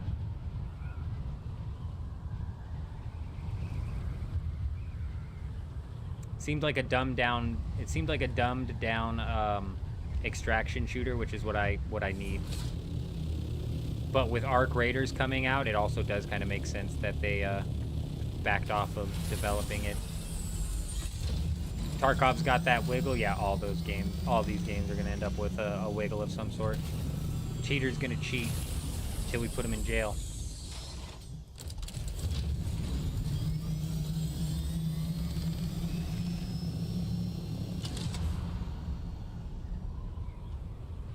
What is the Hunt Showdown though? Is that another extraction shooter?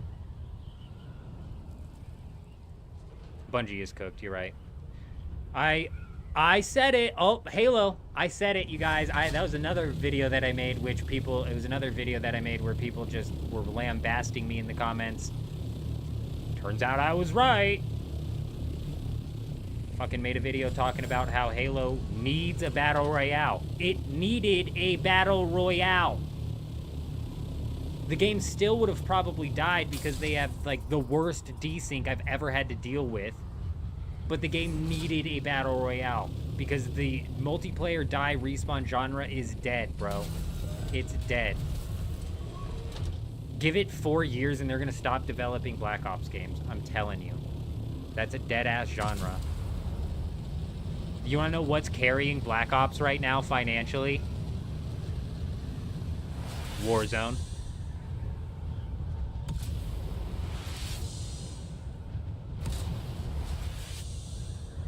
Black Ops is like a loss leader that they use to like implement new shit into Warzone and give it 3 years and they're gonna stop doing that and they're just gonna dump it. BR is also dead, but it's a genre that did not get explored enough in my opinion. You had a lot of like these companies trying to capitalize on the hype that Fortnite had and they just created like slop battle royales. So people were like, the genre's oversaturated. The genre is dying for a good battle royale to come out. Like when Apex Legends Shadow dropped, I'll never forget that day, bro. Such a good day. I wasn't even making content at the time, and I was playing Fortnite with the bros, and they were like, a new battle royale came out. I was like, what? And we tried it out, and I just remember being like, man, this battle royale is running nice, man. This all seems to be functioning well. Day one Apex Legends was smooth sailing, bro.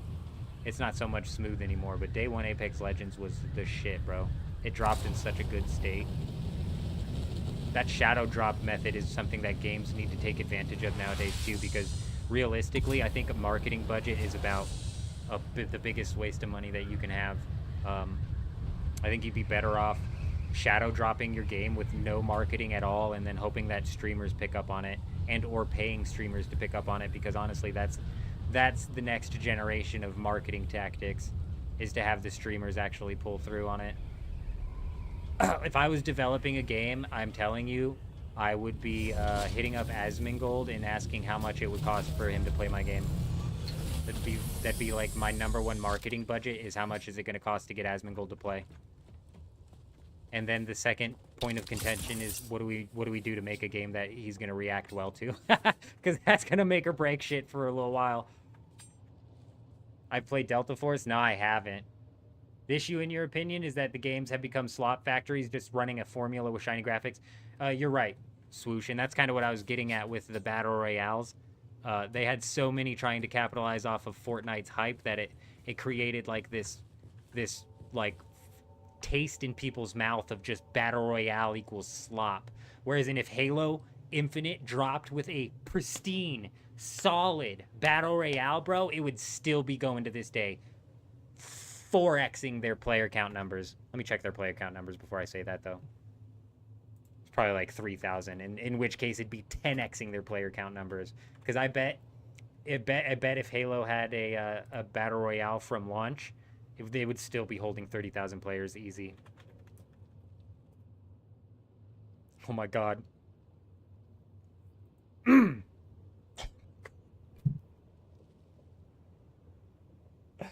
Just shut the game down at that point in time. Just shut the game down. 803 concurrent players on Halo. Hey, appreciate you being here. Appreciate you stopping by, Caveman. Caveman was here from the beginning, has been here for 8 hours. An absolute legend. We appreciate you. You have yourself a good one.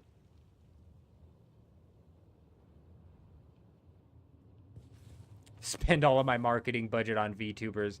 There would be a list of big hitting YouTubers that I would be focusing on: Asmongold, Moist, and then Tectone. Basically like the common sense ones.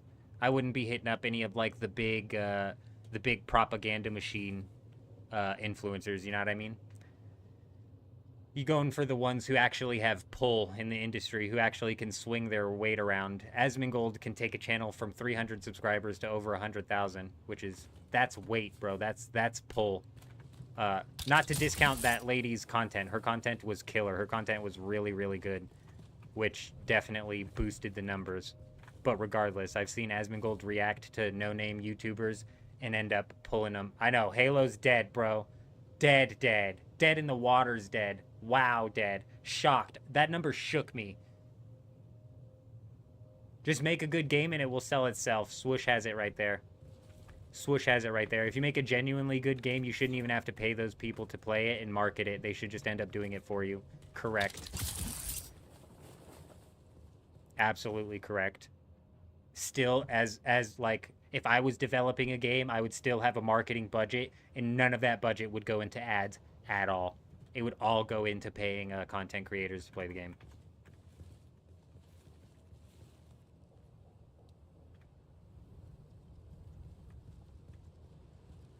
I think we've searched this whole map, which is why I'm like, I don't want to leave this area, because if a storm rolls through, it is going to break that, and that, and that, and that might have some juice. They might have the juice. And there's also a couple of platforms right there which probably won't break, but maybe? Maybe? I don't know.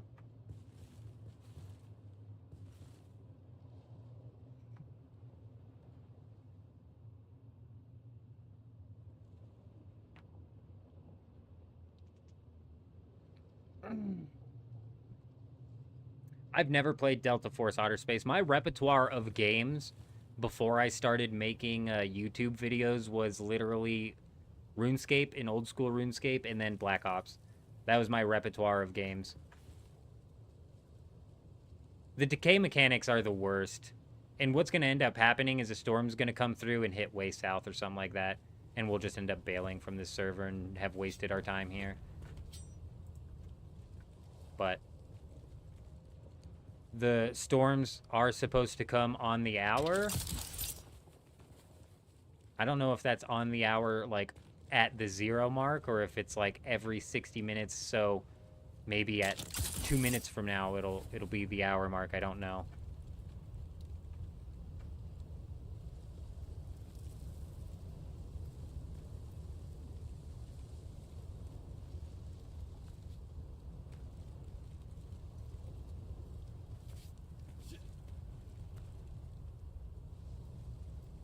What's dumb is this is obviously an abandoned base, bro. This base, they're not coming back. It's just going to decay all the way.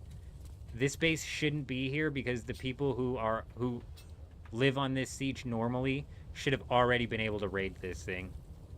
You know what I mean? This is causing like some lag up in this server, you know? Like they should have been able to clear this.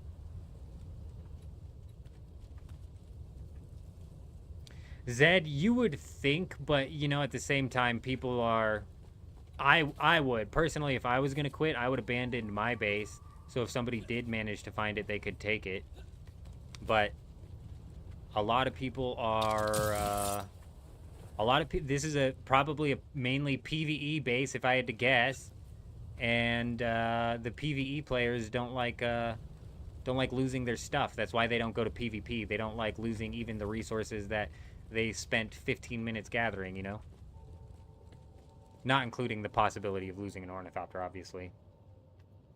You love Dune, but each time you turn into a stream, they're talking about different games. Is that a bad sign? What do you think of the current state of PvP in Dune, and what needs to change?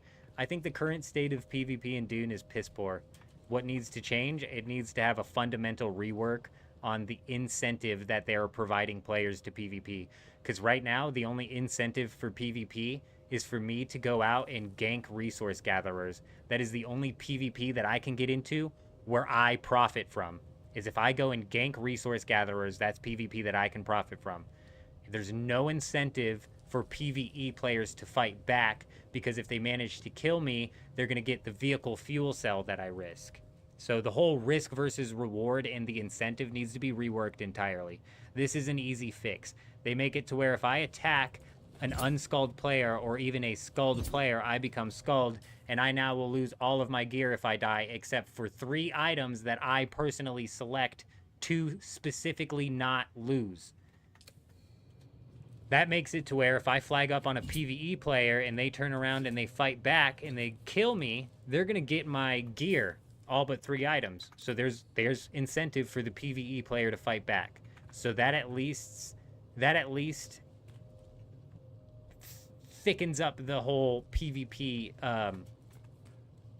ratio that we have going on here. But something else that does is it makes it to where if I flag on the PvE player and then PvP player number 2 sees me bullying PvE player number 1, PvP player number 2 can come and fight me. Why would he be incentivized to do that? Well, because he's going to get my gear. So now we've spawned a type of PvP, which is the actual PvP that PvPers want, which is 2 willing participants. You know what I mean? PvPers don't have any fun ganking players. And if they do, then I wouldn't say that they're truly PvP players. I would just say that they're gankers. And that's what they do. Like, PvP players want to fight willing participants who are going to fight back. And right now, there's just no incentive to fight back. And if I do find another PvP player to fight, okay, cool. What are we fighting for? Durability loss? That's nothing, bro. That ain't it. And then we can move over to the balance of the PvP, which is terrible as well. For example, the rockets that come off of the ornithopters literally 2-shot anybody who's on the ground. So why would anybody get out of their ornithopter after knocking somebody out of their ornithopter? They wouldn't. So it leads to this whole ornithopter rocket gameplay where all they are doing is sitting inside of their scouts. Scout ornithopters should not have rockets. That should be the first thing that gets taken off of the ornithopters in this game. The only ornithopter that should be able to carry rockets is the assault ornithopter. It's literally in the name. The only reason for PvP is this for the sake of it currently, correct. That, or you're going to go out there ganking people. And PvPers, for the sake of it, will get down on that for a while, but they'll eventually bore out. And PvEers won't get down on that at all. Whereas if a PvE player was given the opportunity to possibly make a come-up if they decided to fight back, I think they would do that. So, like, the PvE player, if they attacked the person who attacked them, they wouldn't... Oh, dear. They wouldn't be skulled. They would just be fighting, right? So they'd be at risk of losing nothing but the resources on them. However, they would have the potential of getting all of the resources on the other person.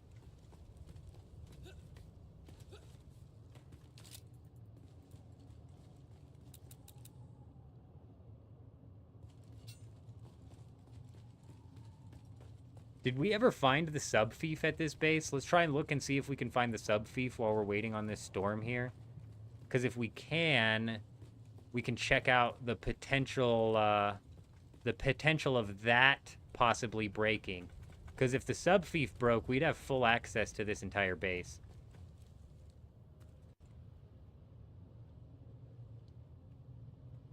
I don't quite agree with that. They should have definitely ignored the people whining about the PvP, and that's mainly because the PvE that the players wanted to go do was useless. Oh, we got another chest right here at critical. That's 3 chests which may possibly break over here. I'm assuming the sub-fief is somewhere on the inside of this building that I'm not going to be able to see.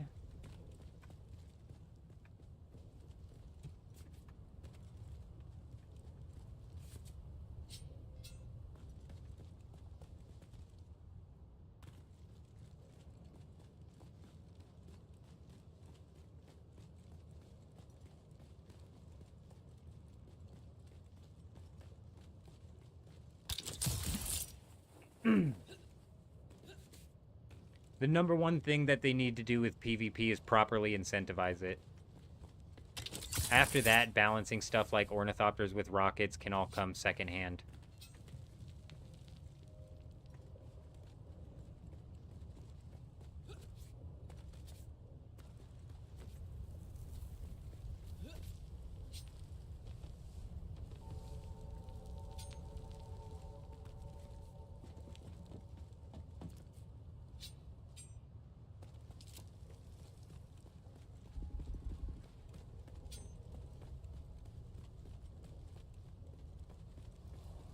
Well, there's definitely one here. I just can't even begin to think where they... Oh, nope, that ain't it. It's just a light. I can't even begin to think of where they would put it.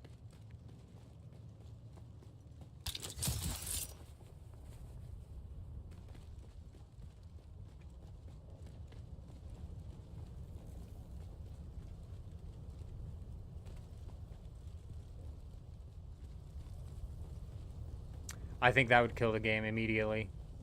That would give all of the PvE players the chance to go and experience the PvE in this game, which, again, I'm going to say is terrible. The Deep Desert PvE is the worst offender. It's artificially inflated difficulty, and it's just going to piss people off.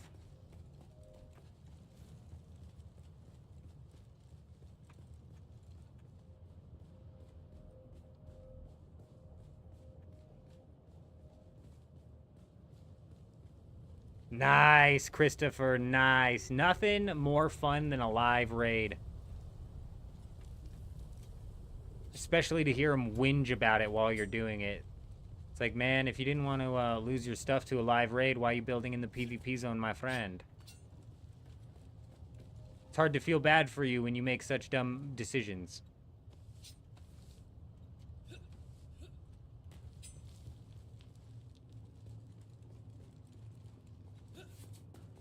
Dude, where is this sub thief at? It's got to be, like, in one of... There's a door right here.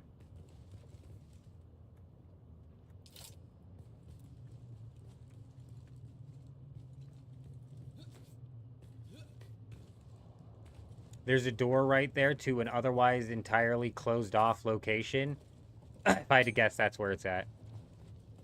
If I had to guess, it's right there. Right on the other side of this door. Pop. Let's go up one floor here and see if we can see if there's a top to that. They're 100% PvP players. They only gank because that's the only method of PvP that they can realistically get into. And the reason I say that they're PvP players and not just strictly gankers, and that's because is there a door right here too? There is. Interesting. I'm not certain if that's even the right spot. The reason I say that they're more so PvPers and not gankers is because they don't focus on dropping the 2v1. Every time I turn back and fight them, they turn around and they'll fight a 1v1. Even if they don't know it's me, they'll turn around and do 1v1s. Why do they do that? Because that's probably the type of combat that they're itching for, because I'm telling you, PvP players don't have fun ganking. Also, if the DDPD were gankers, they would be stealing the resources that they're taking. In realistic, they're just deleting them. I think they're just deleting them out of spite, too, because of how the PvP system is.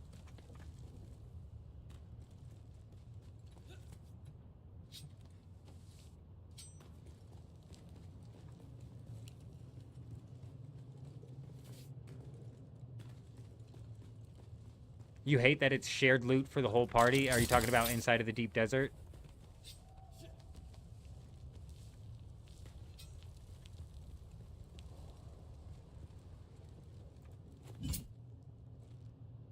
I can't see through that window, but it looks like there's something over there.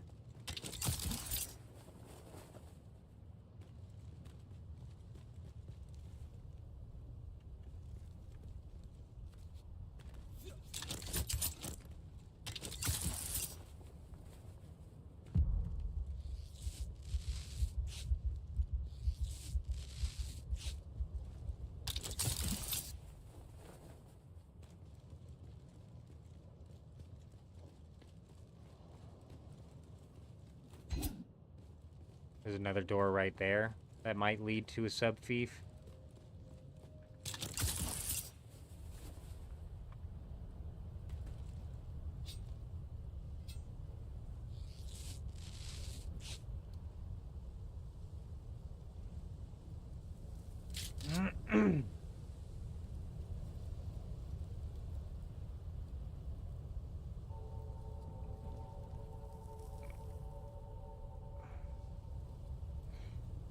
Some no-fly zone PvP would be nice, Justin.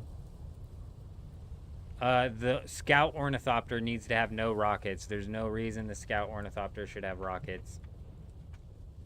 I think that would fix a lot of the ornithopter combat problems that we've been running into.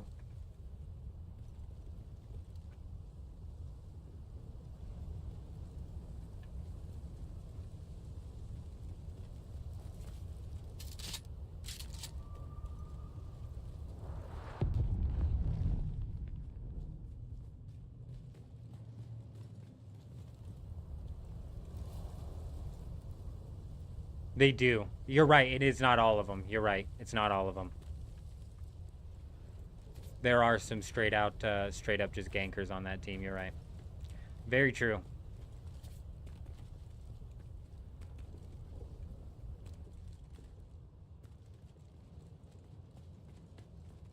That door is what I'm thinking.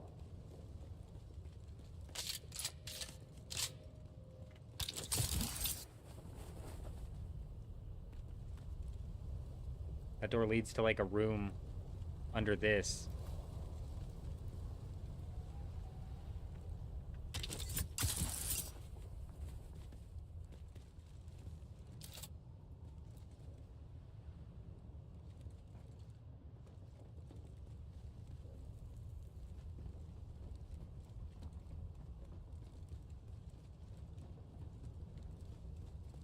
Oh, here we go. I can finally see.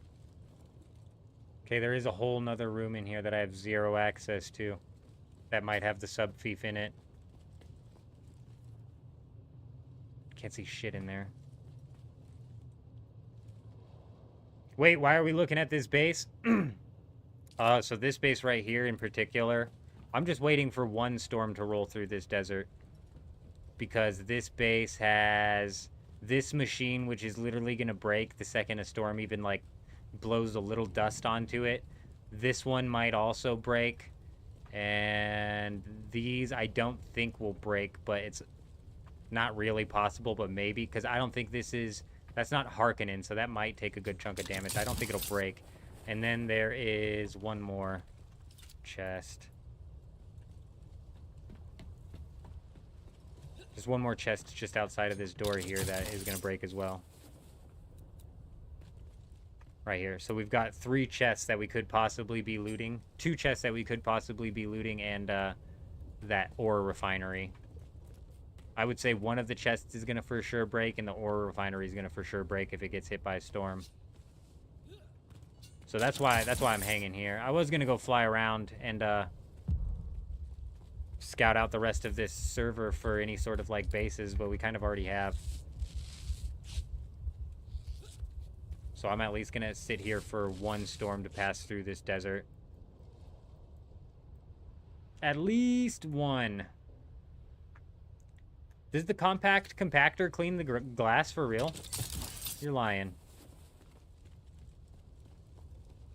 Was it dirty glass? That's why I couldn't see it? I thought it was just like the way the sun was hitting it.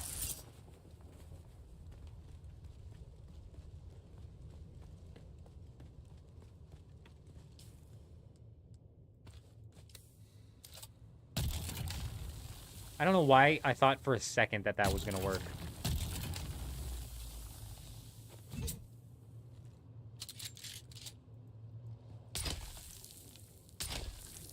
Are those going through the glass?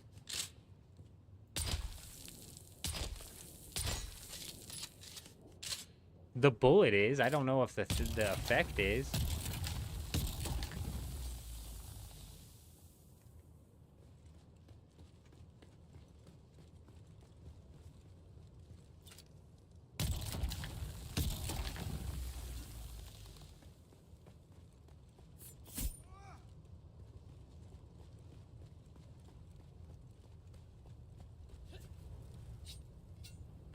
I just wanted to see if I could find where the sub-fief was so that we could potentially kind of like plot out when possibly this base is going to fully succumb to the storm.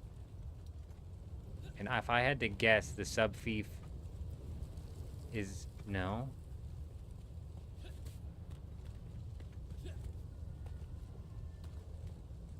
That ain't it. Where did the door lead to then? This door leads to something right on the front side of this wall here. Oh, it's right there. Whatever the door led to is broken. Shit, bro. Where is that sub thief?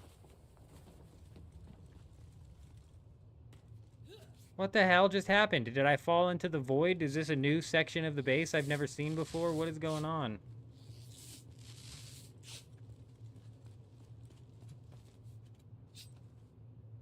So there's basically two options, I think. Sub thief is in that somehow, or it's inside of this. If I had to guess, it's going to be somewhere in here. And I don't think that I can even, like, check this stuff in here to see what its, like, repair is at.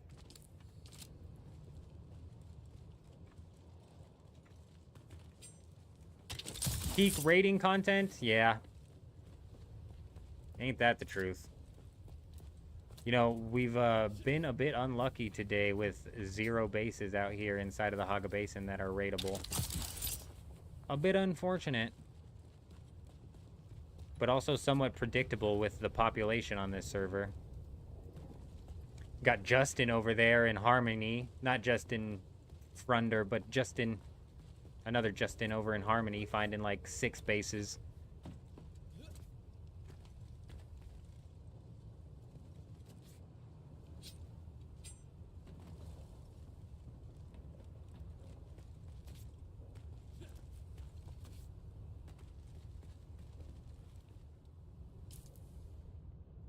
Unfortunate thing is, storm could swoop through.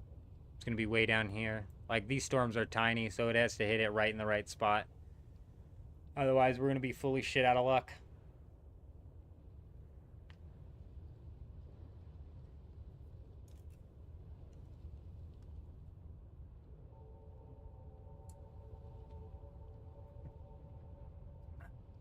Oh, Swoosh, you're right. The testing stations are probably the best spot to get into some ground PvP at. It's rare that I'm, like, standing or near a testing station for more than, like, 10 minutes without seeing somebody.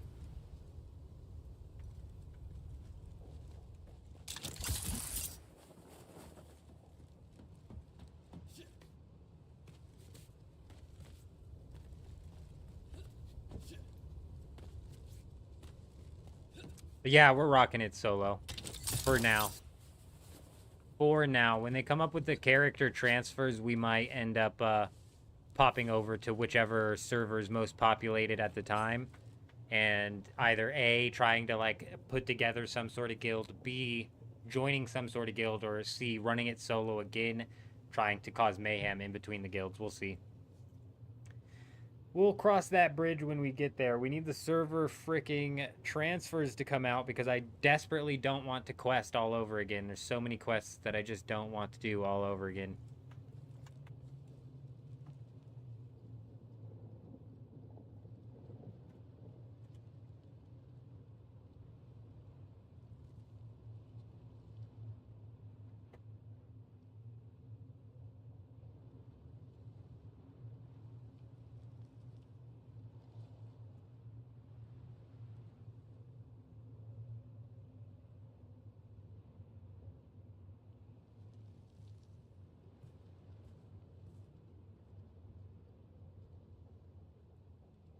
Oh yeah, we're on an official, yep.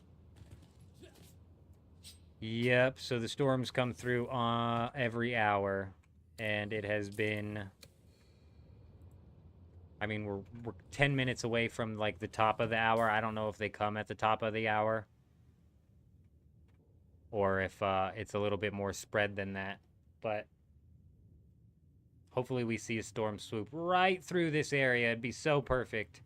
With how much we got screwed on the storm yesterday, it'd be nice to have one actually land in the Hagga Basin of all things. We got screwed on the deep desert storm like 3 times in a row trying to raid a base yesterday. Only to finally get it and figure out that it was basically a troll base. Probably closer to 20 minutes. Yeah, you're probably right. At the longest, I would say it's going to be 30. At the longest. I think we're getting ready to go do a swoop, though. Do another swoop of the bases in the area, perhaps.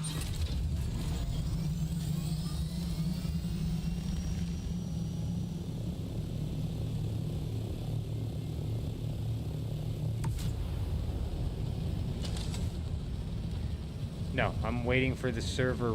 I'm waiting for the server transfers, so I do not have to. I'm waiting for the server transfers, so I don't have to request all of my classes. I'm not even so much worried about the leveling up. It's more so the classes I don't want to regrind. So we're waiting for the server transfers, so I can then transfer to whichever server has the most population on it. Like if server transfers came out today, I'd probably be going to Harmony because I keep hearing that has the most people on it.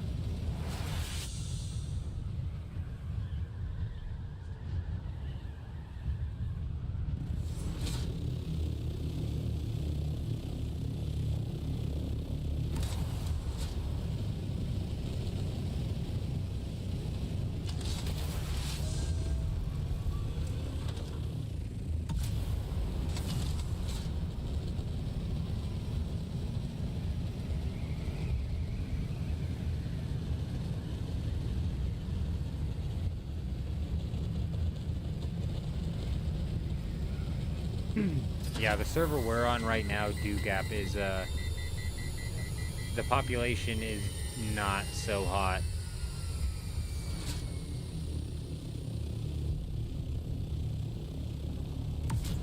And I think that's definitely playing into the lack of cheaters on these servers who got banned.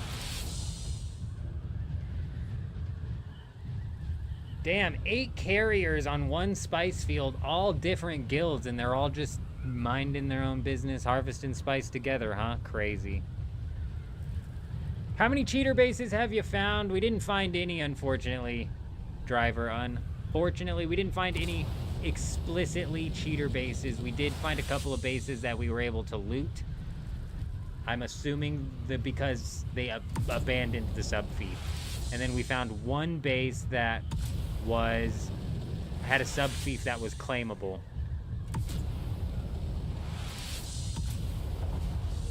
Man, Christopher, that's crazy.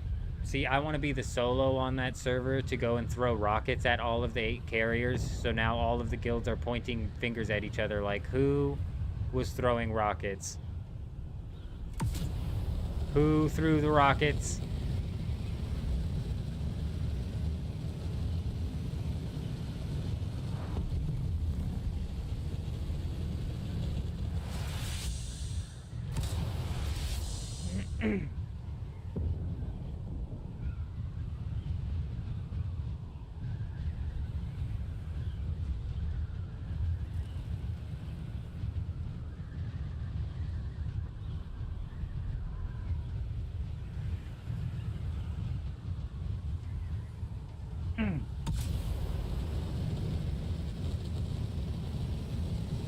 Oh, barely missed it.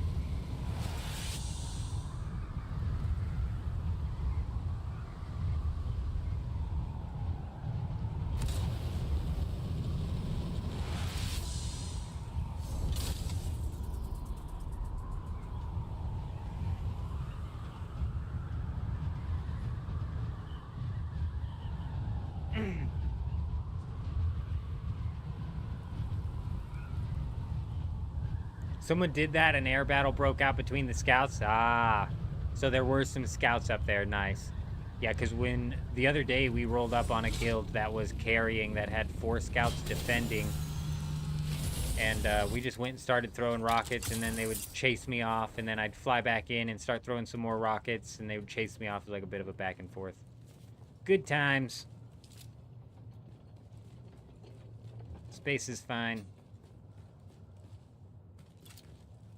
I'll be right back.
Damn it, that sandworm, I thought it was a storm.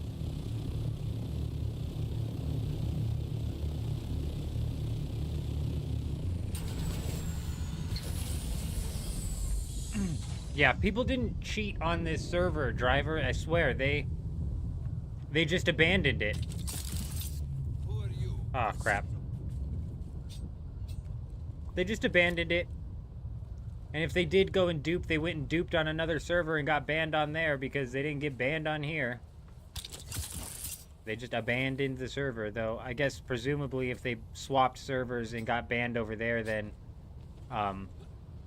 they would still have, these subthieves would still presumably get deleted.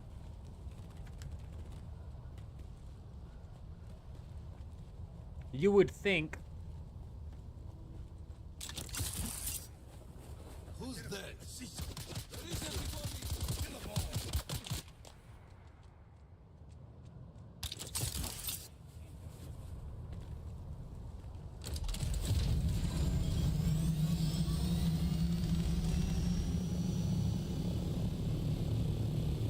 Abandoned base number 3 in a row. Still got the yellow. Oh, number 4. This one's not as big as the other two. Still abandoned as hell.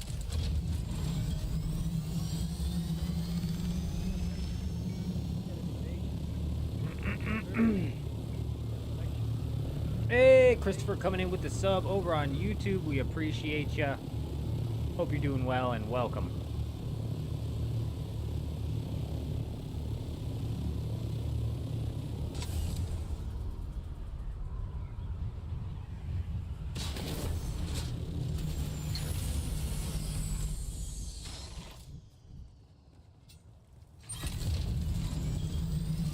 You had your son take over base on your server that got abandoned, figured that the family share is disabled and now he can't play. So I get to take care of it until he can. Yeah, that's kind of sucks with the family share. I'm glad I didn't bring it up to my kid and try and like get that working out. Because he wanted to play Dune even though I know damn well he doesn't want to play Dune. He likes playing in creative mode.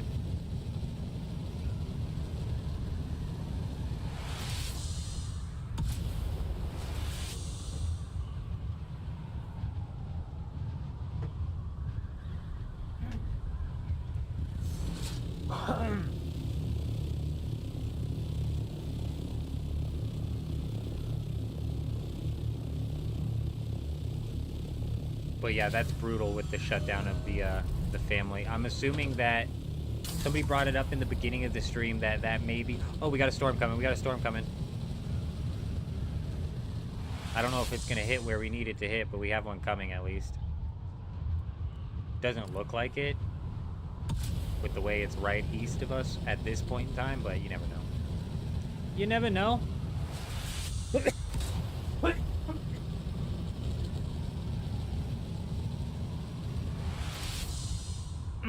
Sector weather alert. A large sandstorm is approaching. No, it looks like it's too low, but maybe angled up just a little bit.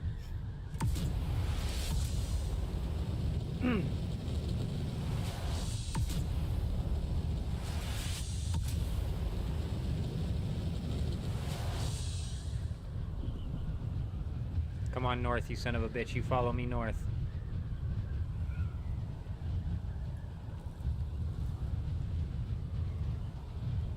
Oh, man, it looks like it might, actually. It looks like it might, or might just end up clipping it.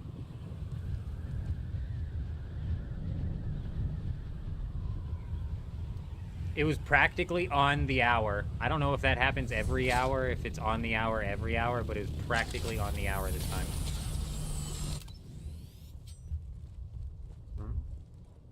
Talk, how you doing? Good to see ya.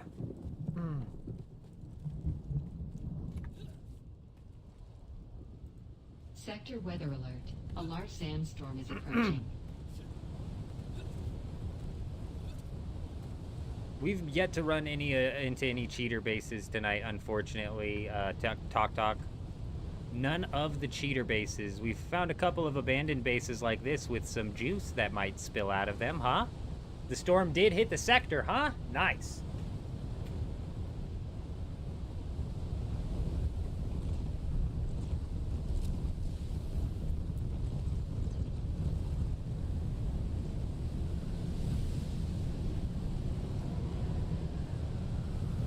That should end up breaking.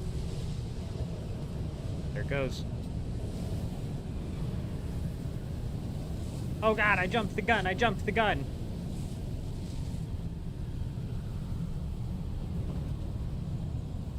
All of that for 4 aluminum in the large chest, you sick bastards.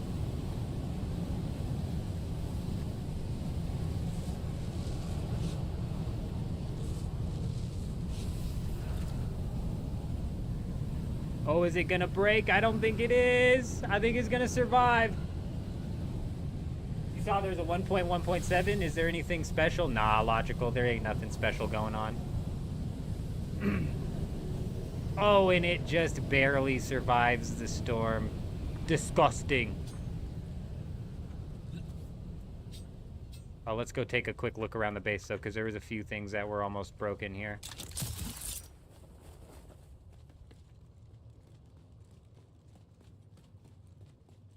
Are you on a private server, Lone Twist? Because I know the private servers can actually adjust how often their storms come.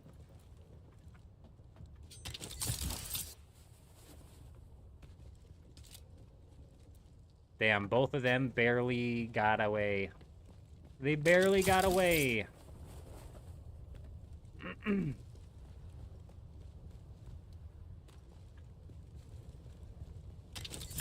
assuming none of the roof pieces broke, but I do want to see if I can get up here and check.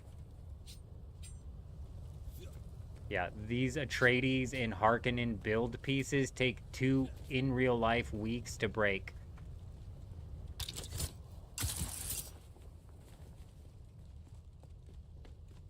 Like these right here. Look, these were critical before and they barely took any extra damage. Like the tiniest bit of extra damage.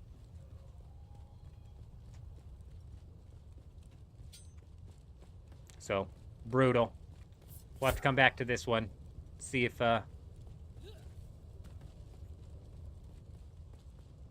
see if the juice ever flows from it, but not this time.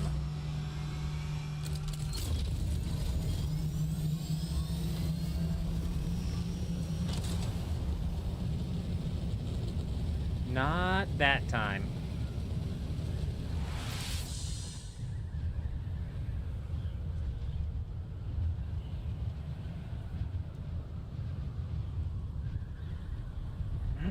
Oh, really? You're not on a private server, huh? Interesting. I guess I don't time the storms in the Hagga Basin like I time the storms inside of the deep desert. When we're in the deep desert, I'm literally timing the storms, you know what I mean? And we've spent so much time raiding out there that it's like we've kind of figured out exactly the time on those. I've never paid much mind to the storms out here in the Hagga Basin. But damn, I couldn't imagine one coming like 15 minutes, sometimes without warning, and that just like randomness thrown into the mix of it. Bit wild. But I realized that I'm not on my proper server. We're not at me house.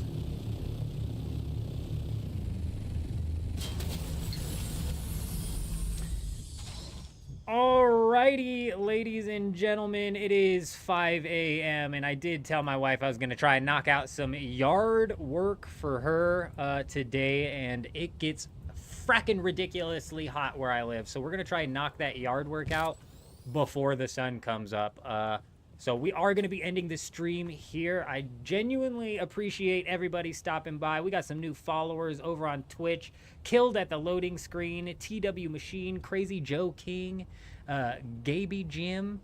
And then we had Alblushi coming in, dropping the tier 1 sub for the month. You're absolutely insane. Over on YouTube, we had Adam coming in as the #1 fan, Brandon as the #2, Jim #3, then Evil, and and Eurism, Whispering Horizon, Reaper. We got all sorts of people here. We had Zed here for a while, dropping a $5 super chat. Actually says that he is the number 3 fan.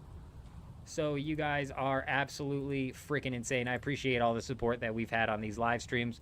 We are going to be kicking another live stream back up on Sunday night. So not Saturday night, not tonight, but Sunday night. We're going to be kicking a live stream back up and starting up the next week. Sunday, we're probably going to be jumping back into the deep desert and raiding. And I think that even if ban waves get pushed through in the future, I think we're going to pull off of trying to find any cheater bases out here in the Hagga Basin. And I think that's mainly because this server is dead. This may lead to having some sort of re-roll coming in down the line, because I'm not certain how long it's going to be before we get to be able to server transfer. And I desperately want to be able to get into some raids on a constant basis. Maybe if we had 2 characters, we could bounce between them. And if it's dry in a deep desert one night, we bounce to the other and look for a raid. You know what I'm saying? Something like that. We'll see what happens. But we appreciate everybody stopping by. We appreciate all of you guys. And other than that, I hope you guys all have an amazing day. I'm out.